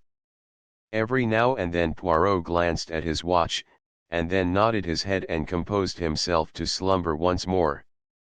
On one occasion he rose from his seat and opened the connecting door, peered sharply into the adjoining compartment, and then returned to his seat, shaking his head. "What is the matter?" whispered Knighton. "You are expecting something to happen, aren't you?" "I have the nerves," confessed Poirot. "I am like the cat upon the hot tiles. Every little noise it makes me jump." Knighton yawned. "Of all the darned uncomfortable journeys," he murmured. "I suppose you know what you are playing at, Monsieur Poirot." He composed himself to sleep as best he could. Both he and Van Aldine had succumbed to slumber, when Poirot, glancing for the 14th time at his watch, leaned across and tapped the millionaire on the shoulder. "Eh? What is it?" "In 5 or 10 minutes, monsieur, we shall arrive at Lyons." "My God!" Van Aldine's face looked white and haggard in the dim light. "Then it must have been about this time that poor Ruth was killed." He sat staring straight in front of him. His lips twitched a little, his mind reverting back to the terrible tragedy that had saddened his life. There was the usual long screaming sigh of the brake, and the train slackened speed and drew into Lyons. Van Aldine let down the window and leaned out. "If it wasn't Derek, if your new theory is correct, it is here that the man left the train?" he asked over his shoulder. Rather to his surprise, Poirot shook his head. "No," he said thoughtfully, "no man left the train, but I think, yes, I think, a woman may have done so." Knighton gave a gasp. "A woman?" demanded Van Aldine sharply. "Yes, a woman," said Poirot, nodding his head.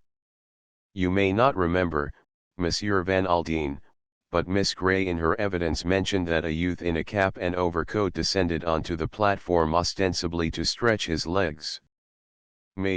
I think that youth was most probably a woman." "But who was she?"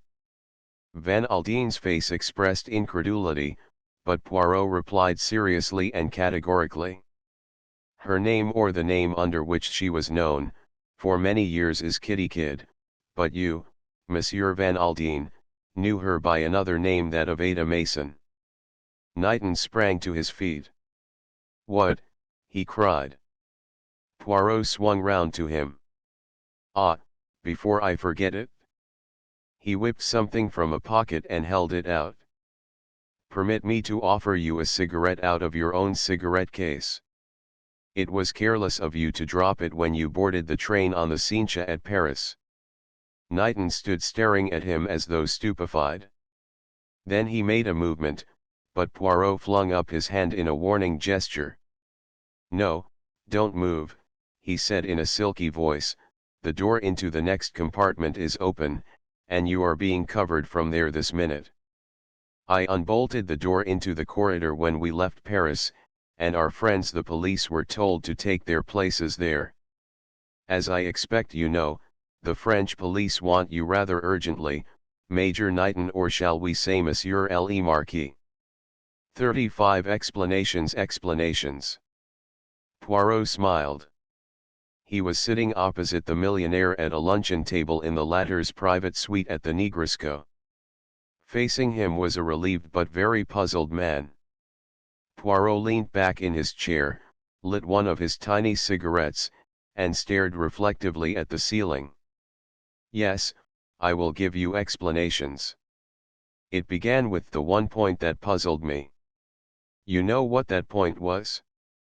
The disfigured face. It is not an uncommon thing to find when investigating a crime, and it rouses an immediate question, the question of identity. That naturally was the first thing that occurred to me. Was the dead woman really Mrs. Kettering? But that line led me nowhere, for Miss Gray's evidence was positive and very reliable, so I put that idea aside. The dead woman was Ruth Kettering. When did you first begin to suspect the maid? Not for some time, but one peculiar little point drew my attention to her. The cigarette case found in the railway carriage, and which she told us was one which Mrs. Kettering had given to her husband. Now that was, on the face of it, most improbable, seeing the terms that they were on. It awakened a doubt in my mind as to the general veracity of Ada Mason's statements. There was the rather suspicious fact to be taken into consideration, that she had only been with her mistress for 2 months.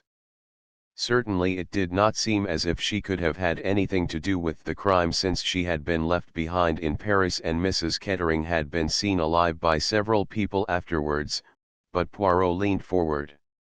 He raised an emphatic forefinger and wagged it with intense emphasis at Van Aldine. But I am a good detective. I suspect.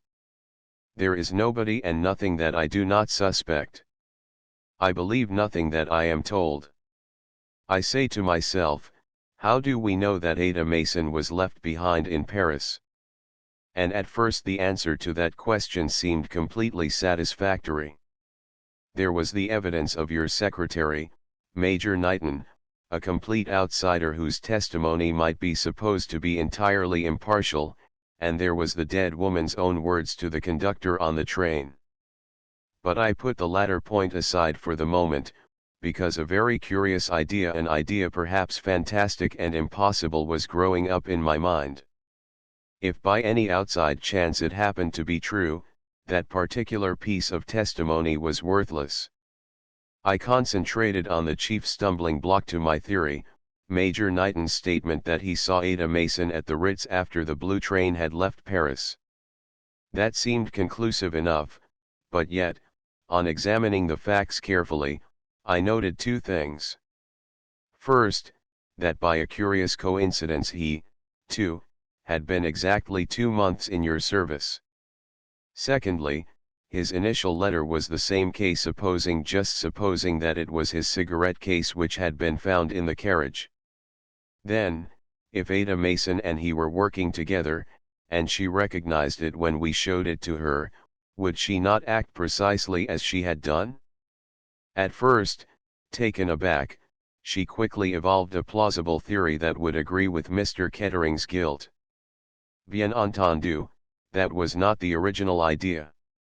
The Comte de la Roche was to be the scapegoat, though Ada Mason would not make her recognition of him too certain, in case he should be able to prove an alibi.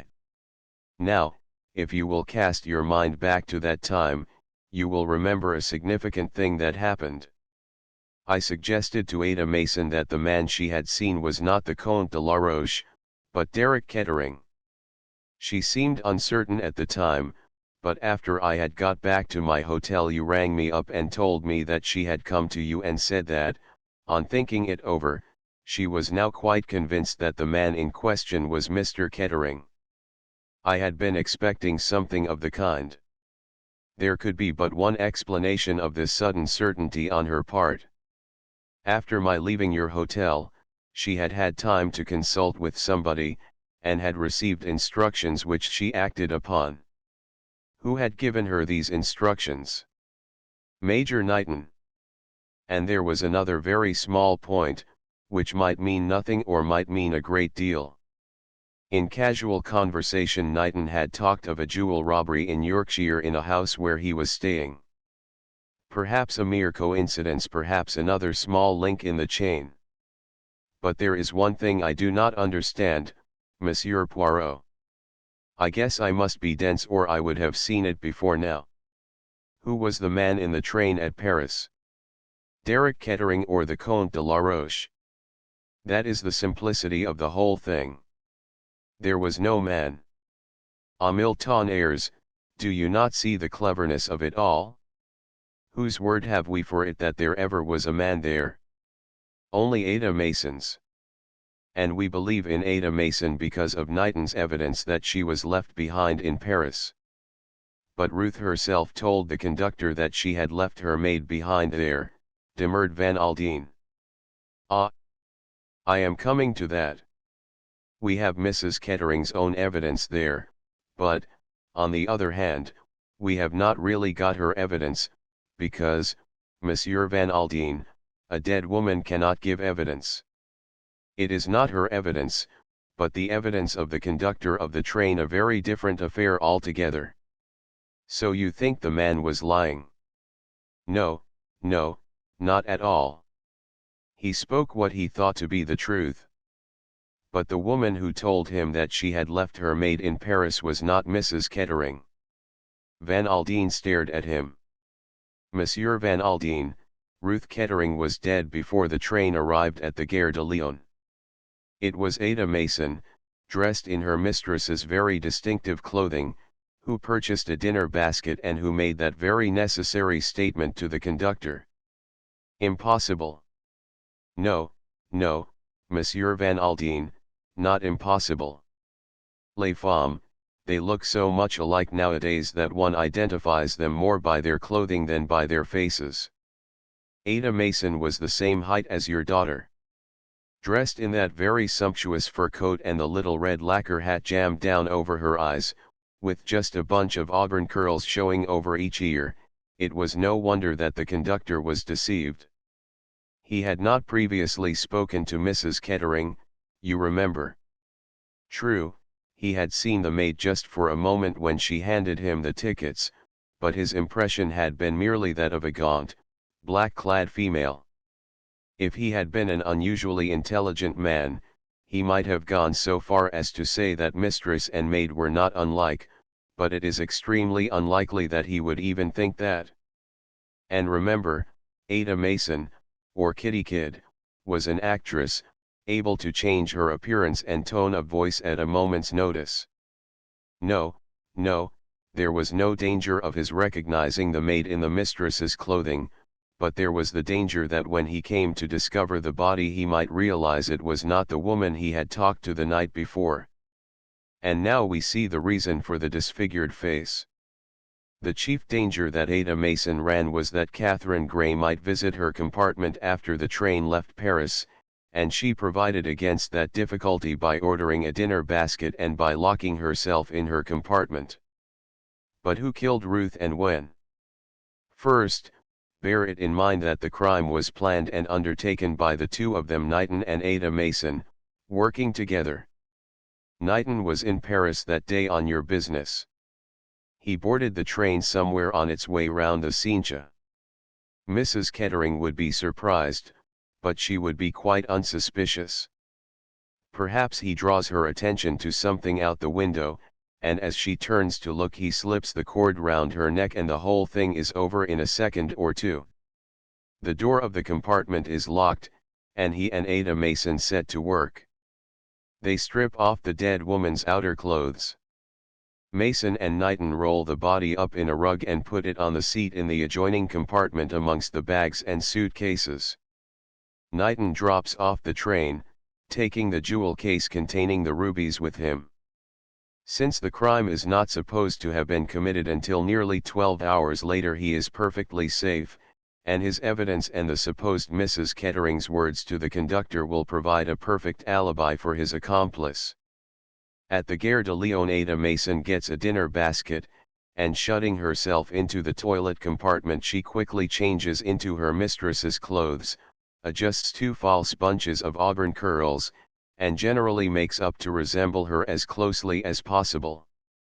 When the conductor comes to make up the bed, she tells him the prepared story about having left her maid behind in Paris, and whilst he is making up the berth, she stands looking out of the window, so that her back is towards the corridor and people passing along there. That was a wise precaution, because, as we know, Miss Grey was one of those passing, and she, among others, was willing to swear that Mrs. Kettering was still alive at that hour. "Go on," said Van Aldine. Before getting to Lyons, Ada Mason arranged her mistress's body in the bunk, folded up the dead woman's clothes neatly on the end of it, and herself changed into a man's clothes and prepared to leave the train. When Derek Kettering entered his wife's compartment, and, as he thought, saw her asleep in her berth, the scene had been set, and Ada Mason was hidden in the next compartment waiting for the moment to leave the train unobserved. As soon as the conductor had swung himself down onto the platform at Lyons, she follows, slouching along as though just taking a breath of air. At a moment when she is unobserved, she hurriedly crosses to the other platform, and takes the first train back to Paris and the Ritz Hotel. Her name has been registered there as taking a room the night before by one of Knighton's female accomplices. She has nothing to do but wait there placidly for your arrival. The jewels are not, and never have been, in her possession. No suspicion attaches to him, and, as your secretary, he brings them to Nice without the least fear of discovery. Their delivery there to Monsieur Papadopoulos is already arranged for, and they are entrusted to Mason at the last moment to hand over to the Greek. Altogether a very neatly planned coup, as one would expect from a master of the game such as the Marquis. And you honestly mean that Richard Knighton is a well-known criminal, who has been at this business for years? Poirot nodded. One of the chief assets of the gentleman called the Marquis was his plausible, ingratiating manner. You fell a victim to his charm, Monsieur Van Aldine, when you engaged him as a secretary on such a slight acquaintanceship. I could have sworn that he never angled for the post, cried the millionaire. It was very astutely done, so astutely done that it deceived a man whose knowledge of other men is as great as yours is. I looked up his antecedents too. The fellow's record was excellent. Yes, that was part of the game. As Richard Knighton, his life was quite free from reproach.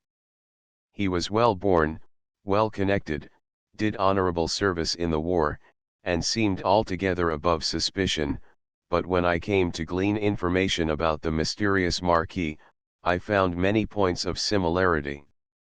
Knighton spoke French like a Frenchman. He had been in America, France, and England at much the same time as the Marquis was operating. The Marquis was last heard of as engineering various jewel robberies in Switzerland, and it was in Switzerland that you had come across Major Knighton, and it was at precisely that time that the first rumors were going round of your being in treaty for the famous rubies. But why murder? Murmured Van Aldine brokenly. Surely a clever thief could have stolen the jewels without running his head into a noose. Poirot shook his head. This is not the first murder that lies to the Marquis's charge. He is a killer by instinct, he believes, too, in leaving no evidence behind him. Dead men and women tell no tales. The Marquis had an intense passion for famous and historical jewels. He laid his plans far beforehand by installing himself as your secretary and getting his accomplice to obtain the situation of maid with your daughter, for whom he guessed the jewels were destined. And, though this was his matured and carefully thought-out plan, he did not scruple to attempt a shortcut by hiring a couple of Apaches to waylay you in Paris on the night you bought the jewels. That plan failed, which hardly surprised him, I think. This plan was, so he thought, completely safe. No possible suspicion could attach to Richard Knighton. But like all great men, and the Marquis was a great man, he had his weaknesses. He fell genuinely in love with Miss Grey, and suspecting her liking for Derek Kettering, he could not resist the temptation to saddle him with the crime when the opportunity presented itself.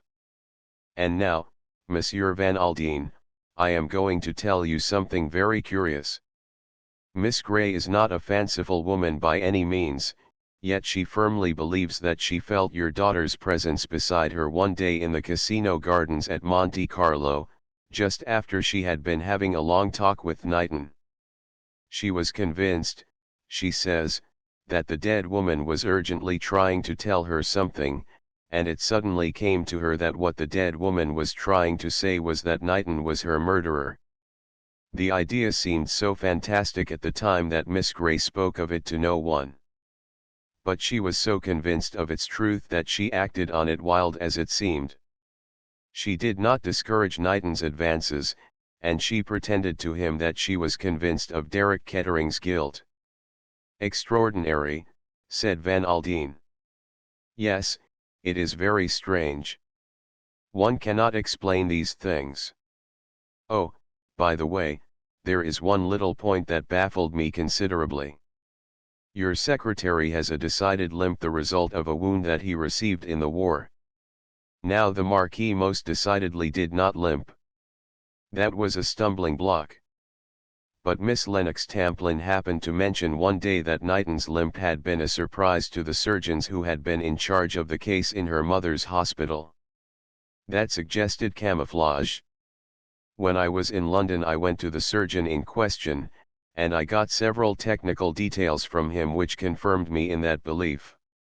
I mentioned the name of that surgeon in Knighton's hearing the day before yesterday. The natural thing would have been for Knighton to mention that he had been attended by him during the war, but he said nothing, and that little point, if nothing else, gave me the last final assurance that my theory of the crime was correct. Miss Grey, too, provided me with a cutting, showing that there had been a robbery at Lady Tamplin's hospital during the time that Knighton had been there. She realized that I was on the same track as herself when I wrote to her from the Ritz in Paris. I had some trouble in my inquiries there, but I got what I wanted: evidence that Ada Mason arrived on the morning after the crime and not on the evening of the day before. There was a long silence, then the millionaire stretched out a hand to Poirot across the table. "I guess you know what this means to me, Monsieur Poirot," he said huskily. "I am sending you round a check in the morning, but no check in the world will express what I feel about what you have done for me. You are the goods, Monsieur Poirot. Every time, you are the goods." Poirot rose to his feet, his chest swelled. "I am only Hercule Poirot," he said modestly, "yet, as you say, in my own way I am a big man, even as you also are a big man. I am glad and happy to have been of service to you. Now I go to repair the damages caused by travel. Alas! My excellent Georges is not with me." In the lounge of the hotel he encountered a friend, the venerable Monsieur Papopoulos, his daughter Zia beside him. "I thought you had left Nice, Monsieur Poirot," murmured the Greek as he took the detective's affectionately proffered hand. "Business compelled me to return, my dear Monsieur Papopoulos." "Business?" "Yes, business. And talking of business, I hope your health is better, my dear friend." "Much better. In fact, we are returning to Paris tomorrow." "I am enchanted to hear such good news. You have not completely ruined the Greek ex-minister, I hope?" I understand you sold him a very wonderful ruby which strictly entre nous is being worn by Mademoiselle Myrelle, the dancer." "Yes," murmured Monsieur Papopoulos, "yes, that is so. A ruby not unlike the famous Heart of Fire." "It has points of resemblance, certainly," said the Greek casually. "You have a wonderful hand with jewels, Monsieur Papopoulos. I congratulate you. Mademoiselle Zia, I am desolate that you are returning to Paris so speedily. I had hoped to see some more of you now that my business is accomplished." Would one be indiscreet if one asked what that business was, asked Monsieur Papadopoulos. Not at all, not at all. I have just succeeded in laying the Marquis by the heels. A faraway look came over Monsieur Papadopoulos' noble countenance. The Marquis, he murmured, now why does that seem familiar to me? No, I cannot recall it. You would not, I am sure, said Poirot. I refer to a very notable criminal and jewel robber. He has just been arrested for the murder of the English lady, Madame Kettering. Indeed? How interesting these things are.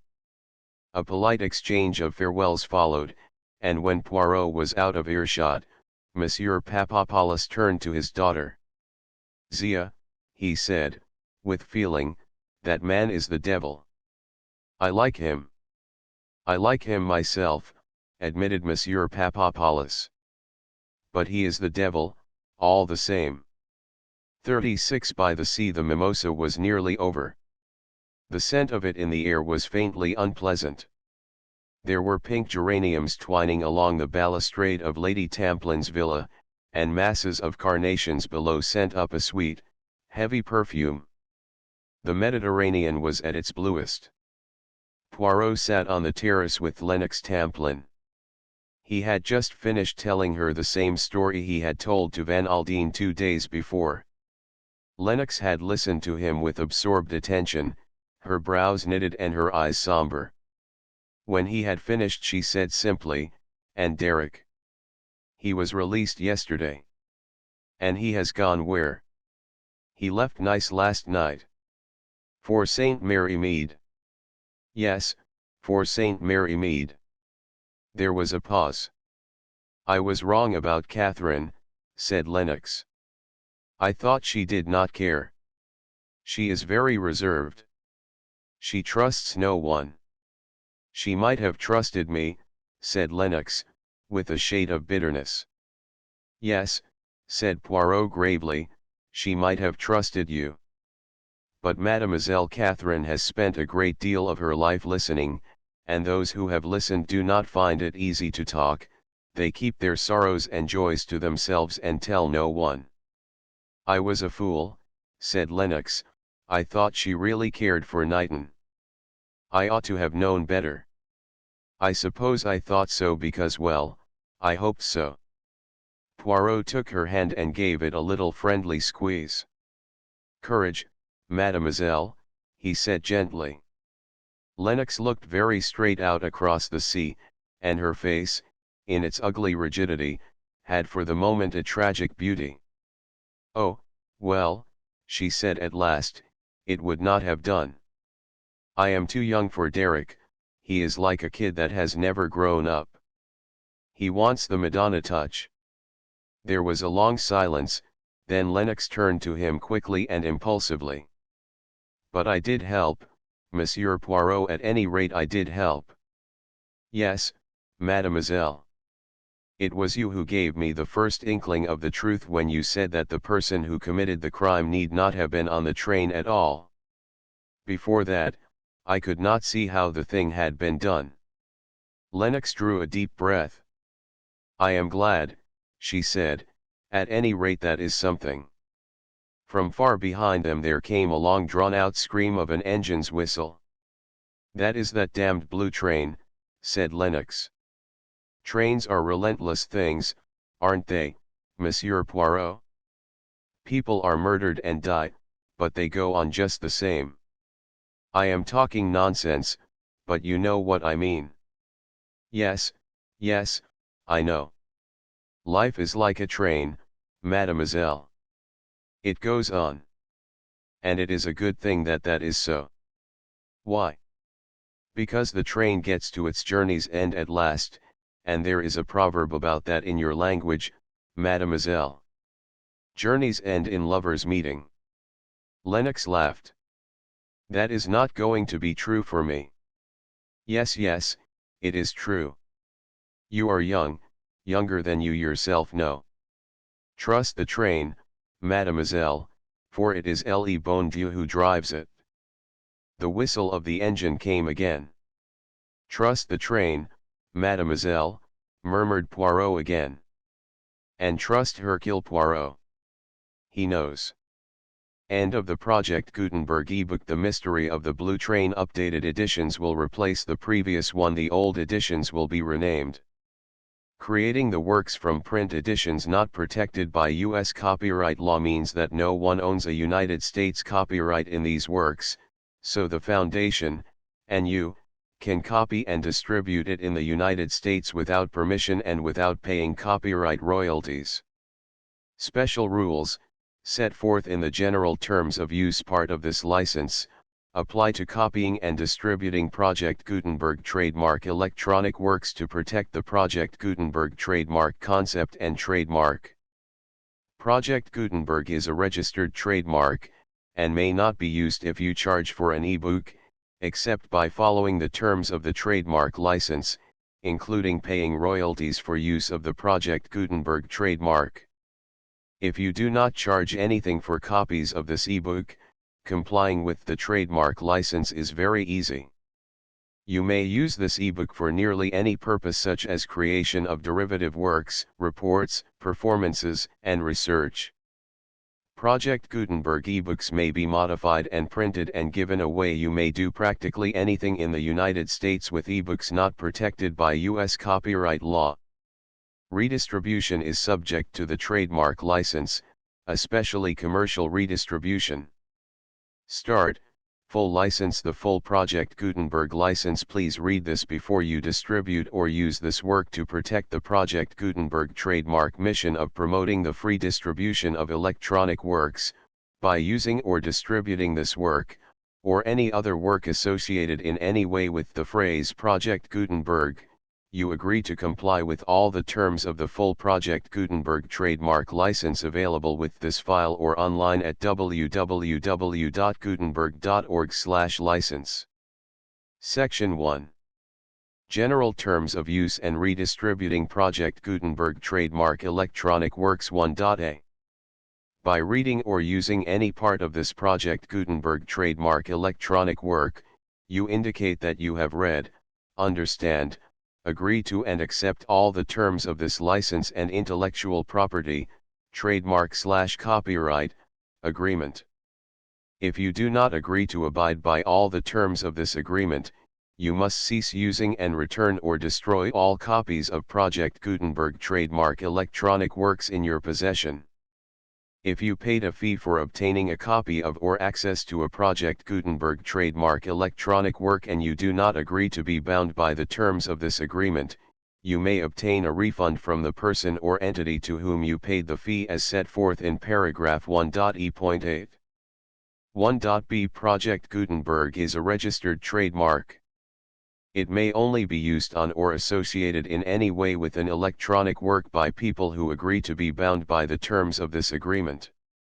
There are a few things that you can do with most Project Gutenberg trademark electronic works even without complying with the full terms of this agreement. See paragraph 1.c below.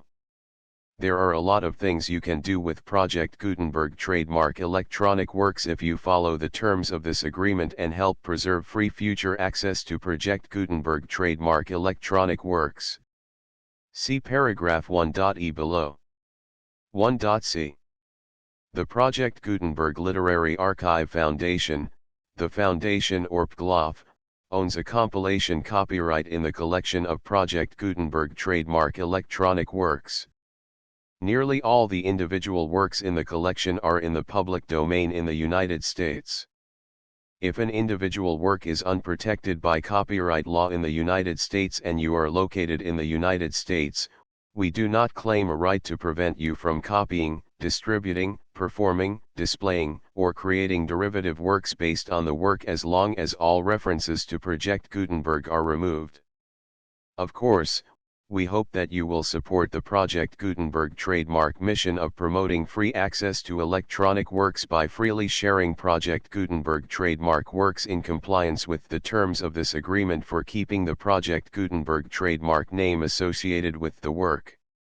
You can easily comply with the terms of this agreement by keeping this work in the same format with its attached full Project Gutenberg trademark license when you share it without charge with others. 1.d. The copyright laws of the place where you are located also govern what you can do with this work. Copyright laws in most countries are in a constant state of change. If you are outside the United States, check the laws of your country in addition to the terms of this agreement before downloading, copying, displaying, performing, distributing or creating derivative works based on this work or any other Project Gutenberg trademark work. The Foundation makes no representations concerning the copyright status of any work in any country other than the United States. 1.e Unless you have removed all references to Project Gutenberg, 1.e.1. The following sentence, with active links to, or other immediate access to, the full Project Gutenberg trademark license must appear prominently whenever any copy of a Project Gutenberg trademark work, any work on which the phrase Project Gutenberg appears, or with which the phrase Project Gutenberg is associated, is accessed, displayed, performed, viewed, copied or distributed. This ebook is for the use of anyone anywhere in the United States and most other parts of the world at no cost and with almost no restrictions whatsoever. You may copy it, give it away or reuse it under the terms of the Project Gutenberg license included with this ebook or online at www.gutenberg.org. If you are not located in the United States, you will have to check the laws of the country where you are located before using this ebook. 1.e.2.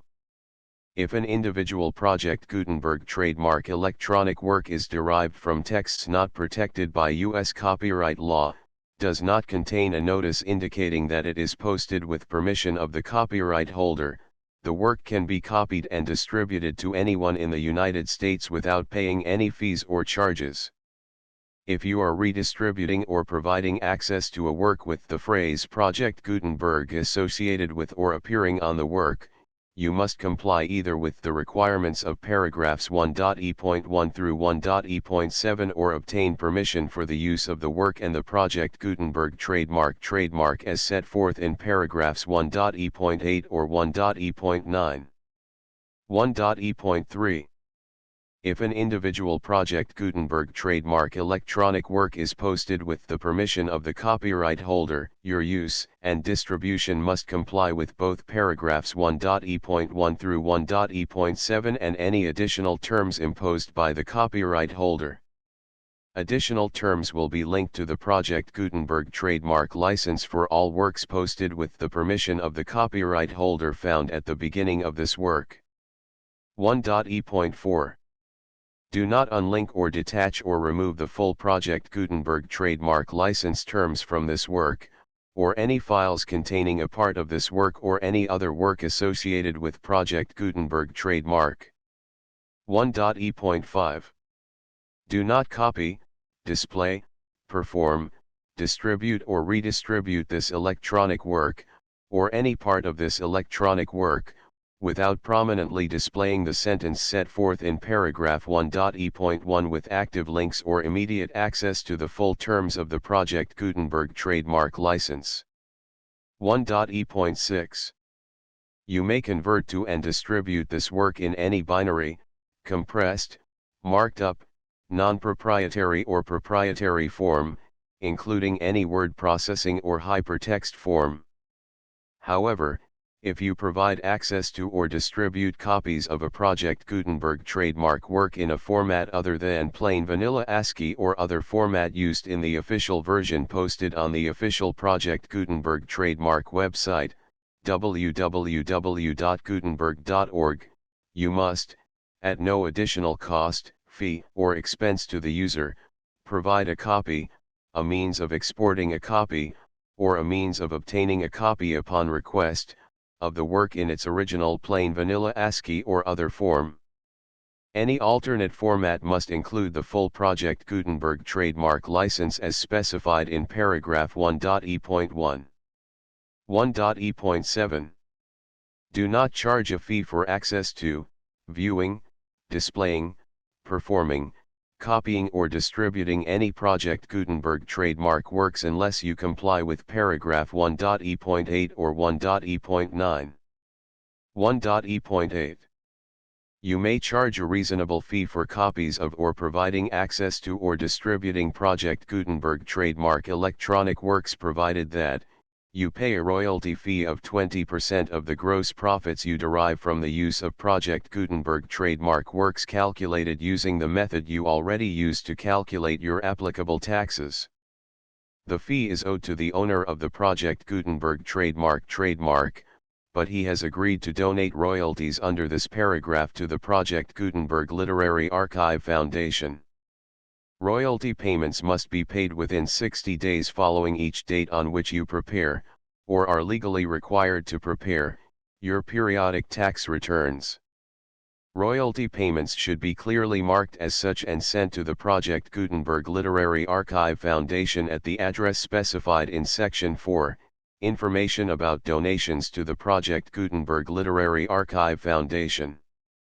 You provide a full refund of any money paid by a user who notifies you in writing, or by email, within 30 days of receipt that he does not agree to the terms of the full Project Gutenberg trademark license.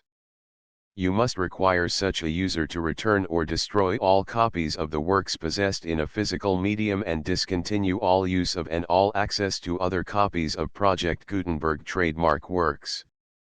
You provide, in accordance with paragraph 1.f.3, a full refund of any money paid for a work or a replacement copy, if a defect in the electronic work is discovered and reported to you within 90 days of receipt of the work. You comply with all other terms of this agreement for free distribution of Project Gutenberg trademark works. 1.e.9. If you wish to charge a fee or distribute a Project Gutenberg trademark electronic work or group of works on different terms than are set forth in this agreement, you must obtain permission in writing from the Project Gutenberg Literary Archive Foundation, the manager of the Project Gutenberg trademark. Contact the Foundation as set forth in Section 3 below. 1.f.1.f.1. Project Gutenberg volunteers and employees expend considerable effort to identify, do copyright research on, transcribe and proofread works not protected by U.S. copyright law in creating the Project Gutenberg trademark collection. Despite these efforts, Project Gutenberg trademark electronic works, and the medium on which they may be stored, may contain defects, such as, but not limited to, incomplete, inaccurate or corrupt data, transcription errors, a copyright or other intellectual property infringement, a defective or damaged disk or other medium, a computer virus, or computer codes that damage or cannot be read by your equipment. 1.f.2. Limited warranty, disclaimer of damages, except for the right of replacement or refund described in paragraph 1.f.3, the Project Gutenberg Literary Archive Foundation, the owner of the Project Gutenberg trademark, and any other party distributing a Project Gutenberg trademark electronic work under this agreement, disclaim all liability to you for damages, costs, and expenses, including legal fees. You agree that you have no remedies for negligence, strict liability, breach of warranty or breach of contract except those provided in paragraph 1.f.3. You agree that the Foundation, the trademark owner, and any distributor under this agreement will not be liable to you for actual, direct, indirect, consequential, punitive, or incidental damages even if you give notice of the possibility of such damage. 1.f.3. Limited right of replacement or refund. If you discover a defect in this electronic work within 90 days of receiving it, you can receive a refund of the money, if any, you paid for it by sending a written explanation to the person you received the work from. If you received the work on a physical medium, you must return the medium with your written explanation.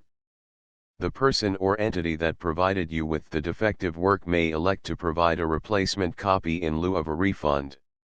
If you received the work electronically, the person or entity providing it to you may choose to give you a second opportunity to receive the work electronically in lieu of a refund.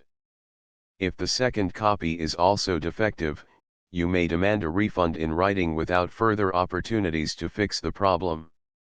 1.f.4.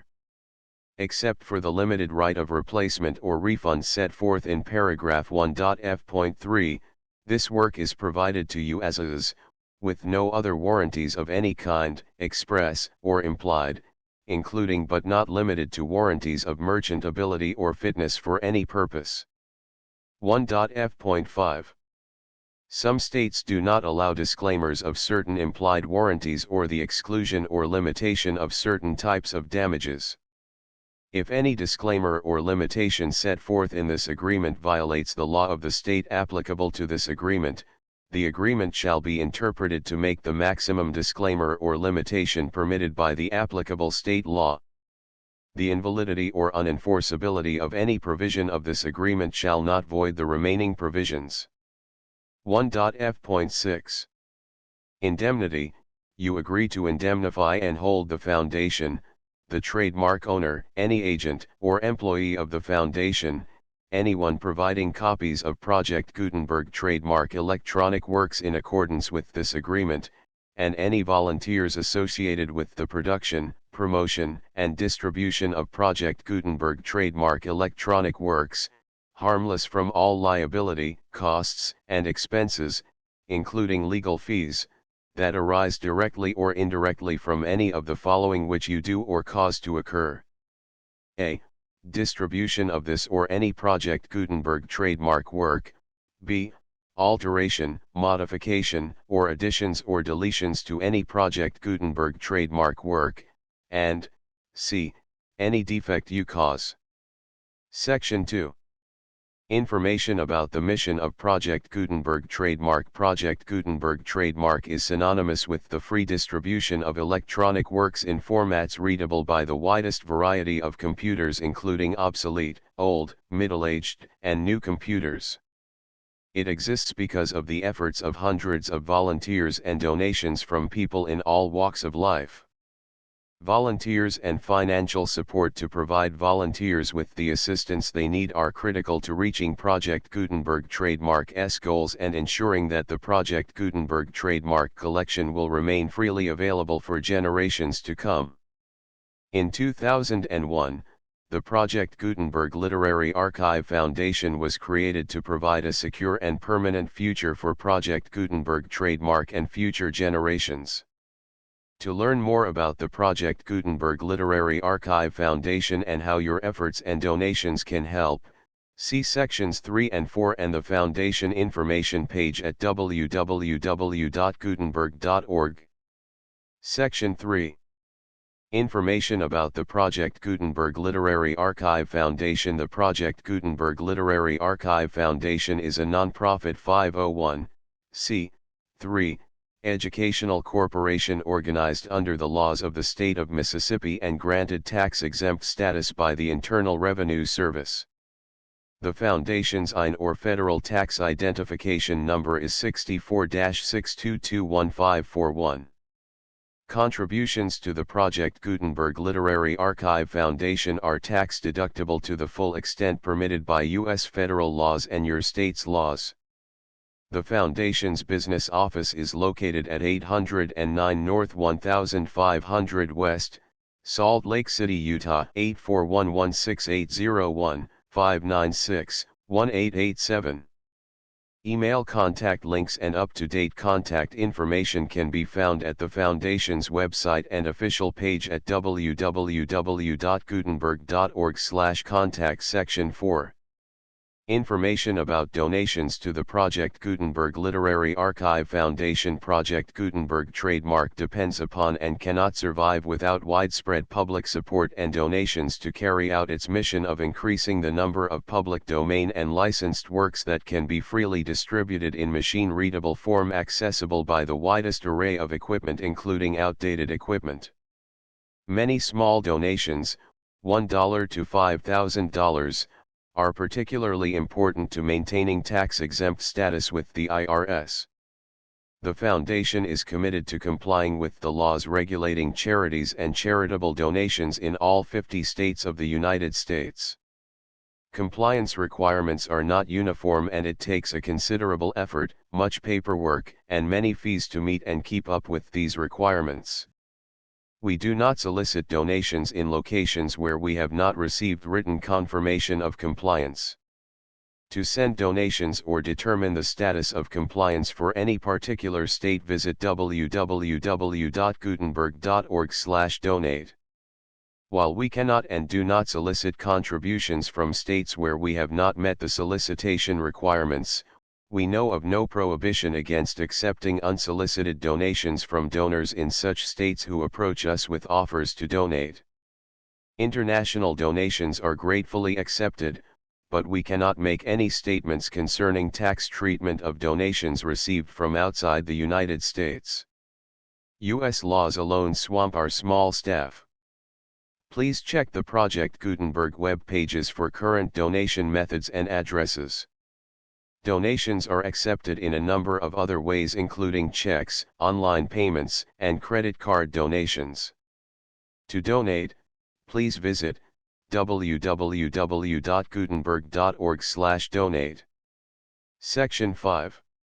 General information about Project Gutenberg trademark electronic works. Professor Michael S. Hart was the originator of the Project Gutenberg trademark concept of a library of electronic works that could be freely shared with anyone. For 40 years, he produced and distributed Project Gutenberg trademark ebooks with only a loose network of volunteer support. Project Gutenberg trademark ebooks are often created from several printed editions, all of which are confirmed as not protected by copyright in the U.S. unless a copyright notice is included. Thus, we do not necessarily keep ebooks in compliance with any particular paper edition. Most people start at our website, which has the main PG search facility, www.gutenberg.org. This website includes information about Project Gutenberg trademark, including how to make donations to the Project Gutenberg Literary Archive Foundation, how to help produce our new ebooks, and how to subscribe to our email newsletter to hear about new ebooks. The Mystery of the Blue Train. Contents: cast of characters. The Mystery of the Blue Train 1. The Man with the White Hair 2. MLE Marquis 3. Heart of Fire 4. In Curzon Street 5. A Useful Gentleman 6. Myrell 7. Letters 8. Lady Tamplin writes a letter 9. An offer refused 10. On the Blue Train 11. Murder 12. At the Villa Marguerite 13. Van Aldine gets a telegram 14. Ada Mason's story 15. The Comte de la Roche 16. Poirot discusses the case 17. An aristocratic gentleman 18. Derek lunches 19. An unexpected visitor 20. Catherine makes a friend 21. At the tennis 22. M. Papadopoulos breakfasts 23. A new theory 24. Poirot gives advice 25. Defiance 26. A warning 27. Interview with Myrell 28. Poirot plays the squirrel 29. A letter from home 30. Miss Viner gives judgment 31. Mr. Aaron's lunches 32. Catherine and Poirot compare notes 33. A new theory 34. The Blue Train again 35. Explanations 36. By the Sea. The full Project Gutenberg license.